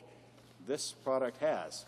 Then a blue ribbon task force took 18 months to agonizing, well, I say agonizing because I think it was slow, but to very thoroughly analyze the problem from coast to coast to coast, and they came back with a very firm recommendation as well. We believe ban trans fats. So I don't understand what the holdup is now. Governments are reluctant to take steps if they think it's politically dangerous, but I can assure this government that banning trans fats is politically safe. I will be the first one to acknowledge them and to recognize them if they do in fact take this step. Getting back to my colleagues from Scarborough Southwest's Bill C-283, I think the only thing that I would like to see revisited at committee as far as specifics of the bill is the size of the I guess company that would have to be the threshold that my colleague has built into this bill, that where that does not apply to a person whose I believe gross annual revenues of less than $500,000. I believe there should be ways around that, even if it's done through associations of restaurants, etc., who may be able to cooperate to take some of the burden off smaller restaurants so that they're not dealt with a disproportionate cost factor in listing these items. I understand my time is almost up, Mr. Speaker. I will simply close by saying that I admire and respect those who use the private members system to champion a cause patiently year after year, and it's a good system, and it can be used to the advantage of the general public by those who are patient enough to use it well. My colleague from Scarborough Southwest should be recognized for taking this important step that may in fact end up elevating the general health, general public health of all Canadians. Thank you, Mr. Speaker. Resuming debate, the honourable member for Etobicoke North. Well, thank you, Mr. Speaker. I'm pleased to speak to Bill C-283, and I want to congratulate my colleague from Scarborough Southwest. And I know he and I are working together on another committee right now, and we're doing that, I think, very well. And so he won't be surprised, though, when I speak against his bill, because I think I've done it before when the bill was in different parliaments in different numbers and different forms. But I think I want to congratulate the member. I think that he has the objective right. Canadians need to understand better what it is they're eating, and if there was a way to do that that was feasible and economically feasible, I certainly would support it. I don't think the bill, as it now stands, does that. And you know, we've heard from others about the importance of diet, about the problems with obesity, and if there's a way to educate Canadians better on these facts, I think that we should be doing that. In fact, the industry, the food service industry, and has been doing a lot of that through their voluntary measures and some of the measures that introduced by our government to comply with nutritional labeling. But I think, Mr. Speaker, this bill goes a little bit too far. Now, in my riding of Etobicoke North, it's out by the airport. I have a lot of restaurants. I also have a lot of light to medium-sized industry, food processing companies. And yes, I have heard from them. But, you know, if I thought this was for the benefit of all Canadians, and if it was workable, I would support it. But I don't think it is workable. I don't think it's economically feasible. I don't think it's technically feasible to accomplish what the member so rightly wants to accomplish. I'd like to just talk about a few of those factors. First of all, just to recapture, the bill would require companies with over $10 million in annual food service sales to list calories, salt, and the sum of saturated fatty acids and trans fatty acids per serving for each menu item on their printed menu, and to list calories per serving for each menu item on their menu board. And I see a number of problems with that, Mr. Speaker. As I say, I think the objective is a good one, but I see a number of practical problems. Right now, if you go into a fast food restaurant, you'll see menus displayed throughout the restaurant, and to add another layer of information would, I think, cause some difficulties in terms of fitting it all on one menu board, or else you'd have to reduce the lettering to a point that it would be not legible. Sorry, thank you, colleague. The other problem I see is that there are many trends now for customized meals. If you go into restaurants, they have, or these fast food restaurants, and let's face it, these fast food restaurants are here to stay, and they're very popular, but particularly with our pace of life, people use them. That's the reality. So you go into these combos. So it's very popular, and people will say, well, I want the Big Mac, but I don't want the fries, I want the salad. And oh, by the way, on that salad, I like this dressing, and actually you can supersize the fries and double up on the cheese and hold the bacon and give me the onions, et cetera, et cetera. I mean, this sounds mundane, but this is what's happening. In fact, restaurants, fast food restaurants, are marketing in this way. They want to give consumers more choice. And so what would we do then, Mr. Speaker? We'd have to have, I think you can do it technologically on a computer and on a website, and I think that many of the businesses are doing that now. So if you want to know exactly what it is, you can go to various portions. It'll do all the arithmetic, it'll add it all up, and it'll tell you what you're eating in terms of, you know, calories and salt and these various elements. Now, if you do that, what that information does for you is another thing, but for those people that want that information, I think there might be ways of getting at that. Some of the bigger chains. But some of the smaller restaurants, Mr. Speaker, I know that there's an exemption here of $10 million in sales, but that actually creates another issue. I know what the member's trying to achieve here, but that creates a level field that isn't quite fair or even, because you could have a Harvey's, you know, that is required under this bill to comply with all these nutritional elements, and to somehow put this on their menu board and all the various combinations and myriads of combinations. And then you have Joe's Hamburger Shop next door, just a one-off little independent, And he's not going to be required to do that. But there is a cost of doing this. You have to have access to a nutritionalist. How can a regular manager of a Harvey's do this work? And that's why. How could the owner of a little, Joe's hamburger stall? He wouldn't have the information to do that. So would have to hire a nutritionalist, and that's why, quite rightly, the member would exempt small businesses. But then it creates a problem with an uneven playing field. So. Mr. Speaker, I read an interesting book not too long ago called Freakonomics, and in there's an interesting part where they talk about Starbucks. Starbucks, the coffee people. And actually, every day on the way to work, I pick up a Starbucks. I'm a Starbucks fan. That's the way it is. This author says, and I think he probably can demonstrate it. I didn't, do an audit on his numbers, but he says that in a Starbucks coffee shop, there are something like 3,000 different permutations and combinations of what people can ask for. And I must say, this is borne out by my experience when I go into Starbucks and I listen to people as they place their orders.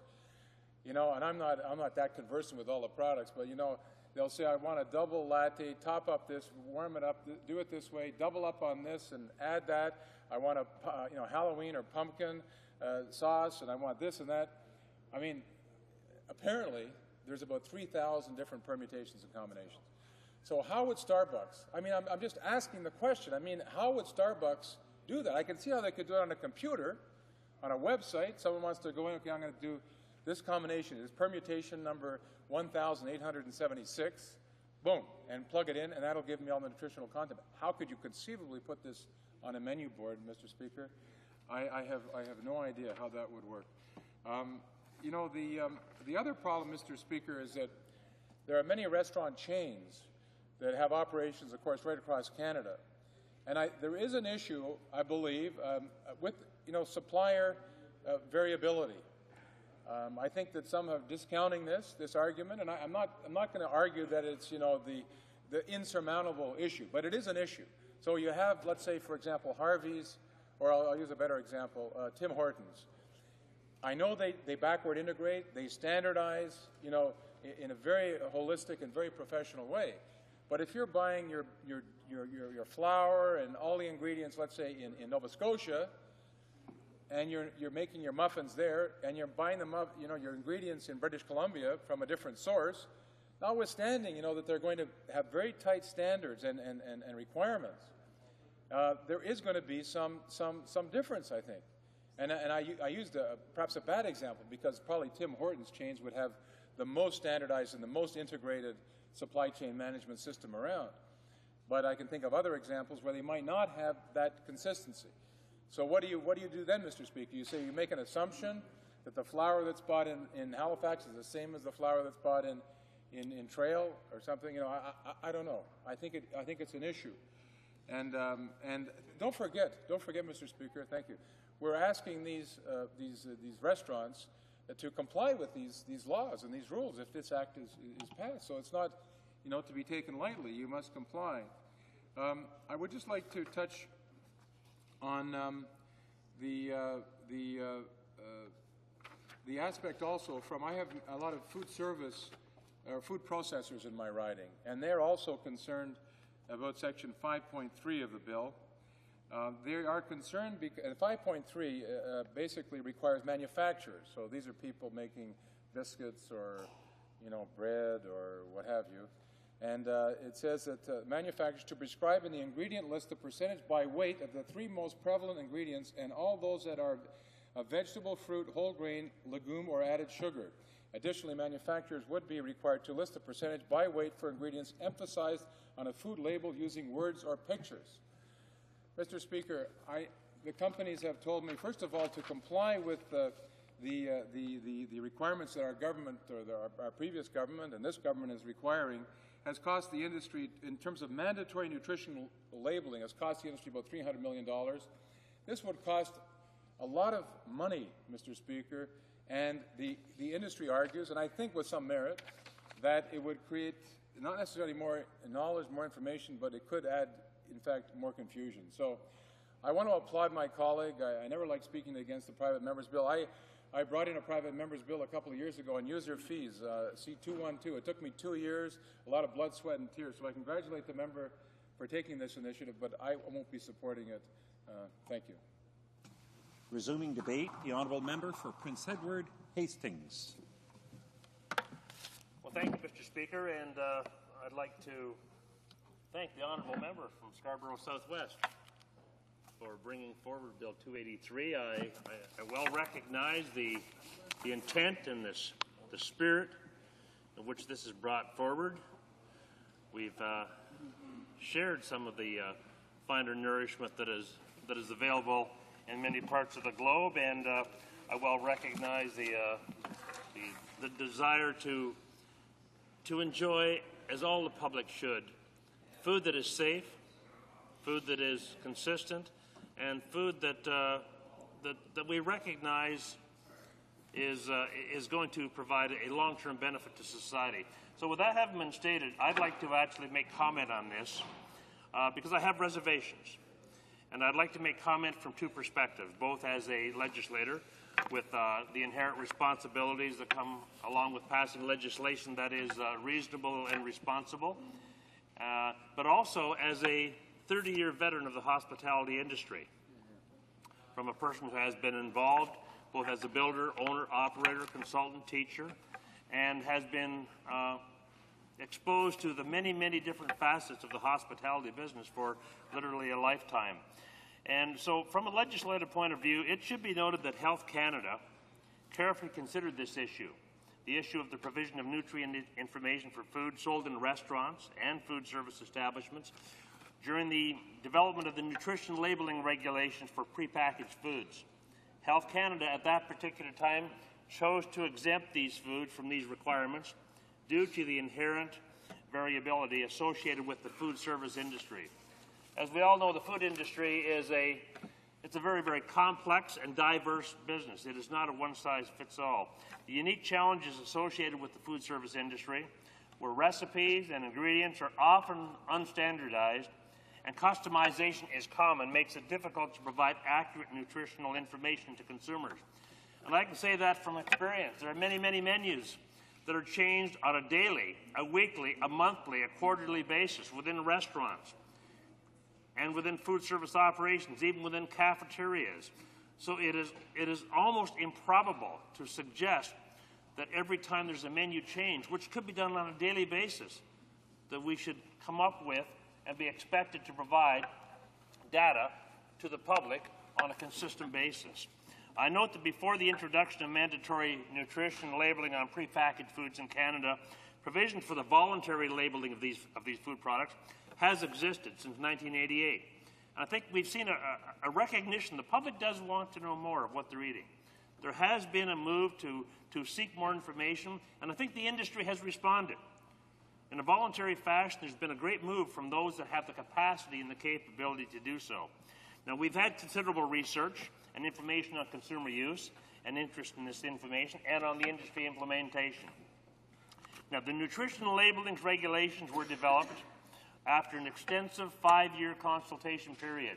This wasn't just a let's think about how we're going to make food safe. There was an extensive period of consultation with industry and with regulatory boards. This lengthy consultation period was necessary to obtain the buy-in, necessary to ensure that the new regulations, that they not only met consumer needs, but they were absolutely and capable of being implemented and utilized in an effective fashion for industry. In other words, that they were workable on a day-to-day basis. The result was a nutrition labeling system within the industry, which to many, many jurisdictions around the world has been referred to as the international gold standard. So what we have within our health and our labeling and our criteria and the CFIA is actually recognized very, very well and certainly sits up at the top of the bar with regulatory regimes around the globe. But it is extremely difficult to justify mandating the provisions of nutrient information to consumers if the benefits so are unclear or unknown. And the cost of providing such information to consumers should be measured against the benefits that would accrue to the customers or consumers as well. So this is a balancing act, And if the pendulum's too far out of balance either way, it's going to make it very, very difficult to implement. Now, it should be noted, however, on the voluntary capacity that there are nearly 10,000 locations right now presently in Canada, representing approximately 40% of the major restaurant chains in Canada that voluntarily provide nutrition information to their customers under the Canadian Restaurant and Food Service Association's Voluntary Nutrition Information Program. Well, that's actually astounding that this is already being done on a voluntary basis. But they happen to be the type of operation where there's a consistency in menu, and they have both the resources and the talent and, of course, the traffic volume to be able to substantiate the cost. Under this program, participating establishments provide nutrition information to consumers that is consistent with the requirements of Canada's mandatory regulations. Now, Mr. Speaker, while larger firms have some access to this expertise required to comply with the regulations that are making progress in implementing the Canadian Restaurant and Food Services Voluntary Guidelines, this is obviously just not the case with the entire industry. The cost of implementing and enforcing this bill must also be considered. The cost of laboratory analysis for nutrition information ranges widely, depending on the complexity, the number of items on the menu, prices charged by individual laboratories. So this has the possibility of being a technical and costly nightmare. The Centre for Science and the Public Interest has estimated that it would cost between $11,500 on a low end and $46,000 on a high end to analyze the entire menu of larger scale restaurants with between 50 to 200 items on the menu. So could you imagine the cost?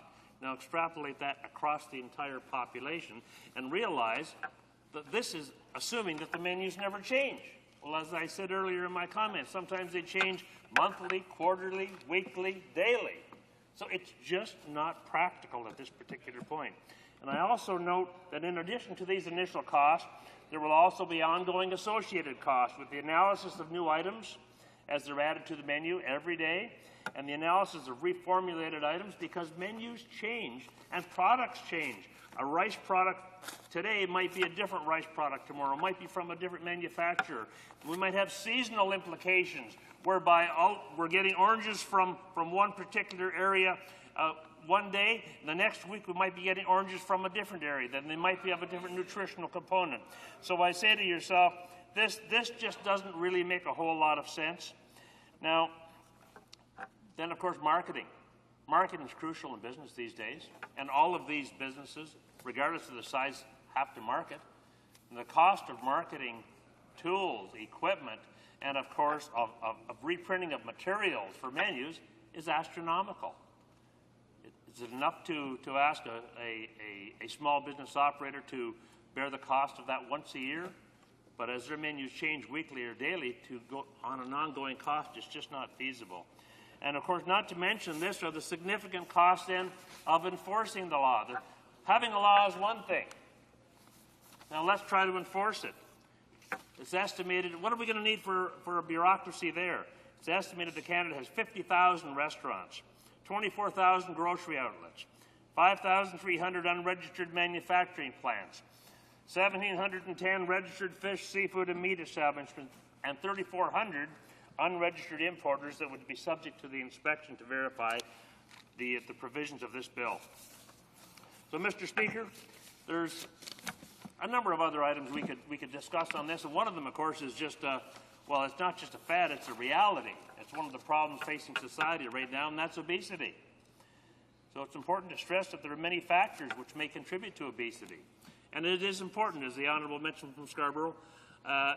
Member from Scarborough has brought forward, people want to know what they're eating. They want to ensure that they're getting value for dollar, and of course they're getting nutritional component.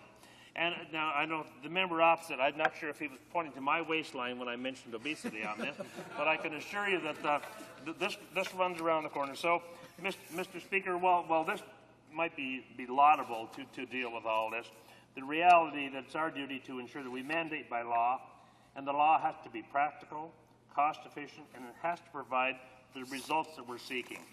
So in closing, Mr. Speaker, might I just slip along here because I've obviously got a little carried away and I don't have an area in there that I've referred to not time and time again. But might I say that the intentions are honourable. The spirit of the bill is honourable. But the practicality of trying to implement this just isn't there. So until there's a better way found to build the mousetrap and protect the Canadian public and give them the food safety that they want and need, let's strike that balance between practicality and desirability, and somehow, some way, we'll work towards an accommodation that will satisfy all of us in this House. Thank you. Resuming debate. The honourable member for Edmonton Strathcona. Thank you, Mr. Speaker. Gives me pleasure to be able to rise and speak in this House as all other members, especially on a subject like this one, which I have had the chance to speak on in the past, but most importantly because of the timing, Mr. Speaker. It's kind of interesting the time of day that we're debating this bill, because I know, like other members in this place, I'm getting a little hungry. All this talk about food, there's no doubt about it. But I think, Mr. Speaker, we've got to put a little bit of perspective on this debate. We've had it a few times in this House, and I think we've heard from different colleagues the concerns that come with this sort of a proposal for this type of a bill. I think it's clear Canadians want to have as much information as they possibly can. But I'll give you the example, Mr. Speaker, in that hunger that I speak about after this debate's over. I look forward to going out somewhere, probably not too far from here, and going to a restaurant and ordering a meal this evening and enjoying that meal, Mr. Speaker. And I'm satisfied usually with what restaurants have to offer when it comes to information on their menu when I make a decision, hopefully a wise decision, although some may argue at times, when I do choose the food that I want to eat.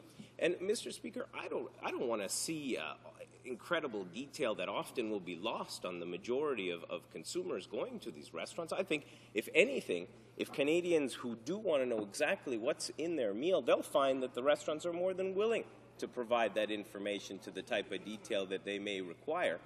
Just on request, Mr. Speaker. There's no need to have the type of detail that this bill is asking. When it comes to the majority of Canadians, I think they're satisfied with the information that restaurants want to provide. And I want to add, Mr. Speaker, that most restaurants want to try to provide the most information as possible to keep their consumers happy, to keep them coming back, to hopefully make healthy choices.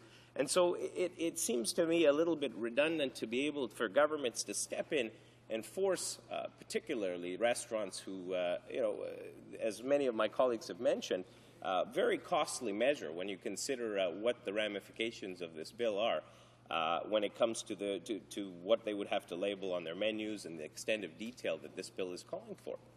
And I want to try to take the debate back.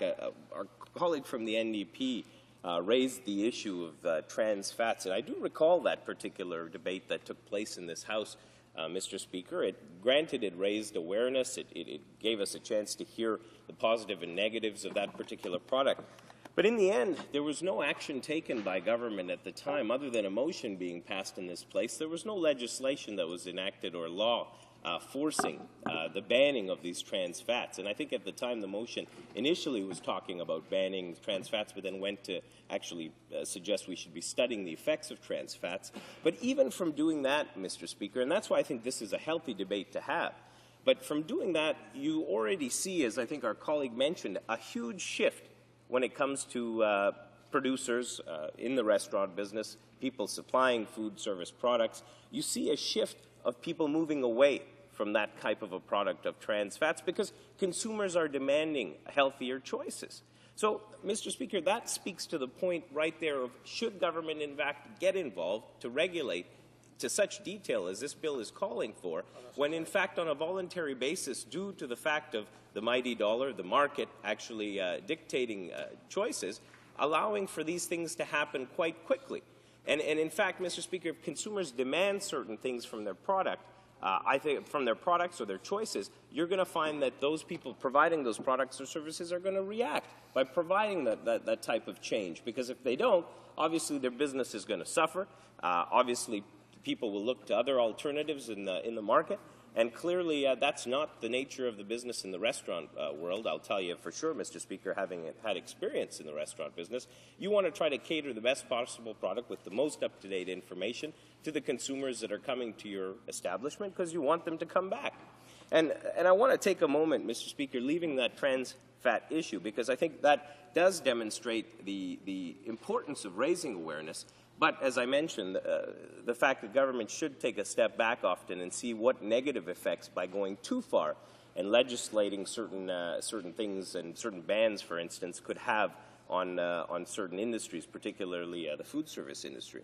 But I want to take a step back to think back when I was involved in the restaurant business, as I mentioned, Mr. Speaker, and my family is still involved in the restaurant business. I myself ran a franchise for quite a number of years. It was about 4 years prior to getting involved in politics, and then another 4 years afterwards, which I found was very difficult to maintain. As you can imagine, an establishment that's quite hands-on, as many people know. I know my colleague from Prince Edward Hastings as well has been in a similar business, as I know many of my other colleagues have. And the type of labor intensity, the type of effort that restaurateurs have to put in on a daily basis, it made it very difficult for me to maintain control and work in that sort of an environment, but also maintain my responsibilities here and to my constituents. So unfortunately, I had to get out of that particular business. But I think back to the amount of work that it takes, and I think just thinking back to what sort of service I tried to provide to my customers, even now my parents, in the business that they're in, and theirs is quite an intense restaurant business, the type of information they provide on a daily basis to those who demand it, the type of work that goes into ensuring, as my colleague mentioned, menu that changes regularly, choices that change regularly, keeping up with demands of consumers. A lot of that information is at the fingertips of the restaurant owner, especially, as I said, if consumers want to demand that information. And by no means would regulating that particular side of things and enforcing these sort of laboring requirements on menus make restaurant operators' lives any easier. And let me give you an example. When you think about all the work that has to go into running a restaurant, Mr. Speaker, and I can tell you, it was a lot of work, and often these people who are running restaurants, whether they're franchises or larger operations, we want to encourage them to continue to provide the best possible services in doing what they do best, providing restaurant and food services, not become bureaucrats trying to write up extra regulations that governments feel are going to be helping in providing their service, when in fact all it'll do is require them to take their focus away from their businesses, take away the focus of actually providing the best quality service, to now trying to go in to do lab testing, trying to go in to provide detailed makeup of compounds that really many of them were not in the business to become physicists or actually develop these sort of type of skills in taking apart certain products in their menu choices, but simply taking away from what they do best, and that's providing quality food to those consumers who would like to purchase those products. So, Mr. Speaker, I honestly think that just going down the road of trying to implement something like this and trying to get restaurateurs to actually be able to provide that type of detail that this bill is calling for is really not workable. And I would just think the amount of workload we'd be putting on that particular industry and those families that are currently in the restaurant business, it would totally take away, unfortunately, from their main focus. And that's really not what I think our government would like to do, and I think most Canadians wouldn't like to see happen. So again, I want to make the emphasis on the voluntary ability for these restaurants, these food service businesses, to be able to provide the best possible information to those customers who would like to have that information. But no means would you have to regulate that, Mr. Speaker. Now, just on the basis of, as I talked about the implementation, I think about the idea of putting something like this into place and then asking ourselves, how would governments enforce this type of labeling? Would we put in some heavy fines when it comes to people who are not complying? How would we ensure that the makeup of certain things are in fact being properly reported? Are we going to introduce a whole new level of bureaucracy to police this? Mr. Speaker, it seems to me it's really an unreasonable request, even on governments, if they were going to implement this sort of a direction, to be able to actually enforce it in any way that's going to be effective, but also, in the long run, cost-effective to taxpayers.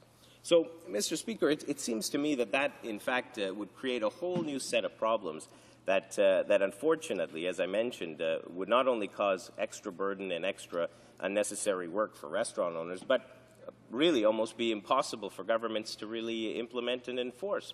And finally, Mr. Speaker, I think one of my colleagues mentioned it, when it comes to actual compounds, and especially when you think about menus changing on a regular basis, food products and different choices changing on a regular basis, often on an hourly basis, how can we expect restaurateurs in particular to be able to change their menus to be able to reflect that? And I think I have faith in my family. I have faith in other restaurateurs. As I mentioned to you, Mr. Speaker, I plan to go enjoy a nice meal this evening, and I'm sure if I want the type of detail that would be required of anything that I plan to eat off my plate, I could get that just from requesting it from a restaurateur. And if I do have a problem with certain choices, make sure I indicate to them that I would like to see a change. And I'm sure I'll get faster response from those particular people involved in the industry than if governments go down this, I think, really wrong road. So I encourage all members not to support this particular bill. Thank you very much.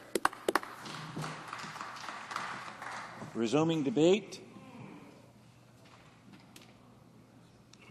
Resuming debate.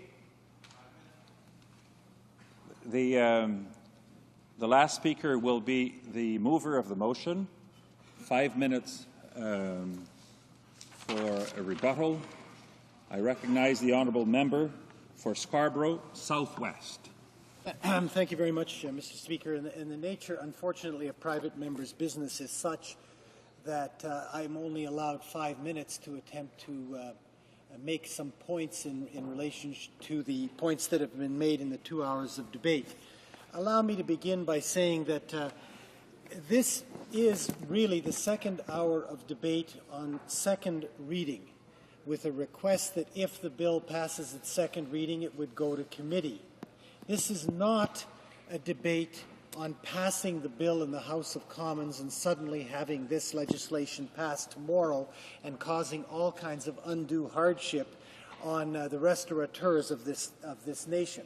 Many interesting and good points have been made in the debate, all of which can be studied by the Health Committee of the Parliament of Canada. The evidence can be tested. The anecdotal statements that have been made by members can be tested, and we can hear from experts at Health Canada. I've been involved in this issue of nutritional labeling since 1989, Mr. Speaker, and the fascinating thing is that all of the arguments that I have heard against this bill were also made against nutritional labeling for prepackaged foods. And the preeminent one among them all is that the voluntary nature of providing the information works. Well, Mr. Speaker, it doesn't work. It demonstrably doesn't work. And the evidence of that is not simply this member saying it. The evidence is that after 20 years of voluntary information on prepackaged foods, the government felt it was necessary to regulate and put into legislation the kinds of information that is put on prepackaged foods. That in itself is evidence that voluntary information doesn't work. Why? Because if you have voluntary information, it's going to give the information that the manufacturer thinks is in its best interests, not the information that should be given in the best interests of providing consumers with a proper choice. This is a topical matter. I note, for example, that there was an editorial in the Globe and Mail just on November the 1st, and I'm only going to read one line from it, and I quote as follows: "Better to educate the public and, a crucial point, to give them the information they need to make a decision." That's all this bill is trying to do. The honourable member for Laval has observed that fast food chains are already starting to provide nutritional information, and that's accurate. And why is that? Because consumers want it. Even the members opposite who spoke against the bill and my own colleague who spoke against the bill have acknowledged that consumers are asking for this information. I do want to deal with a couple of things, namely, this can't be done. Well, I'm holding here a menu from White Spot Restaurants, well-known chain. I just want to read a couple of things in it. Lifestyle choices, low-carb steak and Caesar dinner, 2.4 grams of carbs, 58 grams of protein. and there's plenty of room for further information. Another entry provides for the number of calories of a chicken dinner, and then there's still... The chair needs to hear what is said in the House. I'd like to listen to the honourable member for Scarborough and no other. Thank you. Mr. Speaker. I will add 30 seconds to the honourable member's time. Thank you. The menu that I was referring to also provides for caloric information for certain foods. So this is already being done. There is still plenty of room on the menu for additional information. And you would think from the way honourable members are talking that I'm asking for a list this long. We're asking for calories, salt, and fat content. That's not a lot of information, particularly when we heard from the honourable member from Winnipeg Centre who quoted Senator Keon as saying that caloric intake, and I'm paraphrasing, is the single biggest threat to our overall health in Canada. And the Health Committee is doing a study on obese children as we speak. The costs are a bogus argument because the information is already available on websites. It's already available if the consumer asks for it.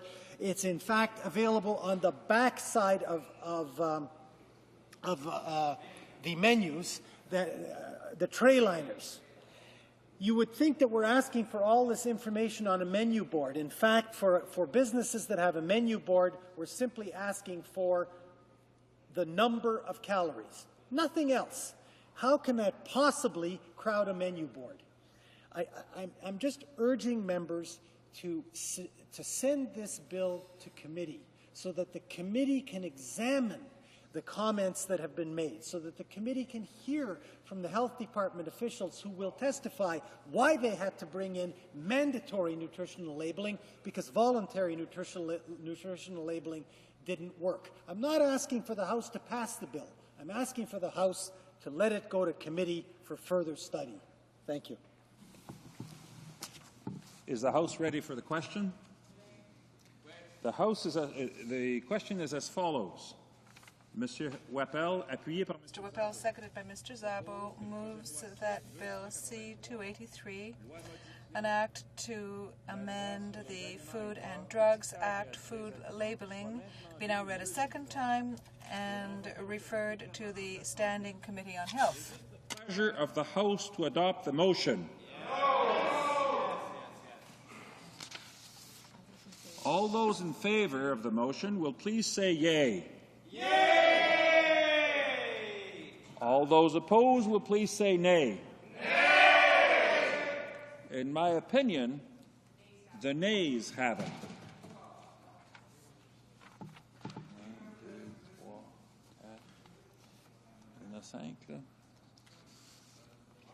Pursuant to Standing Order 93, the division stands deferred until Wednesday, November 8, 2006, immediately before the time provided for private members' business.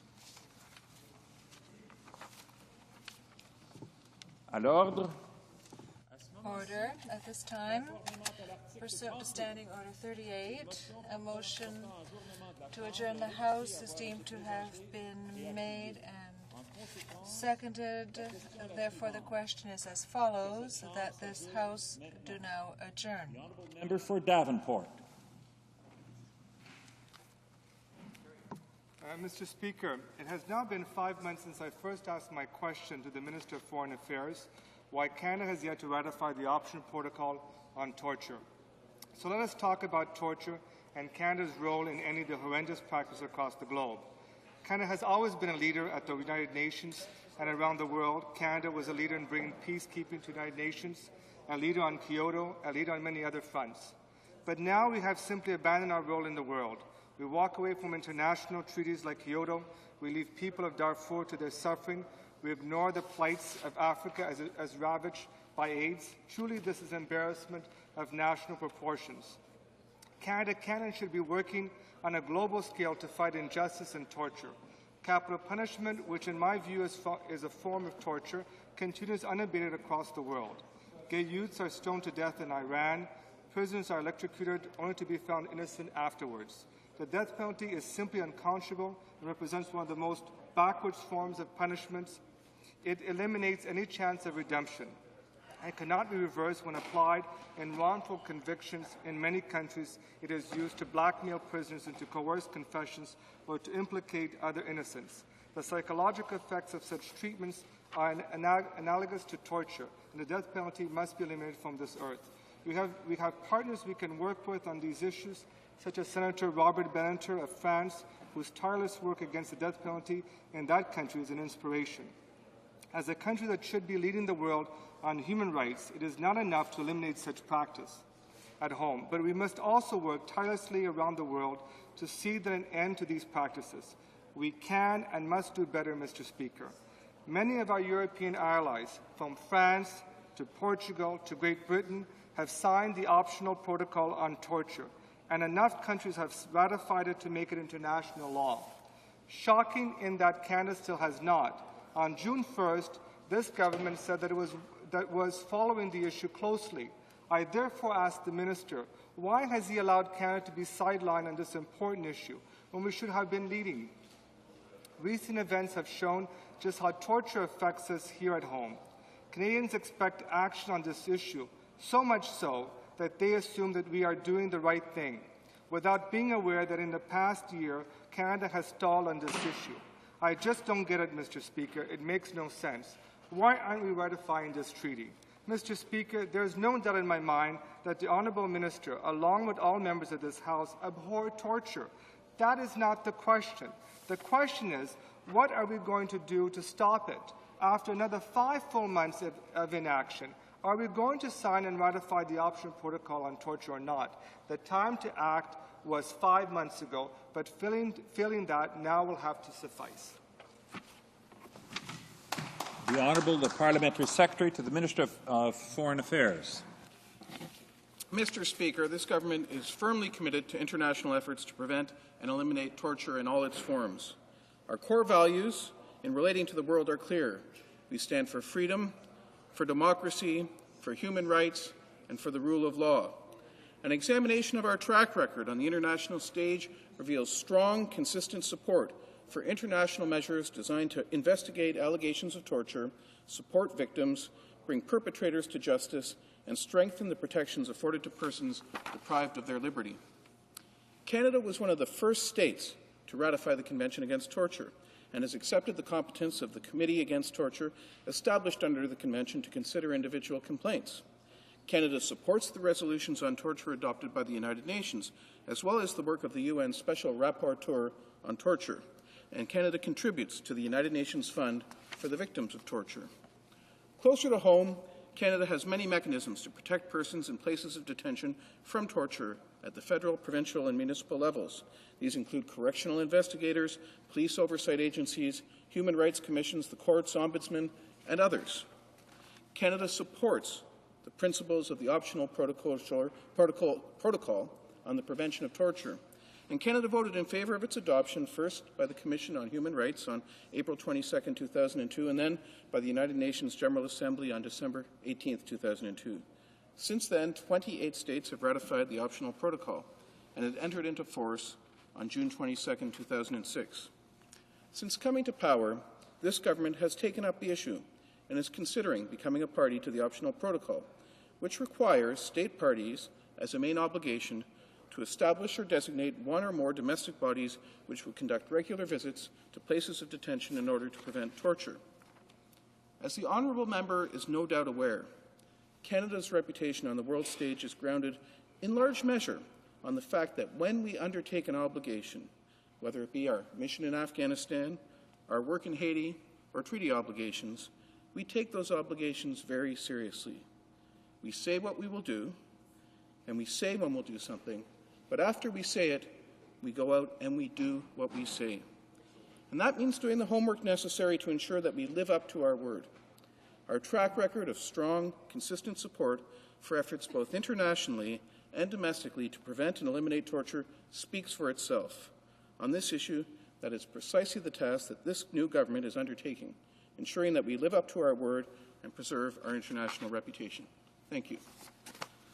The Honourable Member for Davenport. Thank you, Mr. Speaker. I would like to thank the Honourable Member for his answer, but sadly it's not enough.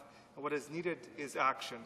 The optional protocol on torture adds legal force to the Covenant on Civil and Political Rights. It is designed to facilitate and encourage freedom around the globe by allowing Human Rights Commission to investigate, judge complaints of human rights violations from individuals from signatory countries. One would hope that Canada has nothing to fear from such oversight. Furthermore, our conspicuous absence from the protocol gives the impression that Canada will condone torture. As Vice Chair of the Subcommittee on International Human Rights, my question is this: when will the Minister bring the ratification to a vote? Why hasn't it happened sooner? And what's the next steps will take to ensure that Canada is a leader in fighting torture abroad? The Honourable the Parliamentary Secretary to the Minister of Foreign Affairs. I think the member for Davenport has to, before he poses those questions, look deep within his own party, where what will likely be his next leader, the member for Etobicoke Lakeshore, has spoken at length and written at length about the issue of torture, and it's a position that seems profoundly different from that of the member for Davenport. He said that to defeat evil, we may have to traffic in evils, indefinite detention of suspects, coercive interrogations, targeted assassinations, in fact, supporting torture. He also wrote, "I do not see any trumping argument on behalf of the rights and dignity of security detainees to make their claims prevail over security interests." That's the Liberal member for Etobicoke Lakeshore. And then in May 2004, he wrote in the New York Times, when he was still living in the United States, that defeating terror requires violence. It may also require coercion, secrecy, deception, even violation of rights. I appreciate the heartfelt sentiments of the member from Davenport. Perhaps he should speak to his next leader, where I think his real problems lie, someone who seems to sympathize with torture. The motion to adjourn the House is now deemed to have been adopted. Accordingly, this House stands adjourned until tomorrow at 10 a.m. pursuant to Standing Order 24-1.